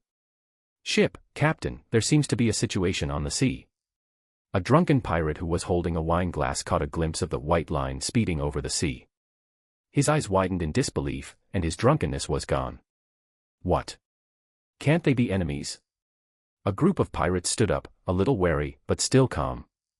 After all, pirates who can successfully enter the new world must have experienced the wind and waves to some extent, and will not be frightened and helpless when encountering certain situations. A strongman wearing a gray coat, more than 2 meters tall, with 2 ferocious X scars on his cheeks, and looked a bit fierce stood up in surprise. No way, that's a sliding board. The strongman with a ferocious face glanced at the sea with doubts, and suddenly his eyes widened just like the crewman. There is another person up there. Wow. Under the shocked gazes of all the pirates, Li Xiang flew directly into the air with the sliding board under his feet. At the same time, it swept towards the pirate ship without slowing down. Calm down, everyone, don't shoot yet. The pirate captain suppressed the shock in his heart and raised his hand to stop the men around him who were aiming directly at the intruder and were ready to shoot at any time. It's interesting. Are you having a party? Count me in. New world. On the turbulent sea, a medium-sized pirate ship slowly approached, with a small island in the distance. Then, thank you for your hospitality. Glancing at the small island, Li Xiang took his backpack and skateboard and said goodbye to the pirates who warmly entertained him. You are welcome. The captain of the Angry Lion Pirates felt a little uneasy when he looked at the young man in front of him who was about to stir up troubles in the new world.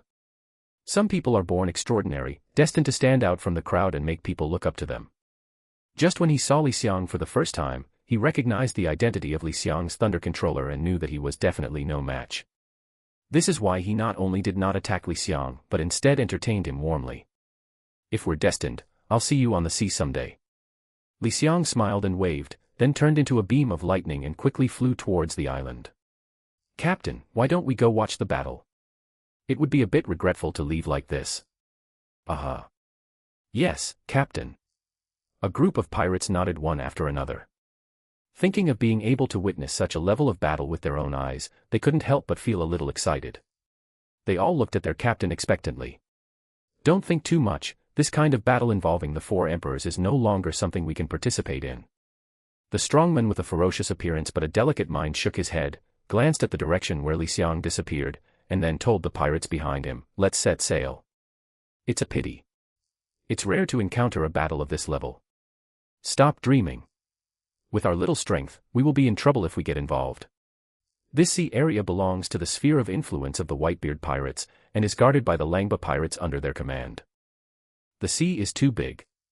Even if Whitebeard's command is huge, it is impossible to send a large number of men to guard every small island. Generally speaking, it is a pirate group responsible for monitoring a sea area. Generally speaking, other pirate groups are not prevented from coming in and out, but if there are pirates or other forces that dare to invade the territory under Whitebeard's name, they will be pursued and suppressed by the pirate group in charge of this sea area. The Langba pirates are one of the many pirate groups under Whitebeard, responsible for guarding the stability of this sea area. Morit Island is the central island in this sea area. Most of the time, the Langba pirates will be stationed here. On weekdays, no one dares to come to Morit Island to disturb, let alone invade. The reputation of the Whitebeard pirates is enough to intimidate most pirates.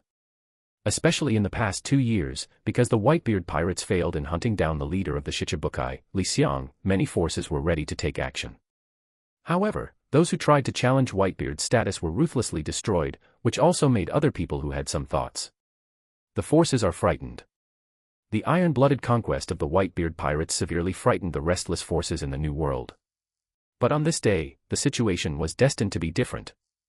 Morit Island welcomes an uninvited guest. Who are you? Several pirates on patrol asked in a stern tone.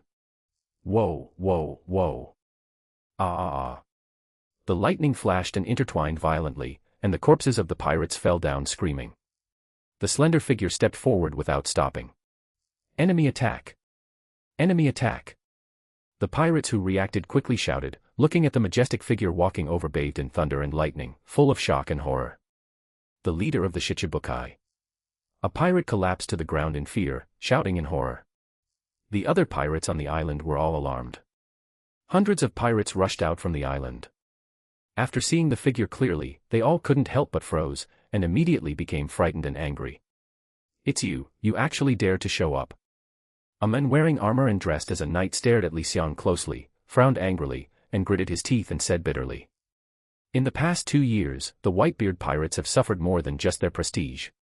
Especially in the battle with those large and small forces that tried to challenge the Whitebeard pirates, they suffered a lot of losses.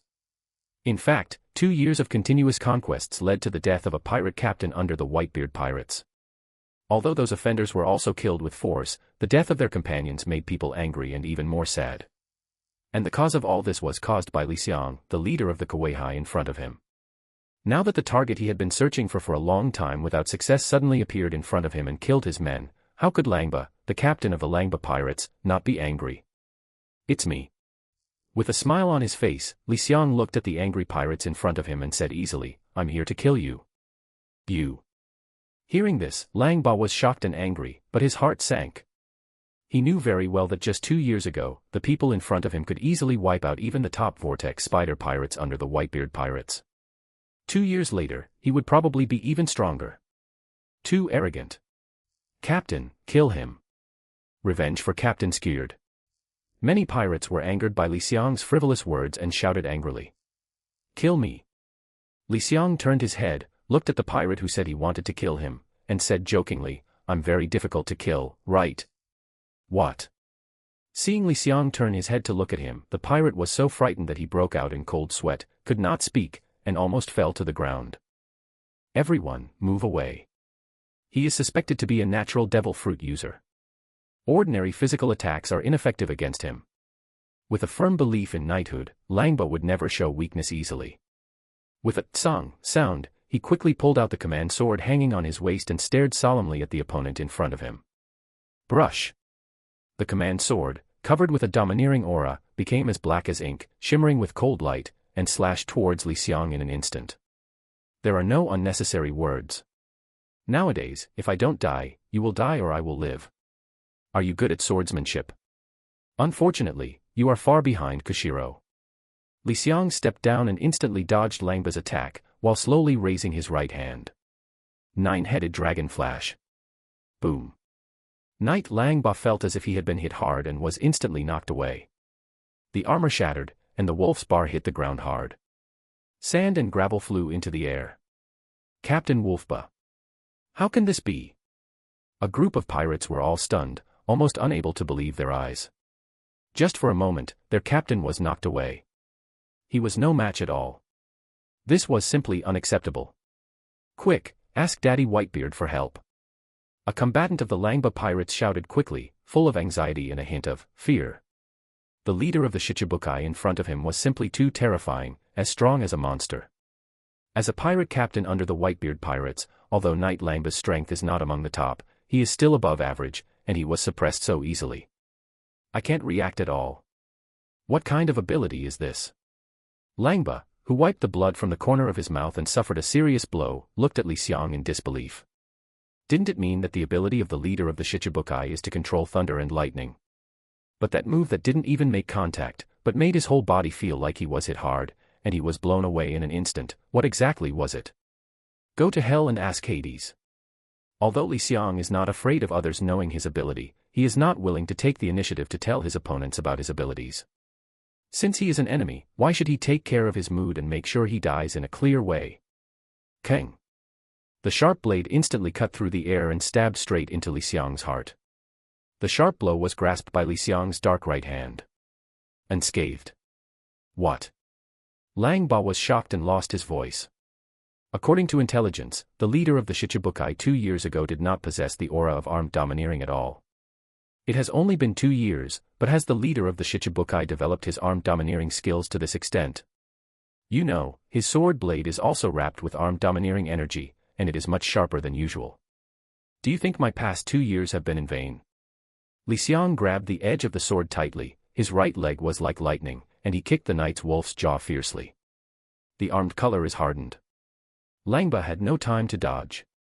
In the flash of lightning, he could only harden his abdomen with his armed domineering force and received a blow. Boom. The next moment, the knight Lang Ba flew out with his sword and sand flying in the air. Wow. Lang Ba vomited blood and looked at Li Xiang with eyes filled with horror. So far, Li Xiang has almost never used the ability to control lightning. In addition to using the mysterious ability to instantly knock him away, she was fighting him purely with physical skills.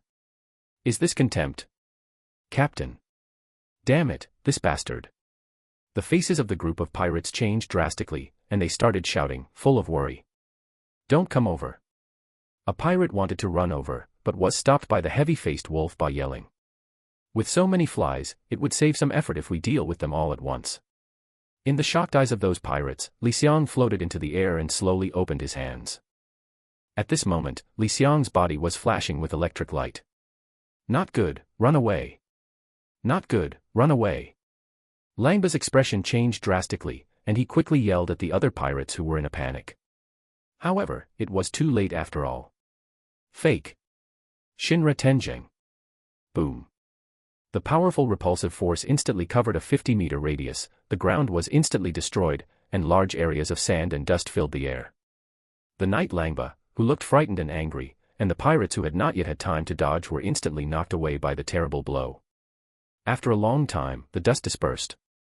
A huge semicircular pit formed on the entire ground. Knight Lang Ba was in a miserable state, staggering, barely holding his body up with his command knife to keep from falling, and blood could not stop flowing from the corner of his mouth. The shining golden armor had already been mostly broken into pieces, and there were many scars on the body. How could he remain unharmed after suffering 2 heavy blows in a row that were impossible to dodge and could only be resisted? Especially for the second heavy blow, even though he had a premonition of the crisis, his armed domineering force was far from reaching the level that could cover the whole body or half of the body. It was difficult to carry out a comprehensive defense. He could only choose to target the most important parts, the head and heart. Protect the parts.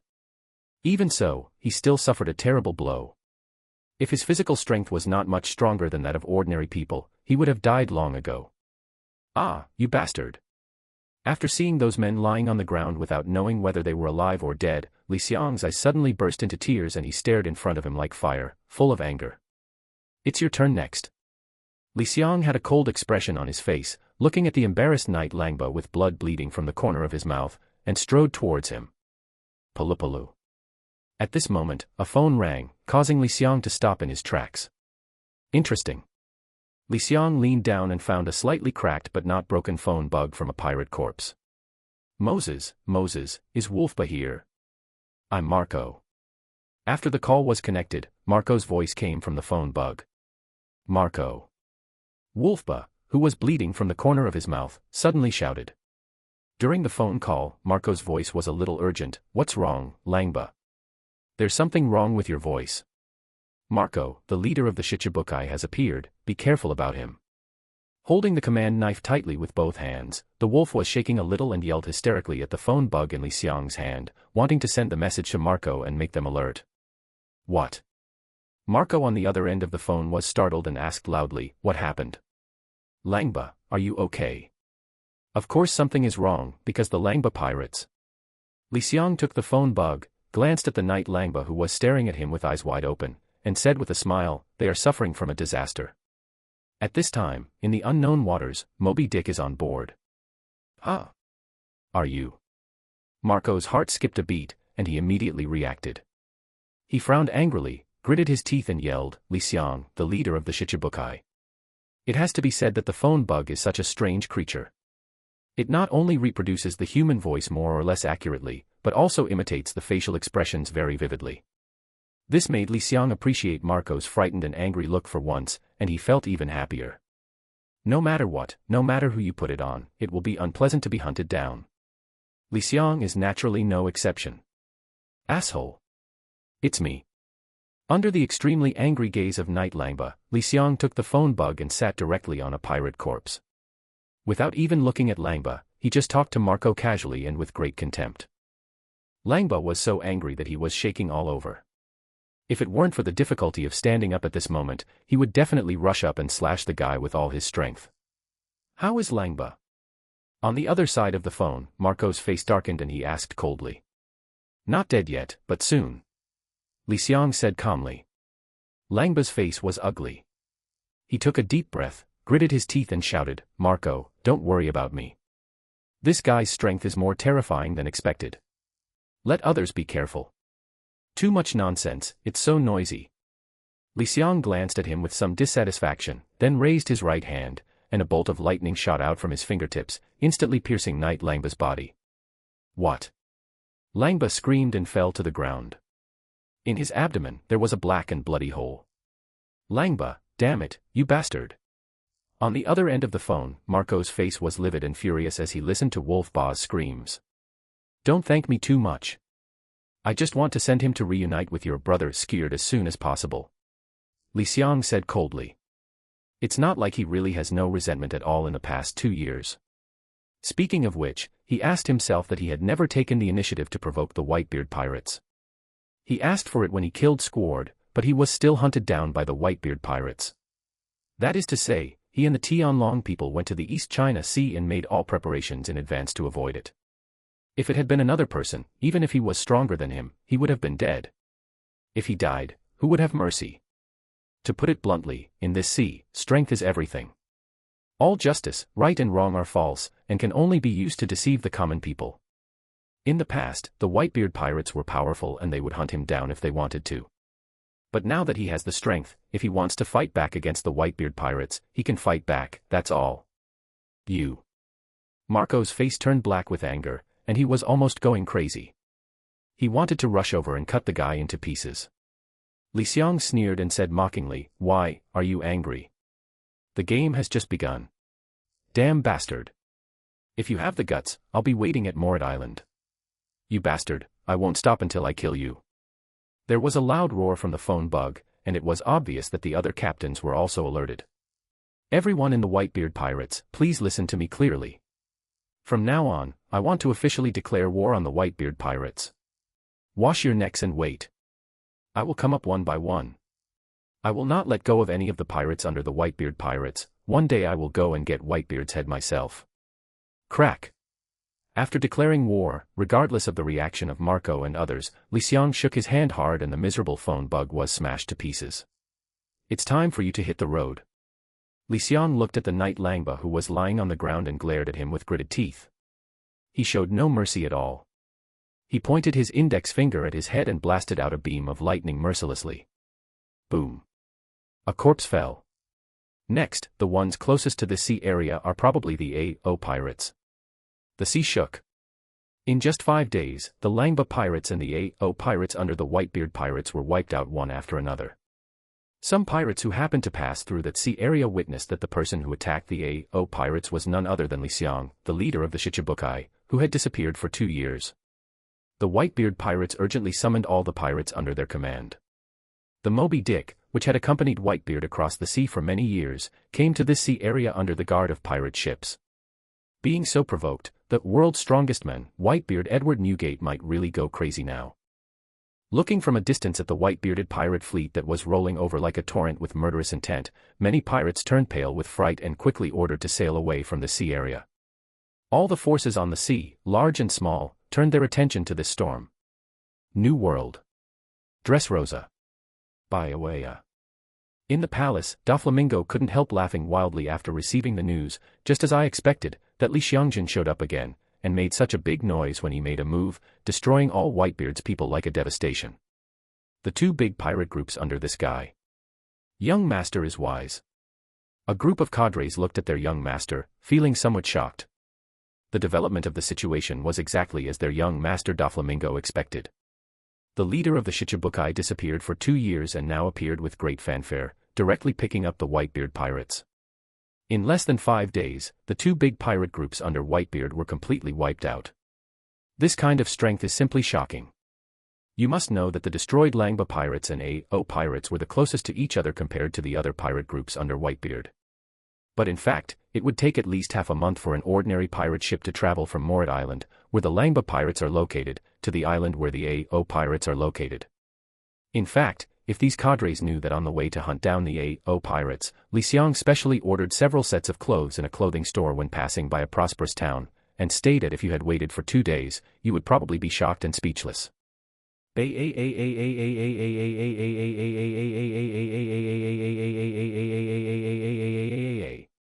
Next, this storm will definitely be more interesting. How will the Whitebeard pirates, who are forced to gather their pirates together, deal with the next situation? I wonder if those guys in the Navy will be involved, and I am looking forward to it more and more. The first half of the Great Passage. Marineford, Navy Headquarters, in the Marshal's office. Navy Marshal Foj Sengoku was sitting in his office chair with a solemn expression, and opposite him was Vice Admiral He, the naval staff officer. And there's Garp, the naval hero, eating donuts. What a disaster for thousands of years.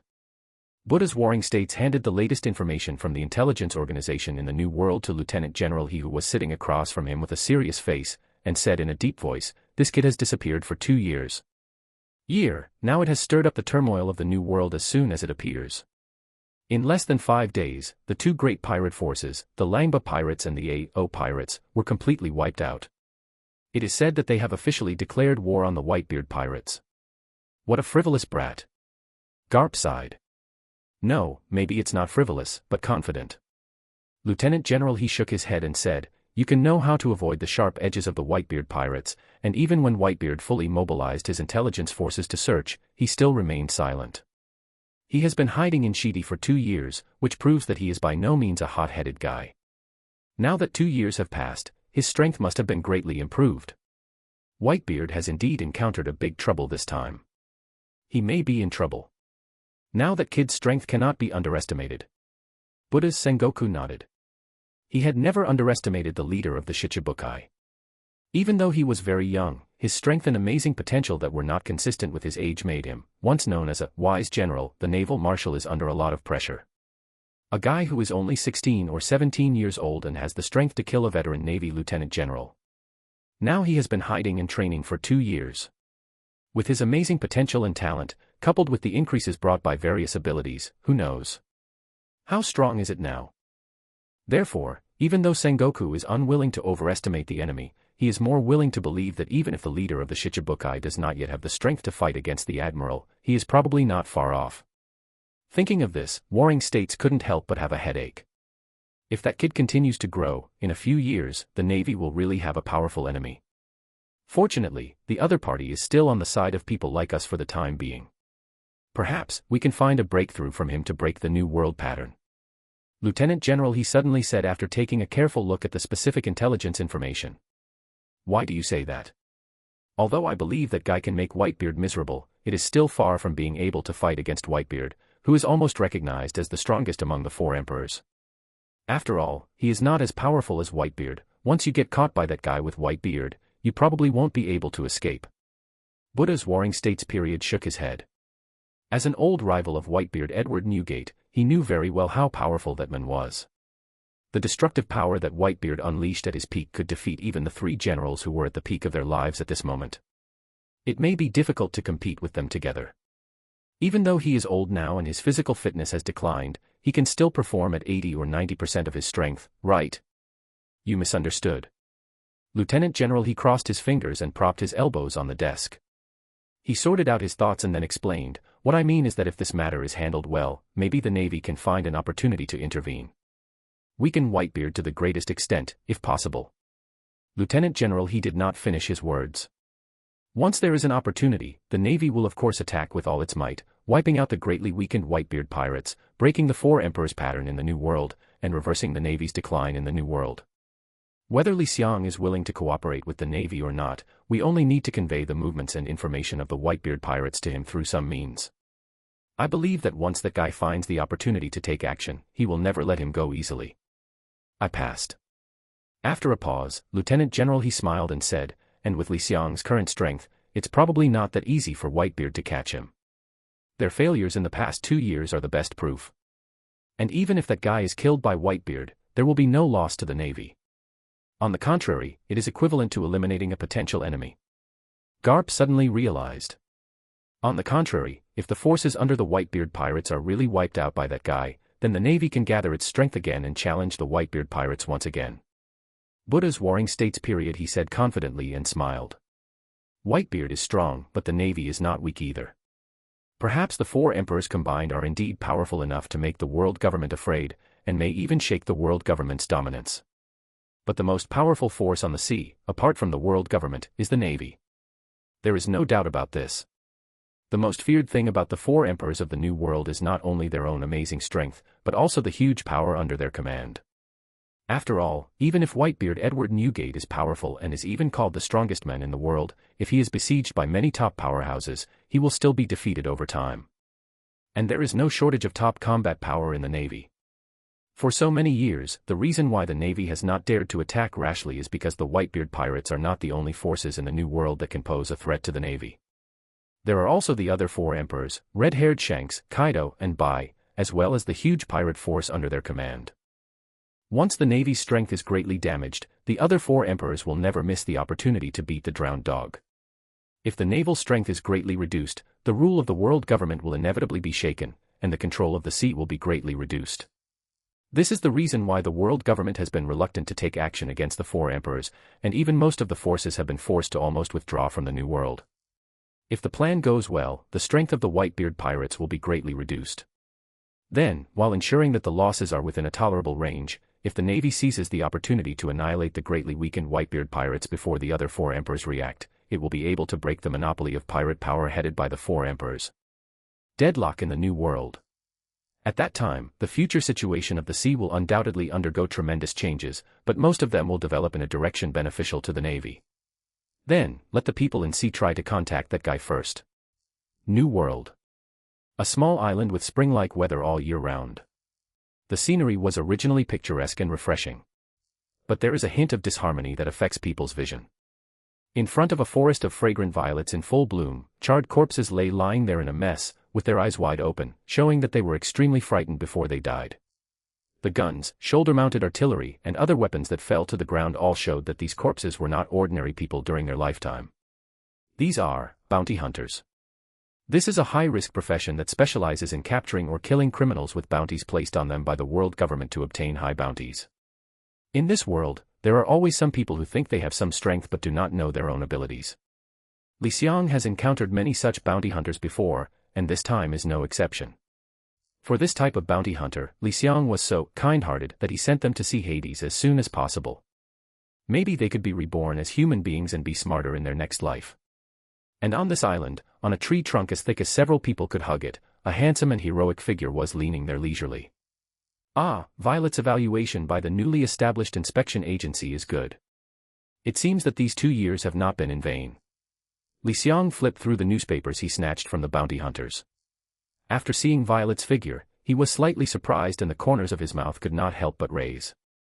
Whitebeard has now summoned the pirates under his command. He will definitely not be able to take action in a short time. If he does find them, they will definitely be hunted down in an all-round way. After all, no matter how confident he was, he would never think that he could survive the siege of so many strong men from the Whitebeard pirates. Declaring war on the Whitebeard pirates does not mean that he is eager to destroy the Whitebeard pirates. After all, the Whitebeard pirates have dominated the New World for so many years, their status has always been as stable as Mount Tai, and their background is not low. Even if he suffered a big loss at this time, it was far from breaking his muscles and bones. Moreover, the Whitebeard pirates must have a way to deal with it next. Li Xiang is not the only smart person in this world. Since his family knew his own affairs, Li Xiang was not naive enough to think that he now had the strength to challenge Whitebeard. Now, if he really wants to challenge Whitebeard regardless of life and death, he might not even be able to escape. The ability of the Thunder Emperor to descend gives him amazing speed, but after all, it is not a true teleportation. Even if a strong person like Whitebeard is not good at speed, the extreme speed he can burst out in a short distance will probably not be much inferior to him. Once he is entangled, with Whitebeard's extremely powerful domineering power and the terrifying attack power of the shock fruit, if he explodes with all his strength, one blow may be enough to seriously injure him. Violet should have received the news about my appearance. I hope she won't be in a hurry to come to me. In a short period of time, Li Xiang didn't want Violet to come to him right away. At the very least, he should wait until the feud between him and Whitebeard comes to an end. It's too dangerous now. If Violet's relationship with him is made public, he may become a target for the Whitebeard pirates. It was obvious that Li Xiang was overthinking. At this time, on a small island in the New World. Have you finally appeared? In a quiet restaurant, Violet held the newspaper from the past few days and looked at the familiar figure on the newspaper and smiled. There was such a big commotion as soon as we came out. It's really worthy of you, brother Li Xiang. However, if I go to find you now, I'm afraid it will bring you trouble. A proud figure, attractive curves, a serene smile on her beautiful face, and a pair of water-like eyes looking at the sky outside the window nostalgically, forming a beautiful picture. It seems like our reunion will be postponed a little longer. That charming temperament is irresistible. Many young men in the restaurant forgot about their female companions or the meals in front of them, and they all showed signs of obsession, and their saliva was almost drooling. It's so beautiful. It would be really great if I could kiss Fangza. Yeah, I'd rather live a few years shorter. Morit Island. On the sea, there are pirate ships of different sizes docked. This is an extremely large pirate fleet. The menacing momentum was like a devouring giant beast, which was intimidating. Morit Island. On the sea, there are pirate ships of different sizes docked. This is an extremely large pirate fleet. The menacing momentum was like a devouring giant beast, which was intimidating. These pirates add up to almost tens of thousands, which is shocking. With such a huge pirate group, even the most powerful navy on the sea cannot help but be on guard, for fear of any accidents. However, under the banner of pursuing freedom and dreams, these pirates who act unscrupulously and never follow the rules all have solemn expressions. No one dares to make a loud noise, and they are as quiet as anything. The atmosphere was depressing. A funeral is being held on this island. The Whitebeard pirates, tens of thousands of pirates, all landed on the island. As the spiritual pillar of the Whitebeard pirates, Whitebeard Edward Newgate, known as the world's strongest man, leads the captains of the Whitebeard pirates and the pirate captains under his command, standing on two beautifully built in front of their graves. Everyone had heavy expressions, full of sorrow and grief and indignation. Langba, oh, my son, rest in peace. In that world, don't forget to tell Skeward, I will definitely take off that kid's head to sacrifice to the undead like you. Whitebeard looked at the two tombstones in front of him. His tone was heavy, but full of chilling air. His tall body gave people an unmatched pressure. Marco said in a deep voice, Dad, just leave the matter of removing that guy's head to us. You don't need to do it yourself. He clenched his fist tightly, making a loud crunching sound, and you could clearly see the veins popping up on his arm. Not just him, but most of the Whitebeard pirates, including the pirate captains under his command, are like this. They were all a little angry and couldn't calm down. They wanted to skin the leader of the 7 martial arts and immediately skin him. Yes, Dad, there is no need for a guy like this. Foyle Bista, captain of the 5th team, began to persuade. No, I have to admit that we all underestimated that brat. Whitebeard Edward Newgate shook his head and said solemnly, based on the characteristics of thunder and lightning, and the strength he has shown so far, I'm afraid you're only slightly faster than Marco. You may be able to defeat him, but you may not be able to keep him. From today on, we will be on the utmost alert. More than 5 of our pirate groups must gather together to act. Don't give that kid any opportunity to take advantage of. If you find him, report it immediately. Don't show off. It's Dad. The pirate captains looked solemn and nodded solemnly. This is obviously the most appropriate arrangement. According to the current intelligence, the opponent's strength is at least close to Marco. Even if 2 or 3 pirates reunited and acted together, I'm afraid they still wouldn't be that guy's opponent. They wouldn't even be able to hold them back, and they would take the opportunity to deal with them one by one. Whitebeard turned to look at Marco and said coldly, Marco, use all intelligence forces to find that kid out as soon as possible, otherwise you will be too passive. Dad, I have already explained this matter. That's good. In addition, you and Josie will form 2 teams each and lead the other captains to hunt down the Thunder Brat. We, the Whitebeard pirates, can't be helpless and exhausted because of a mere brat, otherwise it wouldn't be a joke on the sea. That tall body stood there, full of domineering and powerful. New world.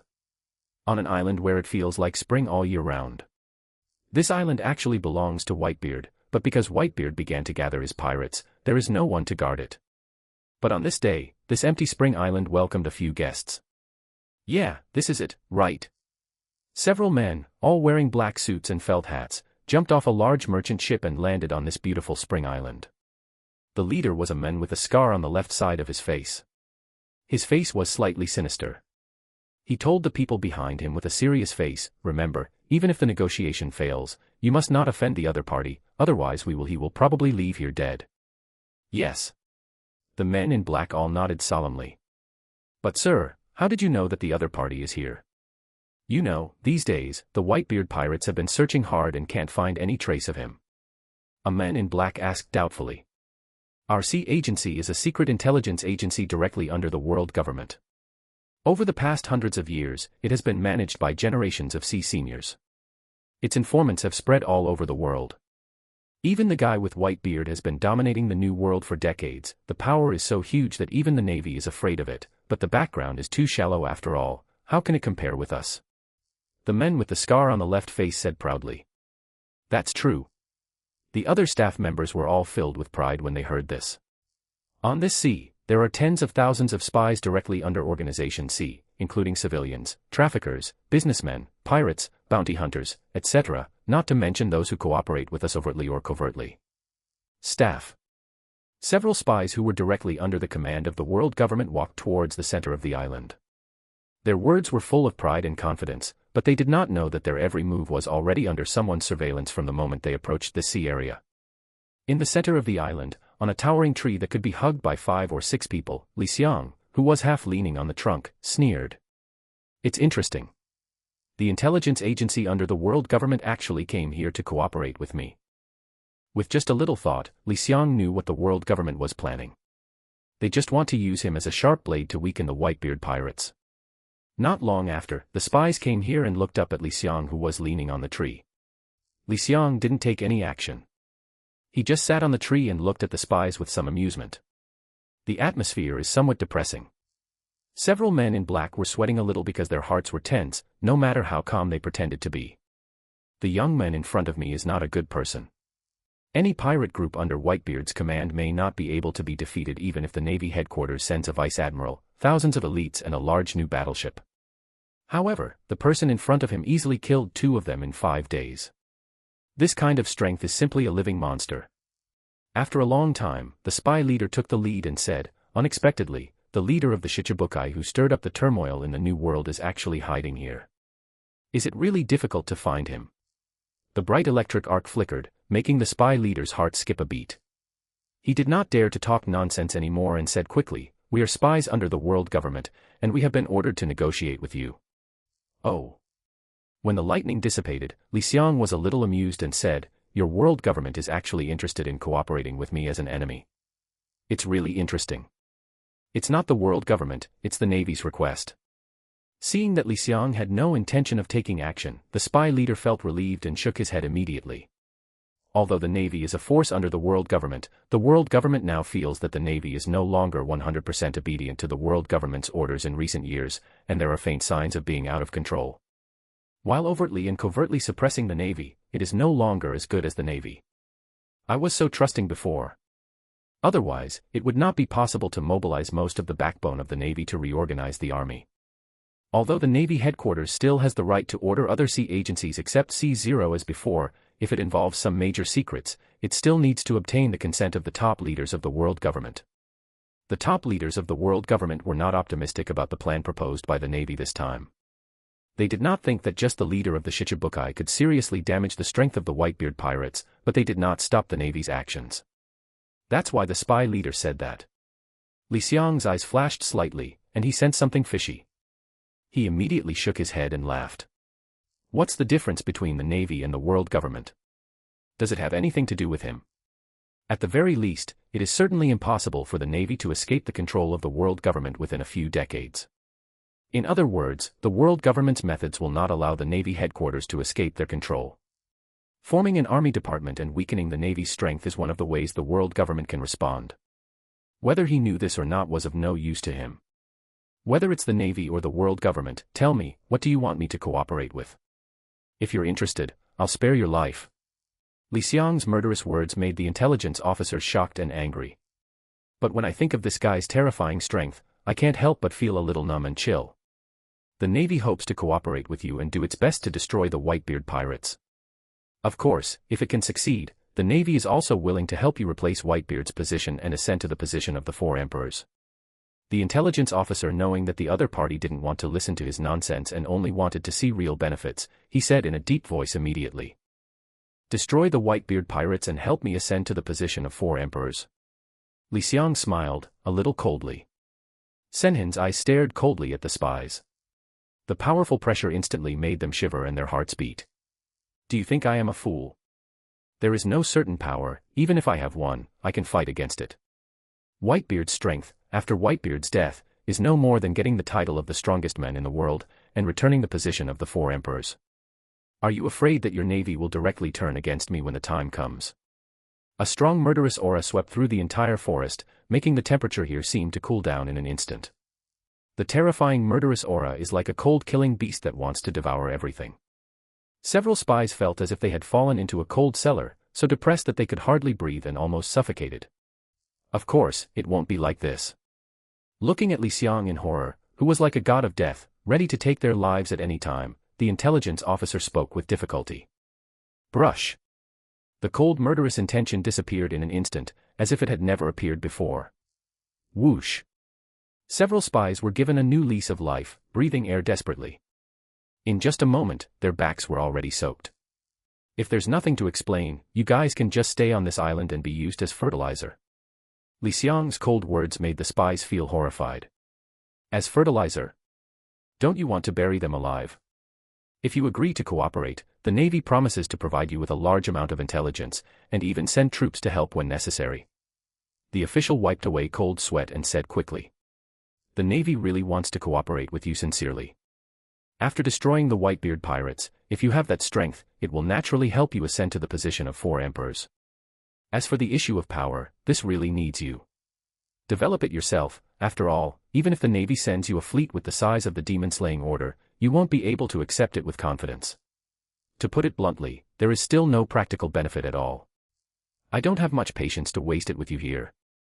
Li Xiang stood up with cold eyes and said to the spy officer calmly, you can contact the Navy directly now. On the other hand, I will talk to them directly in person, don't tell me you can't contact them. Li Xiang, what do you want to talk to us about? At this time, the voice of a phone bug came from the intelligence officer's pocket. The voice was a bit old, and it belonged to a woman, which surprised Li Xiang. Seeing this, the intelligence officer quickly took out the phone bug that had already been quietly connected and put it in the palm of his hand. Sorry, Lieutenant General He, we couldn't reach an agreement. It's okay. I didn't expect you to be able to convince him directly. Let me talk to him personally next.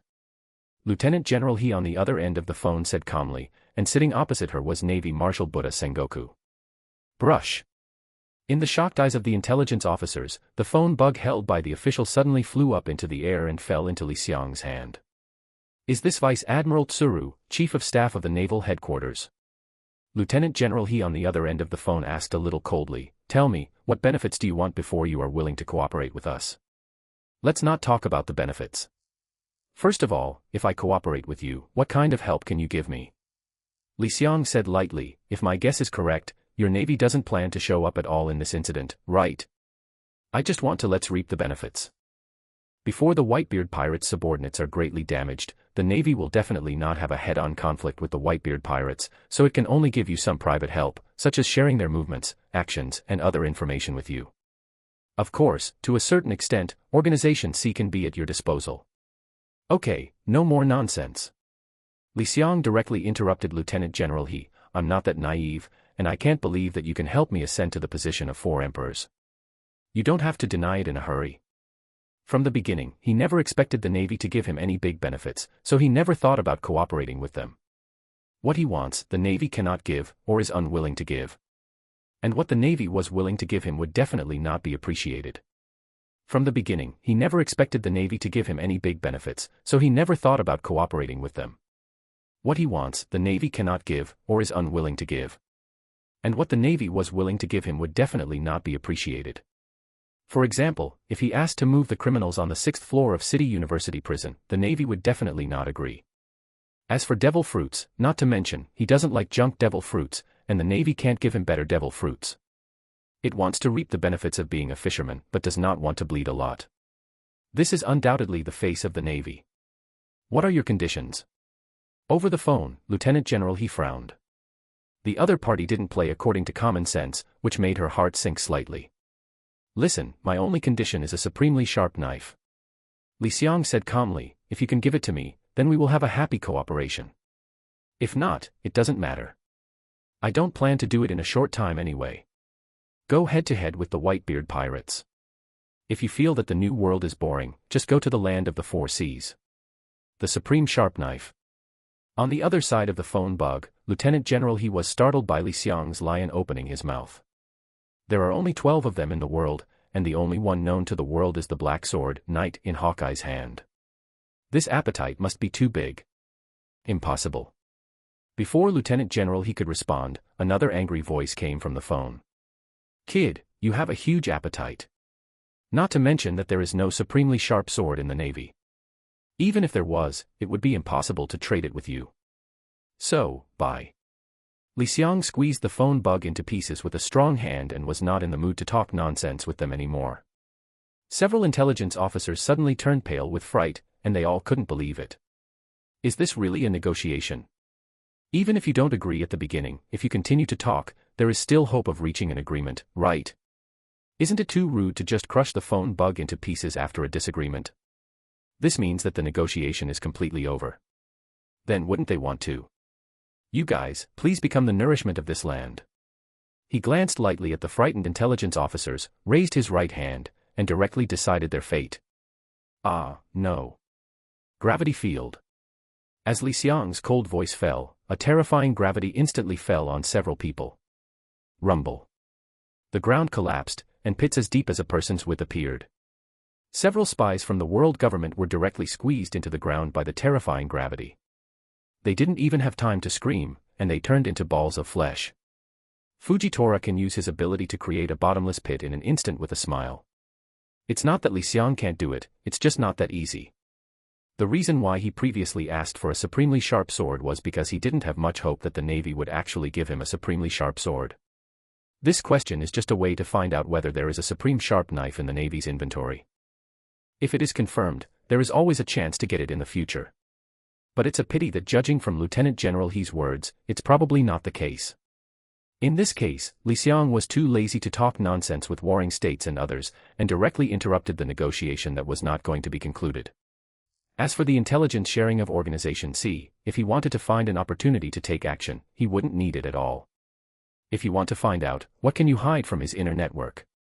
Although at present, he and the Whitebeard pirates are incompatible with each other and are almost fighting to the death. But no matter what, until he has a certain strength and power, Whitebeard's banner will definitely not fall down. Otherwise, once the situation is out of balance, there will be too many variables in the violent sea.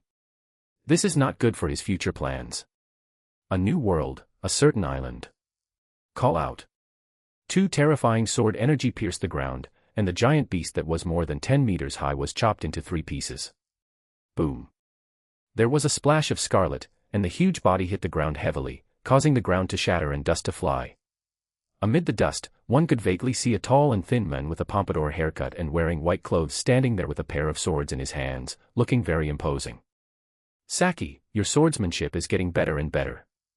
A short and chubby man with grayish skin, thick lips, and 2 pockets near his chin came over, glanced at the beheaded giant beast, and expressed some admiration. He is wearing a purple blouse decorated with the jolly roar of the Whitebeard pirates, a purple tricorn hat with a gray Whitebeard skull logo embroidered on his head, and a yellow cloth belt around his waist. He is the 6th team of the Whitebeard pirates. Captain Blamank. There is no way, as the captain of the 4th team, we can't lose to that guy Bista. The captain of the 4th team, Sachi, shook his head. Let's go. Marco just received the news that Li Xiang has appeared on Gallon Island, but their team is too far away from there, and it will take a lot of time to get there. Our team is closer.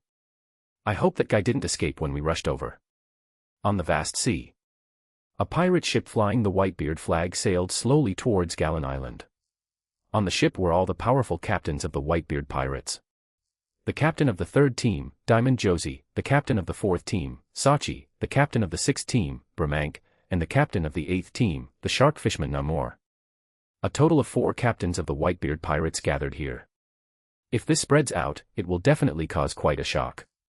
The captain of the 3rd team, Diamond Josie, clenched his fists and said coldly, "This time, we absolutely cannot let him escape.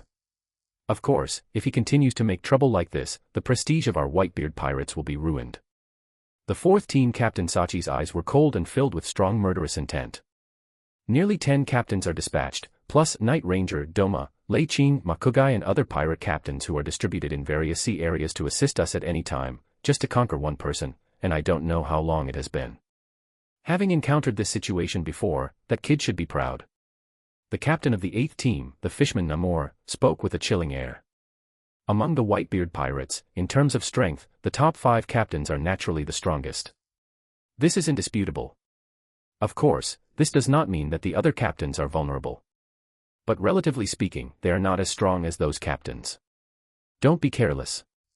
The opponent is suspected to be a person with natural abilities.